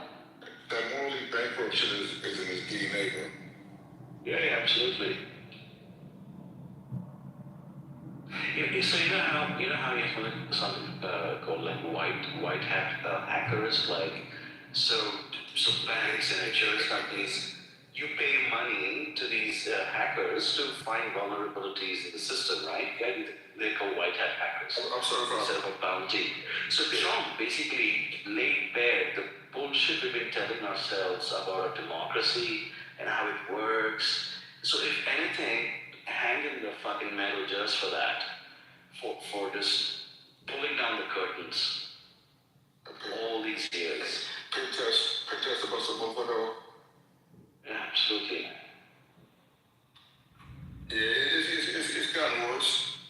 And the motherfuckers who are complicit for supporting a piece of shit need to be held accountable. Absolutely.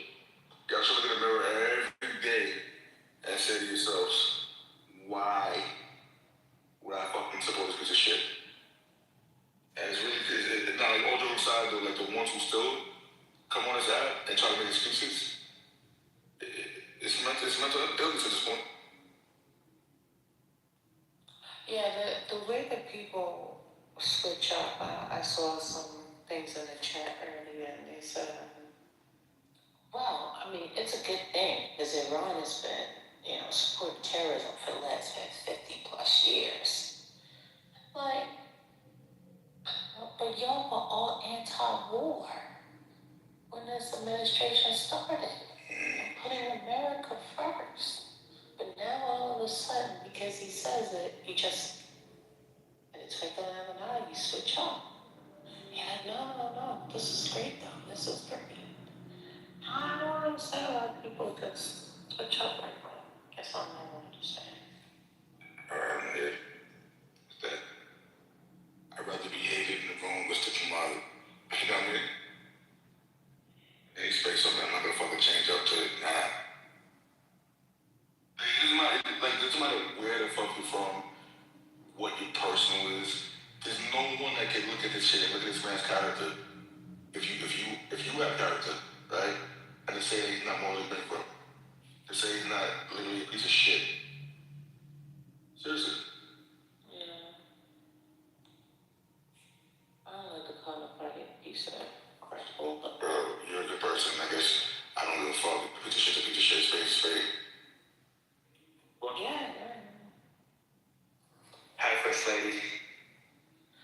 Hey, is that my Lord G?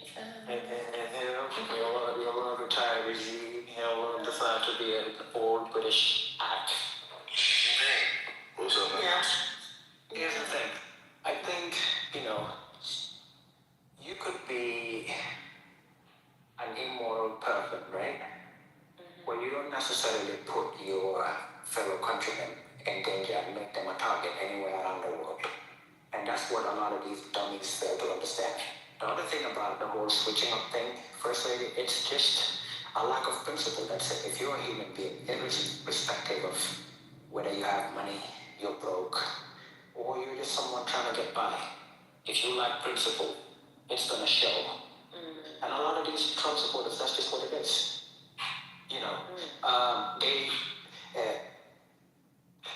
Back in his first term, when he ran, he was anti-neocon. He was constantly talking about the fact that this country has been dragged towards, blaming his fellow Republicans. What did he do? He put someone like Joe Bolton as his national security advisor. And then when I brought that up earlier today, CEO's response was, he was talked into that badass group. Does Donald Trump look like the kind of person who gets talked into doing something? No. Exactly. That's just what it is. And then he comes back for the second term. This time around, not only did he double down on this shit, he put the worst of the worst when it comes to neocons. The very people that were being harassed by his supporters, the Marco Rubios, at the front and center of his administration. And guess what? Those same people now are saying, as a matter of fact, Marco Rubio would be a better person than J.D. Vance. To be fair, no one would vote for J.D. Vance. But the point is, someone like Marco Rubio was never supposed to be around them. Because, he's an unprincipled, warmongering piece of shit. But now he's their darling. He can give a speech in Espanol, and they think he's funny. And all of a sudden, he's one of them. But the thing that scares me with this is the fact that only innocent people that have nothing to do with the wishes of their government are going to get caught up in this shit. Because Iran might be defeated in the battlefield because of America having weaponry and all that. But they have long memories. And someday, it could be 20 years from now, it could be after when we're all gone, some shit could pop up somewhere that we cannot control. And that will be them paying back. And they won't even come out and say that they did it. But that would have been something. Why do I need to pay for, or why do you, First Lady, have to pay for the sins of Donald Trump or his dumbass government? Anyway, I'm done ranting. All right. That is the thing. Like, why do we have to pay for these people when we haven't agreed to it? That's the thing. I think a guy came on stage earlier and he was like, you guys are a piece of shit and you shouldn't be in my country and all that stuff. And I'm like, we don't want to be there. Like, they've taken over. What are you talking about? Wait, who told you that? Confusion. You were here. Yeah, Reza. Who said that? TT. Oh, really? Hey, TT. Hey, First Lady. Yeah, Reza. The guy Reza, he came up and he was going in, and I was like, wait a minute. And there's been people that come on stage and say that they're glad that it happened. But yet, so you yelling, I don't want to be there. I'm not a war for type of person. I don't want to see nobody getting killed, and missiles and bombs flying all over the place. It's very dangerous, for the average human being. And now y'all got these drones and y'all ain't missing people dying and all kinds of stuff. I don't want to see that. I don't like that. That's not nice. But there's not much that we can do right now. Like, we fighting our own war. We're trying to get them to stop creating the war. So, yeah. Yo, someone said Vincent anti-quiz. Vincent, I got someone. Vincent? Yeah, Vincent. See, I can't see. Is he in the chat? Yeah, chat over here. I just invited him. Thank you, how you doing? Good evening. Alright. Who's a B? Hey, B. Oh, you got Daniel on the stage, but Daniel come from. I ran niggers. Oh, okay. What? Did you feel What the fuck was that? Did you know this? Ah, man, what? But he was a child. Yeah. It's even worse, especially. I'm just saying. That a child wanted to have to say nigga.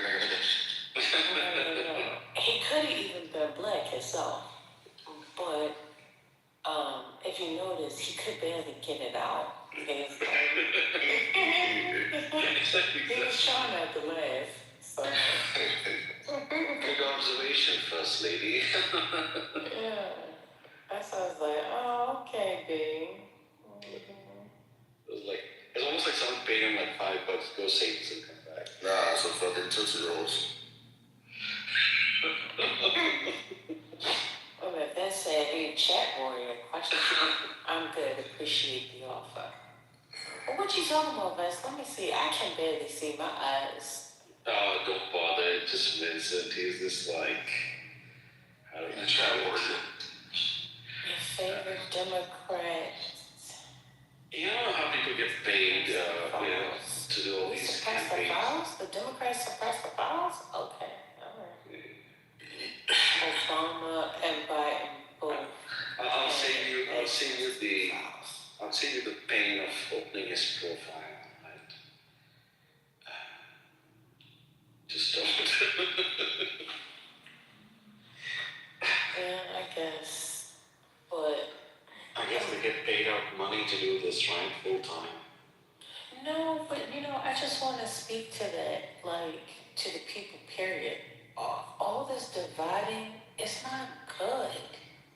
Oh, you did this, and then the other person comes back and says, oh no, but you did that. It's not helpful, and it's not working. And what you've done is you've allowed one person to continuously plant these seeds in your brain, and now it's coming out, and it's seething, and it's full of anger, it's full of negativity. I have my own theory about where all this anger negativity comes from. I think people have a serious deficit of love, sex, and romance in their lives. Well, nothing wrong with love, there's nothing wrong with sex. Yeah. It's like some people simply need to get laid a bit more, One feels so angry about things. No, they shouldn't be transferring that energy to nobody. Juices, yo. Toxic. Now they have like a catch-22 That's situation, right? So now they have a catch-22 situation. We really need these people to cool down, right? Right. But they can't. Well, they can't because the other side is too busy pointing back at them. That's what I'm saying. It's a constant back and forth. And the more people go back and forth, the more that they believe that they are right in their stance. Wait, are we still talking about the conversations or are we talking about sex?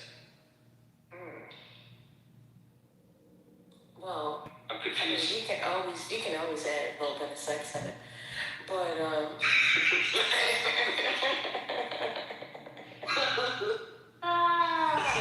honey, boo-boo, I can't see.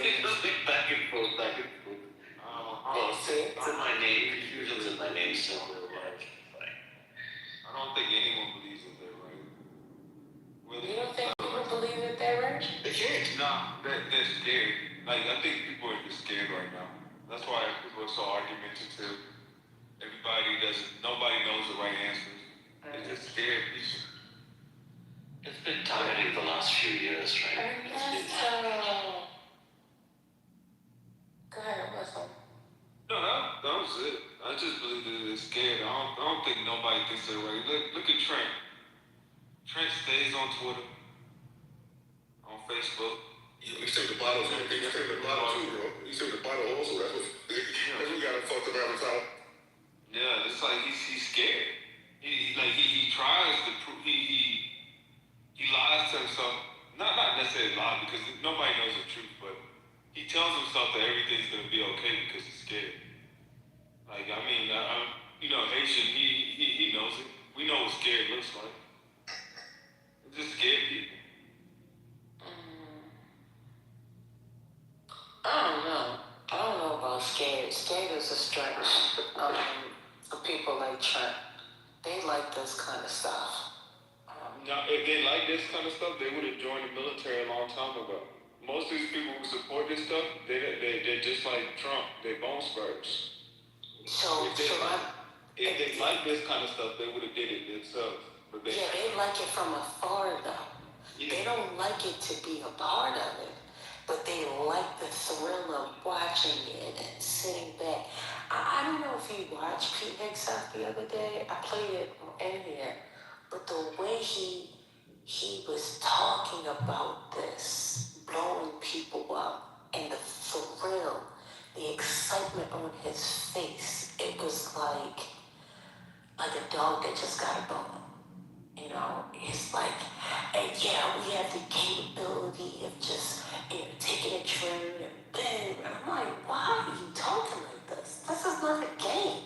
Like, you're not playing PlayStation 5 and closing up this video game, and then the people are going to come back and reset tomorrow. Like, this is real life.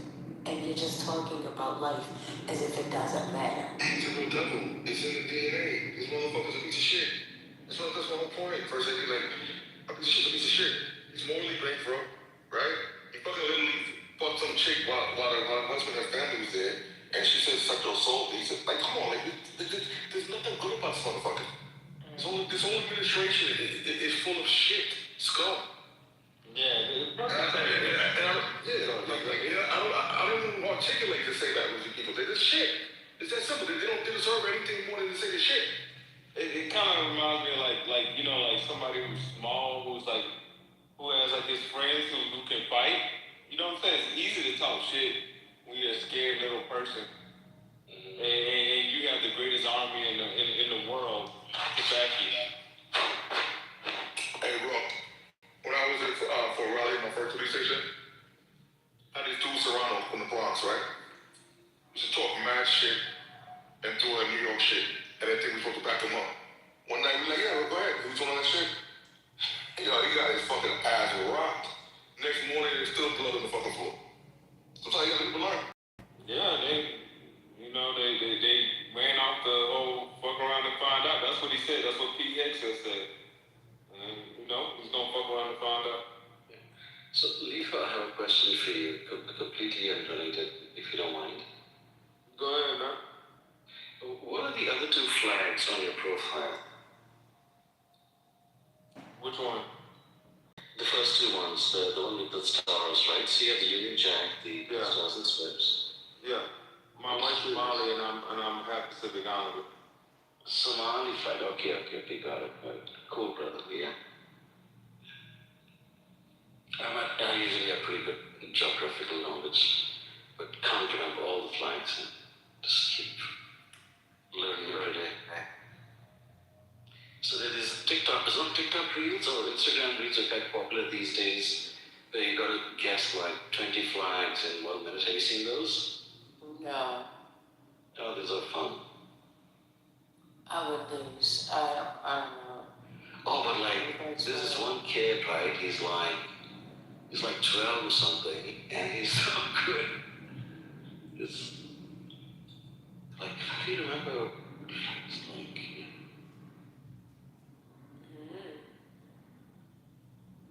Hey, Mohammed. I want barbecue. I'm craving. What? I'm honestly, you only appreciate the US when you've been outside for a few years. Then you miss all the food, and you realize, like, I live in the Netherlands, I'm telling you. Oh, you're not really okay. There's nothing like. It's cold in the Netherlands. Yeah, and there's sandwiches, everything from a pastrami sandwich to nice, like, ribs, tacos, You can't make your own tacos out there? We don't even get the fucking tortillas over here.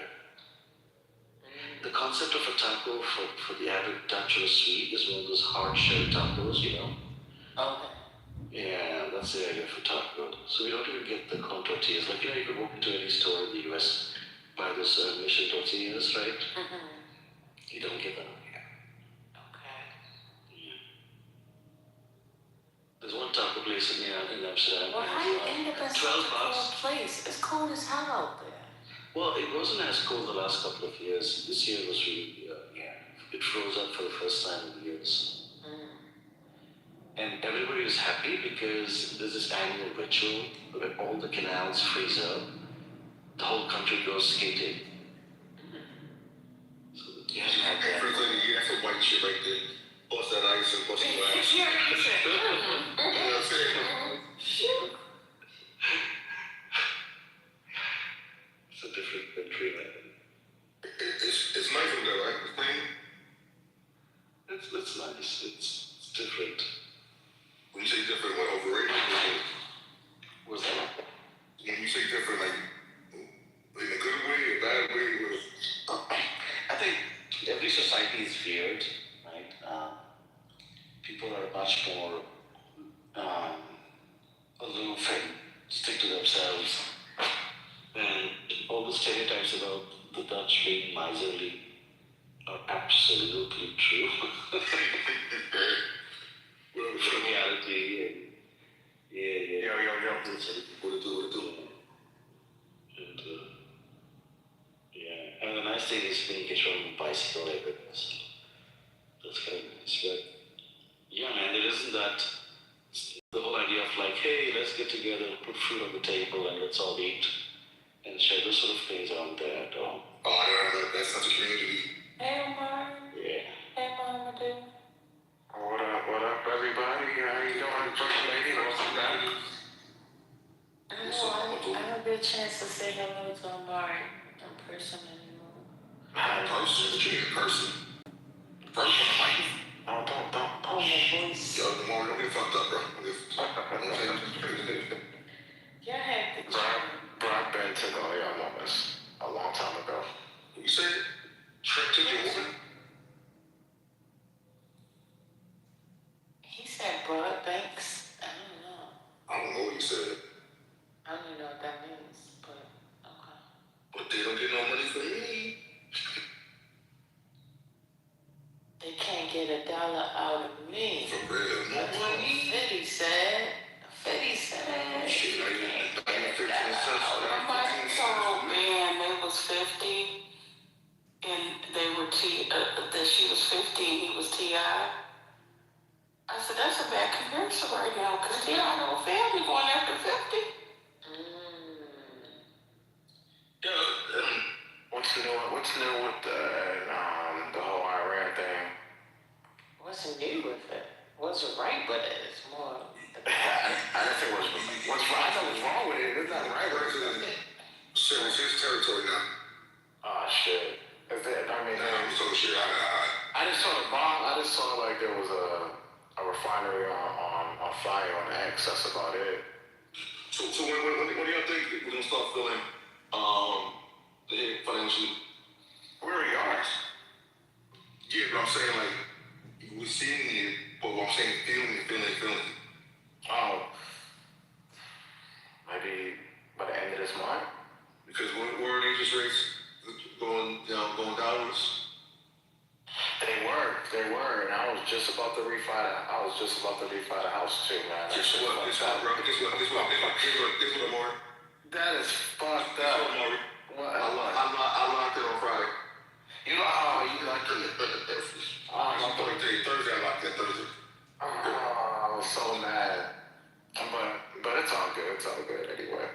I have been in this house for 6 years and I have not refinanced at all. So mine's an Earl. It's kind of refinanced, but it's not technically refinanced through the VA. But it's anyway, it's just, but, I mean, I could use $1 or $2 right about now. Oh, no, I'm not taking the money. It's just for a low rate. Yeah, I'm just saying I could use $1 or $2, but my rate was so low I never touched it. Oh, you got that COVID rate. Wow. I get so jealous when people say that. Yeah, I never touched it. I got a 6.7. Oh no. I think I got 3.2 or something like that.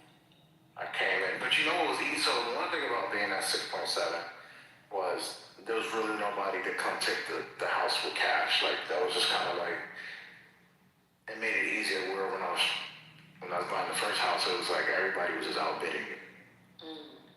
Yeah, when you do the first house, was that during COVID? Yeah. That was across the board. People weren't even doing fucking inspections. You know what I'm saying? Yeah. But I was mad as fuck too, though, because I had sold something like a year before. I'm like, if I had to wait another year. And I feel like I waited too long. The way my neighborhood built up over these last 6 years. And I don't know if I could get the same money now. But You think prices of houses gonna drop? When the Democrats get back in power, I think what I'm expecting, if they don't, they're a fucking boo with a fool. I'm expecting them to get rid of student loans, at least for people who qualify. I see that. Well, this is what I'm hoping. I'm hoping that the student loans, and I'm hoping that possibly that they will provide some type of, it's called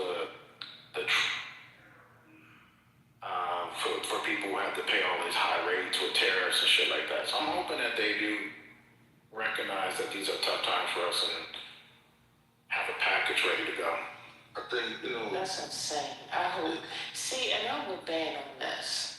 Now the people want the Democrats to come in and fix everything. I don't like it. Let the people suffer. Hold on, no. See, what you voted for? Wait, time out. No. We need to have this conversation. So we also suffered, and we thought Trump would do the same. So Trump promised that he was going to do the same. He'd be off because we had this, people had to pay $3,600 more a year, at least $3,600 more a year. It could be more. I could ask Matt Cool to check it or TT. But I think Matt Cool don't pay that. Cracker don't pay no tax. Matt's another California. He paid a lot of taxes. Fucking work, just like water. He ain't pay no taxes. Man, Matt's well off, man. I don't know, Matt. It's a cat. We know Cool. I didn't know he's well off. But then tell him to send me $100. Send me $100, right? He probably would send you $100. He probably would. What kind of ice is this? You said put one ice cube in there? No. So basically Trump lied. So now the Democrats got to come through. Whoever comes through with the bag for the American people is gonna have the people vote. Whoever don't come through with the bag gonna keep getting voted out. That's where I'm at. If Democrats don't come through the bag, I'm voting them out too. And we're putting somebody else back in. Someone just posted something about an assassination attempt on Zohar Ramdani. Is that true? There were some people that do something on him by the mansion, but nothing. I don't think there's anything serious. I like that dude. Y'all New Yorkers, I think may have a decent mayor for once. Yeah, it wasn't intended for him, but it was like counter protest, and I was just reading them. That makes more sense. Yeah. But Haitian, one thing I don't get about it. You're a military person about this whole thing. Make my homeboy, who's also he was an army person. He was in the army. I don't know what branch you're in, but he said there's people that come in to serve because they know, they understand that their war could happen, and there's people who come in for the benefits.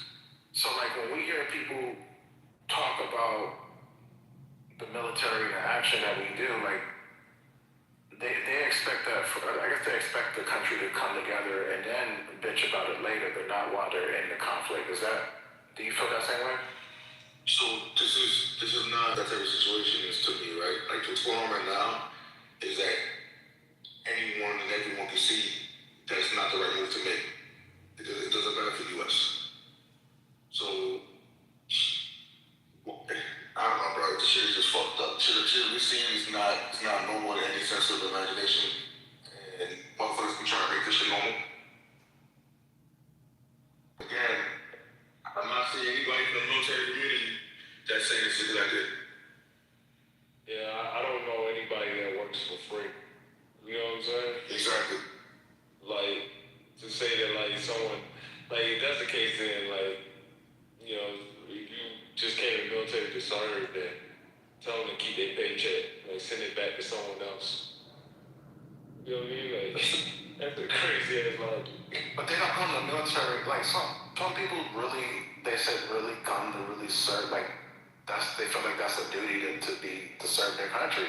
That's what men there, they're not coming there just for the, just for the free benefits. Now some of them actually come there and really want to fuck shit up. Yeah, but just saying a lot of things like that. But also saying that you're gonna join to protect and serve your country doesn't mean you're joining because you want to fuck shit up. Look at old boy, man, his shit from Arizona. Pat, tell me. Like, look, like there are people that come in and serve, but even Pat Tillman wasn't gonna get that paycheck back. Like, come on, bro. Like, even Pat was in the same. He started saying shit of bullshit. Yep. And we get to the point where we didn't lie to the family or how we died. Oh, that's right. They did lie to the family. That was friendly fire. I remember that.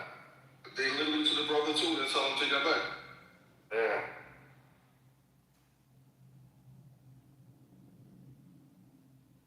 Yeah. I don't know. Like, this whole shit is fucked up. I mean, it's.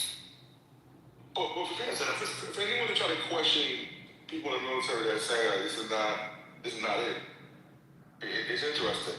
You know what I mean? Like people that are saying this, we're saying this from experience of 20 years of what? Right? Like it's not the news, more information's out there to see what really goes on, right? So who the fuck wants to go over there for another 20 years and deal with the bull? And what are we getting out of it? We're taking care of that now? Because like I told someone yesterday, out of all the deployments on, you ain't never see IDF out there. I never fucking saw IDF. Is there ever a justified attack? But all the countries that he's been disrespecting of our allies, those are the motherfuckers who out there with us. So. But is there ever a justified, like, situation where we even send commandos or even absolutely Ranger? Yeah. Like you've seen in the last since in the last what 10 years, 10 to 15 years? Yeah. What would you say? That they are. That's all I'm gonna say. They are. But where? I don't see any. Like I don't think Libya was. I don't see any. I didn't think Syria was worth it. I don't think Yemen. So where would it be? Where would you say would be worth U.S. troops being at anywhere right now? Where's the real price? I think the one place we should be. I think the one to me, the real dangerous place is Russia. I think Russia is. I see it's a bigger threat. So you want to be in Russia? Where you gonna be in Russia? Where you gonna be? I think the Ukrainian war is probably the biggest threat I see facing America. What about China? And China going and fucking taking Taiwan while we're getting involved with those other shit. China kind of fucking builds a lot, but they've been low. They still mind their business. I think they're more about their paper. What do you mean they mind their business, bro? China is fucking smart. They're playing the game. They play the long game, but they understand it. They sit back laughing like, look at this arrogant, stupid motherfucker, right? Because Trump is the one that, you know, he has that small dick syndrome where he has to talk all this shit and act like he's big and bad because he's insecure, right? So China is just sitting back waiting. That's what they've been doing. You think China's a bigger threat than Russia right now? Absolutely. Yes. Is it because of the cyber? What would you say? They're fucking not stupid. They're smart. Russia's a paper tiger. Russia's a bunch of fucking toothless rednecks like you see in Tennessee, bro. Like, come on, man. So would you attack China? Like, what do you mean by cyber? If they're a bigger threat, so hold on. Let's pull on that thread. You just said China. Hold on, Lifa. How do you pronounce China? Lifa? No, but what did you mean by cyber, though? I'm trying to figure out because I don't see China as being aggressive towards the United States military-wise right now. They do passive-aggressive shit. What do you mean? What does passive aggressive means? Then what to you? I'm just trying to understand from your own military strategy. What would you do about it? What would be a strategy to take out China right now? I don't know off the top of my head, bro. I'm not doing strategy. I'm fucking right. Relax at a total black on Saturday. So we know Russia has invaded two countries, right? Mm-hmm. Right. So Russia to me seems the more aggressive. Why not take out China? Why not take out Russia first? Well, like I could tell you, like Russia. Besides the nukes, minus the nukes. Well, because I'm gonna give you an example, right? Not said this before, so it's not like a broken record, right? Like it's like one of those things with training, and a lot of people they speak on like air superiority and stuff like that. Cyber isn't just like, you know, hacking and getting computers and stuff like that and blah blah blah. Like we're very spectrums. We're about spectrum superiority within the military right now. And so when we say spectrum superiority, part of cyber is EW, electronic warfare, counter UAS systems, UASs, all that shit. And Russia hasn't been impressive at all. China is doing like a lot of stuff within space. They're doing a lot of stuff when it comes to their UASs, the development of some of their equipment. China is very strong. So like don't Russia has shown their card. They look like shit. But do you see? Maybe let me just make sure I'm clear. I'm talking about humanity, people dying right now. What you're talking about, I don't see how people, you know, are dying from what China is doing, right? Yeah, because like you don't. It goes back to what I just said, right? It's spectrum superiority. So when we talk cyber, right? You're not just talking about computers.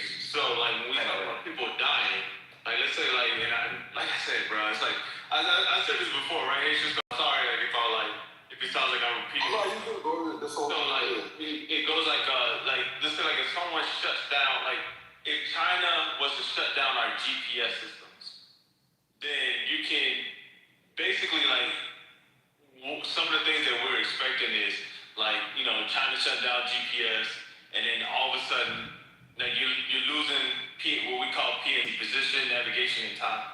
And so like once you take away time, it basically like that shuts down your ATM machines. That shuts down your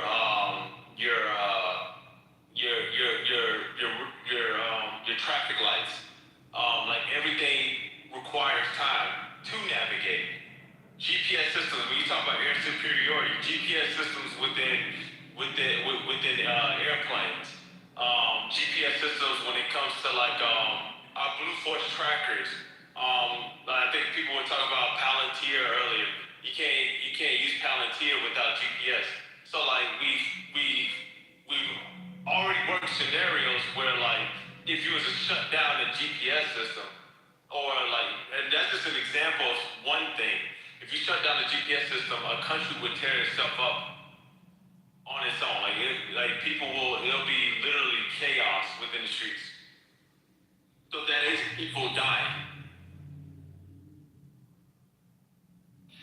Okay, so it sounds like if I was to say, okay, put you on the Department of War and say, come up with a strategy, which country is a bigger threat to the United States right now? You would say China, but you wouldn't actually have any plan to address it. No. We have plans. We've been planning. Like, I can tell you right now, my time in First Special Forces Group, we were like working on outside, when we're getting ready to shift during the Obama administration, going back into our actual AORs, because in First Special Forces Group, we're mostly Indo-PACOM. Everybody's we've been ramping up for 2027 Taiwan, and this is back in 2015, 2013. That's when he did is that when he did the TPP, right? And he was trying to bring all the Asian countries together. Yeah. You separate group now? I'm separate group? Yeah. No, it's SOCOM. Oh, okay, all right. Yeah. I was thinking you knew dude got there, John Rankin. Who that? John Rankin? Nah, John Rankin. Yeah, I don't know. I mean, that's why we separate every country by tiers, right? We call I'm pretty sure I'm not trying to install anybody's intelligence or anything, but our peers and near peers and stuff like that. So our peers are Russia and China. Near peers would be North Korea, India. Our peers would be technically Russia and China, but out of the two, if you ask me, China's where it's about to go crazy. Okay, all right. Oh, I appreciate it. Yeah, that's fair. That's a good call out. That you think at the end of the day we should have. Do you believe we should have just waited for the China situation to pop off and not wasted our time on any of these other countries? Yeah. Okay, that's fair. And I can see that. I can agree with that. Ukraine, we had no choice. You know what I'm saying? But this whole Iran thing, nah, this is it's a waste of time. Some of the generals. Really, if you really look at it, it looks like they're following the same playbook that they did for Iraq. The only difference is they're not good at being crooked like Bush and Dick Cheney was. You know what I'm saying? Dick Cheney and Bush. And I can tell you, hey, we was in there, and about a year later, we had a Cinnabons up, in Camp Liberty. I'm telling you right now, they is not as good at being crooked as Bush and Cheney. They're so shit at fucking planning. They can't even plan at being crooked. This shit is crazy. Yeah, they don't know how to play the game at all. They don't know how to play the game at all, bro. What do you say to those people, some of the generals that you see on TV talking about the choke points of the oils that they're taking away from China? Is that true? I didn't hear anything about the oil, but I'm saying I hear bullshit, whatever. I don't know exactly what they said about it. Bro, there was a time where, and I'm gonna be honest with you, I don't know the news. There was a time when we used to go to the board, and part of the board was current events. And the fucking look, and we were talking about this earlier about how people are using every means necessary to find news nowadays because people are scared of the unknown of what's gonna happen next, whether you're on the left or right. It's getting to a point where I just don't give a fuck about watching news anymore.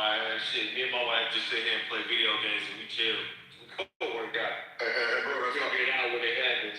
But that's what I'm saying to people too, that when you talk about all this shit about war. How do you think these fucking young soldiers feel at 18 18, 19, when you clearly see there's zero fucking leadership up on the top. But you want them to go to water. You know what I'm saying? Like, this shit's crazy, bro. Yeah, I think I heard you and it was funny, right? Because Haitian wasn't in the room, and we were just speaking to Lisa about this last night about like how brave. Because like somebody came in, it was a Marine. He came into Lisa's room, and he was saying that like, oh, these little kids, these little youngins, they weak now, and blah blah blah. And I was like, yeah, out that night, and I'm like, you know, yeah, but hold on, you saw how I was like, kind of like dissecting him on the low, and yeah, he's fooled himself, bro. You fucked him. Come on, man.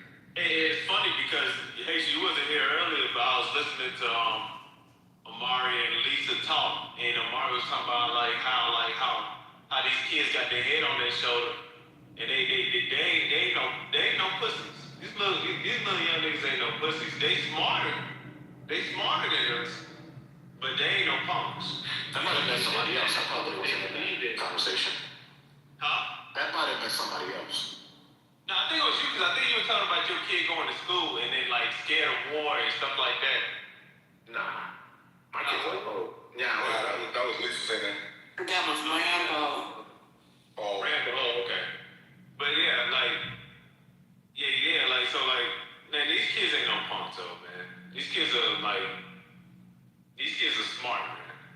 Like, you know, especially with like technology, man, they're smart as shit, man. I didn't hear to come get Mimi and tell her to come back home. What up, Jonathan? What up, bro? What up? Alright. Hello, how you doing? Alright. Mimi, come back home. Hey, Jonathan. Mimi's ours, bro. What up? She's home. What up? Tell her Mimi's home. Mimi sleep. She found a real home over here. Okay, don't start no mess, BW. Don't get Mimi in trouble. What's going on? Don't get up. First lady left the wood again. What are you talking about? First lady in the building. Let's be clear. Mimi ain't going nowhere. Mimi is property of the wood. She belongs to the wood. That's her home. I've been listening to them all day. They were civilized, okay? I was able to work. We don't care about that, Mimi. There was nobody there. People weren't called stupid. Like, only like one time somebody got called stupid. Anthony, I got in here. She at the top of the stage. Yeah. Wow.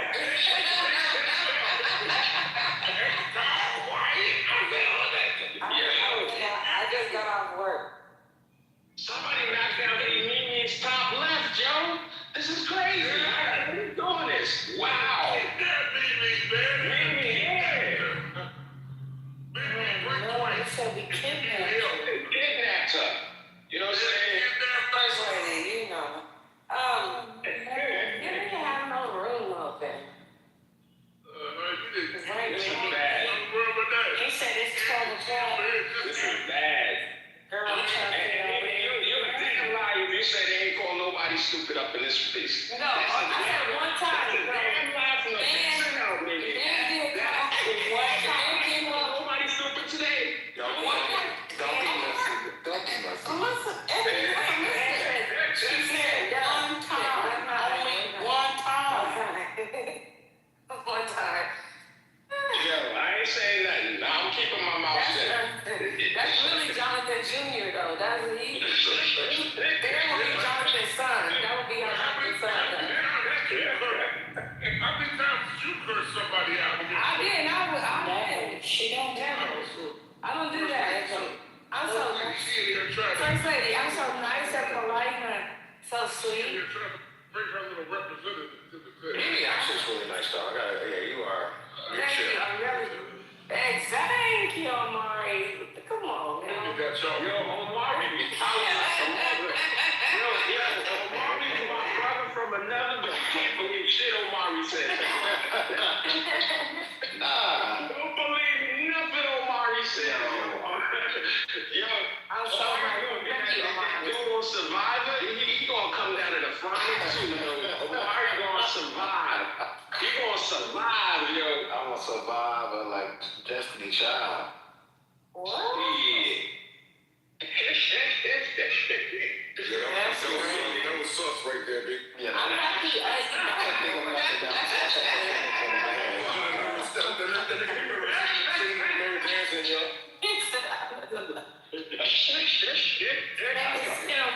I'm a survivor.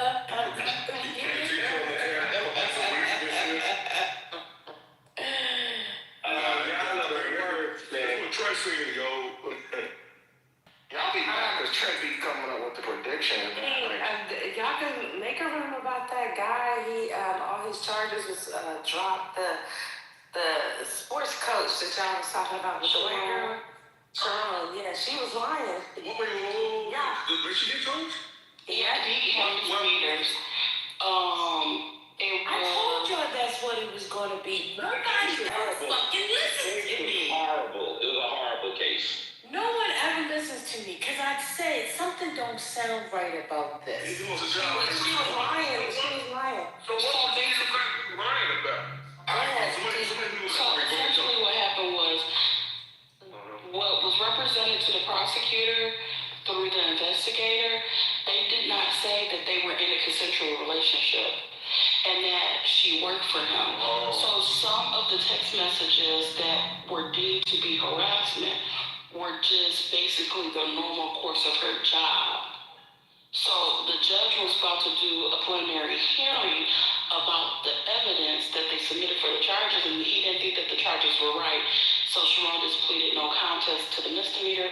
One was trespassing, and then use of a cell phone for malicious intent in a domestic relationship, which are way lesser charges than what was the original charges were. What the thing was, I heard that from what I saw, they said the prosecutor ignored some evidence, and so did the detective. But it was a female white prosecutor, white detective. His lawyer was like, It was a black judge, and they were saying, a black judge. The black judge, he goes viral all the time. That judge ain't no joke. He stands on business, and it's about the law. The cool though, he said what it said. Super cool. So what was the evidence that they ignored? What was the evidence? They basically never said that they were actually in a relationship.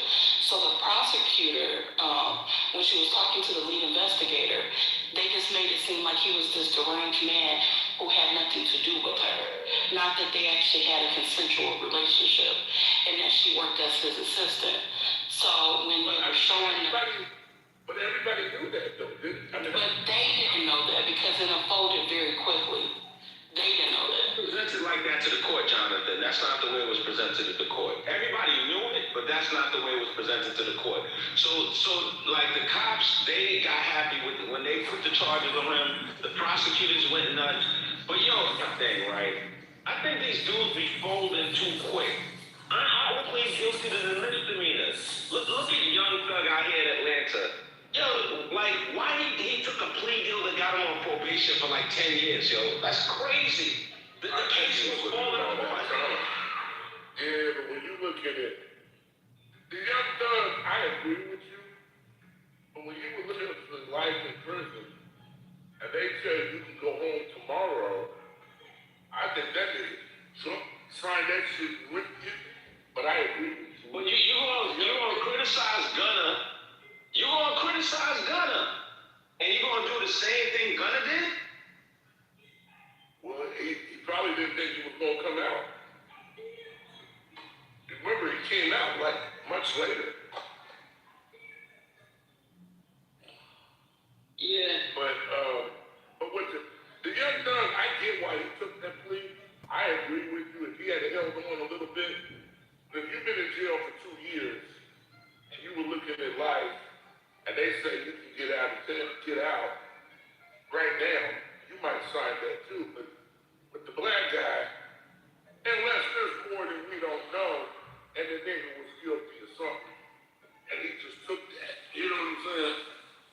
Because I don't know how you would go over there in the first place. She done drop dime on you, and you go over there. I just, that nigga got to be about the dumbest thing on earth. You in white ass Ann Arbor, Michigan, got a white wife, got a white mistress. It's a dumb motherfucker, man. That's just dumb. So Jonathan, listen, he fucked up and he lost it. But you know, we wasn't calling him dumb when he was getting them, you know, tens of $millions paycheck head of a major football program. He wasn't dumb then. Yeah, but he got the, look, he didn't have the job that long, bro. He got the job basically handed to him.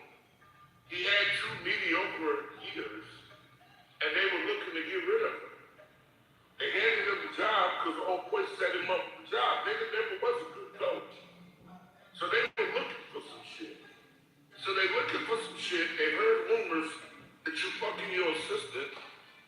Both of y'all covered your tracks. So they didn't have nothing to prove. Then I guess him and her got into it, and he fired the broad. When he fired the bride, she went and told everything. Came out, so, yeah. I didn't think you fired her. He fired her, that's why it came out, bro. Wow. He fired her. I guess they had probably knew, because she's staying in an apartment that there's so much mess. So she's staying in the complex that Michigan football players are staying in. The nigga's spending the night. They see his car.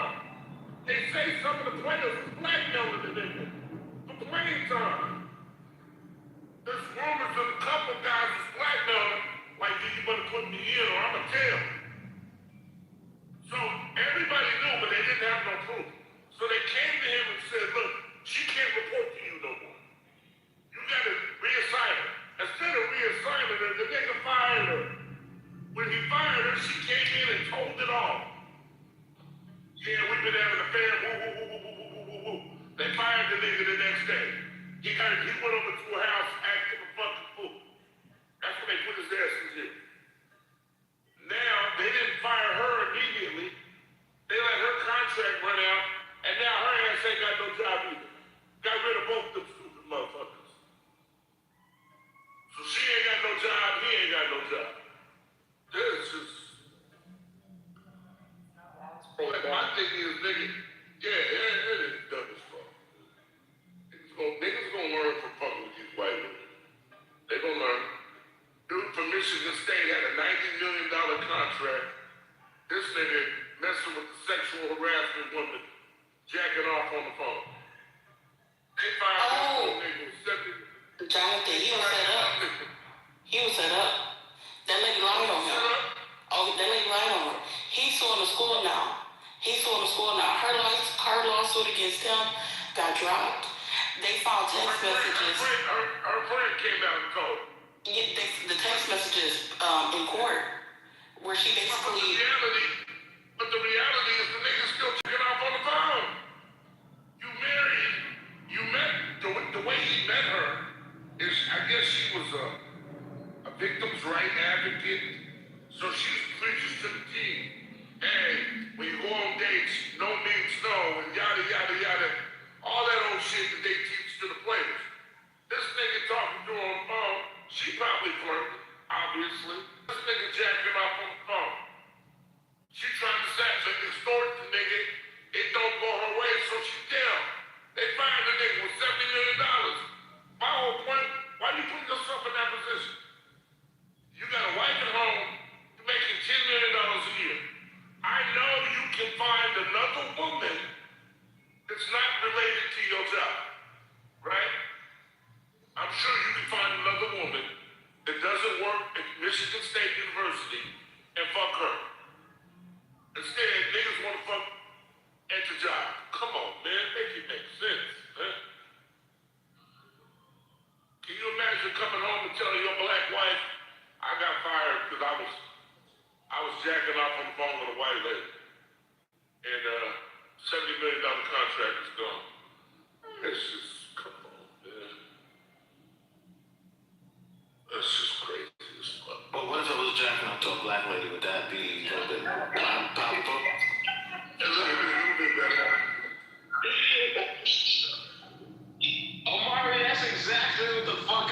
under it, brother. That's exactly what I'm. Well, yeah. What if it was a one-leg Iranian that Persia made? But here's the thing. It wouldn't. So this soprano shit, yo. This shit is crazy. Yeah, but it wouldn't be as sensationalized, right? Like you look at this. Okay, I mean I hate to say it, but you look at the Shannon Sharp situation, right? He messed up with a young girl. If she had been a 22-year-old, 21-year-old black girl, would it have been as much of a scandal? No. Let's be honest. Black and white in this country is polarizing. White people don't like that shit, and niggas don't like it. Well, I'm glad it was a white girl, because keep your black, ugly, monkey hands off our black daughters. Yeah, I was just watching Monarch too. He's talking about monkeys. Yo, this is crazy, man. I don't believe what I'm hearing. Let me get up out of here. And I know you're in your conservative place. Let me go back home. Conservative? This place is... Did you open up a room? Conservative. Did you open up a room? I'm going. Wait, it must be conservative. Anthony in here. Anthony likes the... The only thing that's conservative is beautiful... Hold on, the only thing that's conservative is beautiful women on the stage. That's the only thing that's conservative. Everybody else is falling off the lap. I mean, it's like you're saying, bro. Anthony is that he be arguing. Yeah, for salvation of the soul. It's like Fighting for my life. That nigga Anthony be saying some shit. I be like, woo, wait a second. That nigga Anthony. My life, bro. Did you fight me like Yo, Jonathan, Anthony triggered, man. You gotta come and save him from that. I be trying to say, dog, man, just let it go. He get triggered. Yo, when your accents start coming out, it's a rap. It's a rental rap. And then he be messing with his little friends and it's like, and they be like, Anthony, this is what I stand. I stand 10 toes down. Jonathan, get out of here. Get out of here. Get out of here, Jonathan. Please, Jonathan. Please. Shit. Come on, Jonathan, you have to go there. Come on. I'm gonna go to the wood. What you talking about, Jonathan? When he was about to shoot that lady for the parking space? No, he thought Oh my God, man. Yo, listen. I'm just playing.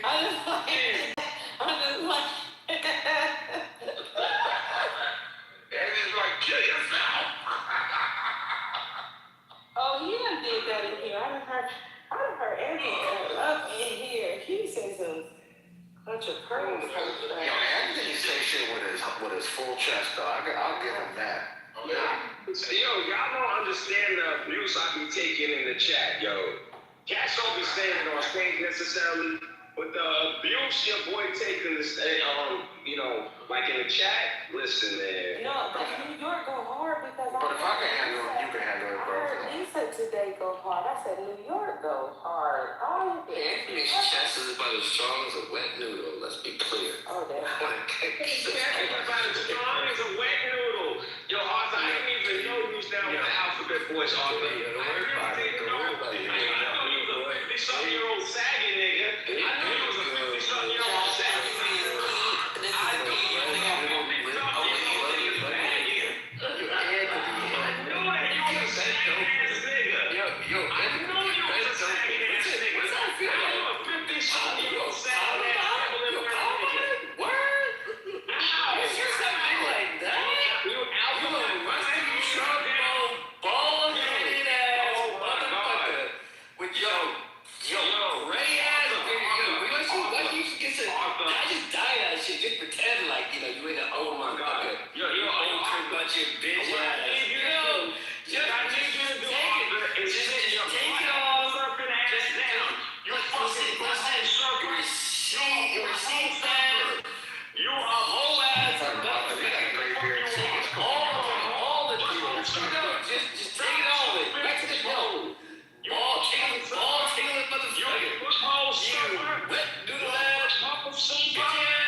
What's up, y'all? You funky ass nigga. You whole funky ass nigga.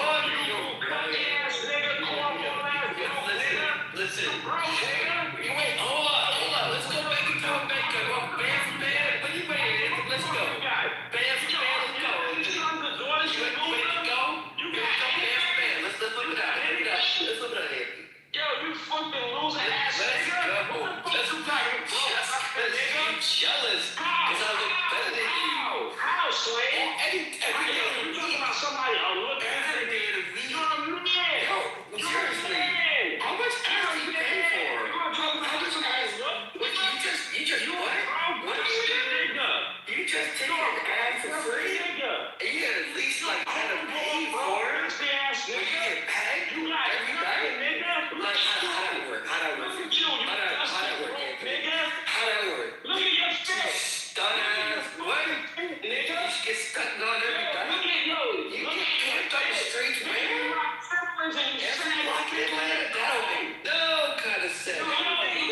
blunts, nigga. Like straight up and You down. smell like 40 and blunts. You Nobody ain't worried about your OE.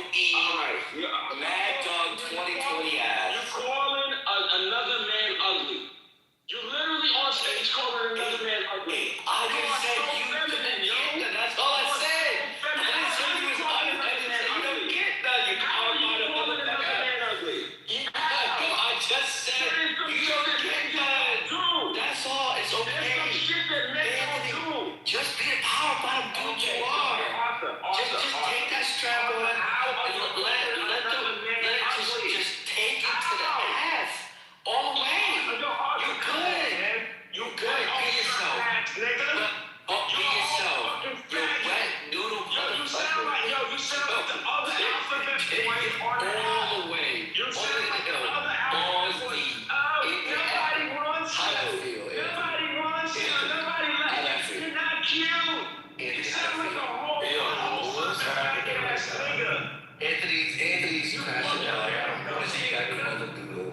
You're a weird guy. I'm gonna strong ass chest. Cause see people be that be in the chat. Why You all at home. But why they throwing at me in the chat? I don't understand why they throwing at me in the chat. What do you have? What should be in the chat? Why they do that to me? Why they do that? I don't understand. Why the chat comes for me? Come on, Chat comes for me. I got a wet noodle chest. I can't take no pressure. I can't take it anymore. The chat comes for me. Yo, listen, man. Listen. Like I said, Arthur, you got some shit twisted, man. Yo, It's so easy to agree, yo, dumbass. Like in 2 seconds, just by saying you got a wet noodle chest? Really like that? I got you, Anthony. Yo, Arthur, Straight up, Anthony. I got you triggered. Off of the shit of you getting I would get the shit and I would make you on the moon. with the chat. The chat comes for you all the time. Cause you a dumb motherfucker. Like seriously, whenever you ready, come on. Bring it, Anthony. Bring it. You short, you 5'2", Napoleon ass motherfucker. You wait, hold on, you got lifts? You wear lifts? Wait, can you even touch the pedals? Wait, can you touch the pedals while you drive it? You can't even see those steering wheel? Oh, that's a shame. Wait, you got Are you crazy? Yo, you over that 5'5". Everybody knows it. A buck 10. I've met over 100 people on this app, motherfucker. I don't think anybody told you bad. Even The reality is, you are short, motherfucker. Short? Nigga, you got me Holy motherfucker. You the holy ass. motherfucker, you got me See, why are you talking about? Look. Yo, nigga, calling the next man ugly. Crash it out, cause the chat comes from you. You're talking about somebody crashing out. Anthony, some crash it, cause the chat comes from you. Arthur, you're nobody. Yo, I don't need to be somebody. I'm more than you. I don't need to be somebody, but I'm more than you. I know that. I'm more than you. You're nobody. I'm more than You're a you. loser. I'm more than you. You are a loser. That's the best part. Arthur, what do you have to I'm the best What are you part. accomplishing? Let's Way more than you have ever had. I get more done in half a day than you could done in your entire life. Like seriously, you've contributed nothing to your people. All you want to do is tear your people down. That's all you want to do. Left to right. Every day, you don't want to uplift anybody but yourself. You don't care about anybody else but yourself. And that's the problem. You don't want to help the community.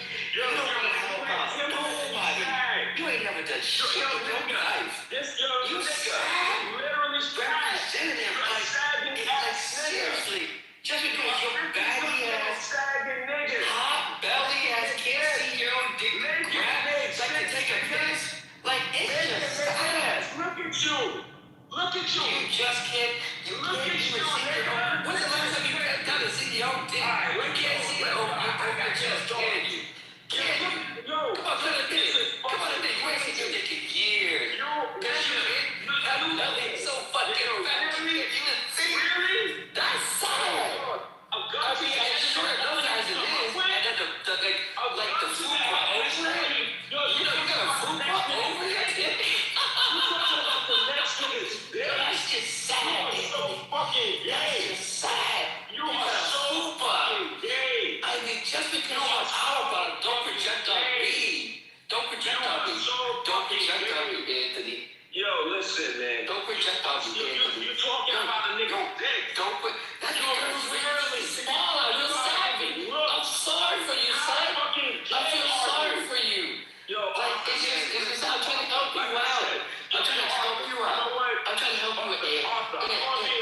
next month. Let me know time and place. Time and place. Anytime. We can get time and place. Time and place, and time and place, and just time and place, and time and place. Alright? Let's time and place. Time and Let's place. meet up for the live. Time and place. You just Let's meet up for the you live. time and place. Whatever you're ready, and time and place.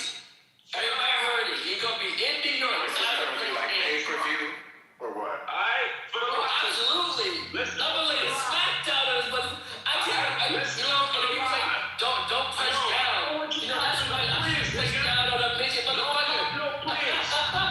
Yo, dog, keep that same energy. Time and place, man. Come on. Energy. Time and place. Yo, dog, I'm not issuing no threats. Time and place. Issuing no threats. You the one who said you're gonna be. No threats. You the one who said you're gonna be in New York. I just want to see you face to face. That's it. Time and place. Anthony, I just said time and place. Live. Come on, Facebook, like Yo, Instagram. here's what's up, man. Nah, this is what's up. I said time and place, Anthony. Yo, dog, I'm going to back channel you my number.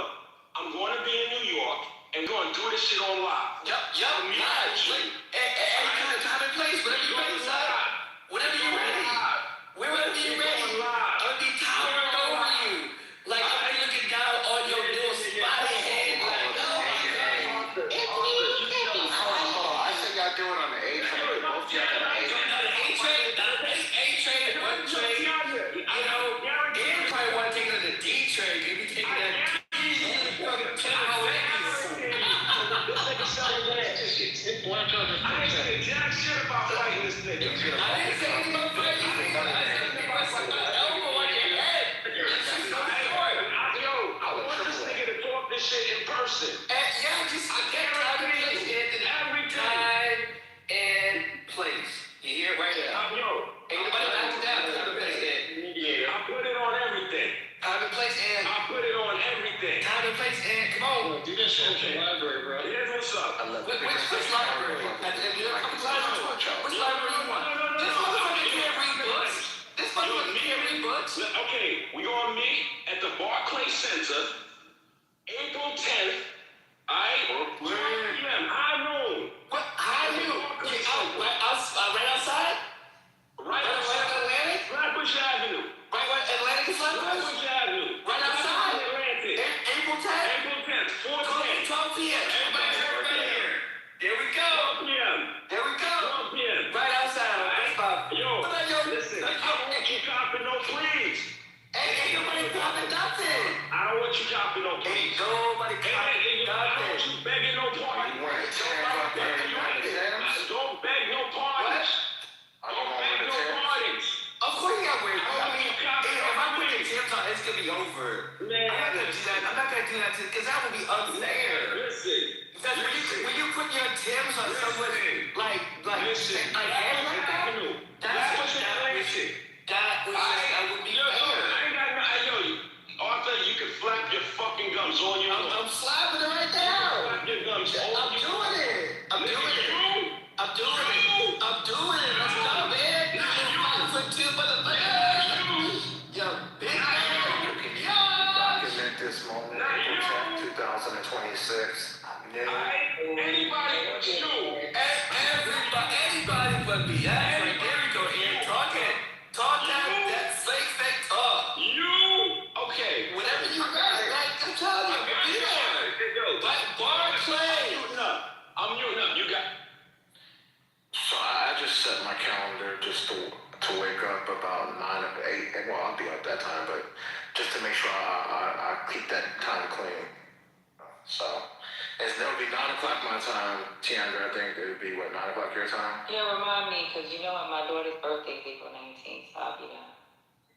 The time changed tonight, right? Oh yeah. But is there an offering for this or just so that we can have? Is an Aries. Omari, My daughter is. yo, listen, Omari, to be clear, I ain't threatening nobody. I ain't saying, I'm gonna do this, I'm gonna do that. Nothing of the sort. I wanna meet this nigga straight up and down, face to face. It is what it is. I got you. Whatever happens, however it go after that, it's on him. The only one. However it go. However it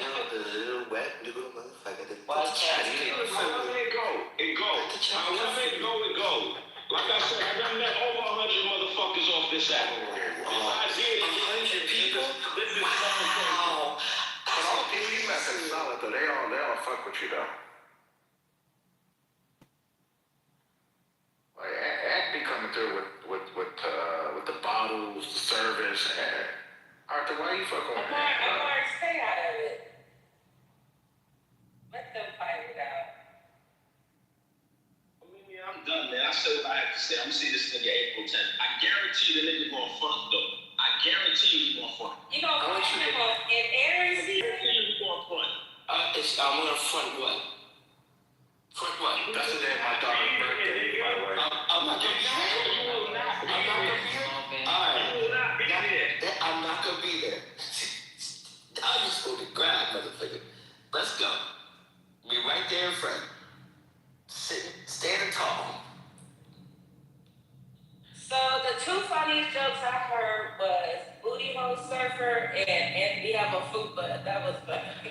Booty Hole Surfer was kind of, because I think that could be a straight movie. And then the fupa. I thought a Silver Surfer, and I heard a Booty Hole Surfer. I'm like, you got a fupa? I was like, how you gonna tell a man he got a fupa? You're talking about my dick, baby. The nigga called me ugly. This is the nigga. This is the nigga. I don't even know how this nigga from New York, yo. I don't understand. I don't even know. This shit, it does not compute. You can't see. You can't see that high. You too short to see that tall. You can't see that tall. That's your problem. It's not your fault that you were born short. Really. It's just accepted. You can't see up here. Weirdo ass Bob niggas, but it's all good. You know what I'm saying? I guess he gonna have the same energy when we link up face to face. I guess he gonna talk the same shit. I guess he gonna keep that same energy. 1,000%. I guess he gonna keep that same Nobody's scared of you. Ain't nobody scared of you. Ain't nobody. what is going on? Ain't nobody. You know, Omar, niggas think because you got some bread, you know, you gonna let shit slide.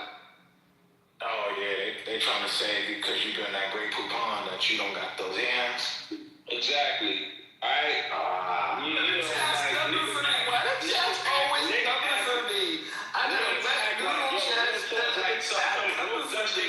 I don't like it when the chat comes to me. I'm a complain about the chat. They always coming for me and making me feel sad. I don't like it when they do that to me. Oh my God. God, I'm such a white little bitch. I hate the chat coming for me. Cool story. Yo, Omar, you heard me say something about me hating shit? You heard me say something about me giving a fuck about the chat? Nah, you just referring to Yes, you were the one who said the chat always comes to me. That is you complaining like a little wet noodle. When Omari was talking, go ahead, when you done. Let me know when you done.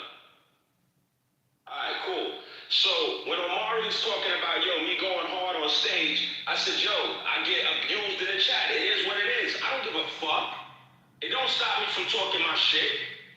I stay 10 toes down. I say what the fuck I gotta say. I'm never running, I'm never hiding.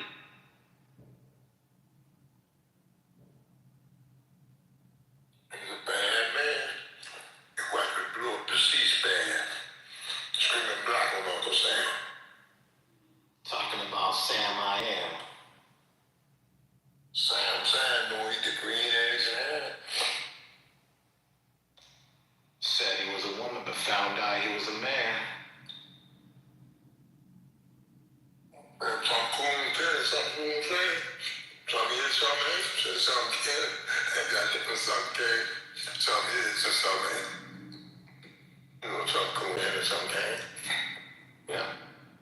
You know, the coon cock is always be cocking. Omari, man, this is crazy, man. This is, like, listen. I know Ambassador comes, he comes on stage, he start rambling.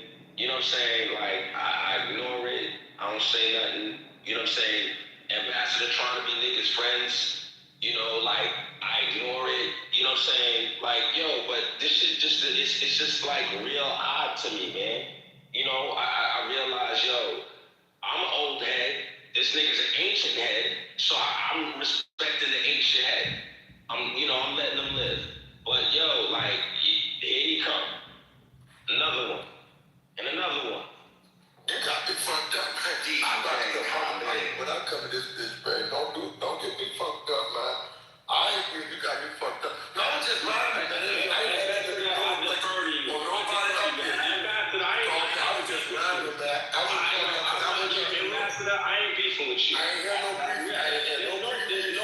I just want to be clear. I'm coming out rocking the motherfucking right. You can do all that cursing stuff and whatnot. Fuck all that. Fuck all that. I'm rocking the motherfucking mic. Absolutely. Don't make no mistake. You got it fucked up. I ain't fumbling the stomach at the motherfucker. I rock the mic and I set it off. And I say some humor. And I feel like humor. This you ain't proud of me. Why you ain't got God? You ain't got God. Absolutely. Where you proud of that? What you proud of that? Absolutely. True story. Absolutely. Absolutely. Well, I said, where you proud of that? Absolutely. Whatever you say. Fuck all that. Absolutely. Fuck all that. Fuck shit now.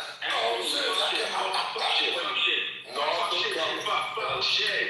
I went and shot it, guys out in Norfolk, like place party tonight. I mean, I'm by my head and this stuff. You sound like you're stuck, but you ain't stuck, you stuck. Come on, talk to him. Leave Ambassador alone. Go ahead, Ambassador, talk to him. And I went, don't fool with me. Is that all right with you? I could go, man. I ain't gonna lie, I could go, but intellectual, you get out some physical shit. Most content is physical. I went to average motherfucker. Boxing, you know what I'm saying? And I do martial arts, all that, man. I'm active, motherfucker. I'm a black activist.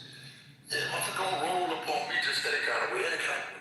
That's from Trump to the goddamn outhouse to the motherfucking White House. I'm a serious motherfucker. When I walked on that Senate, when he told us our children, I asked all of y'all to come. When he walked on that Senate and said that all our children we should be tried at 14. Well, I went to the mic and said, this bitch ass chair should be tried at 10 years old. And he the shaitan and the antichrist and Dajjal and all the other degenerated shit that he be hanging out with. He ain't no coincidence he in that way upstate and the rest of that shit. That shit was on purpose. Just niggas just slow to catch on how the tricks in the game, how to put shit put together. You gotta get on your own politics, regardless of what Trump do. And say, mama.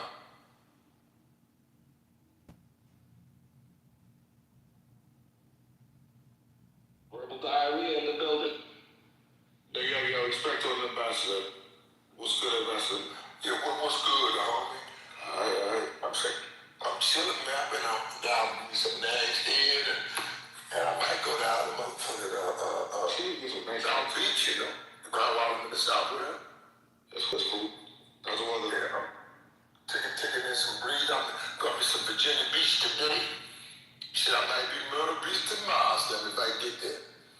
Either way, I ain't gonna be square, believe me, I'm gonna get there. Oh, yeah. And I know how to do it, I ain't gonna lie to you, but I live in America. I told you, I promised y'all last year. I live in America. I go to Hong Kong, I'm gonna live in Hong Kong. I'm not a goddamn scrub, Joe. And ain't nobody with me no scrub, so yeah. All I said was kicking, was clicking. Let's see it pop off, cause it's gonna pop off.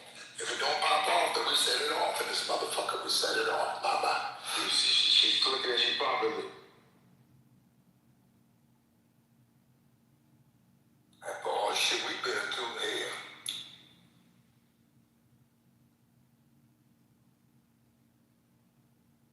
What's up? What's good? What's good, homie? Just saying like everyone else, just watching this horror show continue to unravel.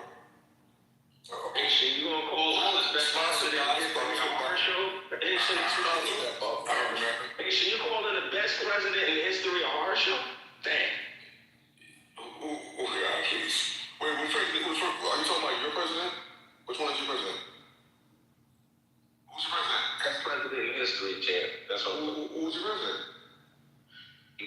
the best president in history? Barack? No, what we talking about? Carter? Barack? Carter? What you talking about? I'm asking you. So, wait. So, hey, to be clear, right? To be clear, you could be a one-term best president in history. Yeah. You could be a one-termer and best president in history. Hey, why not? So, like, you done niggas run you out of office. How you the best president in history? Check it out. You could have been president for a week and been better than this motherfucking office right now. Okay. No, right. All right. So you said we better than the nigga in the office right now. I'm asking you if you could be a one-termer and be the best president in history. That was the question. I don't see how, Chad. I really don't understand that. So because this piece of shit was elected twice, it means he's the best president? All right. That's not my assertion. That's not my assertion. We're having two different conversations. Yeah, we are. You mentioned Barack, and then you mentioned Carter. All right. So I know Barack was a two-termer. I know Barack was a two-termer. But my question was, could you be a one-termer and be the best president in history? And I said yes. And I'm trying to understand how, Sway. That dog won't hunt.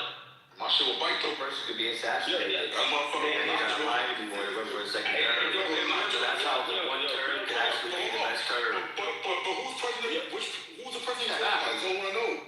All right, listen. All right, Haitian. Who the fuck is he talking about? Okay, Haitian. I'm happy to talk about that, but that would be switching. It would be switching. No, that was the first question, Anthony. No. All right, you made multiple statements, and I asked you a question about it, and I want you to answer the question, and I have that's it. That's it. It's not even a serious conversation, though, bro. Okay, so serious. Thank you. We good. So we're good. Who's the president, though? Don't get you referring to. Yo, clearly I'm talking about Trump.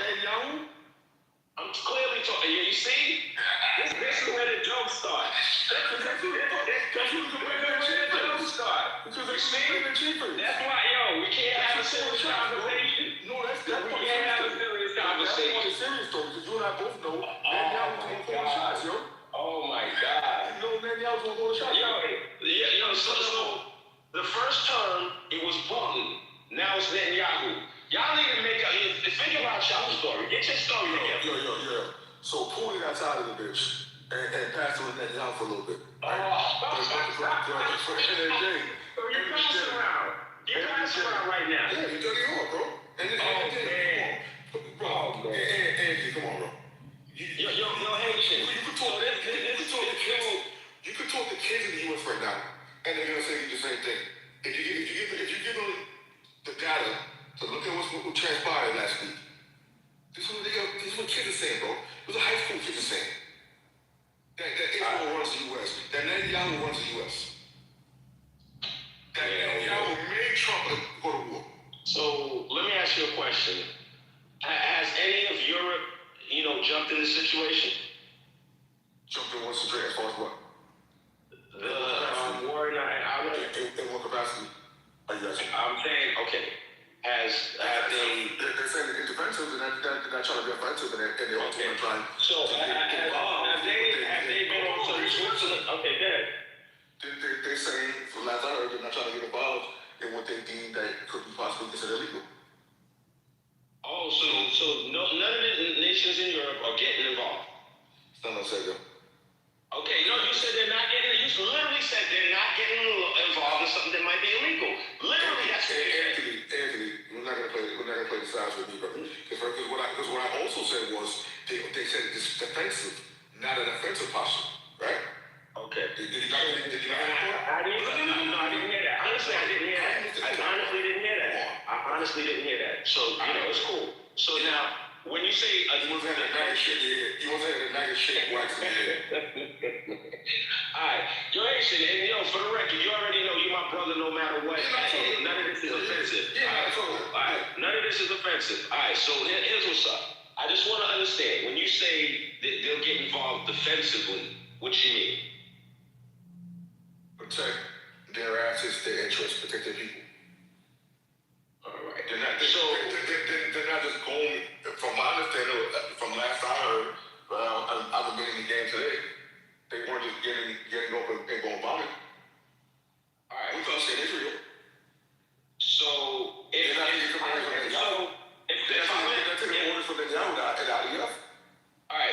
let cats, launch attacks from my bases, is that a defensive posture?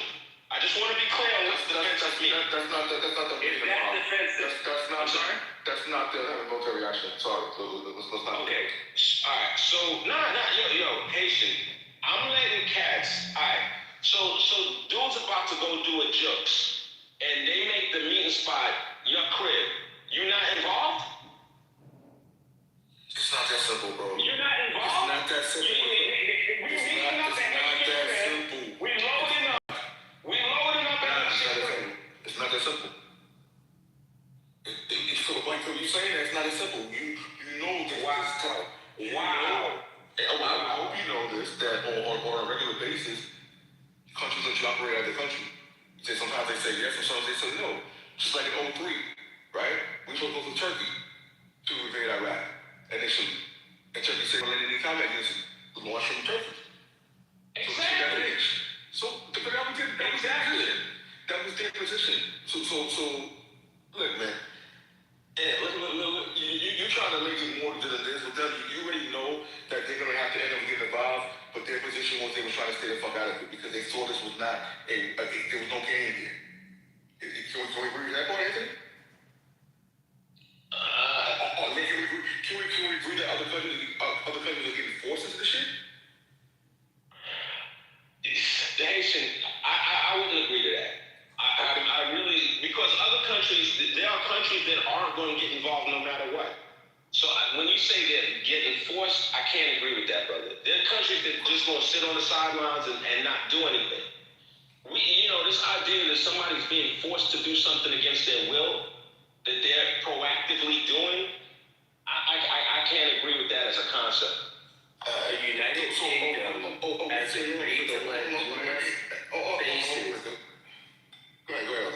The United Kingdom has said U.S. bases can use their bases for defensive purposes because of the way that Iran is throwing missiles around the whole territory. That's what he's pointing to.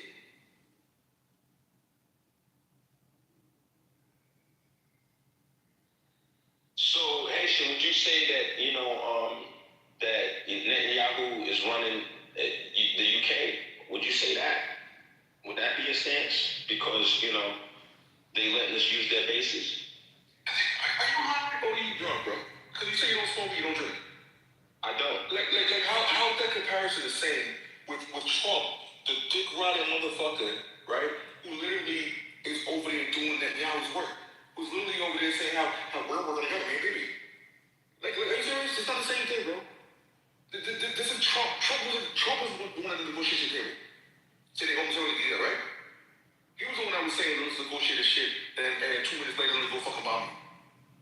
Again, Anthony, I don't have any love for the Iranian government. I don't feel bad for the Iranian government. Am I pathetic to the people? Yes. The government, I think two fucks about. When Trump had Soleimani killed, I was like, cool, good job. Yeah. Right? Yeah. So right now though, what the fuck did we gain right now? And what gain do you foresee within the next 6 months? In the next fucking year? How many more bodies gonna come through for Kitover? All right. Haitian, did the Iranian president apologize? Yeah, he apologized. He apologized? He didn't apologize for? You know what he said? He said, I apologize for what I haven't even done yet to you. Oh my God. That's not what he said, Cam. That's not what he said, Cam. Anthony. That's not, now you're being disingenuous. You know that's not what he said. Yeah, you're right. No, I'm just talking shit right there, bro. That's not yeah. His own thing. All right, cool. Yeah, but the whole thing's a joke, though. You really think he's fucking seriously apologizing? Yeah, look. I'm sorry, shorty. I'll never hit you again. I'll never cheat on you again. What happened? Come on, man. saying, bro? Come on. This dude here. You really think he was apologizing like he's bowing down to the West? He's apologizing now. Is that how you took it? Listen, man. Is that how you took it, though? I'm gonna tell you the way I took it. All jokes aside, I took it as him copping a plea because he didn't want them to smack his head off his body. He ain't want to end up another name on the list. That's the way I took it. You don't care? He don't care? No, bro. You know, like honestly, Haitian, I think that's a real big statement he making there. I don't know how you could make that statement saying he don't care if he dies. I'm saying that's a big statement. Let me say something. Why I say that to you, right? It's part of it. You in that position right now. You the fog of war. You have most of the motherfuckers in your government have passed away already. You've been killed, right? It's war. It is what it is. He's waiting for us. He's gonna get what, 7 versions, 8 versions? Like, come on, bro. 77, man. I'm sorry, I apologize. 77 version. And you think he's worried about dying? What? Alright, no, but you're Haitian. All jokes aside, man. I think I think that, you know, Khomeini, he didn't want to die. I don't think Donald Trump wants to die. I don't think anybody wants to die like that, man. I understand, you know. I'm not saying he wants to, but dude, not everyone fears death, though. Okay, I agree with that. That's a different statement.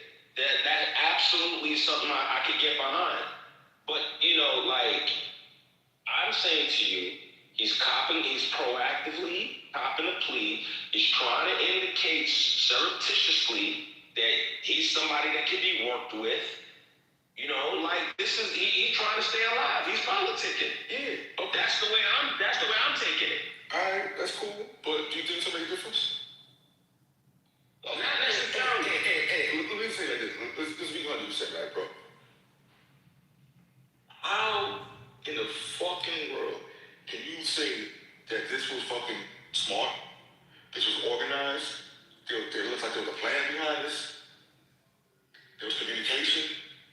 I'm keeping it elementary, even the way I speak about the shit, and I say this shit, because there's nothing to think about. It's like a fucking, hold on. A brain dead, blind, you fucking idiot can see what the fuck is going on. Alright? Again, what are we getting for that shit? Alright, so Haitian, here's what's up, right? No, can you tell me what game? No, Haitian, I'm being serious right now, too. Haitian, you know, everybody plan until they get punched in the face, right? Everybody got a plan. Now, it's all part of the game, and someone loses it. Yeah, so what's up, man? Like, there was no way of predicting what was going to happen and when it was going to happen. The United States didn't know that they were going to, you know, be able to take out that much of the, you know, the leadership in our land in one fell swoop. How do you plan for that? How do you account for that? You know, like... That's irrelevant, though. No, what do you mean it's irrelevant? That's irrelevant. What I'm saying to you